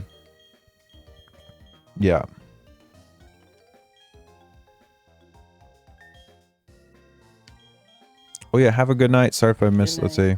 Oh, Faye, I missed what you said. You said, okay, I've been awake for almost 24 hours on like 3 hours of sleep, so I need to go to bed for a bit. Well, thank you, Faye, for hanging out. So hopefully I see you around.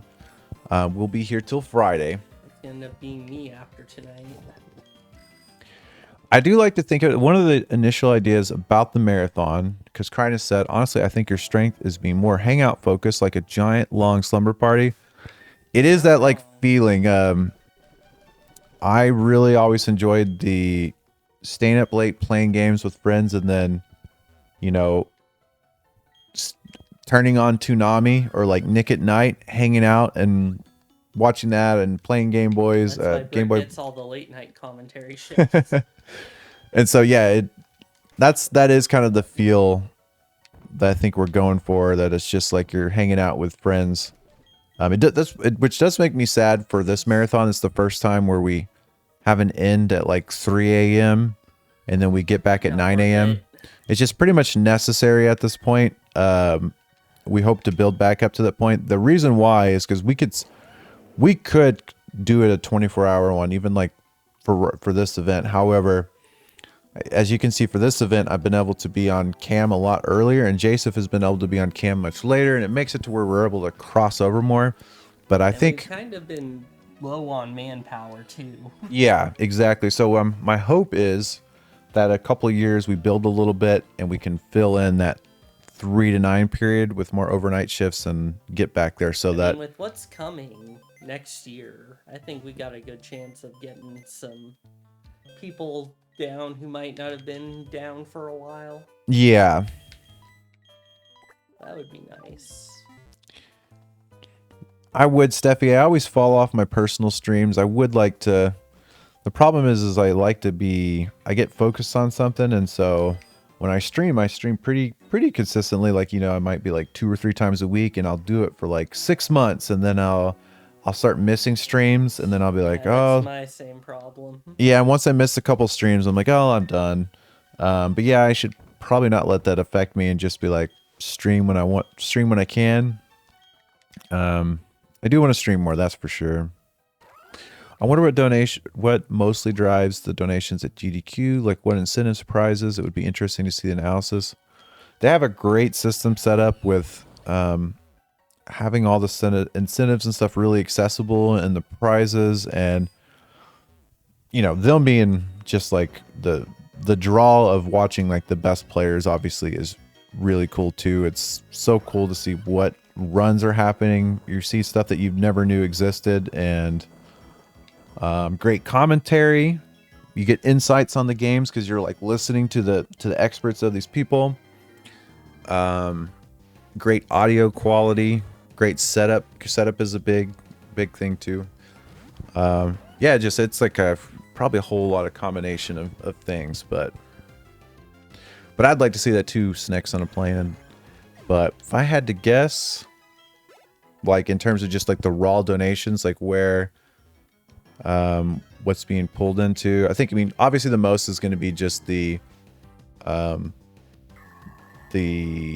everything else, the not donated towards, I would think, I could be wrong on this, but like there's some, I think that money, that the donation money that comes from like the t-shirts and stuff like that, because I think like Yeti will come in, or whoever does the shirts for them, and they'll drop in donations, or might be confusing that with Zeldathon. No, I think you're right. They still, yeah, and then there'll be stuff where, you know, they have prizes that you can win, so those are going to be huge chunks. But I'm guessing the one-off donations would probably be the biggest chunks, and then there's going to be like 30% from here. I don't know. This is me just purely speculating, so I could be totally, my guess could be way off. We, at some of our older marathons, like these shirts right here, we actually did have that set up for Fangamer for a bit, where if people would purchase shirts, and then the proceeds would go to the charity and stuff like that. So that, you know, I'm sure they have a huge chunk of donations that come from that.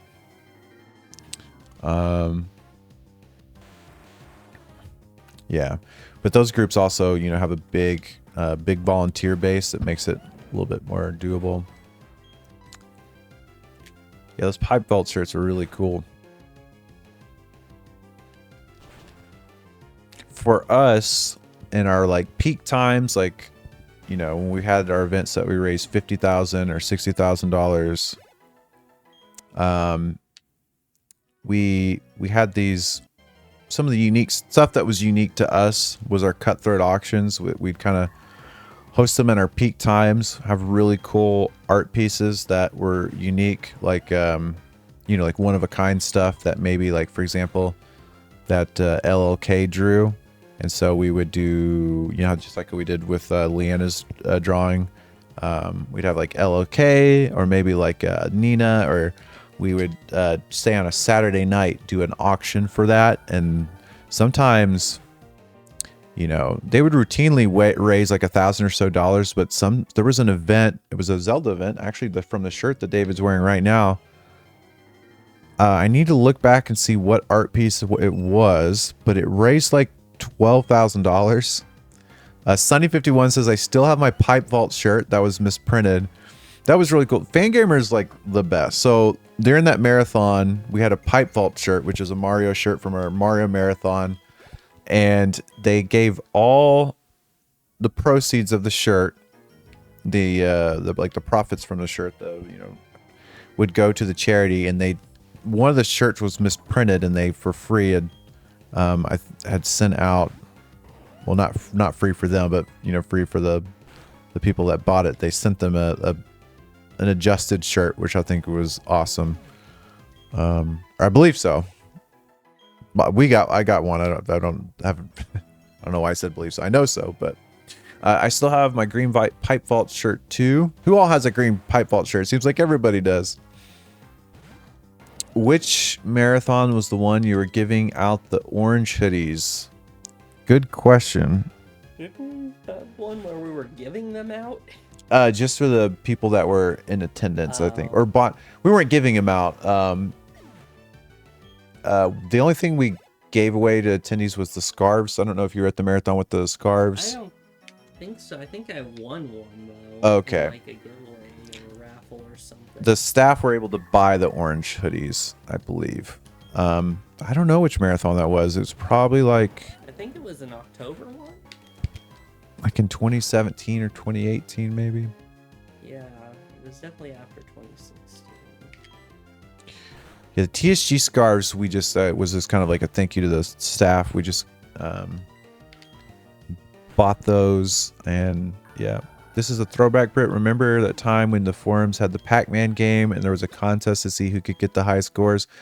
King Simba, I completely forgot about that. I forgot who it was, but the last minute my score was beaten, and you gave both of us that blue TSG shirt. I still have that shirt. I completely forgot about it, Simba. That we had a whole, what's the word I'm looking for? I had a whole idea and plan that I really wanted to start incorporating like an arcade type feeling to our forums. It was at the time when the forums were quite kind of dwindling a bit. I was like, is it possible to have like games built into the forum so it'd give people a way of like playing and socializing about it and having some buzz around it? So that was the whole like idea of having like that little arcade where people could like play Pac-Man and so you could get the high score. And like King Simba said, we did a competition where we gave out a prize to the winner of that. I actually completely forgot about it. This is why we need a TSG wiki, because I want to have those type of memories. That is cool. From the wiki we already have. Yeah, it's got to be maintained. It's just hard. There's so many cool stuff and fun stuff that's happened, but I want to write stuff like that. Everything that happened. Yeah. It's too bad that the merch listed in the merch section of the website seems to be gone.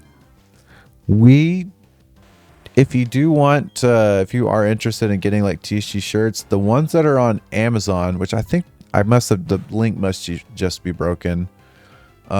We have the orange TSG logo shirt on Amazon we put it at the lowest amount because we weren't trying to like make profit of it. It's just like Probo Pass. It's just so people could have TSG logoed stuff, but it is just like an Amazon printed stuff. It's nothing special, but it should be on Amazon for like $9.99 or $10 or whatever, something really cheap.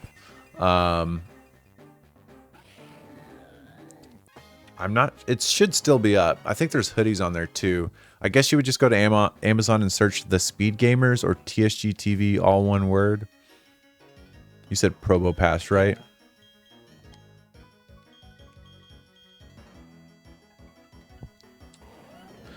For the TSG wiki, what was it ever backed up on the Internet Archive? I think Local might have downloaded it. Someone, or Baltus, it's somewhere. We have KMM, which I haven't seen KMM this marathon, but KMM always jokes like, when are we going to bring the wiki back? I think it is backed up somewhere. I don't know how we would revive the wiki. I find it easier just for me personally in my brain when it's like a non-hosted one. It's just one of those like you can pay for the wiki and you don't have to just like set it and forget it type thing. But I know that probably any like web developers or people that are savvy with it probably cringe just hearing that. But yeah, I tried searching for a few things on Amazon.com and CA. Dang, I'll try to look for it. Let me look. I'll look on Amazon real fast. It might be words you might have to play around with. Let's see.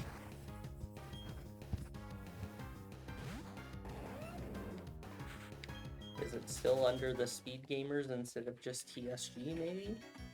Let's look. Yeah, no results for this. Oh wait, auto corrected. The Speed Gamers, not the Speed Gamers, the Speed Gamers. Let's try TSG TV. Nope.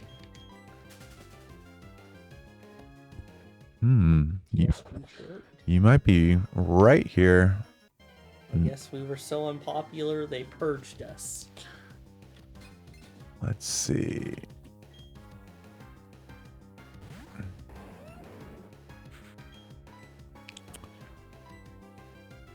Eraser.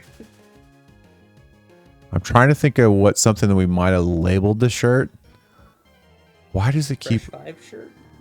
Oh, actually, let's try that. Let's try that.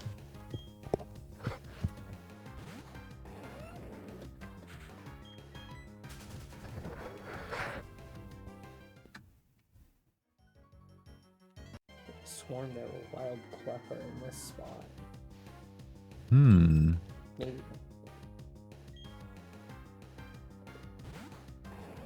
You might be able to find it from the seller's page.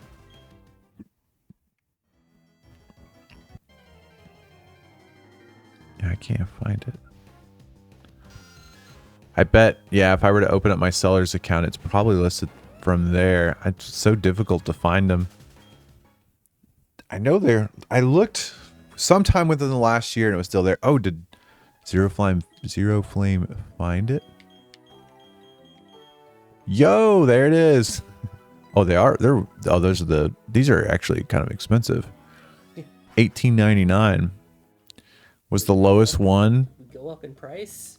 I'm wondering if, I swear to God, it was like $10. That was like 10 years ago, but $18.99 is kind of expensive. Wait, why are these shirts? These are like white and gray. We had an orange one. We've been demoted. That's weird. We used to have like colored shirts and stuff. These are all like gray. Might need to go in and clean up some stuff. Yeah, I'll try to look it through this and like fix it up a little bit because it seems like these are not even like, for example, for just a regular shirt, it's just there's just a white and gray shirt, but we have other colored ones, or at least we used to. But I didn't even realize we had a white one. yeah, I don't think I've ever seen anybody wear a white one. I wonder if that orange one just maybe went away. But anyways, let's see. Have I missed any? Nope, haven't missed any donations. Good. Yeah, it might be that that color just went away, or maybe we've been demoted. We're just no longer. It's like you guys can only do black and white shirts. No, it's probably just the color, because I like the Fresh 5 still had like these like green versions and stuff like that, but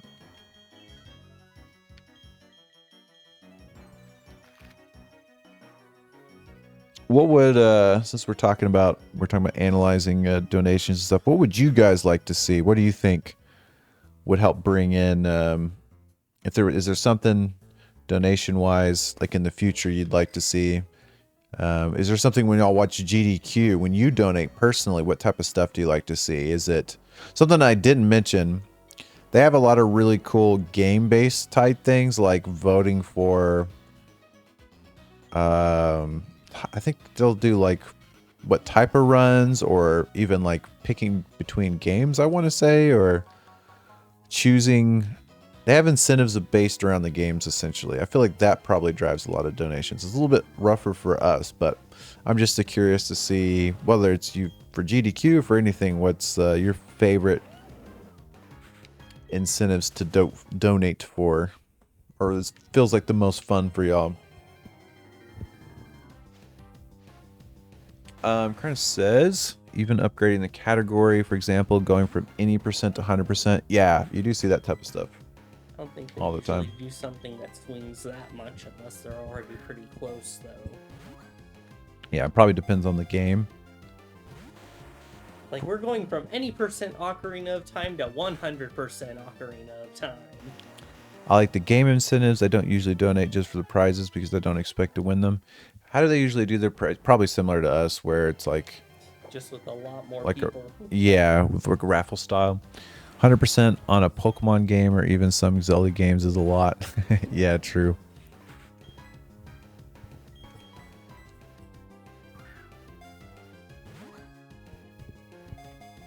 It's raffle style prizes. Yeah, I need to go through and just like I'm gonna guess it was probably already caught, but I caught a grappler. pay attention to how they do theirs. But Just in case. I'm guessing they have all sorts of like they probably have daily ones. They probably have weekly ones. They might even do flash hour giveaways. I've donated to you guys quite a bit, as you likely know, but with the GDQ, you usually aim to get the shirt. I think that's a good draw. Tying it to something that you know you're gonna get as like a memory, like physically, because like you said, say you buy like a $25 shirt, it's gonna benefit the charity, and you're gonna get something that you'll always remember. Like, hey, this was whenever I was watching GDQ 2022 or whatever. Anyways, I need some sleep for work tomorrow. I'll see. I'll try to be on the evening. Good night, TSG. Thank you, Simba. I like donating for a combo of prizes and incentives. Usually the incentives that upgrade runs or add another run in the schedule. So back in the day, it's harder for us to do it now because this is when we were in college. But one of the best drivers for donations for us was, like for example, our Mario Marathon. We ended up going for I think an extra. Catch an Electabuzz. I don't know if it was 24 hours, but it was quite a bit. We kept having incentives to stream a little bit longer, or adding games, or yeah, for our Pokemon marathons, especially our December ones. That was one of some of our biggest ones. Is we added, we did a retro marathon, and it was generations 1 through, I think it was 1 and 2. This was a while back, and then we would add like a 3rd generation, a 4th generation. So that was always pretty big. I don't think the merch helps a lot. What was that? Oh, you got Electabuzz? Yeah. Gen 1. Let's get that. It was right there. Oh, whoops.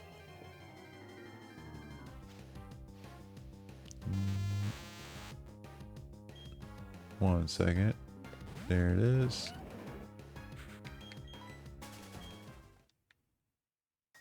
All right. Well, we're slowly filling in our Gen 1 bingo.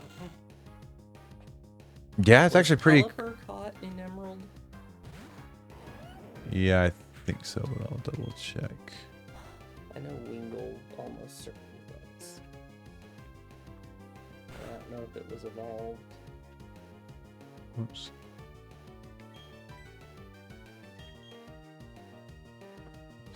Yeah, it was.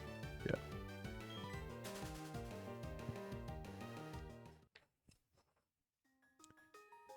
Yeah, once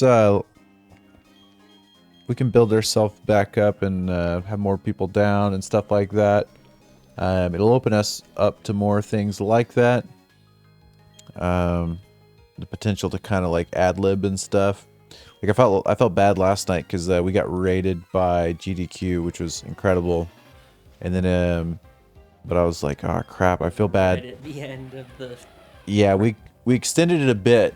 Like an hour and a half, but I felt bad like leaving because I was like, crap, you know, this is an opportunity to raise a lot more. But it's like, well, if I go to like 7 a.m. or 8 a.m. or 9, like to fill the gap, it would have, then I wouldn't have been able to help out Jacef around noon or whenever. So yeah, I don't know, that would have been, I thought about it, I was like, maybe I should just stay up for 24 hours, but it's like, well, we're going until next Friday. That could really throw things off.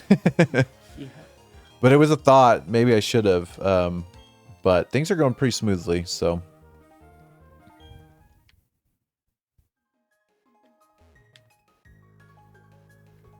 Yeah, it's not that we haven't been getting like new people.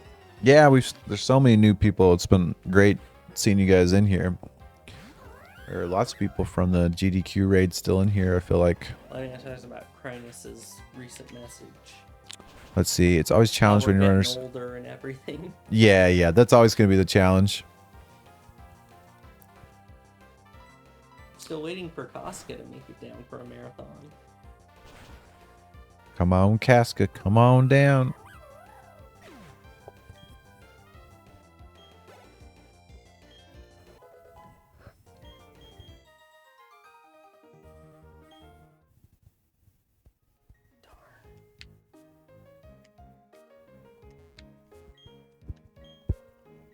Oops, sorry, I was tapping the mic. If you guys wondering what that was, I was saying I'm looking at the volume meter. And I was like, how well does it pick up these little movements? Seems like pretty well.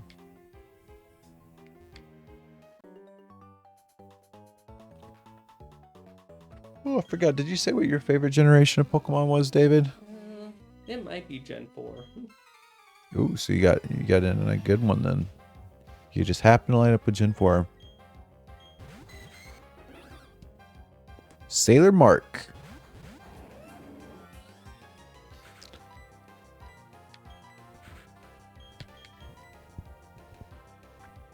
What time is it? It's 2:20. About 40 minutes left. Ruby is Gen 3. Fun generation. It's been great finding out about another charity gaming stream. I appreciate that. Yeah, we've it's been a lot of fun doing them. We've been doing them for a while. GDQ's been doing them for a while. There's another group that we're friends with, Zeldathon. They've been doing them since like 2009 as well. We've been. Gen 3 is your favorite? Nice. I think, you know, if you were to poll the world, it probably, I would guess Gen 1's going to be the favorite, but after that, I bet Gen 4 is up there. That might be the number 2. I wish there was a way for there to be like a, they did do a poll, Game Freak or the Pokemon company did a poll for people's favorite Pokemons, and they put out the survey results, and I actually played on my own personal stream, and I went through all the generations but only used the least popular Pokemon, which was a lot of fun. But yeah, I'd love to know what like people's gauge of all the different generations are. I'm one of those weirdos who has nostalgia for the old gens, but would almost always prefer to play whatever is the newest. I played so much of the older gens, and I think I talked a bit about this earlier, where I feel like if you especially when you're younger, like some of your like super formative years, like when you're in kindergarten, first, second, third, fourth, all the way through like middle school, when you play them a lot and you go back to them, you don't have, it's not like someone playing the games for the first time or even like several times. When it's an older thing, it takes a while for them to adjust, or they just can't get around it because of how ancient it feels. But for someone that's grew up with it, it's no problem. It's just like, I don't know, I like how the old one feels. I'm kind of that way with I know that Gen 1, not the remakes, Fire Red and Leaf Green, but just Gen 1, for some people, they're like, this game feels terrible. There's none of the quality of life stuff, but yeah, I'm definitely with you. I'm always excited to see what the newest Pokemon game is, but I just have Gen 1 and Gen 2 burned, especially Gen 1 is burned into my brain. Like, I feel like I know every nook and cranny of that game. I've only ever been Ruby and Omega Ruby, even though I played a lot of the games. That Jasif, really, who was here earlier, really loves those. I think Sun and Moon did so much for the series that it felt weird to have the following games have less or none of the features. Yeah, Sun and Moon was definitely a big one. I think having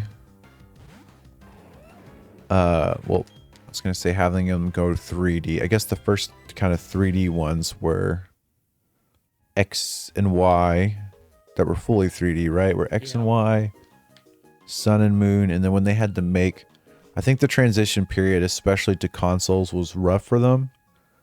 And I think it's still pretty fresh for them. I mean, we've had Sword and Shield and Scarlet and Violet, but with them having more development time and everything, I don't think this is just being positive. I think they'll just get better.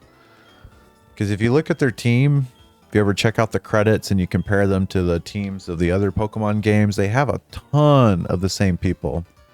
So if you think about it and you've had this group that's been together for a long time. You know, they're making these 2D games, and then they've got to move on to 3D and kind of, obviously that, you know, they had to have hired on some people since that point that have more expertise on, you know, the newer hardwares and stuff like that. But I think it is probably made for a rougher transition for them. So I'm hoping with now Sword and Shield under their belt and Scarlet and Violet, and actually I really liked Legends Arceus. I think a lot of people did. I think the games will just get better and better, and especially with this Gen 10, it's the longest lead up we've had for a Pokemon game. So a little bit more time for the cake to bake. I don't know if that's how the phrase goes, but it's more time for the goods to cook. So I think it'll be better. My Hawaiian friends absolutely loved Sun and Moon, says Casca. I miss the 2D art a lot. I think the games would look awesome in that 2.5D pixel art style like Octopath. I completely agree, Cynical. I think it would be sweet. Did you like the Let's Go games, Britt? I don't know if this is a hot take or not, because I've heard other people say it too. I think those are the best looking Pokemon games that we have, are the Let's Go games. Just because with Sword and Shield and Scarlet and Violet, they don't look off. Well, they don't look awful or anything. I like those games, but they're very, with having these bigger environments and stuff like that, and we all know they weren't optimized the best. Like, they've had lots of issues with frame rates and bugs. I think it benefited them a lot having the scaled down focus of Let's Go, and had a really nice kind of chibi-ish art style to them. And I don't know, I think they looked the best, in my opinion, of the 3D games that they made. I don't know what you guys think, but I think they'll get better. I think they'll get better as we go.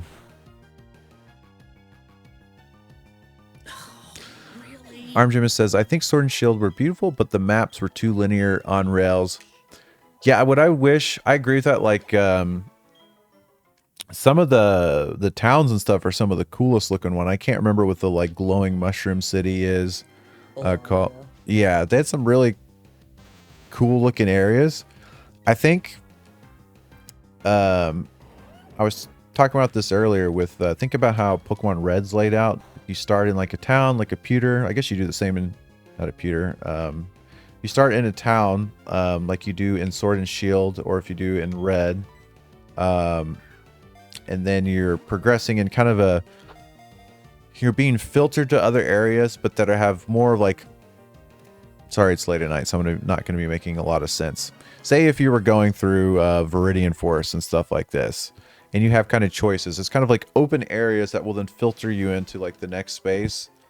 The problem I had with Sword and Shield, it was more like you're in a town, and then you have like wild areas, and they were kind of just shaped weird, if that makes sense. It was like narrow, big, and not more of like, if you think of how like Dark Souls is, where there's like winding paths that all kind of like interconnect. I think the level design needs to be a bit better. Who I think like the level design of like Open Zone and Open World are like Monolith. Look at how great like Breath of the Wild and the Xenoblade games flow and stuff like that. If they can just work on the flow of their worlds, the Pokemon games, I think it'll feel a whole lot better, if that makes sense.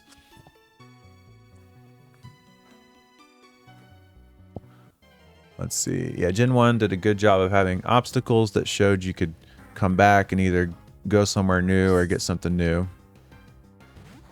Pokemon, but make it Dark Souls. No, I'm not saying that.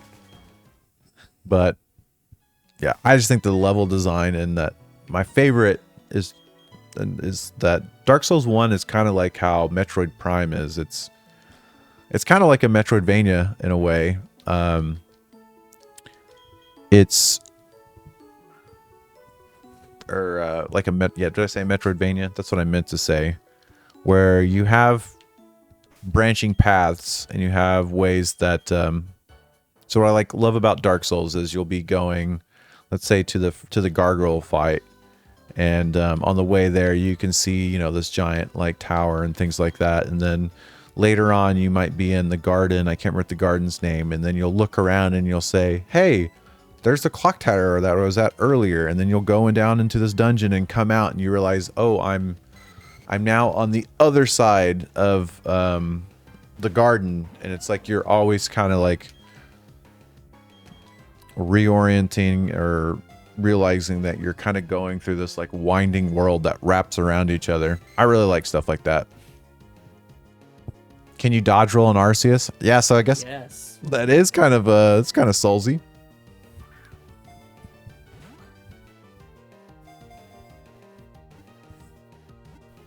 Yeah, it's one of the most important parts about those games, about that game. Legend ZA is going to be a little bit different. Remo raid. Oops.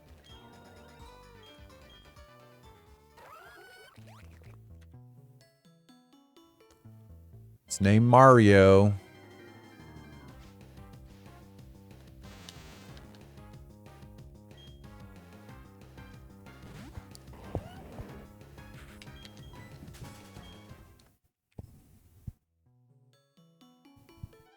I didn't know you could summon your Pokemon in the boss fights of Arceus until after I beat it.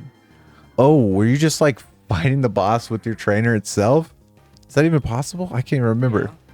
You just throw the bombs at it. Oh, dodging the attacks. that's pretty crazy. Wow.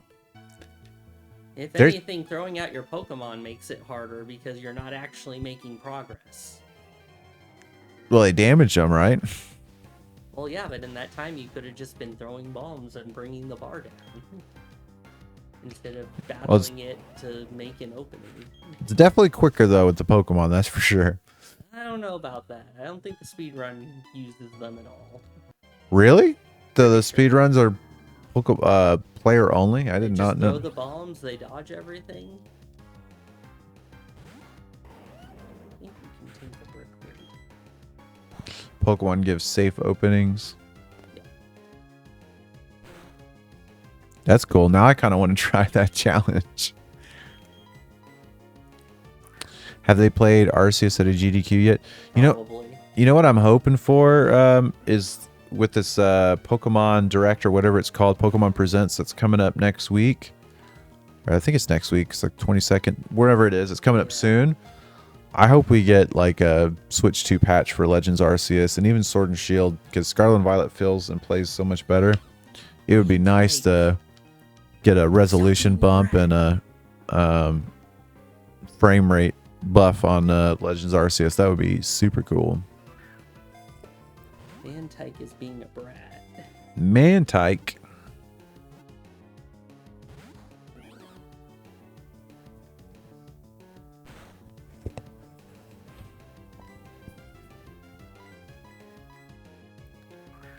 Stay in the ball. Do you guys have a go-to breakfast item as we get into the early morning? Do not have time for this.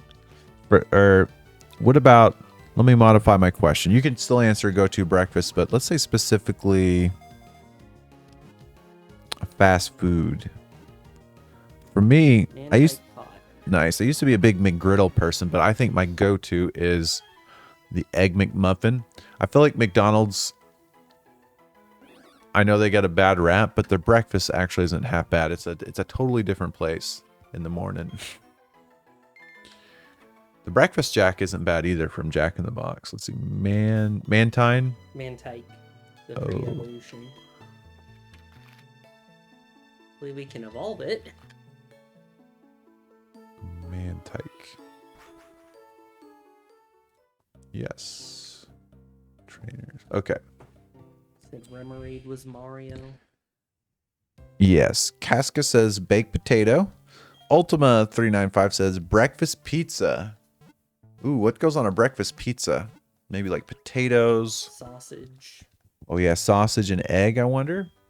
Depends on what I plan on doing this day. A solid fruit for a physical day. At McDonald's, I usually do a hash brown and an orange juice. I like that. Kaizen's like, feed me that good food. Casca says, fast food. I like to make my own food. What would you like to make for your breakfast there, Casca? Ultima says egg, sausage, bacon, and cheese. Yo! That's a name. Oh, thank you for the raid, Angel P. Let's see. Yeah, our Legends Arceus is a lot of people's favorite Pokemon game in quite some time. I really like it. It's a ton of fun. I like the kind of free catch experience where you're just like chunking Pokeballs and running.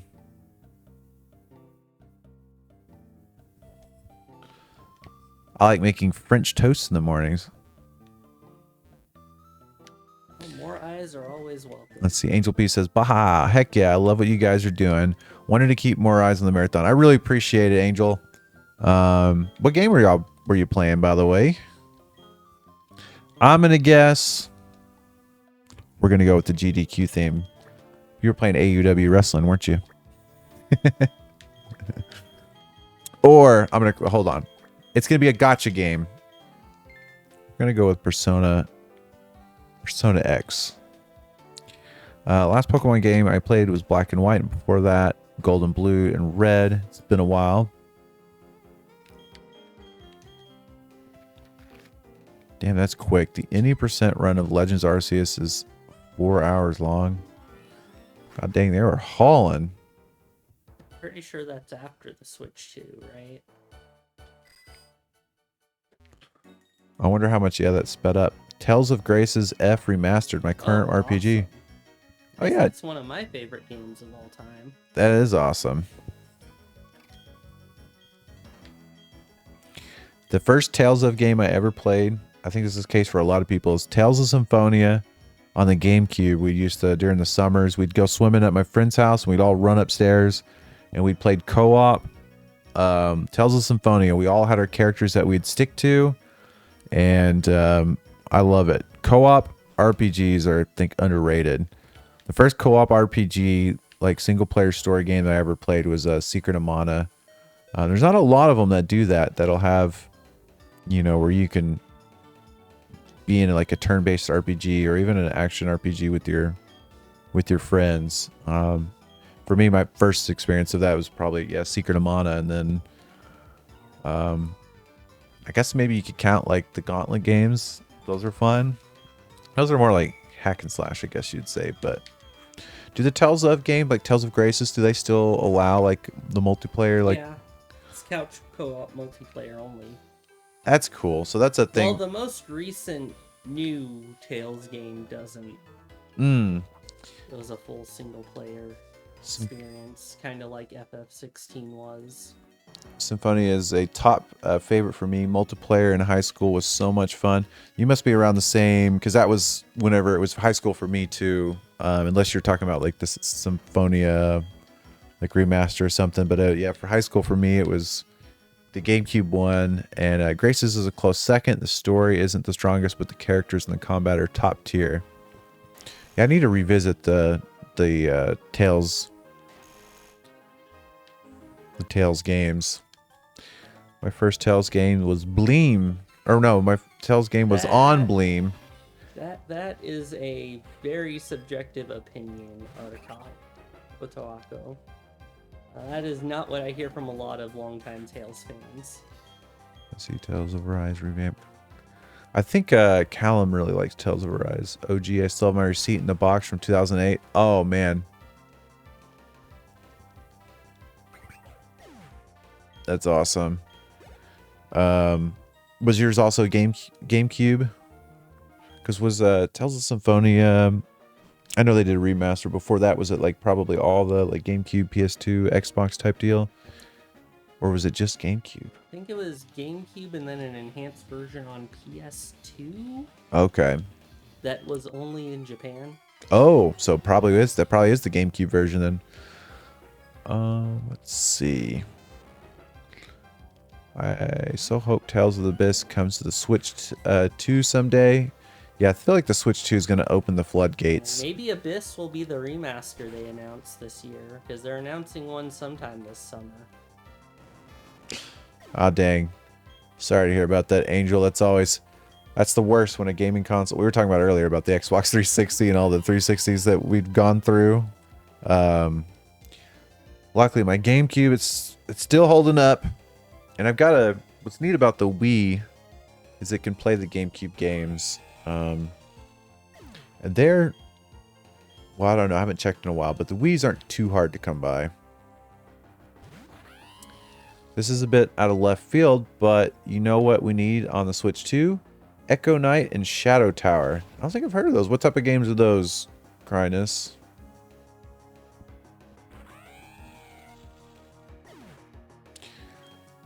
I have a functioning purple GameCube, a functional fat PS1, and a black Wii. Whenever I hear GameCube, I know there's so for GameCube here in North America, we had the indigo or purple one. We had the black one. Those were the only two at launch, but then later on we got silver. I think those were the three for North America. I always wanted there's a spice orange one and a white one in Japan.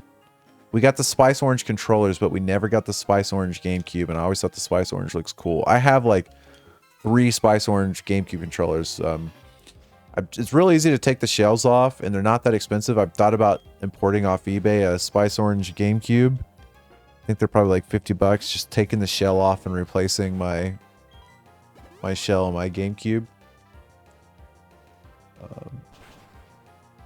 We need more people to know FromSoft existed before Dark Souls 1. Oh, what are the games before?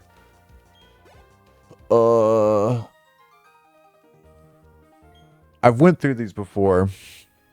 What are the names of the From Software games? I know there was a From Software game on GameCube. Yeah, Armored Core. Kingsfield, that's the one I was thinking of. There was one on GameCube though. I can't remember what the name of the series is. Oh, there you go. You said Echo Knight was more of a puzzle game, and Shadow Tower was a darker Kingsfields game. Was that one of the GameCube games?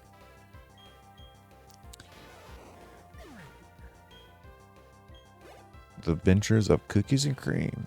Ooh, Cookie and Cream sound good. A Togi, I think, is from Software.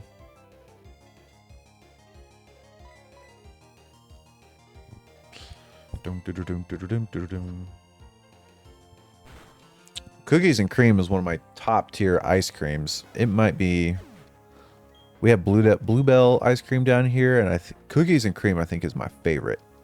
There is something called the Cookie Two-Step, which is cookies and cream with cookie dough. Now that might be my favorite ice cream. And they also have another one called, I think it's called Butter Crunch. It's a Bluebell ice cream that it tastes like it has Butterfingers in them. But yeah. Like Sekiro being designed as a Tenchu game originally makes sense since they worked on Tenchu Z. Here's maybe a hot take. I don't know. I love the Soulsborne games. How I have it, they can change depending on my mood, but my top 3: Bloodborne. Gosh, maybe I need a top 4. Bloodborne, Elden Ring, Sekiro, and Dark Souls 1. And depending on the day and my mood,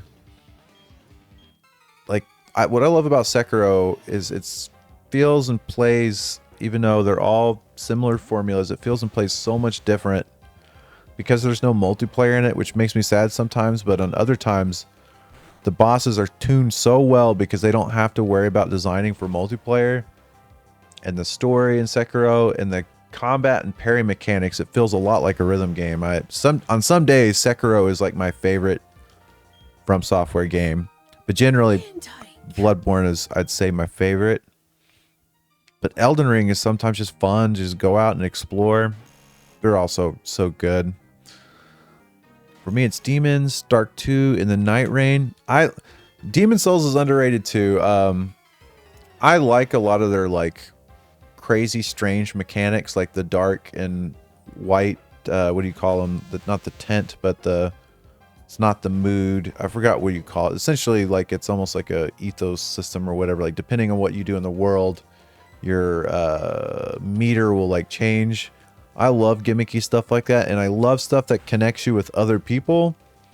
Like little things like in Dark Souls 1 that you can hear the tower bells ringing when someone else that's, you know, online somewhere has beaten the gargoyle bosses. I like the little subtle things like seeing the ghosts and stuff walking around and just connecting with the players. I don't know about you guys, but I love that. My hot take is that Sekiro does not even make a list for me. Didn't like it. I could see that. I could see it's definitely going to be one of those games because it's so... If you're just not a fan of like the combat, I mean that would be pretty break for you. Let's see. Did you get them? Let's see. They overdid it and made more in line with Dark Souls 3. Mantine. Nice. Man time.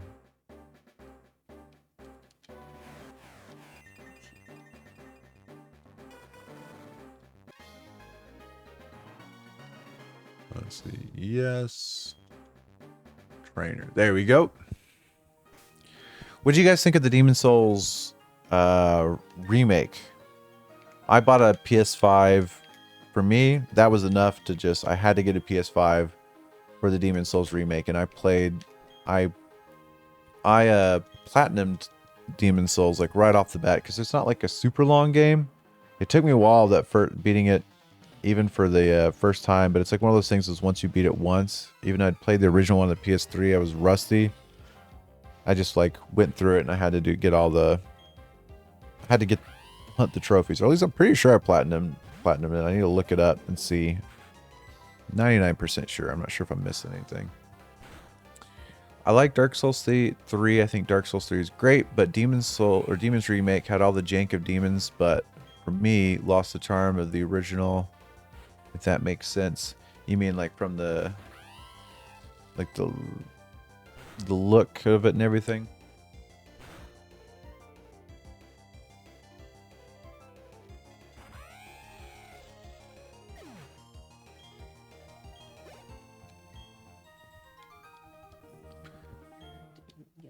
Oh, sorry. Yeah, I think I missed half the bits. Let me look up a little bit. They overdid it in main. Oh, so you're saying that I see where y'all are talking about. That they kind of turned the art a bit closer to Dark Souls 3 is what I'm getting there.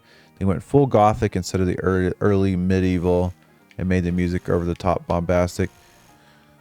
Yeah, I'd have to like compare them like side by side and stuff to... I remember enjoying it and thought it looked really good, but I believe y'all probably have a better memory of it than me. The Blue Point, right? So I think it's Blue Point. I think I hear rain. Is it raining outside again? Maybe not. Might be hearing the AC crank on.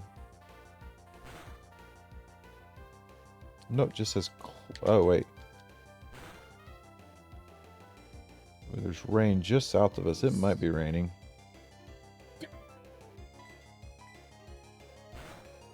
Let's see. Do they just do remakes? The speculation was that their next game was going to be... well, actually, no. There's all sorts of speculation. There was some people were speculating they were remaking one of the Metal Gear games, but it turns out that's not true. At least we don't think it's true. Because the other, I think Konami itself is doing that. But yeah, some people are saying it's gonna be original, but I don't know if we know what they're doing. Are they Sony's blooper team? Blooper team, it's funny, there's been a lot of, I feel like, smaller development teams, I don't know about smaller, but lesser known developer teams that have had a bad rap.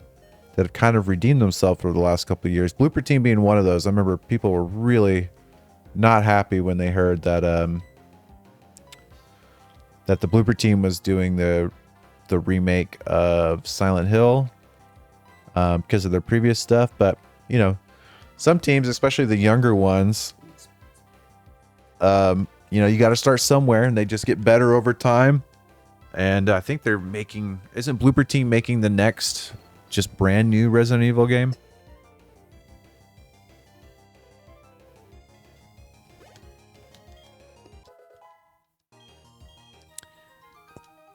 Let's see.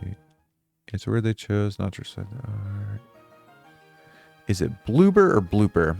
I think it's Bloober. I might have been saying Blooper. I don't know. Bloober had a great start in gaming, but mishandled mental health in games and they released before Silent Hill 2. Yeah, what were didn't they do some other psychological horror game? I can't remember. I haven't played those games, so I would have no idea, but I just remember the talk around whenever it was revealed that they were working on a Silent Hill game. I just saw the reactions of people like, these people, how dare they?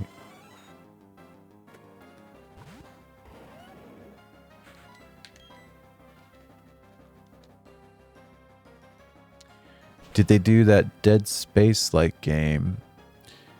You're talking about the game, the people that did the Super Dead Space-like game was the original creators of Dead Space. I can't remember it, but it wasn't, I don't think that was the Bloober Team. They did Observe, which was highly acclaimed. Medium had a terrible mental health message. They also did Layers of Fear. Oh, I have heard of Layers of Fear, but I didn't realize they did that.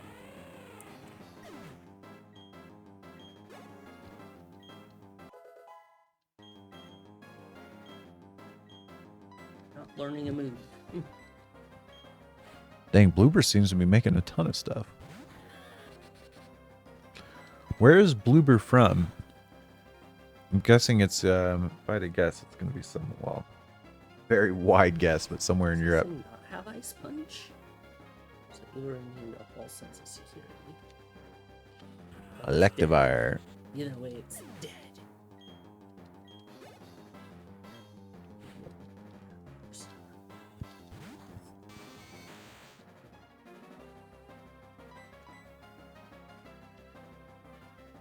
Right, she could have been your trump card if it was your first instead of your last. Pokemon. Poland. Nailed it. Well, maybe. Oh. Casca, I knew you were a Rocket supporter. I don't think they're... Volknar, please shut up. I have 9 minutes. Get at least one more evolution, maybe possibly 2. Crash, you got to start counting down. Jinx, you owe me a Coke. 1, 2. You might be up to 50 Cokes right now. I don't care what this TM is.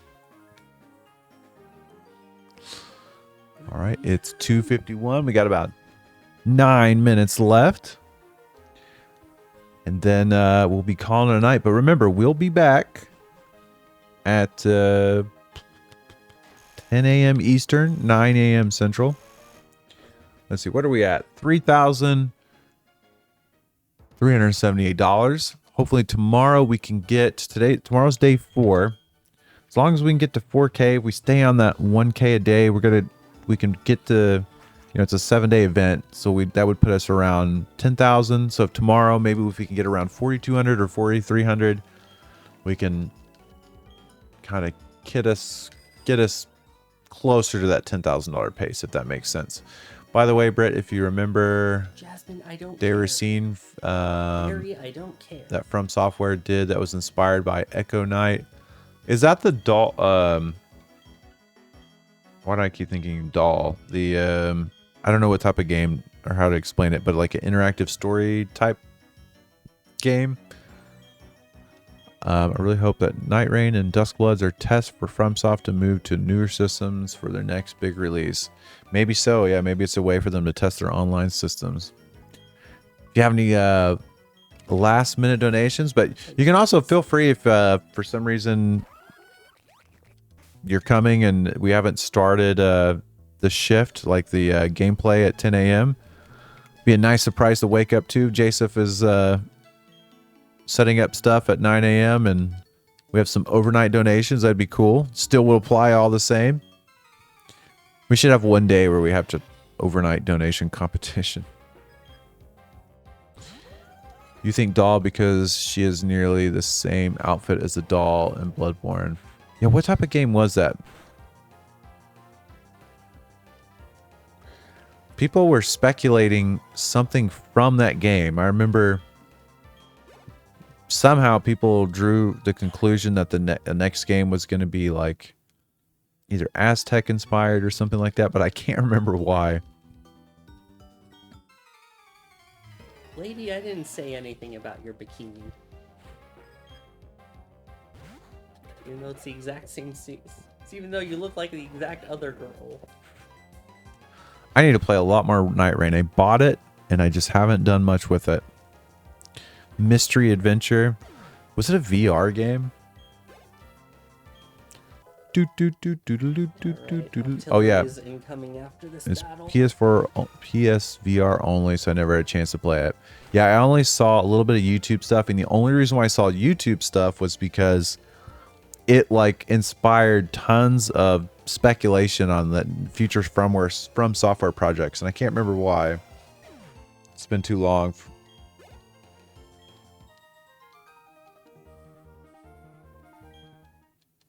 There's artillery. Artillery.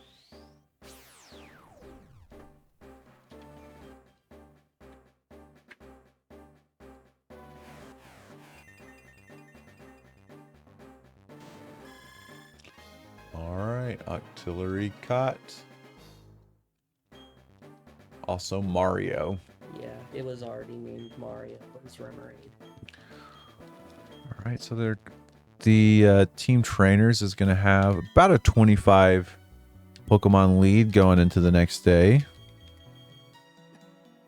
Small chance I can get Lucario. Lucario.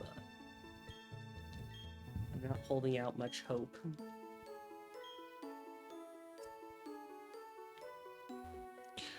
Yeah, for me personally, I don't really mind unless the game isn't good, but I don't mind games reusing assets at all, especially if it allows for them to get out games quicker. And by quicker, I don't mean rush, just that, you know, if it helps the devs, you know, save on money and resources, and instead of them having to make a brand new game that's going to take them, you know, 7 years opposed to like 5 years and stuff that they're already familiar with, they can save a whole lot of time on like testing and all sort of things. I don't have problems with it. I think it's part of the keys of success to From Software. I know a lot of their games have that like From Software look, but I think it's benefited them greatly, and it hasn't. I don't think it's negatively affected my enjoyment of the games at all. So yeah, I think it should be. I think it should. Most people I don't think complain about it either, but I think devs should be less scared of it. You know, I understand whenever they make like a big brand new game and that first game is going to take, you know, 7 years, you know, it'd be probably beneficial for them if they're going to make a sequel or a follow-up game or something, using a lot of those assets again to help, you know, shorten the development time of their next project. That's me.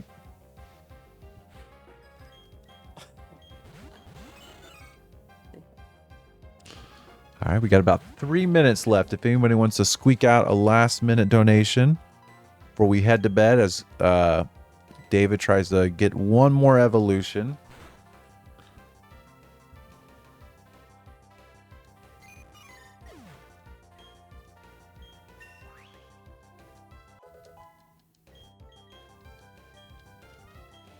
And think of all the games From Software has put out in like the last decade. You go back, I mean, like from Demon Souls to Dark Souls 1.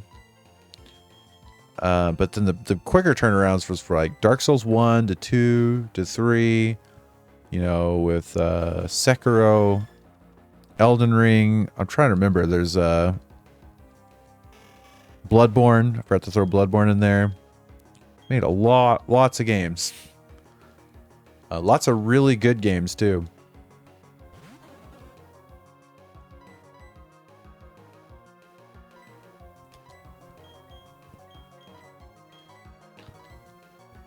All right, folks, about 2 minutes left. It's been fun. It's been great. Let's see. Let's do the average. This is going to be the wrap up of day 3. Because, right, we played Friday, Saturday, and Sunday. Let's see what we're averaging so far. See if it's how close we are on this rate. So we're going to do 3,300 is at 78 divided by 3. So we're averaging about $1,126 a day. If we multiply that by 7 days, we're currently on the pace for $7,882. We're just a bit behind pace of that $10,000 goal, but I think we can do it. Things can pick up. JD's going to be coming in tomorrow. Ben's going to be coming in soon. We're going to have a little bit more manpower. So I think we can get to the goal. What do you guys think? If we're on a pace for 7,882, if we just pick it up a little bit, we can get there. We can get there.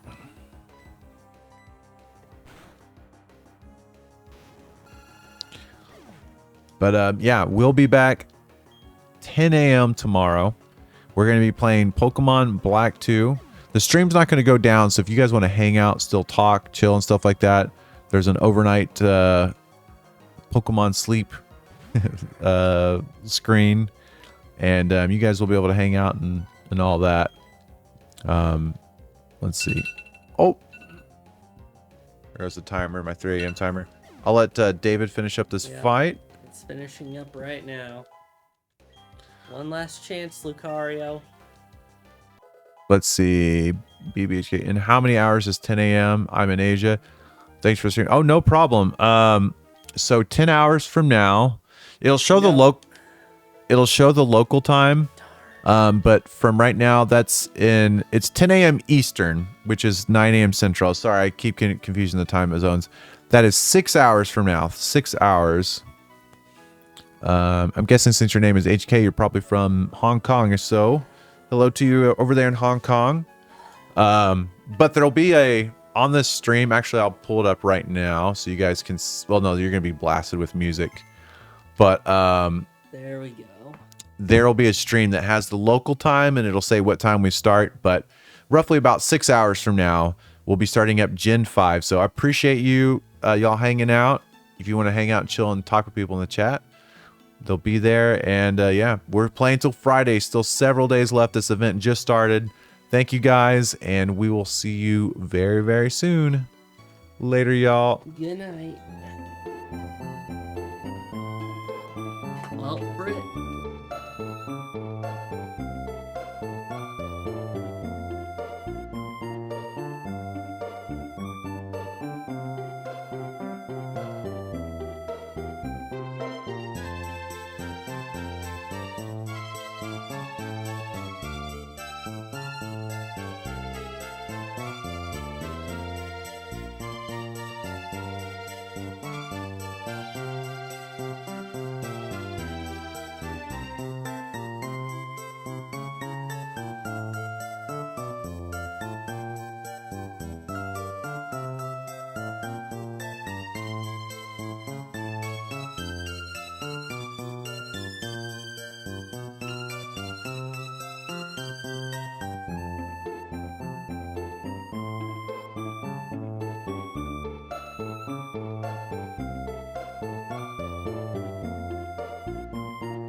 Bye.